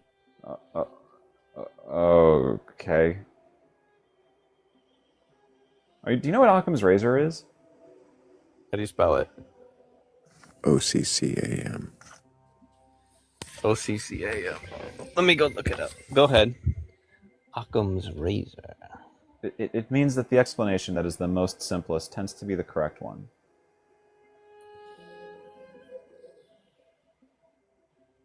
I mean, I'm just asking because, like, now we have to, now from the sounds of it, like, we started off, like, okay, the Earth is flat, but now we're getting to the point where it's like, oh, by the way, all of our maps are incorrect. Like the North Pole is in the wrong place. Well, the UN flag might have it right, yeah. The UN flag. Are you trolling? I heard that giggle there. Are you just trolling like right now? Is this like? No, I'm being for real. Can you please address, like, instead of trying to like think your beliefs out, you know, like while we're having a conversation, can you please address my question? Assuming you're correct, okay? Assuming that the Earth is flat, why is it that the moon looks inverted depending on one's position? How is that possible?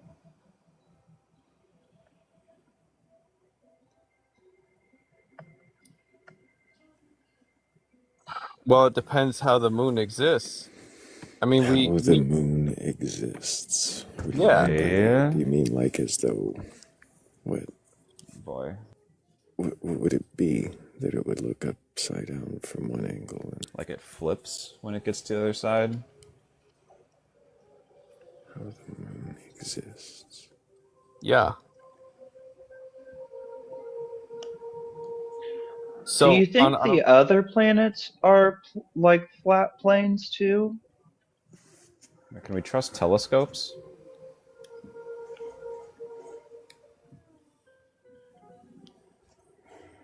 I'm not sure what they are, to be honest.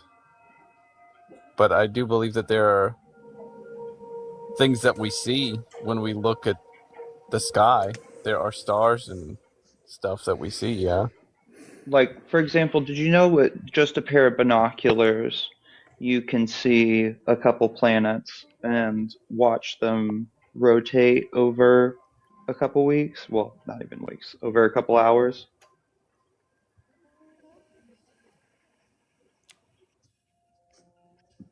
I don't know what they are, though. What do you mean you don't know what they are? I don't know how far away they are. I don't know what they are. Have you ever looked in to see how science claims to know these things? Yeah, have you done any investigating on this? Like any? Well, they claim that we sent stuff throughout the universe. Okay, all right, hang on. I'm just gonna quick correct the vocab here. The universe is around 93 billion light years in diameter. Technically, yes, they did. However, I wouldn't say that. They sent stuff into the solar system, and the furthest objects that we've sent away from Earth would be the Voyager Voyager probes 1 and 2. Currently operating at around I want to say 30 billion miles from Earth, give or take. And yes, we've landed probes on several planets within our solar system. The Soviets landed the Venera probe on Venus. We have pictures that they took. The first 3, I think, burned up because there was an underestimation about the surface conditions. Venus is a rocky planet, but the atmosphere is very dense and very thick. If you were standing on the surface of Venus, it would be kind of like walking underwater, like at the bottom of the ocean. And the temperature surface is hot enough to melt lead. So once they finally were able to get a probe there that could withstand those temperatures, it only survived for about 90 minutes because also on Venus it rains sulfuric acid. But I shouldn't say we, but the Soviet Union, regardless, took pictures and audio recordings of the surface. We, in 2003, landed a probe on Titan from the Cassini-Huygens probe.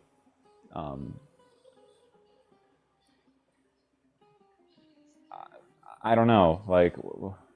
Does that answer anything? Yes, but to me, those could all be lies. Okay.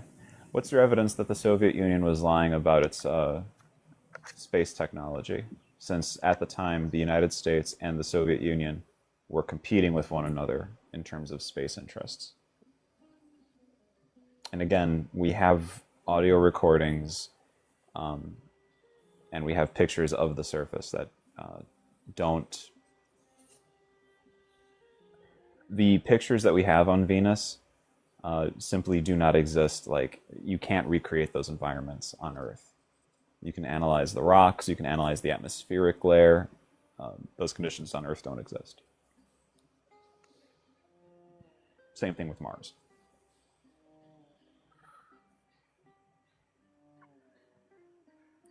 You just think it could be just a thing they did for the public. Okay.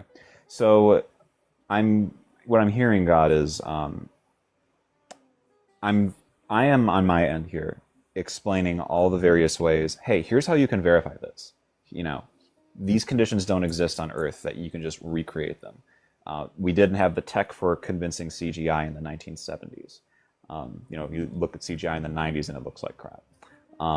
I can show you how, look at this. We have pictures of a sunset on Mars where the fact that the atmospheric layer is very different from Earth kind of demonstrates that it's not on Earth, because there's no way that the sun creates that sort of color going through an atmosphere composed of primarily CO2, and that's very thin. Whenever I bring up something to analyze this that you can use to investigate, because a lot of your answers seem to hinge on, well, I don't know, and I bring up hey, here's how you can know, you seem to just respond, and I'm sorry that I'm going meta, but you seem to respond with well, I just don't think so, or I just think they were lying. So then I'm just going to ask you this again. Can you trust that 1 + 1 = 2?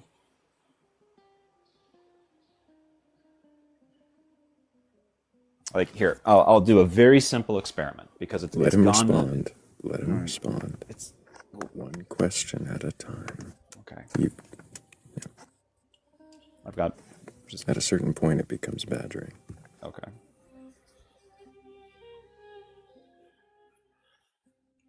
So I try and look at all the possibilities, and in my opinion, if we see an image, I believe before they used computer technology for images, they used very, very realistic looking paintings, and certain art can look very, very realistic. Okay. Cool. Are you arguing instead of responding to the question? What was the question? Yeah, the question was, you just responded that paintings can be realistic. Well, they brought up how else would we be able to see an image that can't be replicated on Earth? What was the other question was can you trust that 1 + 1 is 2? And you said paintings can look real.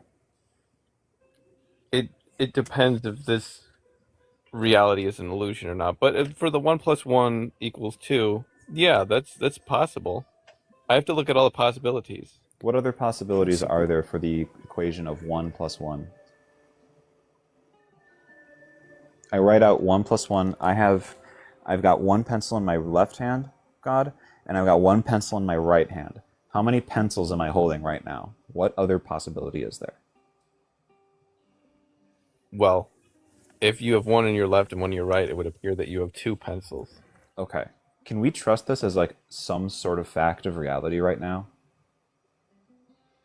It sounds plausible. Okay. Okay. Sure, I can work with that. How about this? If you put your hand on a lit stove, will it burn?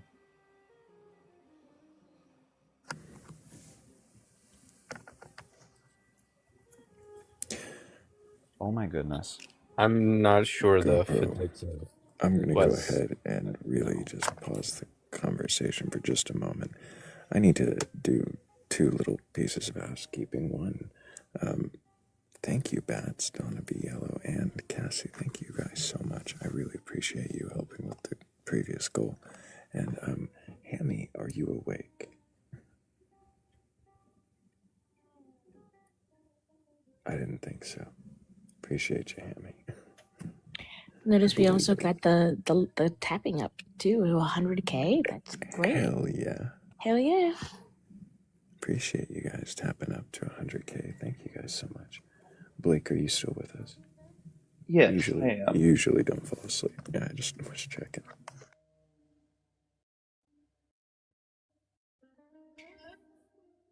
Can I ask GoPro a question, or I'm not sure if he had answered Rad's yet. Well, he didn't, and that was No, part of the problem. Yeah. All I asked him is, if you touch a lit stove, will you get burned? Yeah. Sorry, let me clarify. If you touch a lit stove with your bare hand, will you get burned? I imagine so. Do you imagine or you know? Well, I mean, there are miracles in the Bible where people didn't get burned by fire. Oh my. Okay. All right. You can go, Cats. I'm sorry. Bats. Sorry. Thank you. Thank you, Thrayle. I just.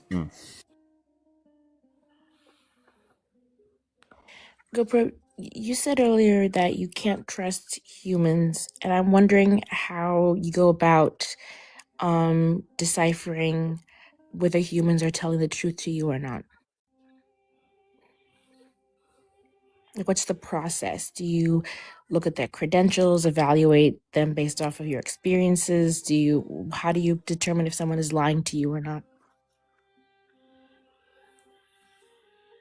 Well, Jesus had mind reading, so since I'm Jesus' apprentice, I do my best to do mind reading. Oh my God. You think you can just tell by reading someone's mind if they're lying to you or not? I can pray to God about it if they're, and then and the mind reading. So I would say the solutions are prayer and then the mind reading. Yeah, those 2. No other way to deduct if someone's lying to you?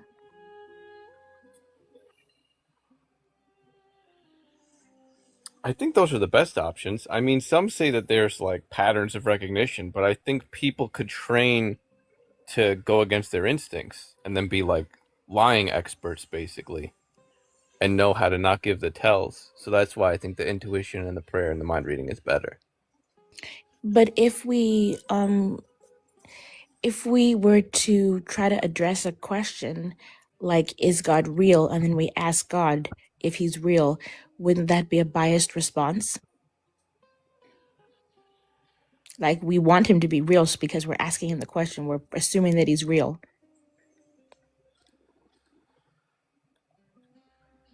But if he isn't real and we're asking him for guidance and wisdom, and he gives us exactly what we want, how do we know it's not just our own biases willing it to be so? I think that's a risk that we have to take because it's our best option. But you're right. I think bias can get in the way at times. You stated that you don't trust like certain large establishments like that would say that the earth is round, but you do trust whistleblowers. Did God give you the wisdom to know that they weren't lying?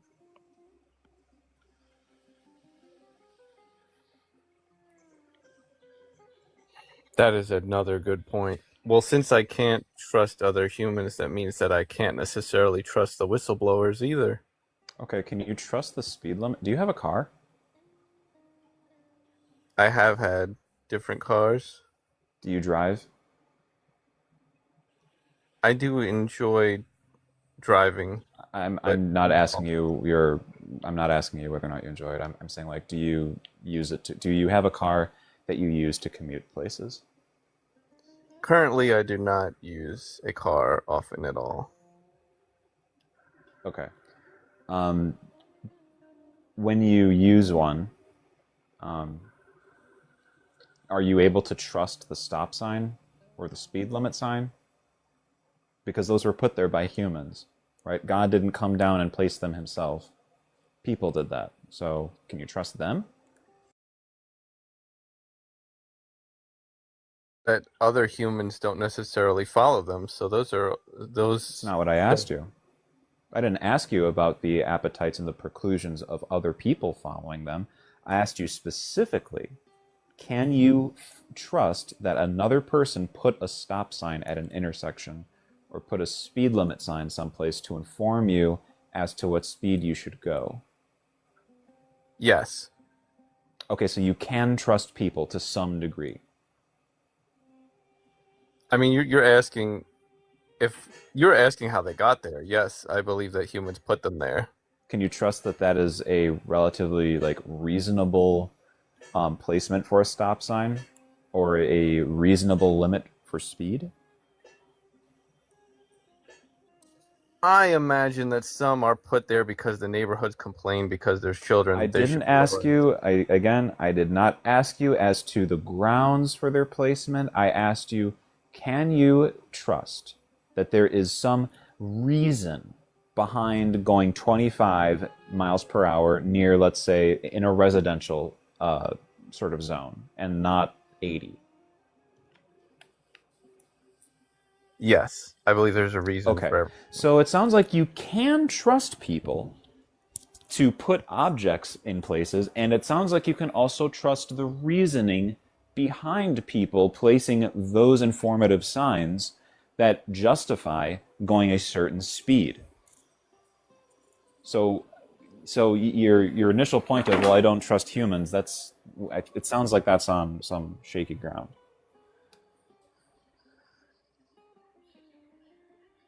So are you positive that you can't trust any human at all? Because you just admitted to an instance in which, okay, there is some non-zero amount or percentage, if you will, of trust that you need in order to safely operate your motor vehicle that requires you to trust other people.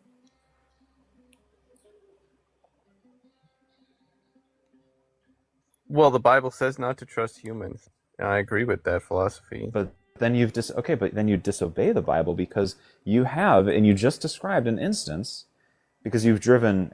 I'm sorry. When you see a sign that says entering school zone, 15 mile per speed limit when children are present, do you disregard because the Bible says don't trust people, and you've already acknowledged that people put that sign there, which would then indicate that you shouldn't trust them?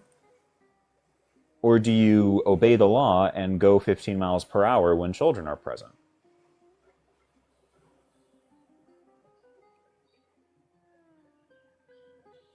I mean, Jesus taught to be kind and observe, so I observe it. Okay. Can you tell me where? Okay. So then it sounds like you, and I guess this is a contradiction in the Bible then. So You are capable. You can recognize situations where trusting other people is not just warranted, but is reasonable for the safety of others. Well, for me, obedience and trust are two different things. I didn't ask you anything about obedience. I don't recall those words exiting my lips until just now. I said, and I'll repeat it again, it sounds like you can recognize situations where trusting another person, okay, like, because, let me put it this way. Is it safe to go 90 miles per hour in a school zone when children are present? No, I would say that's very not nice. I didn't ask you about it being nice. I asked you whether or not it's safe. I don't think so. Why? Because children are known to run around. Okay. And? It's ideal to go slower for the sake of the children that are crossing the street. Okay. But why? Why is that safer? Because that's how children behave. So? They can move out of the way. Well, we have to be we have to have empathy for children. Children are not always very aware of their surroundings. Ah, so you trust that the other person who put in that school zone has a sense of empathy? I would certainly hope so. Well, what else? What other reason would they have for placing that sign there advising of a speed limit to slow down when children are present? I mean, I would hope that the whole entire country decided that there should be speed limit things around school zones. Hopefully this is a nationwide prerogative. Do you think that it isn't? I think that I would hope it is. I mean, certain states have their own jurisdiction. Right. It generally, for sake of debate, yes, it generally is the case that, like, yeah, if you're driving near a school zone, you have to go 15 miles per hour when children are present. Whether or not that's like a federal law, that I'm not sure. I think that is governed by states. But generally speaking, that is something that, like, we do. Different states have different details to that law, but yeah, right. They're different guidelines. So it sounds like we're in a position where we can trust that there's other people who have examined some sort of phenomenon that occurs in which people drive reckless in your schools. What would that be? What would what be? What would that be? If people are driving reckless in your schools, what sort of phenomenon might someone on the outside be observing? They would be observing that they're not following the rules. Okay, I'm trying to get you to the point of, like, recognizing that, yeah, a kid could get killed. I'm trying to, like, slowly get you to that point. Yes, it would be dangerous. Okay. So it sounds like you can trust other people to some non-zero degree, like I had said earlier, to not only recognize a situation where precautions are appropriate, but it sounds like, since, you know, we tend to not see a lot of people around the country, like this isn't like an epidemic, it seems to be the case that a lot of people can be trusted to obey this law and to put the safety of others above, you know, their need to get from point A to point B in a certain amount of time.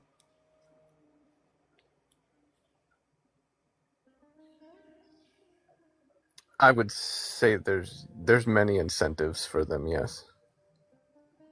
Okay, so then, do you see how this conflicts with, well, your belief of God told me to not trust people?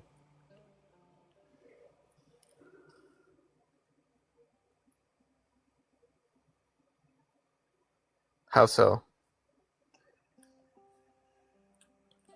Okay, I'm going to walk through the whole thing again.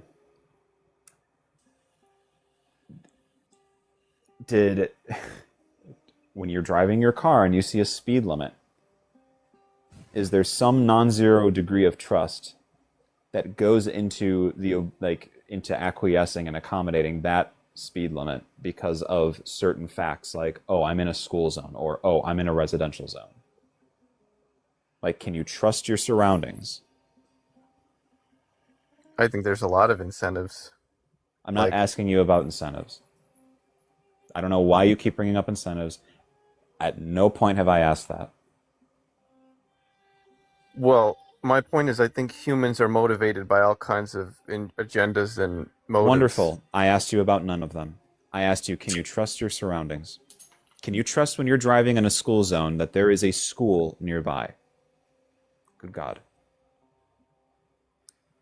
If there's a school nearby, then I expect there to be school zone rules. Okay, so Brain and Nevada aside, if we're driving in a school zone, we have to be going 15 miles per law, but also because if there's children around and you're driving above that, you could seriously hurt somebody, right? Yes, it would be dangerous. Okay, so then this would mean that there is some degree of trust that has been built into this equation of, okay, I need to be able to trust that there's another person who designed my car to accurately read my speedometer so that I can interpret how fast I'm going. And there's another person who recognized, okay, this is a school zone. I should be driving in accordance with, rules of safety and whatnot to mitigate risk.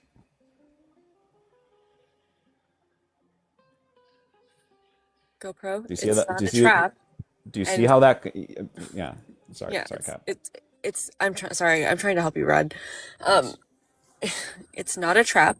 You can answer these questions directly. He's not trying to trap you, and honestly, he has been the most patient I have ever seen him be. And so, please just answer it directly. Yeah, I understand that it was there for a reason, that it helps against danger, and it's a good idea. You are conveniently moving out of the way of the line of questioning. Please repeat the question. There is some non-zero percentage of trust that goes into the previously mentioned scenario. You're driving, okay? You have some degree of trust that, okay, my speedometer is somewhat accurate. It's not 100% accurate, but it's generally giving me an idea as to how fast I'm going that I can trust and I can make reasonable predictions from. I am also in an area that has children, that is a school zone, which means there is some non-zero amount of trust that is needed for me to assess my surroundings and understand, oh, okay, because I'm in a school zone, I probably should be able to trust a sign that says, hey, go 15 miles per hour because there's children present, or when children are present. Yeah, I mean, I would believe that that's a real sign. I didn't ask you about whether or not the sign was ontologically real or not. At no point was that a part of the equation. GoPro. He is not doing it. I'm gonna try. I'm gonna try. Okay. All right. Yeah, I need a break. I know. You did great. You were amazing. GoPro. Do you trust that sign, not is the sign ontologically there? The sign is telling you the safe speed to go. Yeah, it's saying that if you go above that speed, it would be illegal. Right. So there is a person that determined the speed to go on the sign. Yes, I would think that the state or the nation decided that speed, yeah. So there is some non-zero level of trust that we have to have for other human beings.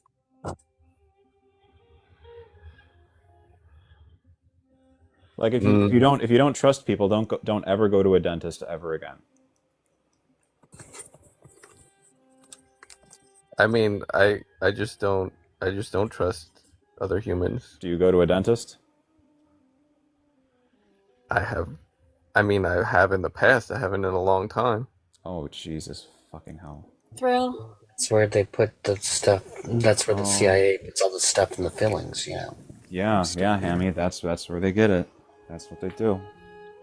Good morning. Yes, Kat. Good morning. I think that this is where the limit is reached today, just for a productivity standpoint. You know, I love GoPro, but I think we're there.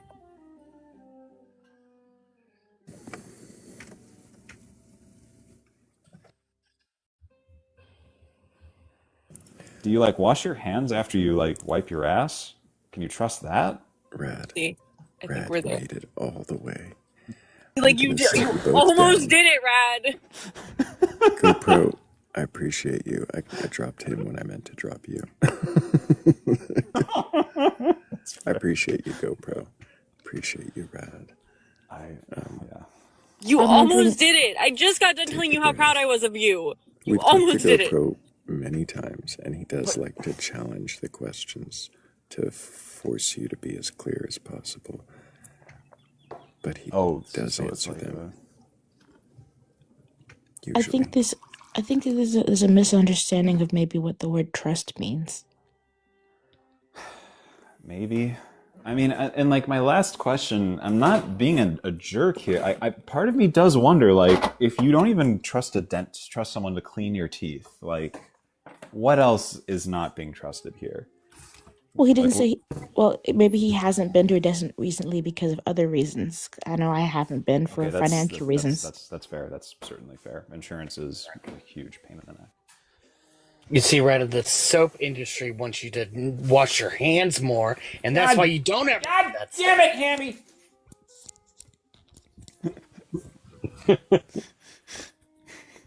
It's big soap. I was far too inebriated to walk into that right now. Far too. I'm sorry. Every I'd time come and save you, Rad. Do you hear this? Like, fuck. I'm sorry, I wasn't strong enough. I just noticed for a while, but there was some definite agitation rising. Go ahead, Bat. Sorry. No, just like I just noticed that as you guys were talking to him, he started to denote trust with a positive emotion. When you don't have to have a positive emotion to trust somebody, I can trust a fool will act foolishly. I can trust a criminal will try to rob me. I can trust other things. It doesn't have to be a positive kind of trust. We can trust is counting on something based off of our ability to determine like what might happen. Like it's not always positive. And I think maybe GoPro associates trust with something positive.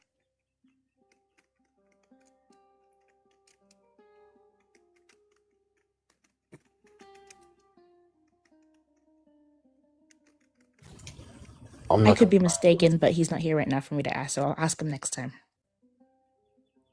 Also, regardless of the end, like, Rad, we're just gonna pretend like the end didn't happen. You did so good. Like, so good. I was really pulling on like a lot of like lawyer shit. I'm just trying to.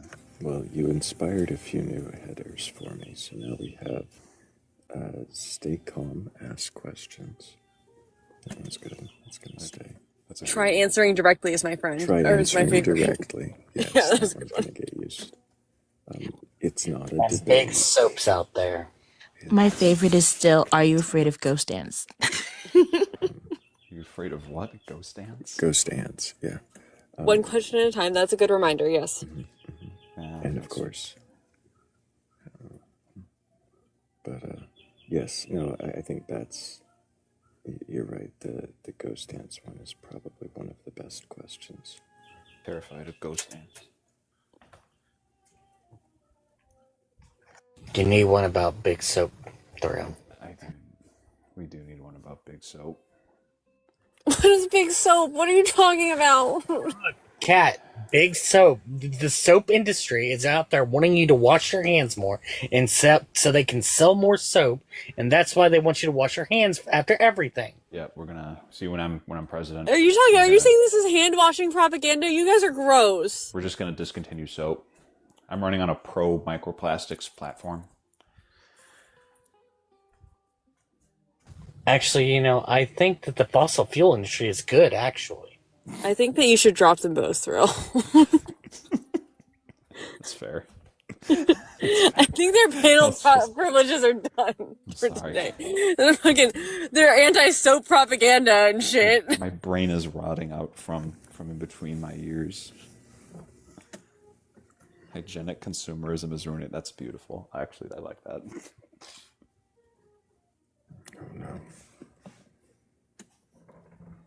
No, chat, maybe, stop.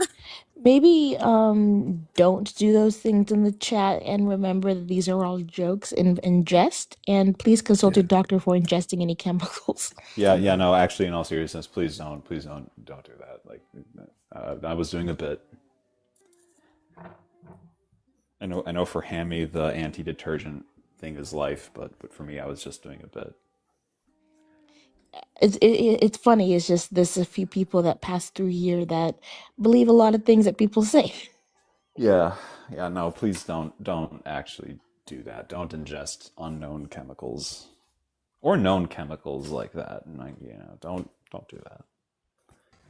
So don't ingest water because water is chemical. Got it. Hammy?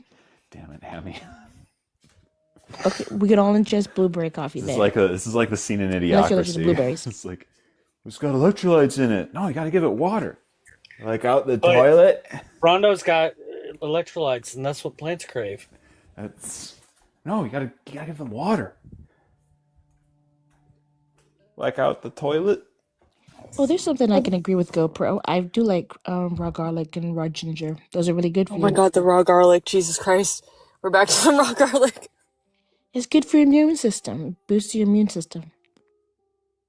What part of the immune system does it boost? Like all of it? Well, apparently things like garlic, oregano, and ginger can all just boost the immune system. I gotta look into how, but That is interesting. yeah. I have heard that.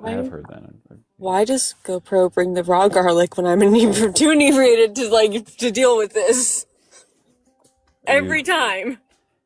With the raw garlic. Are you like a vampire? Inebriated on my panel. I am, yeah. Yeah, no, I am. I had to save Rod. With what?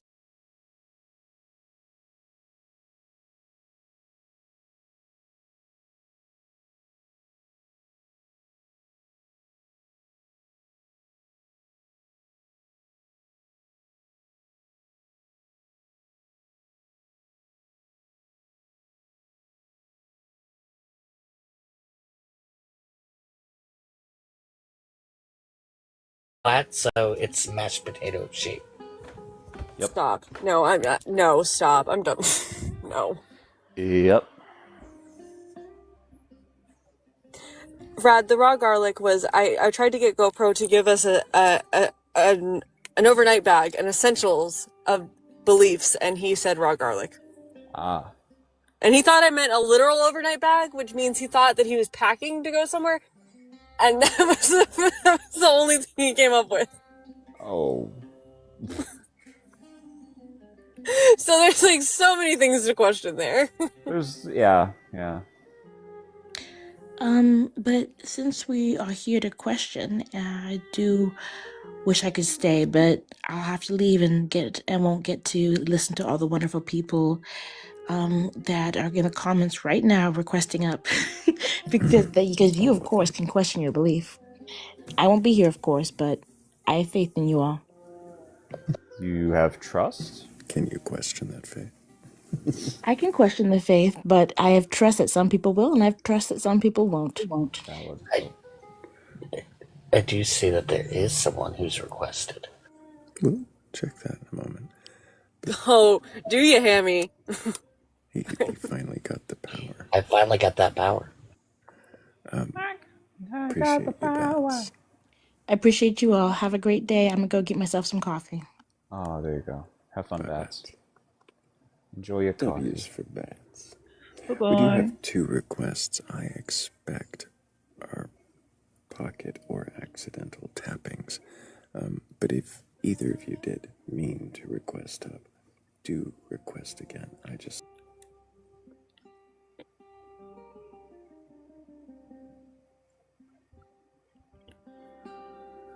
Throw that rain did not last very long, so I don't think it was your rain. No, my rain lasted like a whole day. It was on and off, but yeah.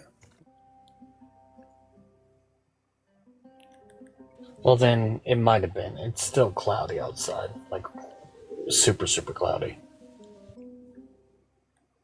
No, it's not.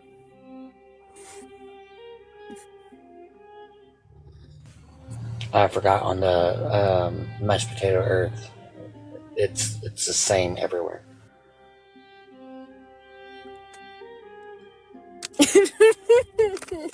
Why Sorry, mashed it took me a potato? second.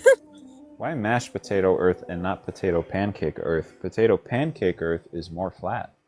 So obviously that's the right one. Yeah, that's what big potato pancake wants you to think. Oh, you, damn it. Big potato pancake. Big potato pancake. Why are we Potato listening to these pancake pancake. conspiracies? Like, Take a what potato are we and doing? put it in a pancake. Potato pancake, that's what it's gonna make. Potato pancakes. Bum, bum, bum. Pretty sure that's the bacon pancake song. It is. What is happening? Just swapped it out. Oh, it should be tater pancakes instead of potato because there's one Tater less syllable. pancakes, making tater pancakes, making pancakes. Or what is it? Take some taters and I put And it put in a it in a pancake. pancake. People for Potato pancakes. I think this is where I have to drop everybody and start over. Just a walk. I didn't sing any songs. I didn't sing either. It's true, they didn't. They were good.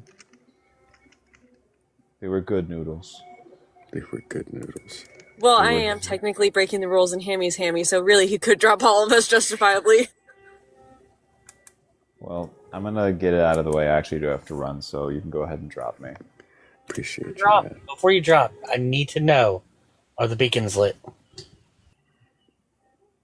The beacons of Ministers are lit. Gondor calls for aid, King Theoden. Yes. Is that what you were hoping for? Appreciate you, Rad. And seriously, you did a really, really, really good job.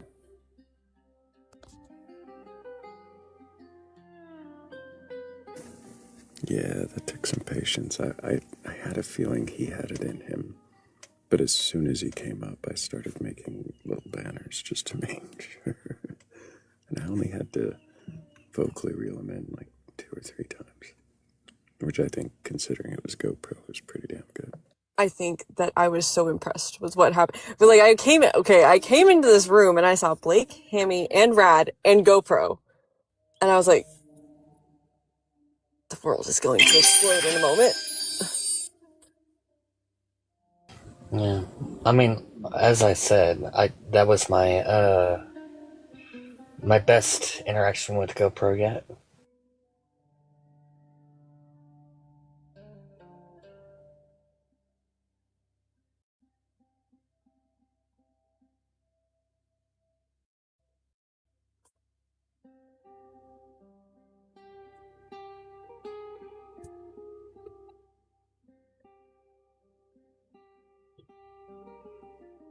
So other than the potato flat earth or whatever and GoPro, how has it been?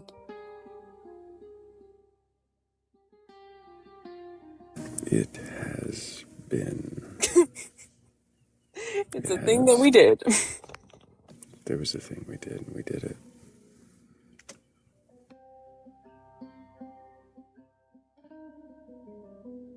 I was very patient with someone, and was questioning him about science.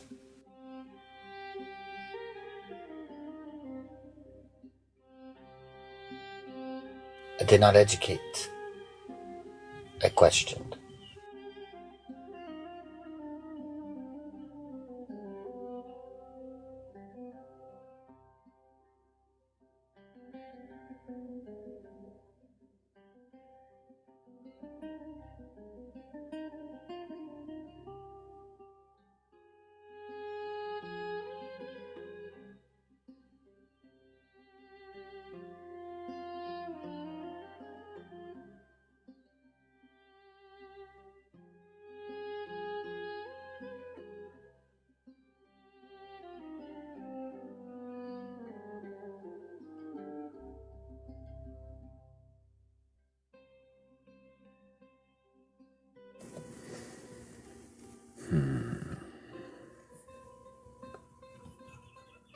Do we have time for one more guest? Probably not.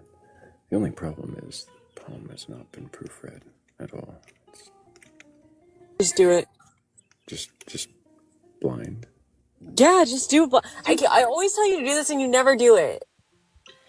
I would like to see what a poem looks like that hasn't been proofread yet. I've done it before. It gets confusing. Send it to me, I'll read it. It'll make all the sense.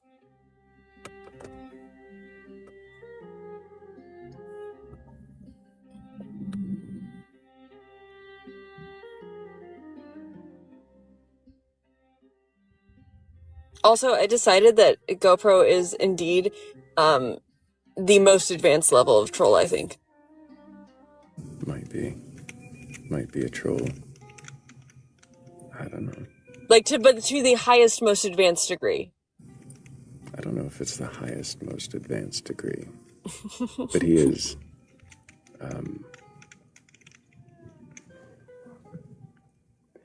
questionable.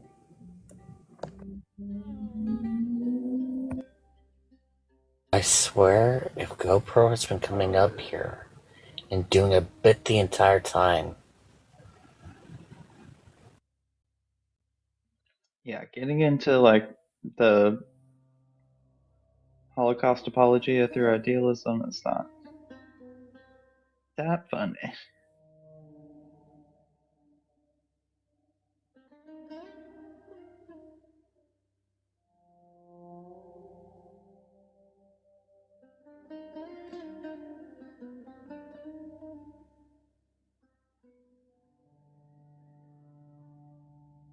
Yeah, what happened there, Blake?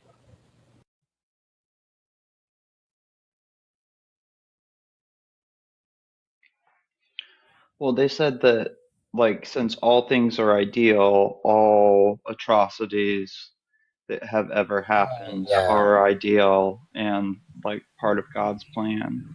Yeah.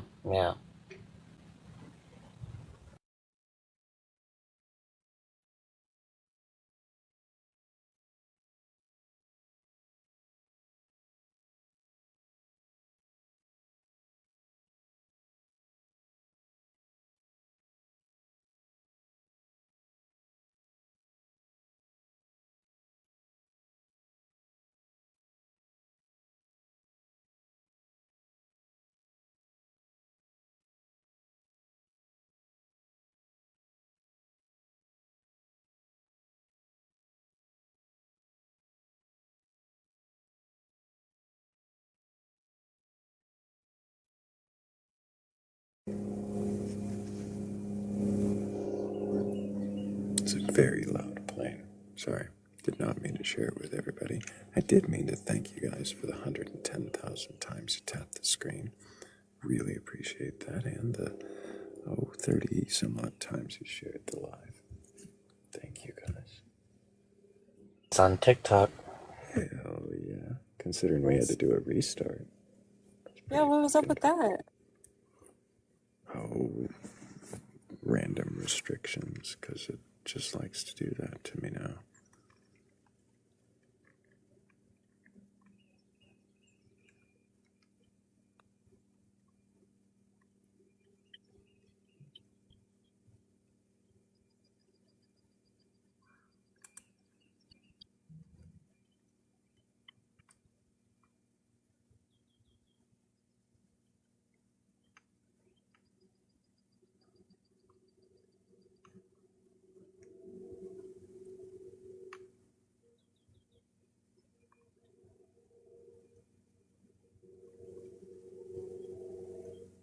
I can't tell if the music's playing. It is indeed playing, yes. Oh, good. Goody good. Maybe one more. I can't hear the music. I can't hear the music either. I don't think it's playing. I can. Maybe I might be making it up. That is totally possible that I am hallucinating the music. Like, that is absolutely possible. Kat, I think you're hearing his background noise, and it might be mixing with your background noise, and No, you I may think be thinking, I'm hallucinating the music. That's what it is. I promise you, it's "Oh, that. I guarantee you, that's what it is. oh, okay." So it's glad that you're just going crazy. I got you. But I am hallucinating the music. Yeah, totally. You know, it absolutely stopped. There it is. But it disconnected. I'm so used to hearing it that it was a very easy thing for my brain to do. Yeah, no, I could see that for Yes, sure. yes, Michael V, you do. Yes, you do, my friend.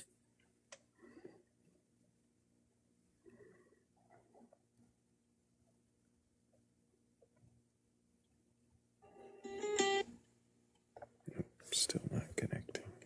Okay, I know how to fix it.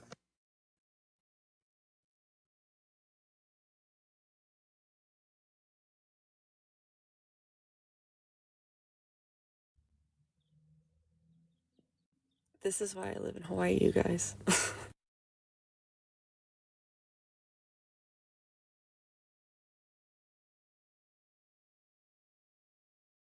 Mostly Maui Wowie, man.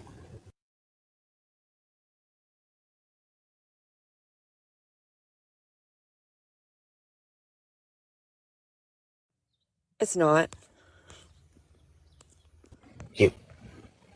You didn't get the reference, I'm sorry.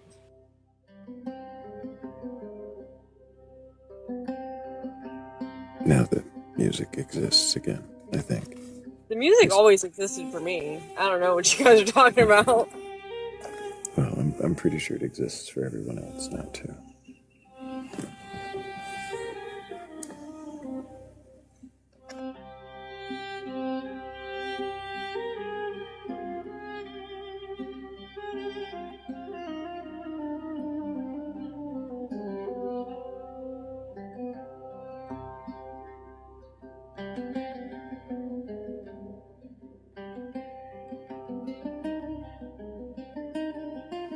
Thrayle, only one person got my reference.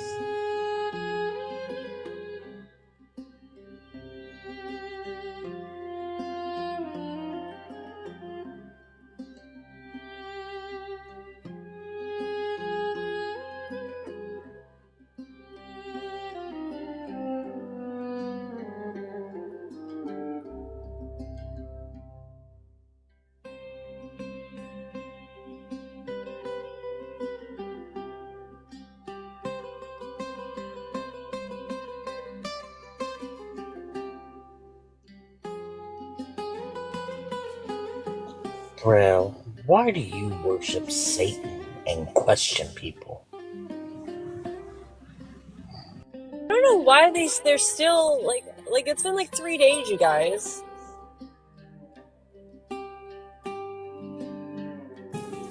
They keep thinking I worship Satan.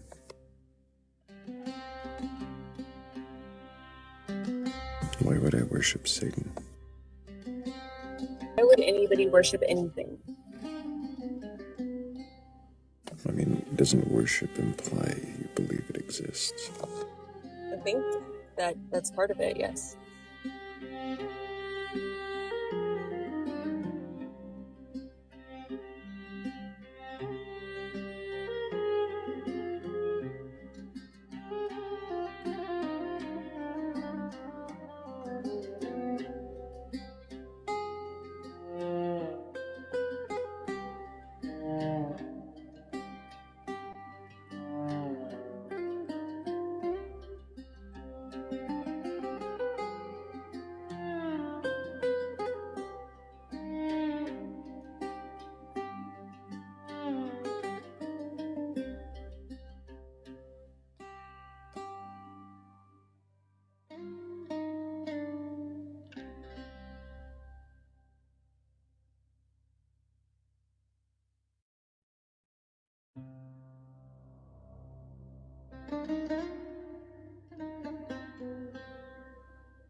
okay, it's actually a good thing I proofread this. It was at a shitty end.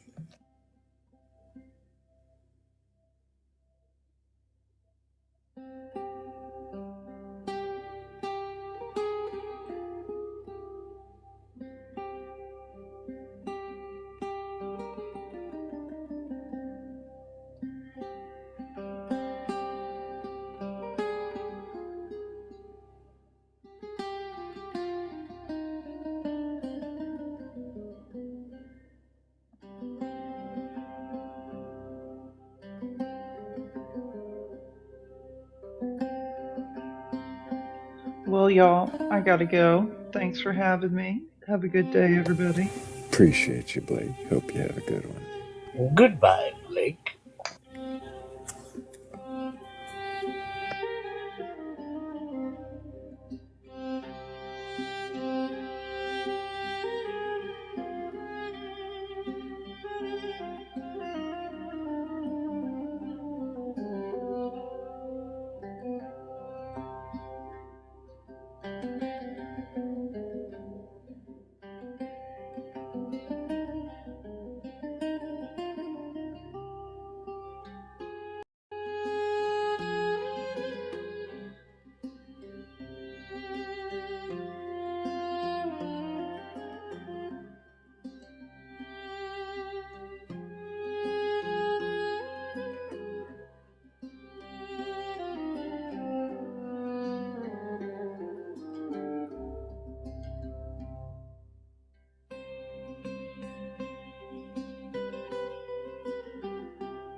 I think, maybe it's at least passable. It's now it's got an ending. Yeah.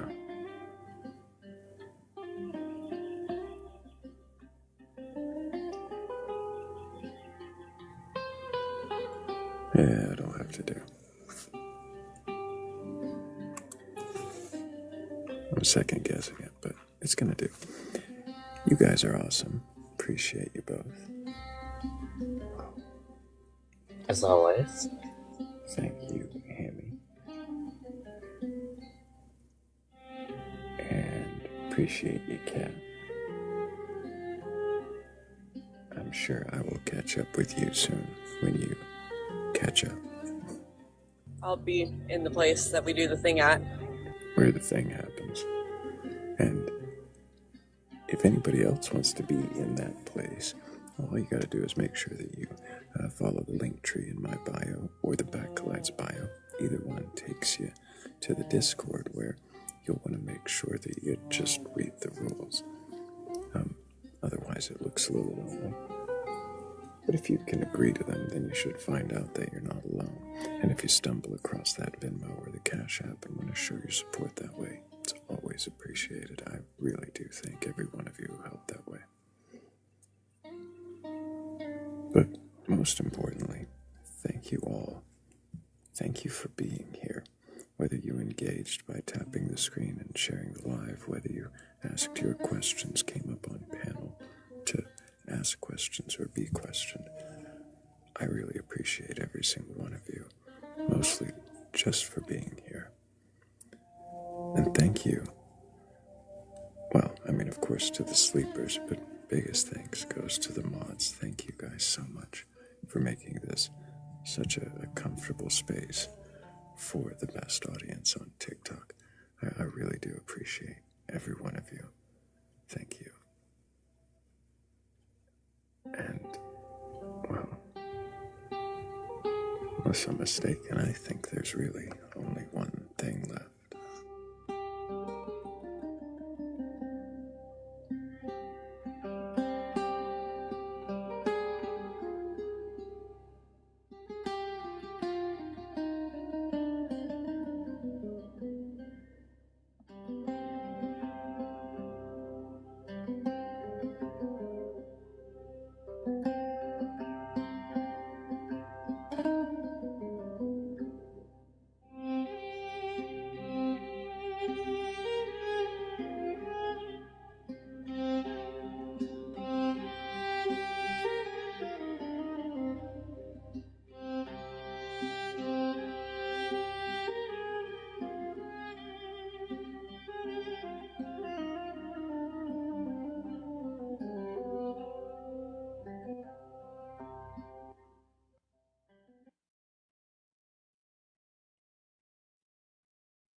Some swear a god shaped every star. Some swear the planets sing afar. Some chase a beast in forest shade. Some claim the world a circle made. Each voice insists it knows the way, the sky, the woods, the cosmic play. Each says the doubter simply fails to read the signs within the tales. One kneels where ancient scriptures stand, a heaven drawn by human hand. One hums of fields no test has shown, of healing waves the mind can own. One scans the dark for hidden feet, a shadow moving through the beat. One flattens oceans, skies, and suns into a disk where maps are done.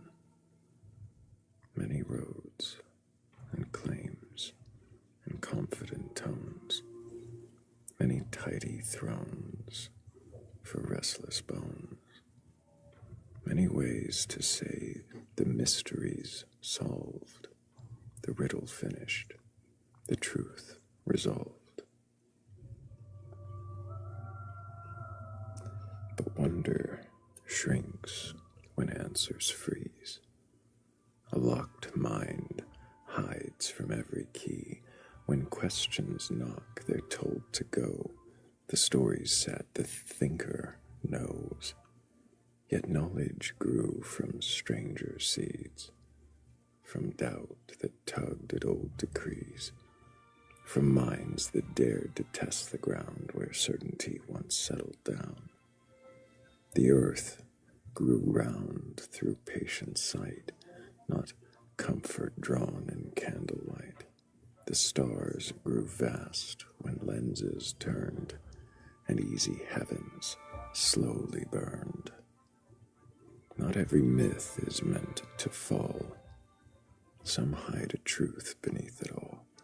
But truth does not demand we close the door each time the question grows. So question gods enthroned on air. Question energies claimed but rare. Question beasts no tracks reveal. Question maps that twist the real.